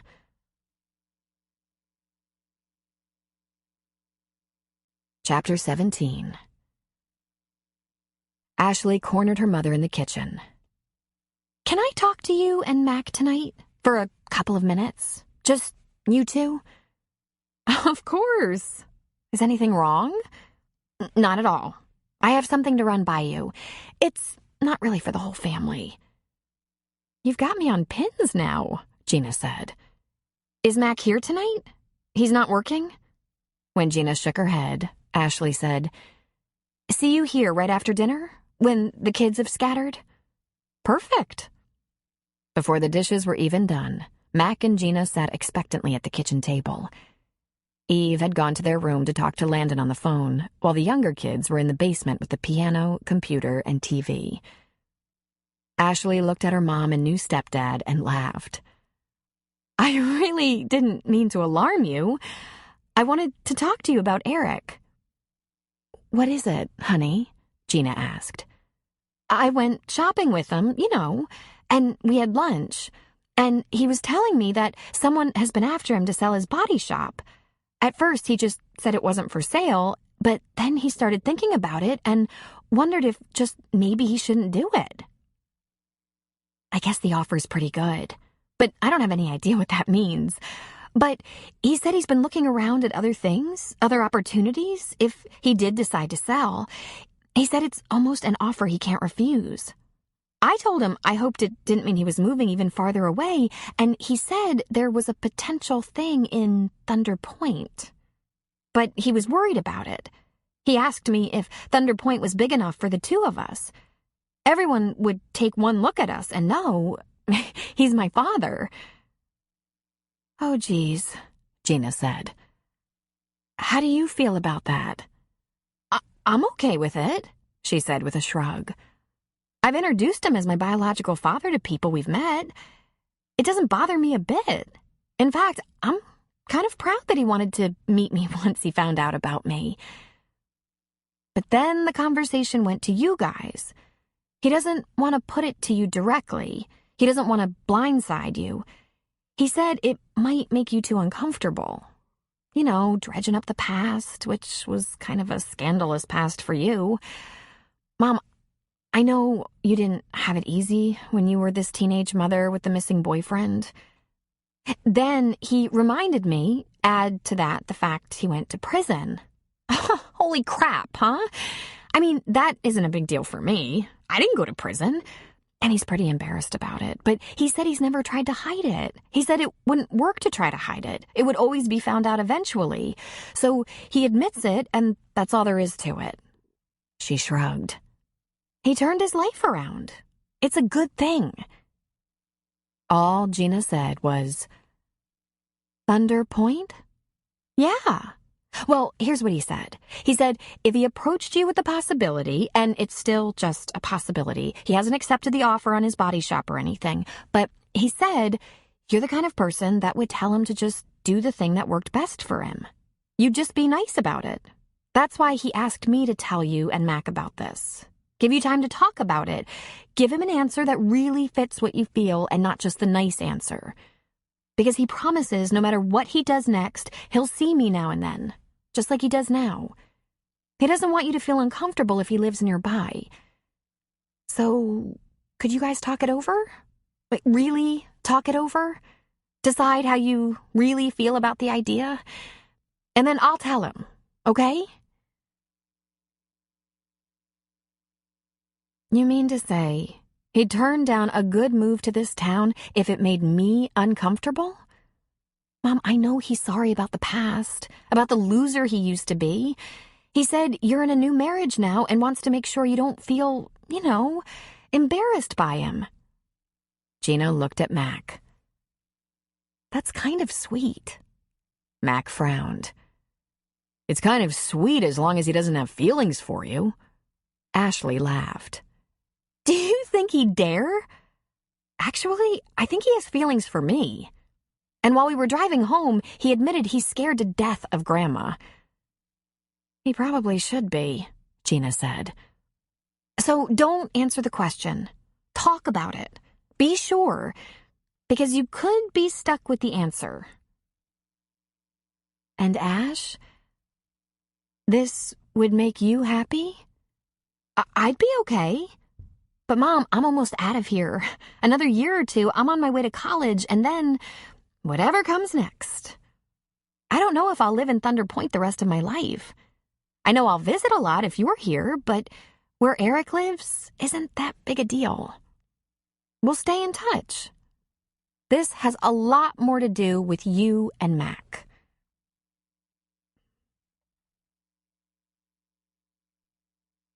Devin was on the quiet side at the clinic, and to make matters worse, it wasn't very busy. Just young mothers with small children who weren't in school, and one woman who stayed home from work with a terrible sore throat and fever. Scott fixed her right up with a strong antibiotic and did a throat culture for possible strep. And of course, he noticed Devin's mood, though she tried to act bright and happy. I sense trouble in paradise, he said. Maybe I'm coming down with the flu, she said, borrowing Spencer's excuse. That's okay, Devin. You don't have to talk about what it really is. And she said, Thanks. I can't at the moment. She was being completely honest.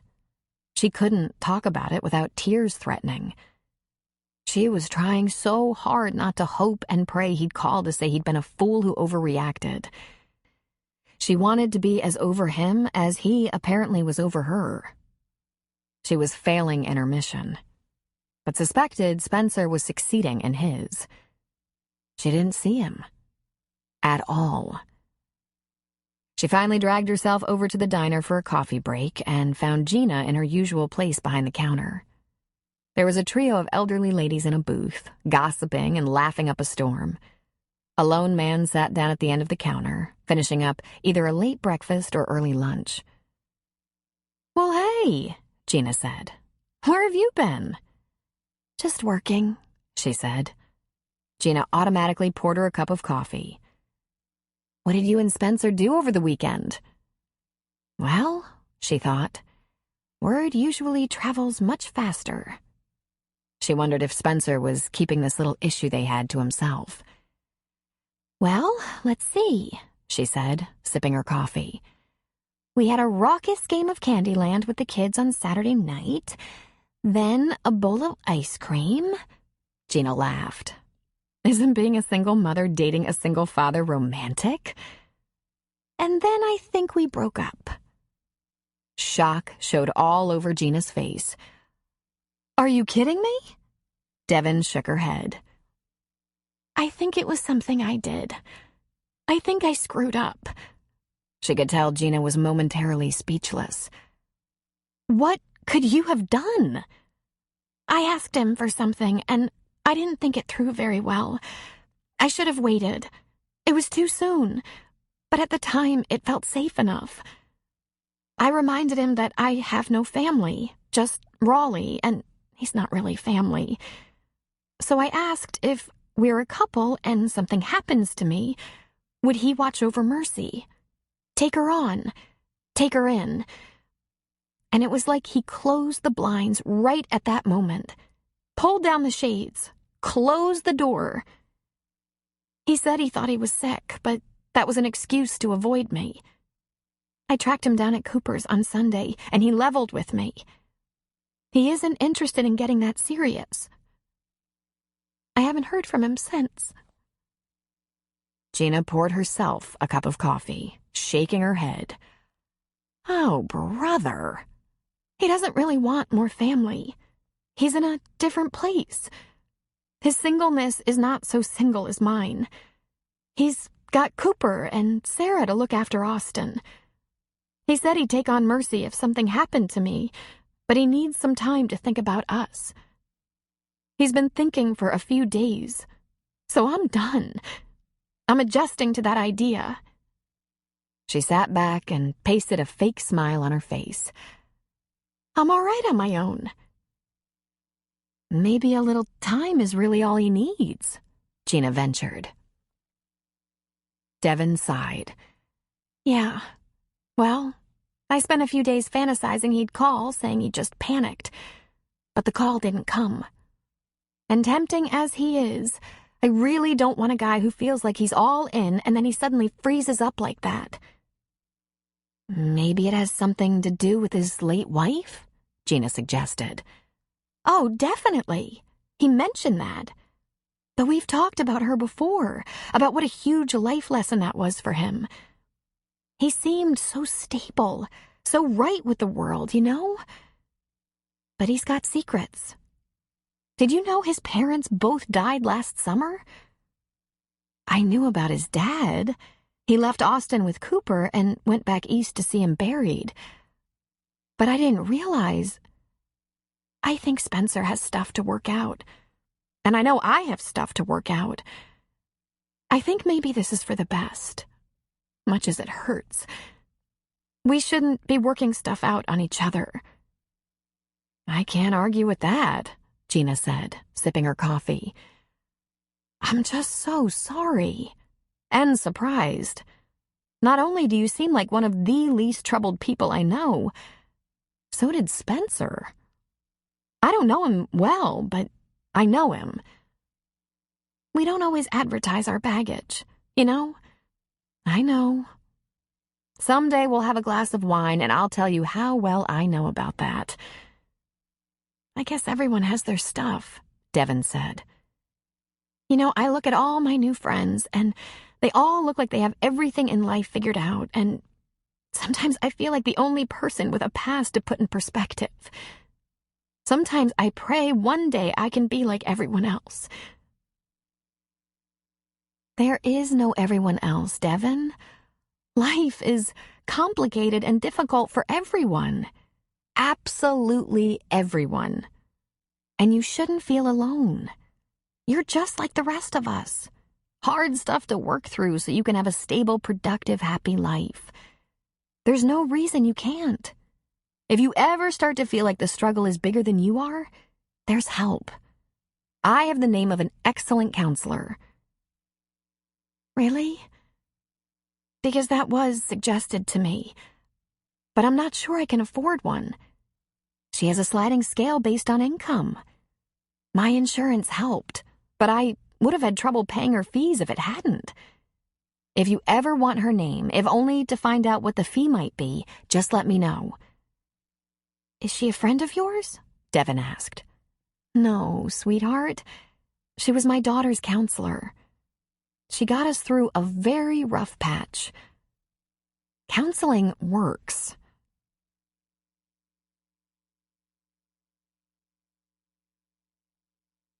Devin gave the idea of counseling some thought through the afternoon. She might look into that. But for now, she was determined to get on with her life. She picked up Mercy from Gabriella and took her home. Once there, she asked Mrs. Bledsoe if she could keep an eye on her for a little while so she could get a little exercise. While it was still light, a run on the beach would solve some immediate problems, like feeling sorry for herself. And if she saw him or he saw her, she would just run in the other direction. A half hour? Maybe 45 minutes at the most? She asked Mrs. Bledsoe. She had a snack, and I'll give her dinner when I'm back. She was about 12 minutes into her run when the adrenaline kicked in, and she was reminded that what had just happened with Spencer was probably normal. It was probably the kind of complication regular people go through when formulating relationships. But she'd gotten a little off the track because of her unusual circumstances. People who lived in the real world, people who weren't so alone and screwed up, probably examined and re-examined their relationships constantly. Spencer wasn't in evidence on the beach. She didn't see him on the deck either. She ran across the beach as far as the dock, then back across and up the hill, past Spencer's house to her own. And in front of her house was the deputy sheriff's car. She sprinted to her door and burst inside. Mrs. Bledsoe, looking so small, sitting on her second-hand sofa next to Mac, was weeping into a tissue. What? She shouted. What is it? Mrs. Bledsoe struggled for control. He took her, she said. He said he was her father, and he took her. Devin looked at Mac. Jacob? She asked. Was it him? Sounds like it was. I've notified the sheriff and the FBI. Looking back at Mrs. Bledsoe, she demanded, What did he look like? I don't know, the poor woman faltered. Tall, dark hair, a little gray, but not much. Strong. He told me not to try to fight him or I'd get hurt. He said this was a dangerous world and he was taking Mercy to a safe place. Oh, my dear, I was so afraid of him. And what was he driving? Devin demanded. I don't know. It was blue. It was a truck, she stammered. What else did he say, Mrs. Bledsoe? Devin said, getting right in her face. The older woman backed up, clearly frightened by Devin. What did he say? Exactly. that Mercy was his daughter. He said, "Come here, Mercy," and she went to him. He picked her up. She wasn't afraid of him. He said, "No one takes my child from me," and that if I tried to stop him, I'd get hurt. I had to go home to call the police, but I came right back here. I couldn't stop him. Please believe me. "How long ago?" she asked. Half hour, maybe. Not long after you left. I called Mac right away, she said. "I'm sorry. I'm so sorry." Devin grabbed her truck keys off the kitchen counter and ran for the door. "Devin," Mac barked. "you should stay here. Where are you going?" She glared at him. "I'm going to get her." "Devin, don't." But she was out the door and in the truck so fast no one could have possibly stopped her. She drove immediately across the beach, parked, and ran up the stairs, through the bar and into the kitchen. There were people on the deck and inside, but she took no notice of them. "Raleigh, Jacob found out where I live and he took Mercy. About a half hour ago. Mrs. Bledsoe was watching her. I have to go get her. I have to have... Raleigh, I need a wire cutter to cut through the fence. And I need... Do you have a weapon? Any kind of weapon?" He grabbed her by the upper arms and gave her a little shake. "Shh. You think you took her back there?" He hated to leave. I never saw him leave the compound alone. Where else would he take her? "I'll go get her," Raleigh said. "Can you tell me where to go once I get into the camp?" She nodded and said, "I'll go with you. We'll go together. I'll show you." "No, you shouldn't go. You should..." "She's mine. She's my little girl. I'm going to get her, and I don't care if he makes me stay. I won't leave her there with him. I'm going." "And I'm going," a voice said from behind her. She whirled to see Spencer standing there. "We'll go together.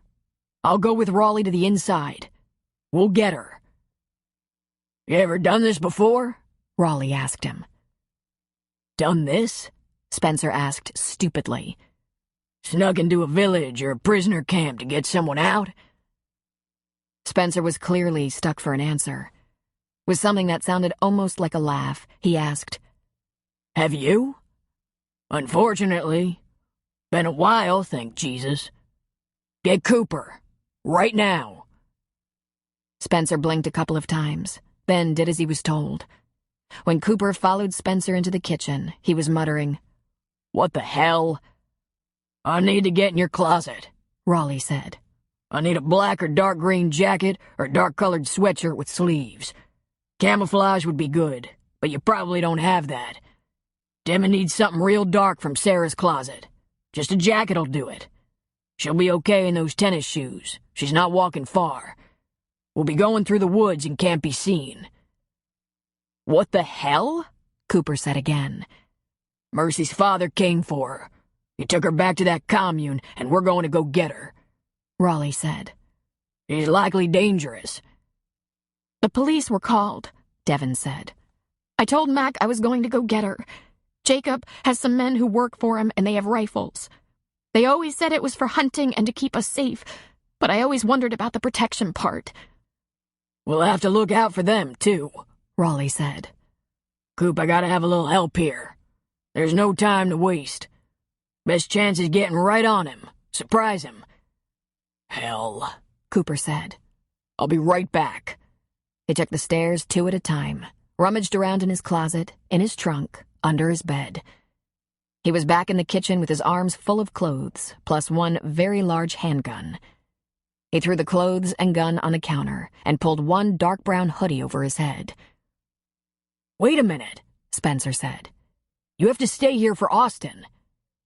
"Sarah will take care of Austin, and I have to go to make sure you don't get shot." "What's this old guy gonna do to get her back?" Spencer wanted to know. "This old guy served 3 tours in Vietnam as a Green Beret and stands a better chance of pulling this off than you or I," Cooper said. Raleigh was pulling on a navy blue shirt, buttoning it up to his neck and around his wrists. I'd have a better chance if you two dipshits would stay right here. If 4 are going, we're gonna have problems. I'm going, Devon said. I can tell you every detail of the buildings inside the fence. I'm going, Spencer said, picking up a pair of boots and a jacket. I'm going, Cooper said. Raleigh sighed and shook his head. We'll have to take your extended cab, he said to Cooper. He headed for the door. He looked back over his shoulder. We on coffee break here?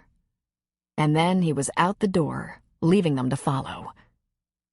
Devon followed first, still pulling on a jacket she'd pulled out of the pile. She found Raleigh digging around in the tool storage bin in the bed of his old truck. He removed a rifle and a very large, very intimidating knife in a leather holster of some kind. She didn't gasp, but she did say, If I had known you had these things, I would have been afraid to stay with you. Always locked up tight, chickadee. Wouldn't leave nothing like this around a child. You sitting back with me. Tell me the lay of the land while Cooper drives. All right. She touched his arm. Raleigh, I'll get her back, won't I? You think I'd do this for the fun of it? You want to help? Do what I say to do and don't argue. What I sure the hell don't need right now is the Keystone cops following me around the jungle. Raleigh, it's a forest. It is what it is. Cooper! He shouted. The man came scrambling out of the bar, Spencer behind him carrying a jacket and pair of Cooper's boots.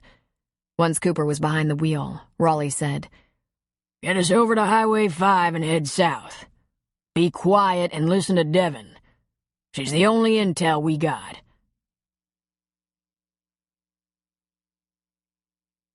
Spencer sat in the front beside Cooper and listened to Raleigh question Devon.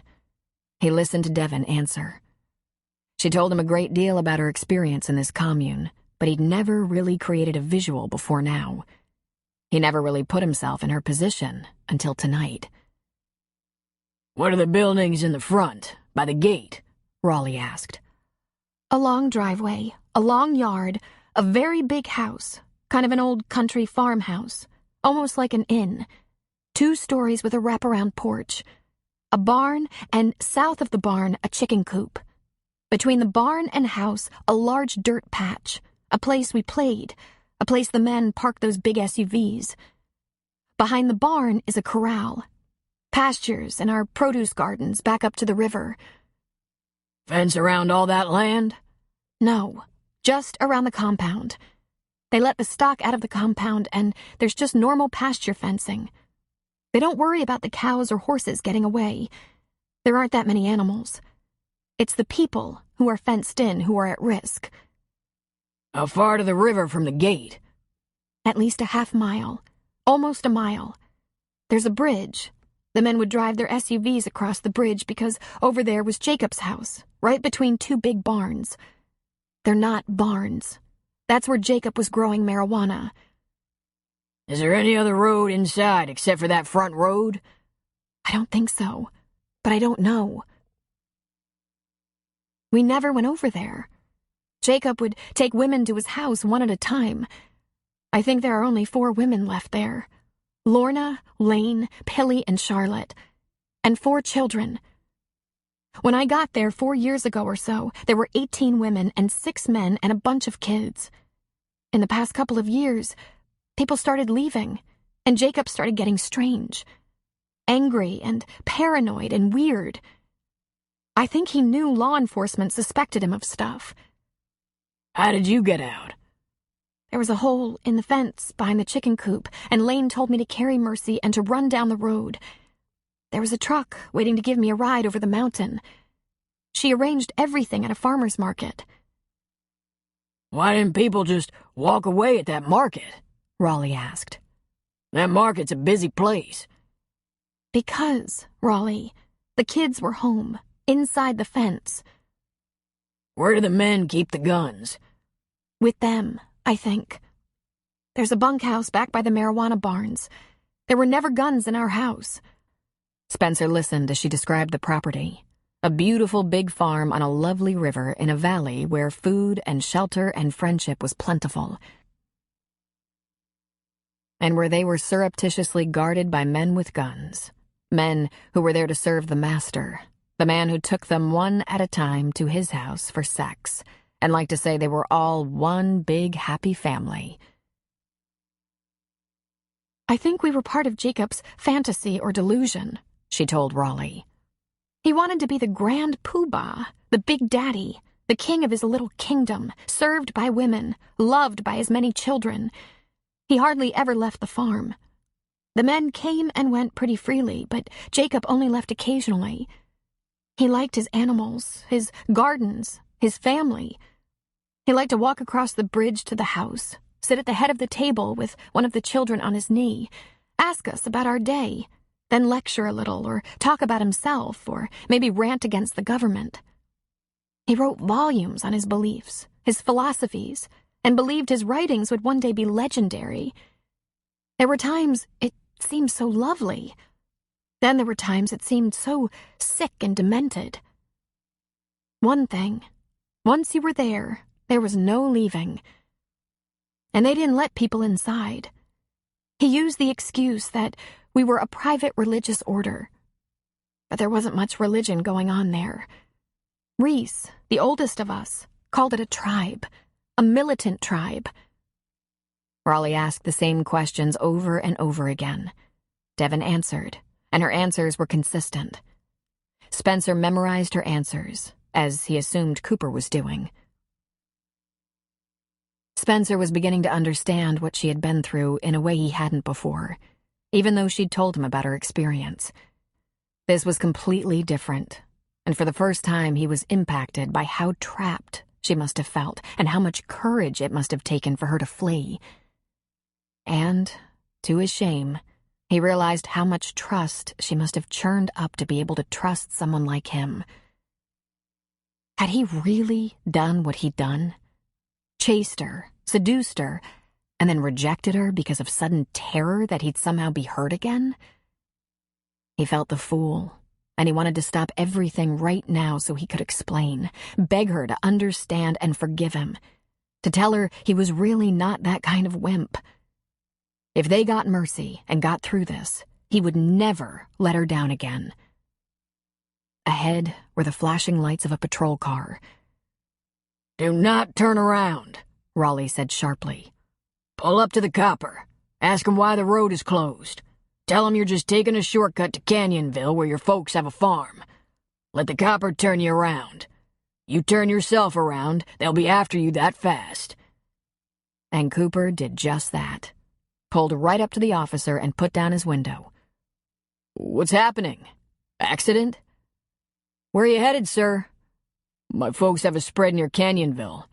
I've been taking this shortcut for years. Can I get through? Road's closed, I'm afraid. He peered into the car. I better have a look at your driver's license and registration. You bet, Cooper said, fishing for those things in the glove box in his back pocket. The patrolman shone a flashlight on those items while he asked, What takes you to your folks just now? Hunting. What else? We get there tonight, start up first light. He looked into the back seat. You hunt, little lady? Devon laughed. Please, I cook. I like that, he said. Another patrol car pulled up behind them. Get out of here, he said. Road's closed. Then Cooper took his turn and headed back in the opposite direction. Now what? Devon asked. Now we go upstream and head down the river. I hope you swim. Like a beaver, she said. If they find out what we're doing, will we be in trouble? She asked Raleigh. He laughed. Trouble? I reckon we'll probably go straight to jail.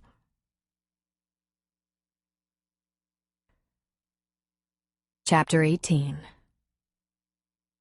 Lane spent a couple of days at Jacob's house, in and out of her bonds. Jacob gave her water, and he brought her back a small plate of food from the house now and then. It was hard to stay in character as a meek and submissive female while he kept her tied. And when he did talk to her, he ranted angrily about how he knew she had betrayed him, had betrayed them all. Of course, he didn't know the truth. She hadn't confessed to a thing. Lane slept upright in the straight-back kitchen chair, testing her binding, trying to scoot to the counter to see if she could reach into a kitchen drawer to get something that would cut her ropes. When he came home from the big house after dinner to find she'd moved, he gave her a black eye and split lip, and then lectured her for an hour on his plan for his fellowship and the conspirators who would strip them of their bounty, leave them homeless and poor. Everyone who wasn't with them was against them. And then he came back after what she presumed was his dinner at the house, except he had Mercy with him. She gasped when she saw him and said, "Is Devin back?" "I'm finished with Devin. But this is my daughter, and she stays with me. If I untie you and take you to the house with the other women, will you stay? Or will you just run?" Her mind raced. What had he done with Devin? Had he hurt her? Perhaps killed her to kidnap this child? Because, as she knew, her former friend Devin wouldn't have given up Mercy, not at the point of a knife. "Why would I run?" she asked him. "You'll just catch me and bring me back. I'll take Mercy to the house, see she's fed and put to bed, and I'll—" He laughed at her. He grinned and said, "I wouldn't put that kind of pressure on you." He untied her and said, "Come with us, Sister Lane. We'll take you to the house. You can help the women with the children. I'll keep Mercy with me." "I'll take care of her, Jacob. I'm sure you have too much to do to take care of her. She needs to be with the children." "I guess you really do think I'm an idiot. Stand up." She stood from the chair and turned to face him. "Mercy, I want you to sit at the table here until I get back. Don't move. Don't leave the table for any reason, or I will be very angry with you. Do you understand?" The child looked up at him fearfully and nodded. Lane noted that the children weren't ordinarily afraid of Jacob, but perhaps whatever act he'd committed to gain the custody of this child had filled her with fear. And then he said to Lane, "Let's go." He held the door for her, and she preceded him out of the house, walking toward the bridge. She was almost there when he said, "Sister Lane, you really don't have anything I want anymore. Why don't you just leave? Now." She slowly turned toward him. "How am I to leave? The gate is locked." He gave her a patient smile. "Then I suppose you should find a way. You've found other ways. Maybe you left a hole in the fence somewhere. If you can get out, you can run down the road. The police have blocked the road. You can just run to them. They'll take you in." "Jacob, why don't you just ask them what they want? It can't be anything so terrible. You always took good care of your family. You always—" "They'll take all of this if I let them in," he said, gesturing around. "And I won't leave a single thing for them to take. And when they take me down, they'll be forced to show the world my work. Good work.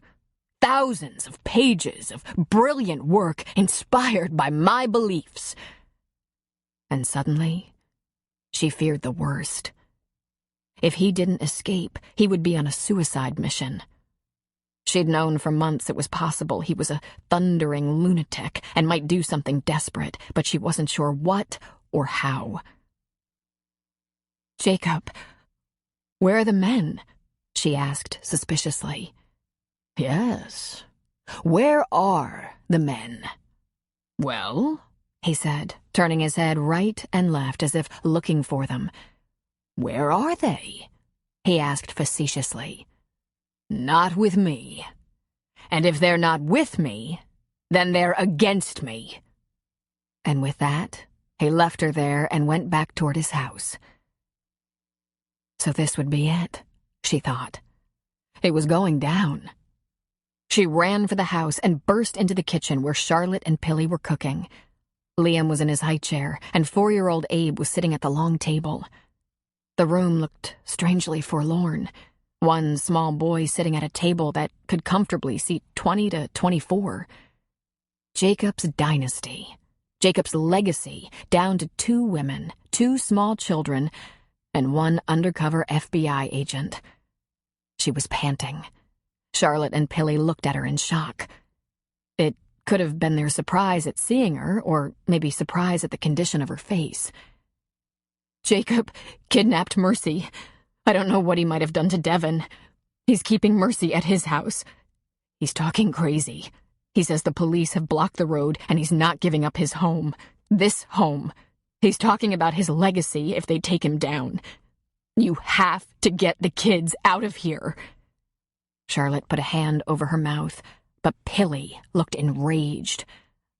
I won't leave Jacob, she said. He needs me. Needs you? Lane said. Did he even tell you he had Mercy? Do you even know what he's planning? Pilly, I'm afraid for you and Liam. I'll leave if he tells me to go, she said indignantly. But he won't. And leaving the pan she was stirring on the fire, she stormed out of the kitchen through the back door, headed for Jacob's house across the river. Lane looked at Charlotte. Take the children, Charlotte. I'll show you the way out. Follow the road to the police. Jacob said they're blocking the road. What are you gonna do? I'm going to try to get Mercy out of his house. I don't know how, but I'm going to try. If Pilly won't take Liam, if she risks her life and her son's to stand by Jacob in his craziest hour, we have to get the kids out of here. She pulled Liam out of his high chair. Charlotte, if you don't do this, bad things are going to happen. Now come with me. Come! Lane didn't have wire cutters or tools or weapons, but even though she felt dangerously alone in here, she did have partners. She would walk along the fence with Charlotte from the front of the fence line to the river, kicking and shaking the fence as she went, and she would undoubtedly find a break in the fence for an emergency getaway. How do you know this? Charlotte asked her, and Lane gave the standard response. Because I was going to go. But Jacob held me captive in his house, and I couldn't leave. They left the house from the front door so neither Jacob nor Pilly would see them if they were coming. They were just beginning their trek along the fence, partially concealed by the trees and bushes, when there was a smell. A pungent and thick smell. Lane knew what it was. Holy Mother of God, she said, holding Liam against her and running along the fence. Hurry! He's burning everything down! They were almost to the river before Lane found a break in the fence. She held it open for Charlotte and handed Liam to her. Go through the woods and pasture to the road. He's burning the warehouses, and he'll probably burn everything, and if you're here, you're in terrible danger. Take the baby. Hang on to Abe. Just go. What will you do? Will you be safe? I'm going to try to get Mercy. Don't worry about me right now. Just go, quickly. And when you get to the police, tell them who's left here. Jacob, we'll send the men after us. Charlotte, she said gravely, the men are gone.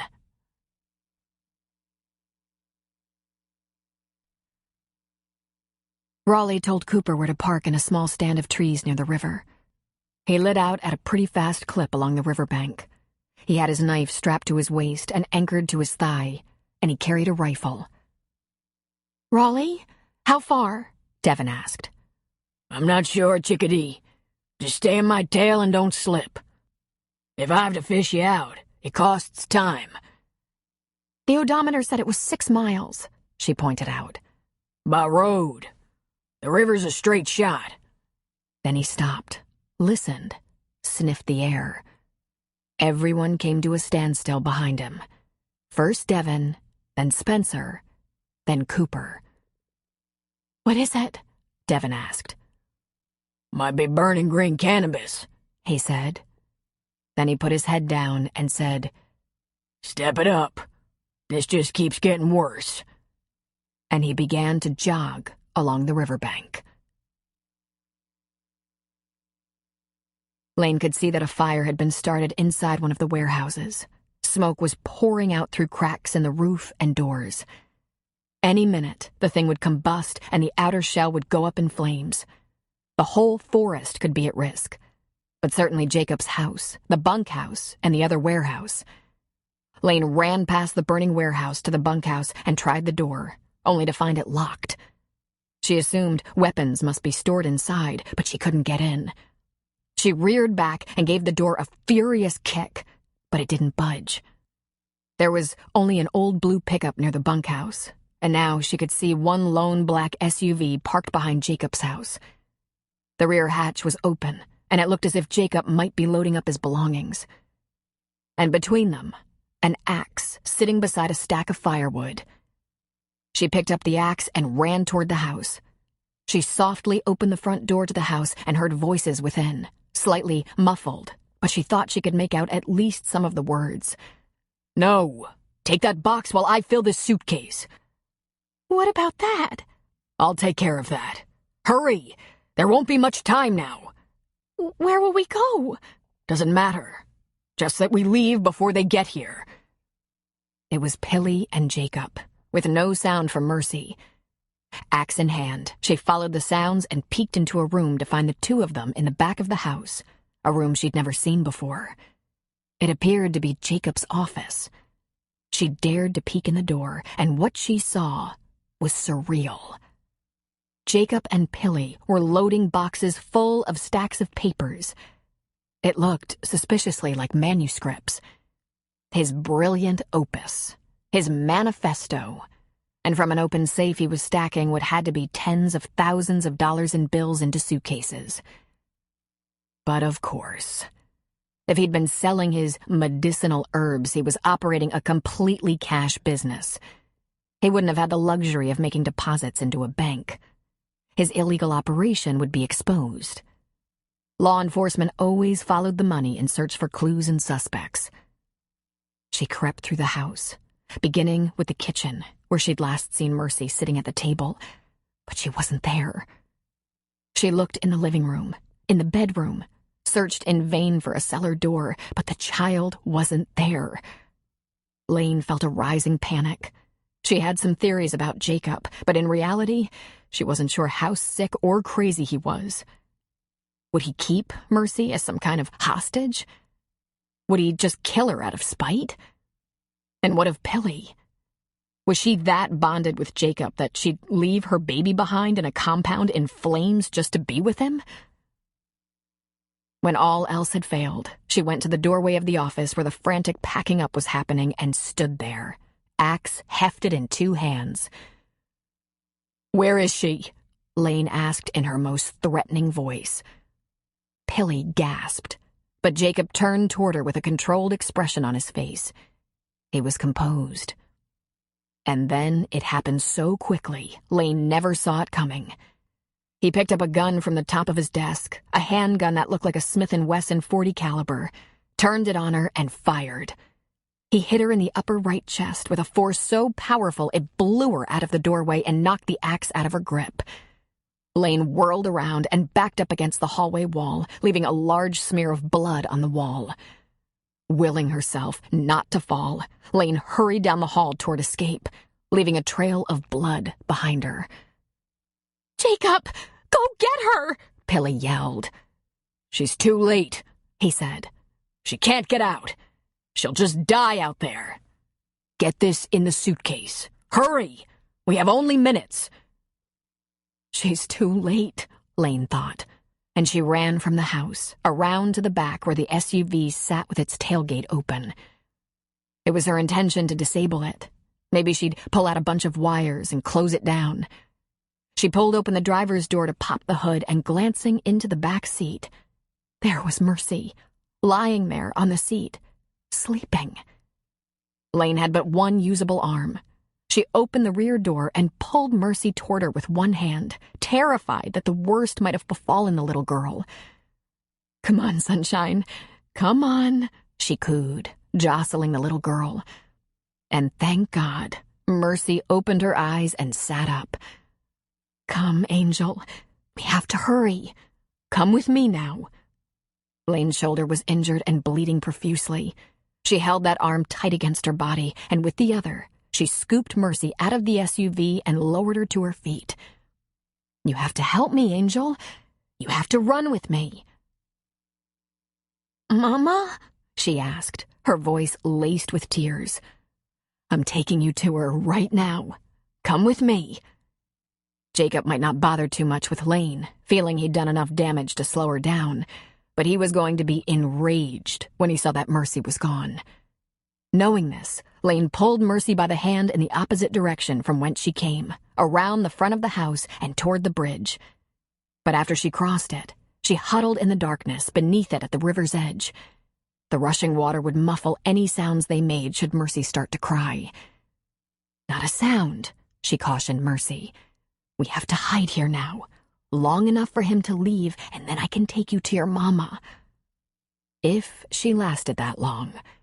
She was growing weak and a little dizzy. She shivered. The wet and night air were only making things worse. She tried to keep Mercy above the water, dry as possible, but poor Mercy shook with the cold. But little Mercy was so brave, burying her face in Lane's neck. It seemed a long time before she heard him roar in outrage, screaming Mercy's name. Then the SUV came to life, the headlights shining. Lane heard a couple of gunshots, and with Jacob in the truck, she wondered if they were under attack. She consoled herself that if he tried to escape out of the front of the compound, law enforcement would surely stop him before he got far.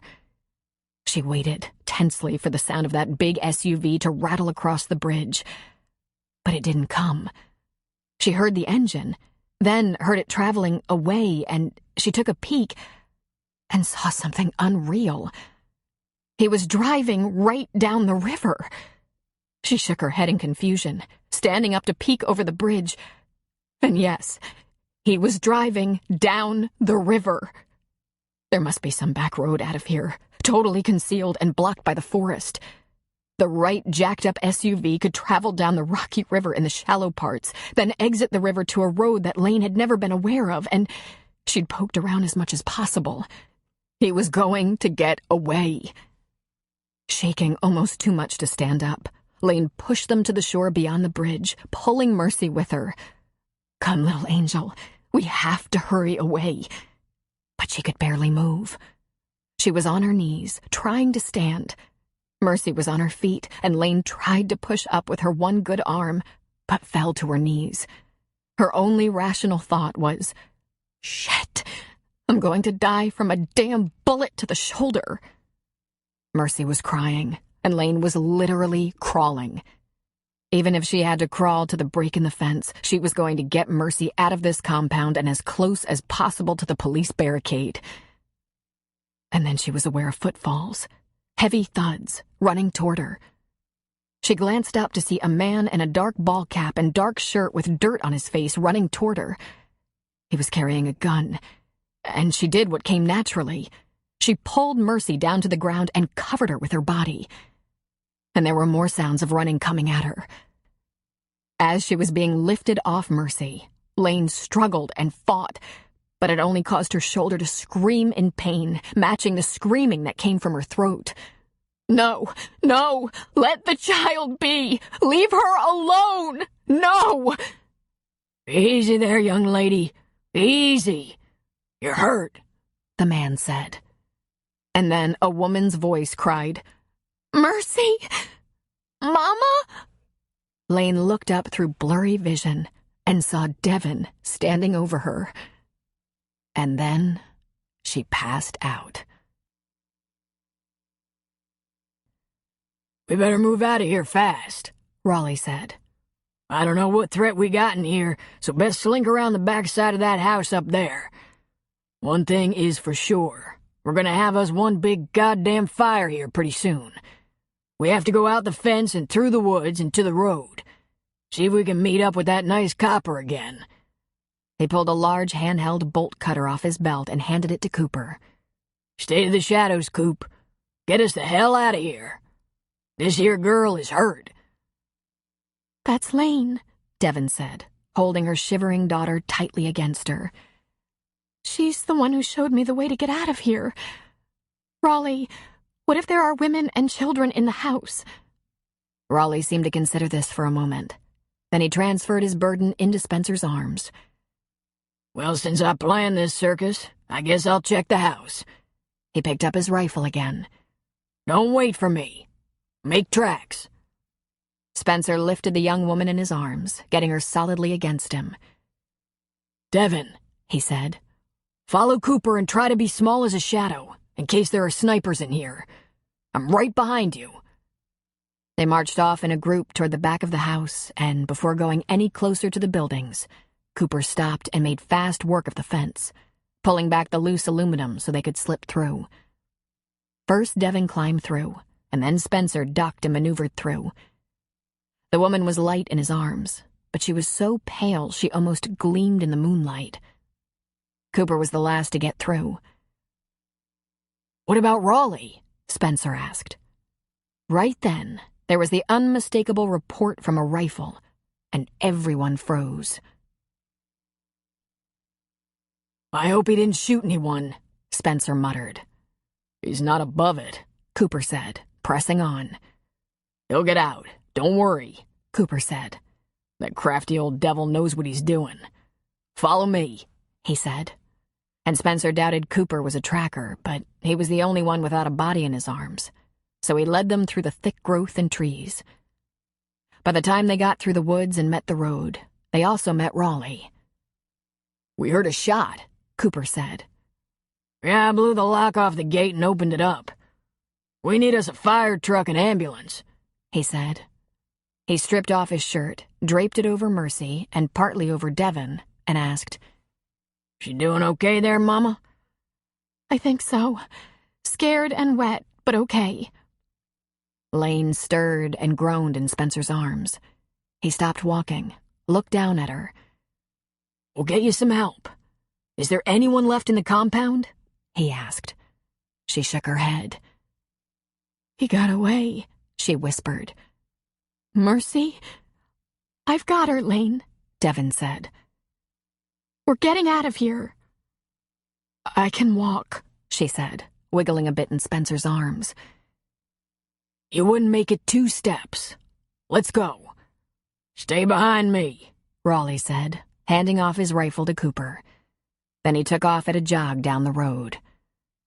They half-jogged, half-power-walked down the road for a good half-hour. It was at least a mile, maybe closer to 2. Raleigh was ahead by 100 yards, and he approached the police vehicles with his arms high in the air. And suddenly, the place lit up and was brought to life by a SWAT team, many police vehicles, fire and rescue, and lots of guns pointed right at him. We got wounded, he yelled, and they charged him, guns drawn, securing him in handcuffs real fast. Then they charged the rest of the party. Same drill. Except they didn't cuff them all. They just took the weapons and brought them forward. Things began to happen fast. Raleigh told them the place seemed to be deserted, but for this wounded woman and the child. But one of the warehouses was on fire, and it smelled like burning green cannabis. Lane was taken to an ambulance. Mercy and Devin were taken to another, while Cooper, Spencer, and Raleigh were held and locked into the back of police vehicles.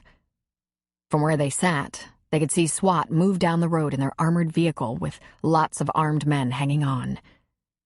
They were followed by the fire department at a safe distance, waiting for an all-clear to go in and fight the fire.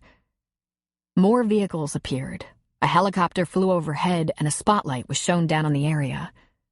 Dogs were pulled out of police cars by their handlers, and they jogged to the scene. While there had been a couple of trooper vehicles a couple of hours ago, now there was a small army. Floodlights were up, sirens wailed, radios chattered. And Raleigh said to Spencer and Cooper, It's always better when they don't shoot back. I can't believe we got him out that easy. Spencer and Cooper exchanged looks and said in unison, Easy?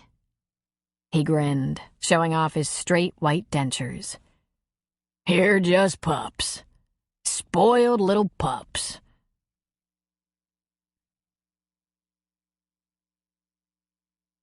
Everyone in the rescue party was detained for questioning, and because they were separated, Devin had no idea what had happened to Raleigh, Spencer, and Cooper. She was allowed to stay with Mercy, and they were taken to the hospital together, where Mercy was checked over by a pediatrician. It wasn't long before she was reunited with her friends from the FBI, including Emma Haynes. She explained everything that had happened and urged them to call Deputy McCain to verify. They didn't grill her like before. This time, they asked her some questions, then let her join Mercy in a hospital room where she lay down with her. In the morning, Agent Haynes informed her that the fire had been stopped before it spread into the forest. But some buildings were destroyed. Jacob had tried to escape down a hidden back road that led out of the compound via the river, but when he reached a closed road and was met with armed police, there was an exchange of gunfire. He was killed. And she cried, sobbed against Emma Haynes's shoulder. She wasn't sure if it was relief, that he could never threaten her or hold her captive again, or if there was something inside her that was a sense of loss. Devin asked about the other women and children. Charlotte had rescued her son and little Liam, but Priscilla had stayed behind with Jacob. Her body was found in the house. Not even Lane could explain what had happened. But clearly, Jacob shot her. Perhaps with Mercy rescued, he didn't need her anymore. Of all the people in the fellowship, she was the only fatality besides Jacob. She also was the only one completely loyal to him. Hours later, Devin was told that Lane had come out of a successful surgery removing a bullet from her shoulder and repairing the damage as much as possible. She'd been able to give most of her story, so the authorities understood that none of them were a part of any conspiracy. They'd merely gone on a mission to rescue Mercy. After many hours of statements and many dire warnings about taking such measures without the police, Devin was told that everyone had been released. Devin was asked if she'd be willing to go over her statements again, add information if she could, help them to wrap up the entire investigation. Yes, but I think you're going to have to come to Thunder Point with your fancy equipment and try not to disrupt my life too much. I'm the single mother of a child who's been through a lot. And if I help you, you're going to have to help me a little. Then Devin called Scott Grant and asked him if he'd come pick her up and bring her and Mercy home. Of course, he wanted all the details, and he deserved them. But she was tired and almost limp with relief. She gave him the quick version and then told him that when she recovered, she'd tell him the whole story with all the little details. Right now, I just need a day of rest and some time alone with Mercy. Can I have a day off? He laughed and told her she could have whatever she wanted. Spence went with you, Scott pointed out. Yes, because he's that kind of man. He's a good friend, a good neighbor. But that doesn't mean he's sorted out how he feels about me and Mercy. That's a different story. There was a football game the next night, and Devin didn't go. She tried pretending she didn't even know about the game, but she was completely aware and wondered if he looked into the stands, noticing she wasn't there. And she wondered if it would matter to him. She invited Raleigh to come to her little duplex for Saturday night dinner. After they'd eaten and Mercy was occupied with one of her DVDs, they sat at the kitchen table over coffee and cookies and talked about their adventure. They exchanged information and filled in the blanks. The FBI has offered to get me some counseling, she told Raleigh. I'm thinking about taking them up on that. Might help, he said. Now that's all a memory. You do what's right for you. And Mercy, she said. I ain't no expert, but if it's right for you, it's probably right for her.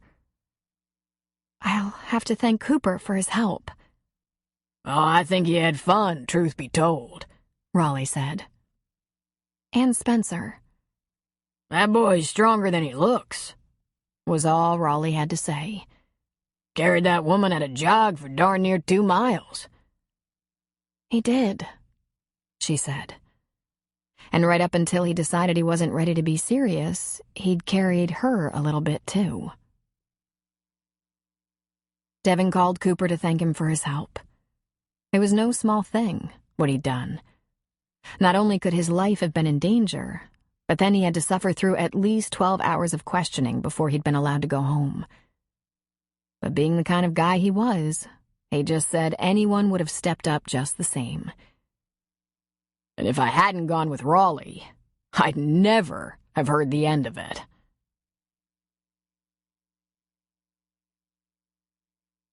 Chapter 19. Spencer had dropped by the clinic the day after their rescue mission looking for Devin. And Scott had explained that she was relieved to have Mercy home and was exhausted, begging time off from work to try to rest and get her life back. He looked for her at the football game, of course, but wasn't entirely surprised she wasn't there. He wanted to talk to her. Wanted more than talk, but he thought maybe she could use a little time. By the time Sunday rolled around, he could wait no longer. He made sure Austin was in Cooper's care, then went to her house. But she wasn't there.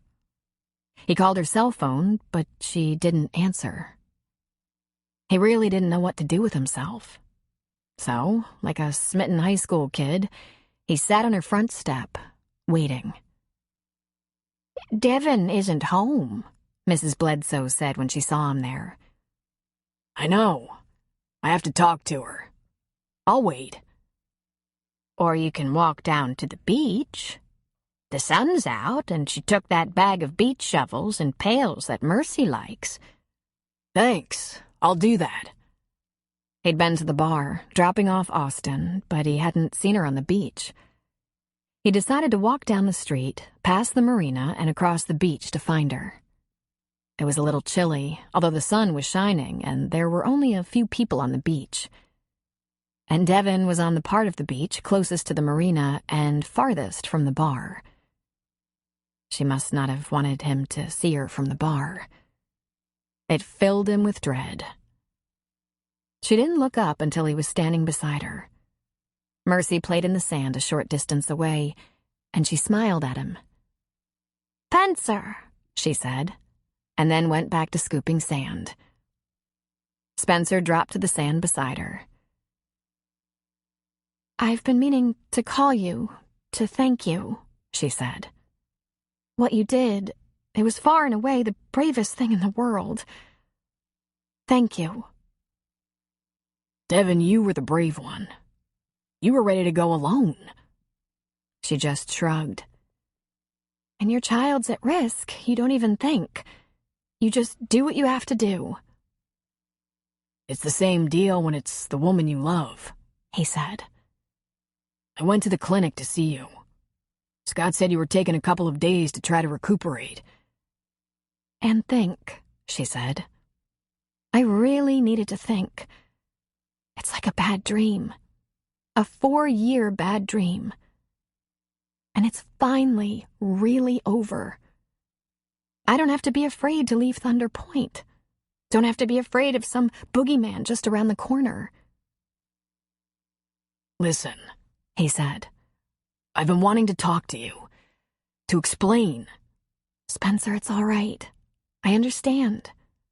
After all you'd been through, you weren't ready to get involved with some woman with a mysterious and bizarre past, with a child, with baggage. You don't have to explain." He turned toward her. If we hadn't been sidetracked by Mercy's abduction, this would be coming sooner.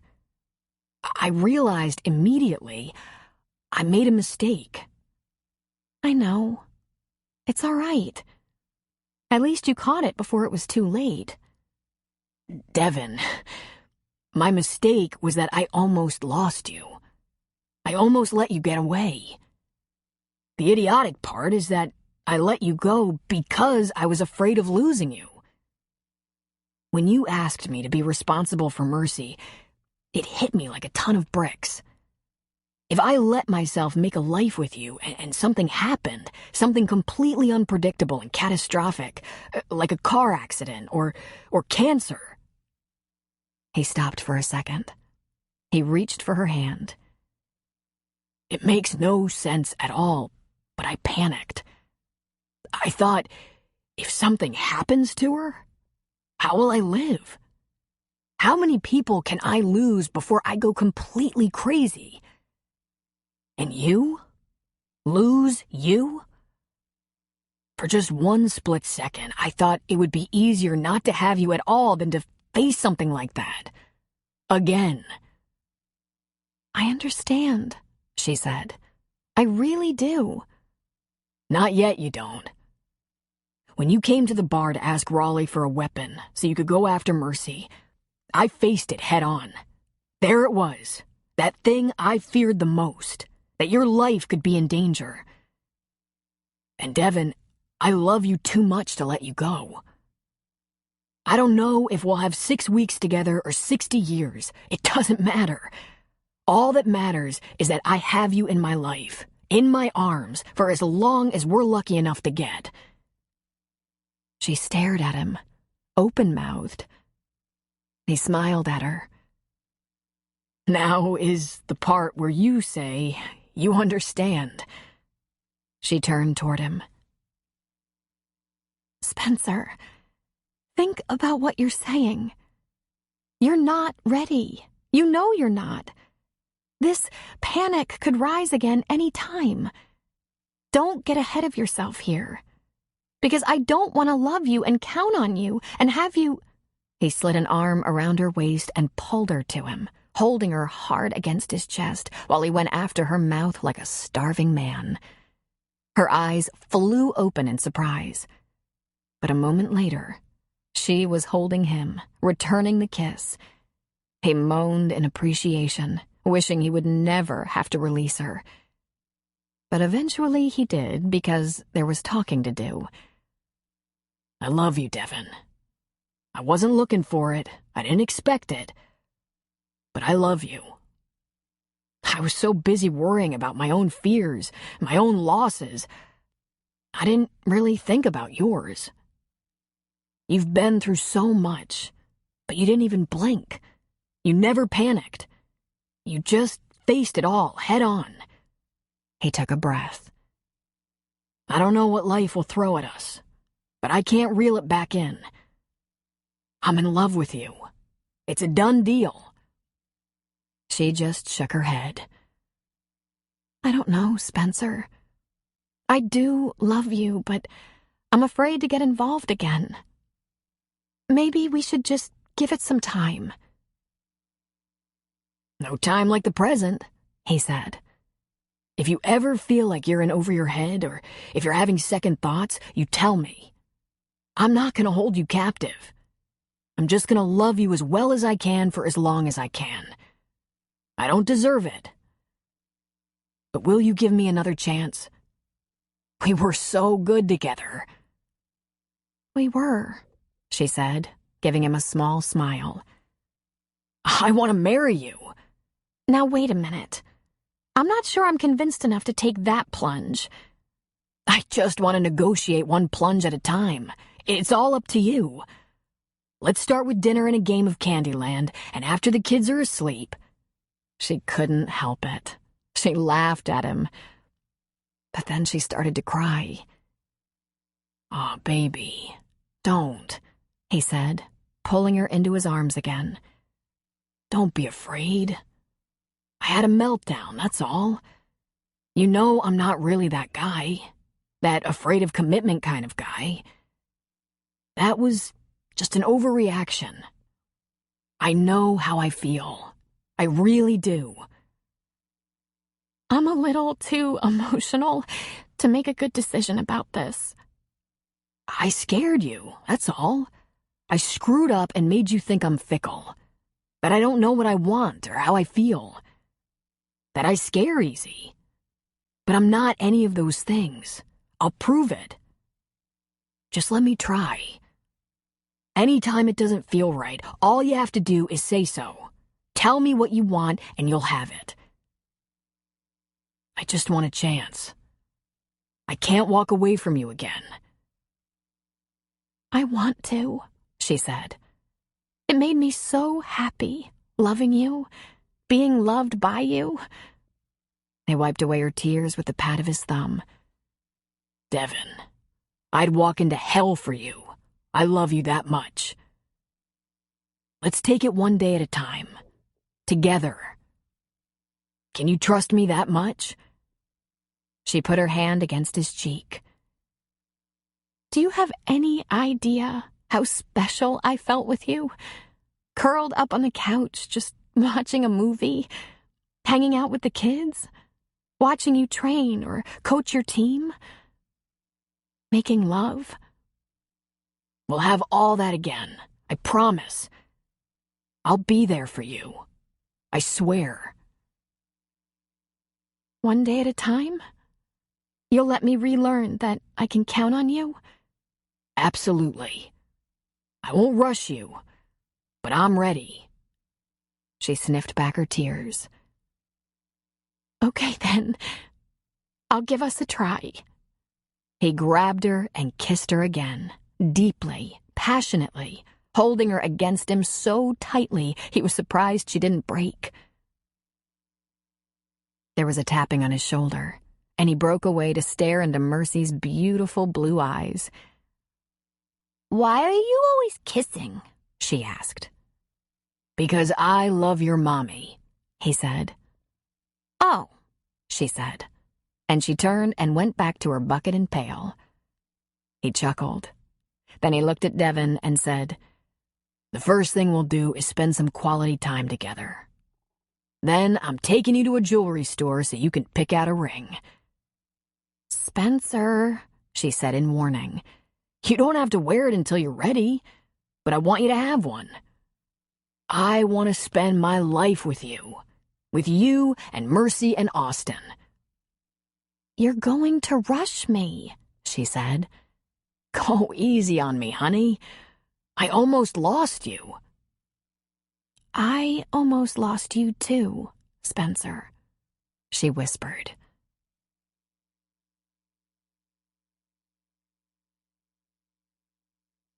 Eric got a call from Ashley. Gina wondered if he'd be willing to come to the house to have a chat with her and her husband. Here it comes, he thought. He didn't regret the way he played it out, giving them plenty of time to talk it over and give him an honest answer regarding his possible full-time presence in Thunder Point. It had been the right thing to do. He didn't expect her to be happy with such a decision. After all, it brought into focus so many regrettable things from her past. Not only had she gotten pregnant by some loser who'd abandoned her, but that loser had gone to prison. What woman in her right mind wanted regular reminders? The service station in Thunder Point had been a good piece of property, one that he could easily renovate. It wasn't a rich town, and he hadn't expected to turn a big profit on gas and repairs. However, some of his customers had come from far away for his custom restoration work, and if he added space and equipment to any property, many of them would follow him. Classic car restoration wasn't only good business. Most of his customers collected cars. It wasn't usually a matter of one or two, but many. To that end, Eric had looked at many similar properties. He'd begun to like the idea of taking the investor's money and putting it into something new, some little gem he could grow into something good. When he arrived in Gina's neighborhood at the edge of town, he felt an odd kind of happiness, knowing that she'd settled herself so well. Life couldn't have been easy for her, living with her mother and raising their daughter alone. But now, while she was still young, she had a fine husband, a good home, and many non-judgmental friends in Thunder Point. It gave him a sense of comfort, if not relief, to know he hadn't completely destroyed her life. And she'd done an outstanding job with Ashley. She was as fine a young woman as any he'd ever met. He had to park across the street and down the block. He walked to their house, up the walk, and knocked on the door. Gina answered, smiling. Hi, Eric. You're right on time. You said 4 o'clock. Listen, I hope you know I just want to be considerate of your feelings. Yours and Max. I know. That was thoughtful. And I want you to know we discussed it at great length, and you will have an honest response. Thanks, Gina. I understand. I really do. I know I asked a lot. Ashley doesn't really understand what it's like to have ghosts and hard memories. Oh, Eric, she said with a laugh. Ashley understands that better than just about anyone. Right. I guess that's right, he said, remembering the rough spring she'd had. Terrible breakup with a serious boyfriend. Some cruel texting going on meant only to cause her hurt. And I sure wouldn't want to cause her any more. We're in the backyard, Eric. Follow me. She turned and walked through the house. He passed by the kitchen and saw a couple of women who seemed to be preparing food in there. Then out the sliding doors onto the deck, and there, in the backyard, mingling around a couple of barbecues and sitting at picnic tables, were many teenagers and children and older couples. I'm interrupting something, he said. Gina laughed. No, Eric, you're definitely not. Mac broke away from the grill, passing his spatula to a man beside him. He approached with his hand outstretched. Welcome, he said. Glad you can make it. What's going on? Eric asked, immediately uncomfortable. Gina put a hand on his arm. The answer was easy, Gina said. If you find a good business in this town, and this is a place you'd like to settle, we'd be happy to welcome you to town. So, we thought we'd introduce you to some of our friends. It was a good thing he wasn't a crying fool, he thought. Not only was this one of the last things he ever expected, it was one of the kindest things anyone had ever done for him. I don't know what to say. Well, say hello. I'll make some introductions. Then you can tell me how you'd like your burger. Not that I'm very great at getting it right, Mac said. Most of these folks have been here forever, but there are a few newcomers. They can give you some tips on settling in. If you decide this is the right place for you, Gina said. We just thought we'd find a way to let you know. It would make us happy to have a new business and responsible citizen come to town. This seemed like a good way to demonstrate that. Good way to let him know, he thought. If these people had any lingering hope that he'd give up this opportunity, they were going to be disappointed. He wanted to be a part of a community that behaved with compulsive kindness. There were only 2 more football games left in the season, and the Thunder Point team was going to regionals. It was an outstanding team. Spencer was very proud of them. But on this overcast late October Sunday afternoon, he stood on the beach with Cooper and Devin. They were looking not at the bay, but up at the hillside. Cooper's house was framed already, no doubt because Cooper was relentless and wanted that house done enough to move into before his new baby was born. Cooper pointed at the hillside, designating lots as he'd divided them. I'll show you the plot map, but understandably, we have the lot next to the bar. There are 12 more single-family sites available. I'm leaving a large piece of land between the last home site and the edge of town. I won't sell it. It's a nice buffer zone. Now, how big a hurry are you in? Spencer dropped an arm around Devin's shoulders. She now wore a shiny diamond engagement ring, and it really hadn't taken that much convincing. We're not as desperate as you and Sarah are, obviously. We have plenty of space for now. My house in San Antonio closed, and there's no lease on the house I'm in, as you no doubt know.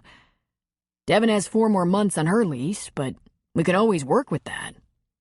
Another month or 2, she'll be ready to move in with me. But when's the wedding? Cooper asked. We're still talking about that, Devin said. There's no hurry. I'm still giving interviews to the FBI, and I really want us to have some time to adjust. And maybe get married when we both feel we've recovered from some of the challenges of the past few years. He squeezed her tighter. I'm ready right now, Spencer said. And I'm ready to build her a house by the sea. Right here. It appears we're gonna have some excellent neighbors. The End. You've been listening to The Hero by Robin Carr, narrated by Therese Plummer. If you've enjoyed this book and this performance, Recorded Books recommends Big Sky River by Linda Lale Miller, also narrated by Jack Garrett. Sheriff Boone Taylor has his job, friends, a rundown but decent ranch, 2 faithful dogs, and a good horse. He doesn't want romance. The widowed Montanan has loved and lost enough for a lifetime. But when a city woman buys the spread next door, Boone's peace and quiet are in serious jeopardy. With a marriage and a career painfully behind her, Tara Kendall is determined to start over. Reinventing herself and living a girlhood dream is worth the hard work. Sure, she might need help from her handsome, wary neighbor, but life along Big Sky River is full of surprises, like falling for a cowboy lawman who just might start to believe in second chances. Recorded Books offers a wide selection of bestsellers, mysteries, classics, histories, and more, so visit us at recordedbooks.com to learn about our latest releases and special offers. And thank you for being a Recorded Books reader.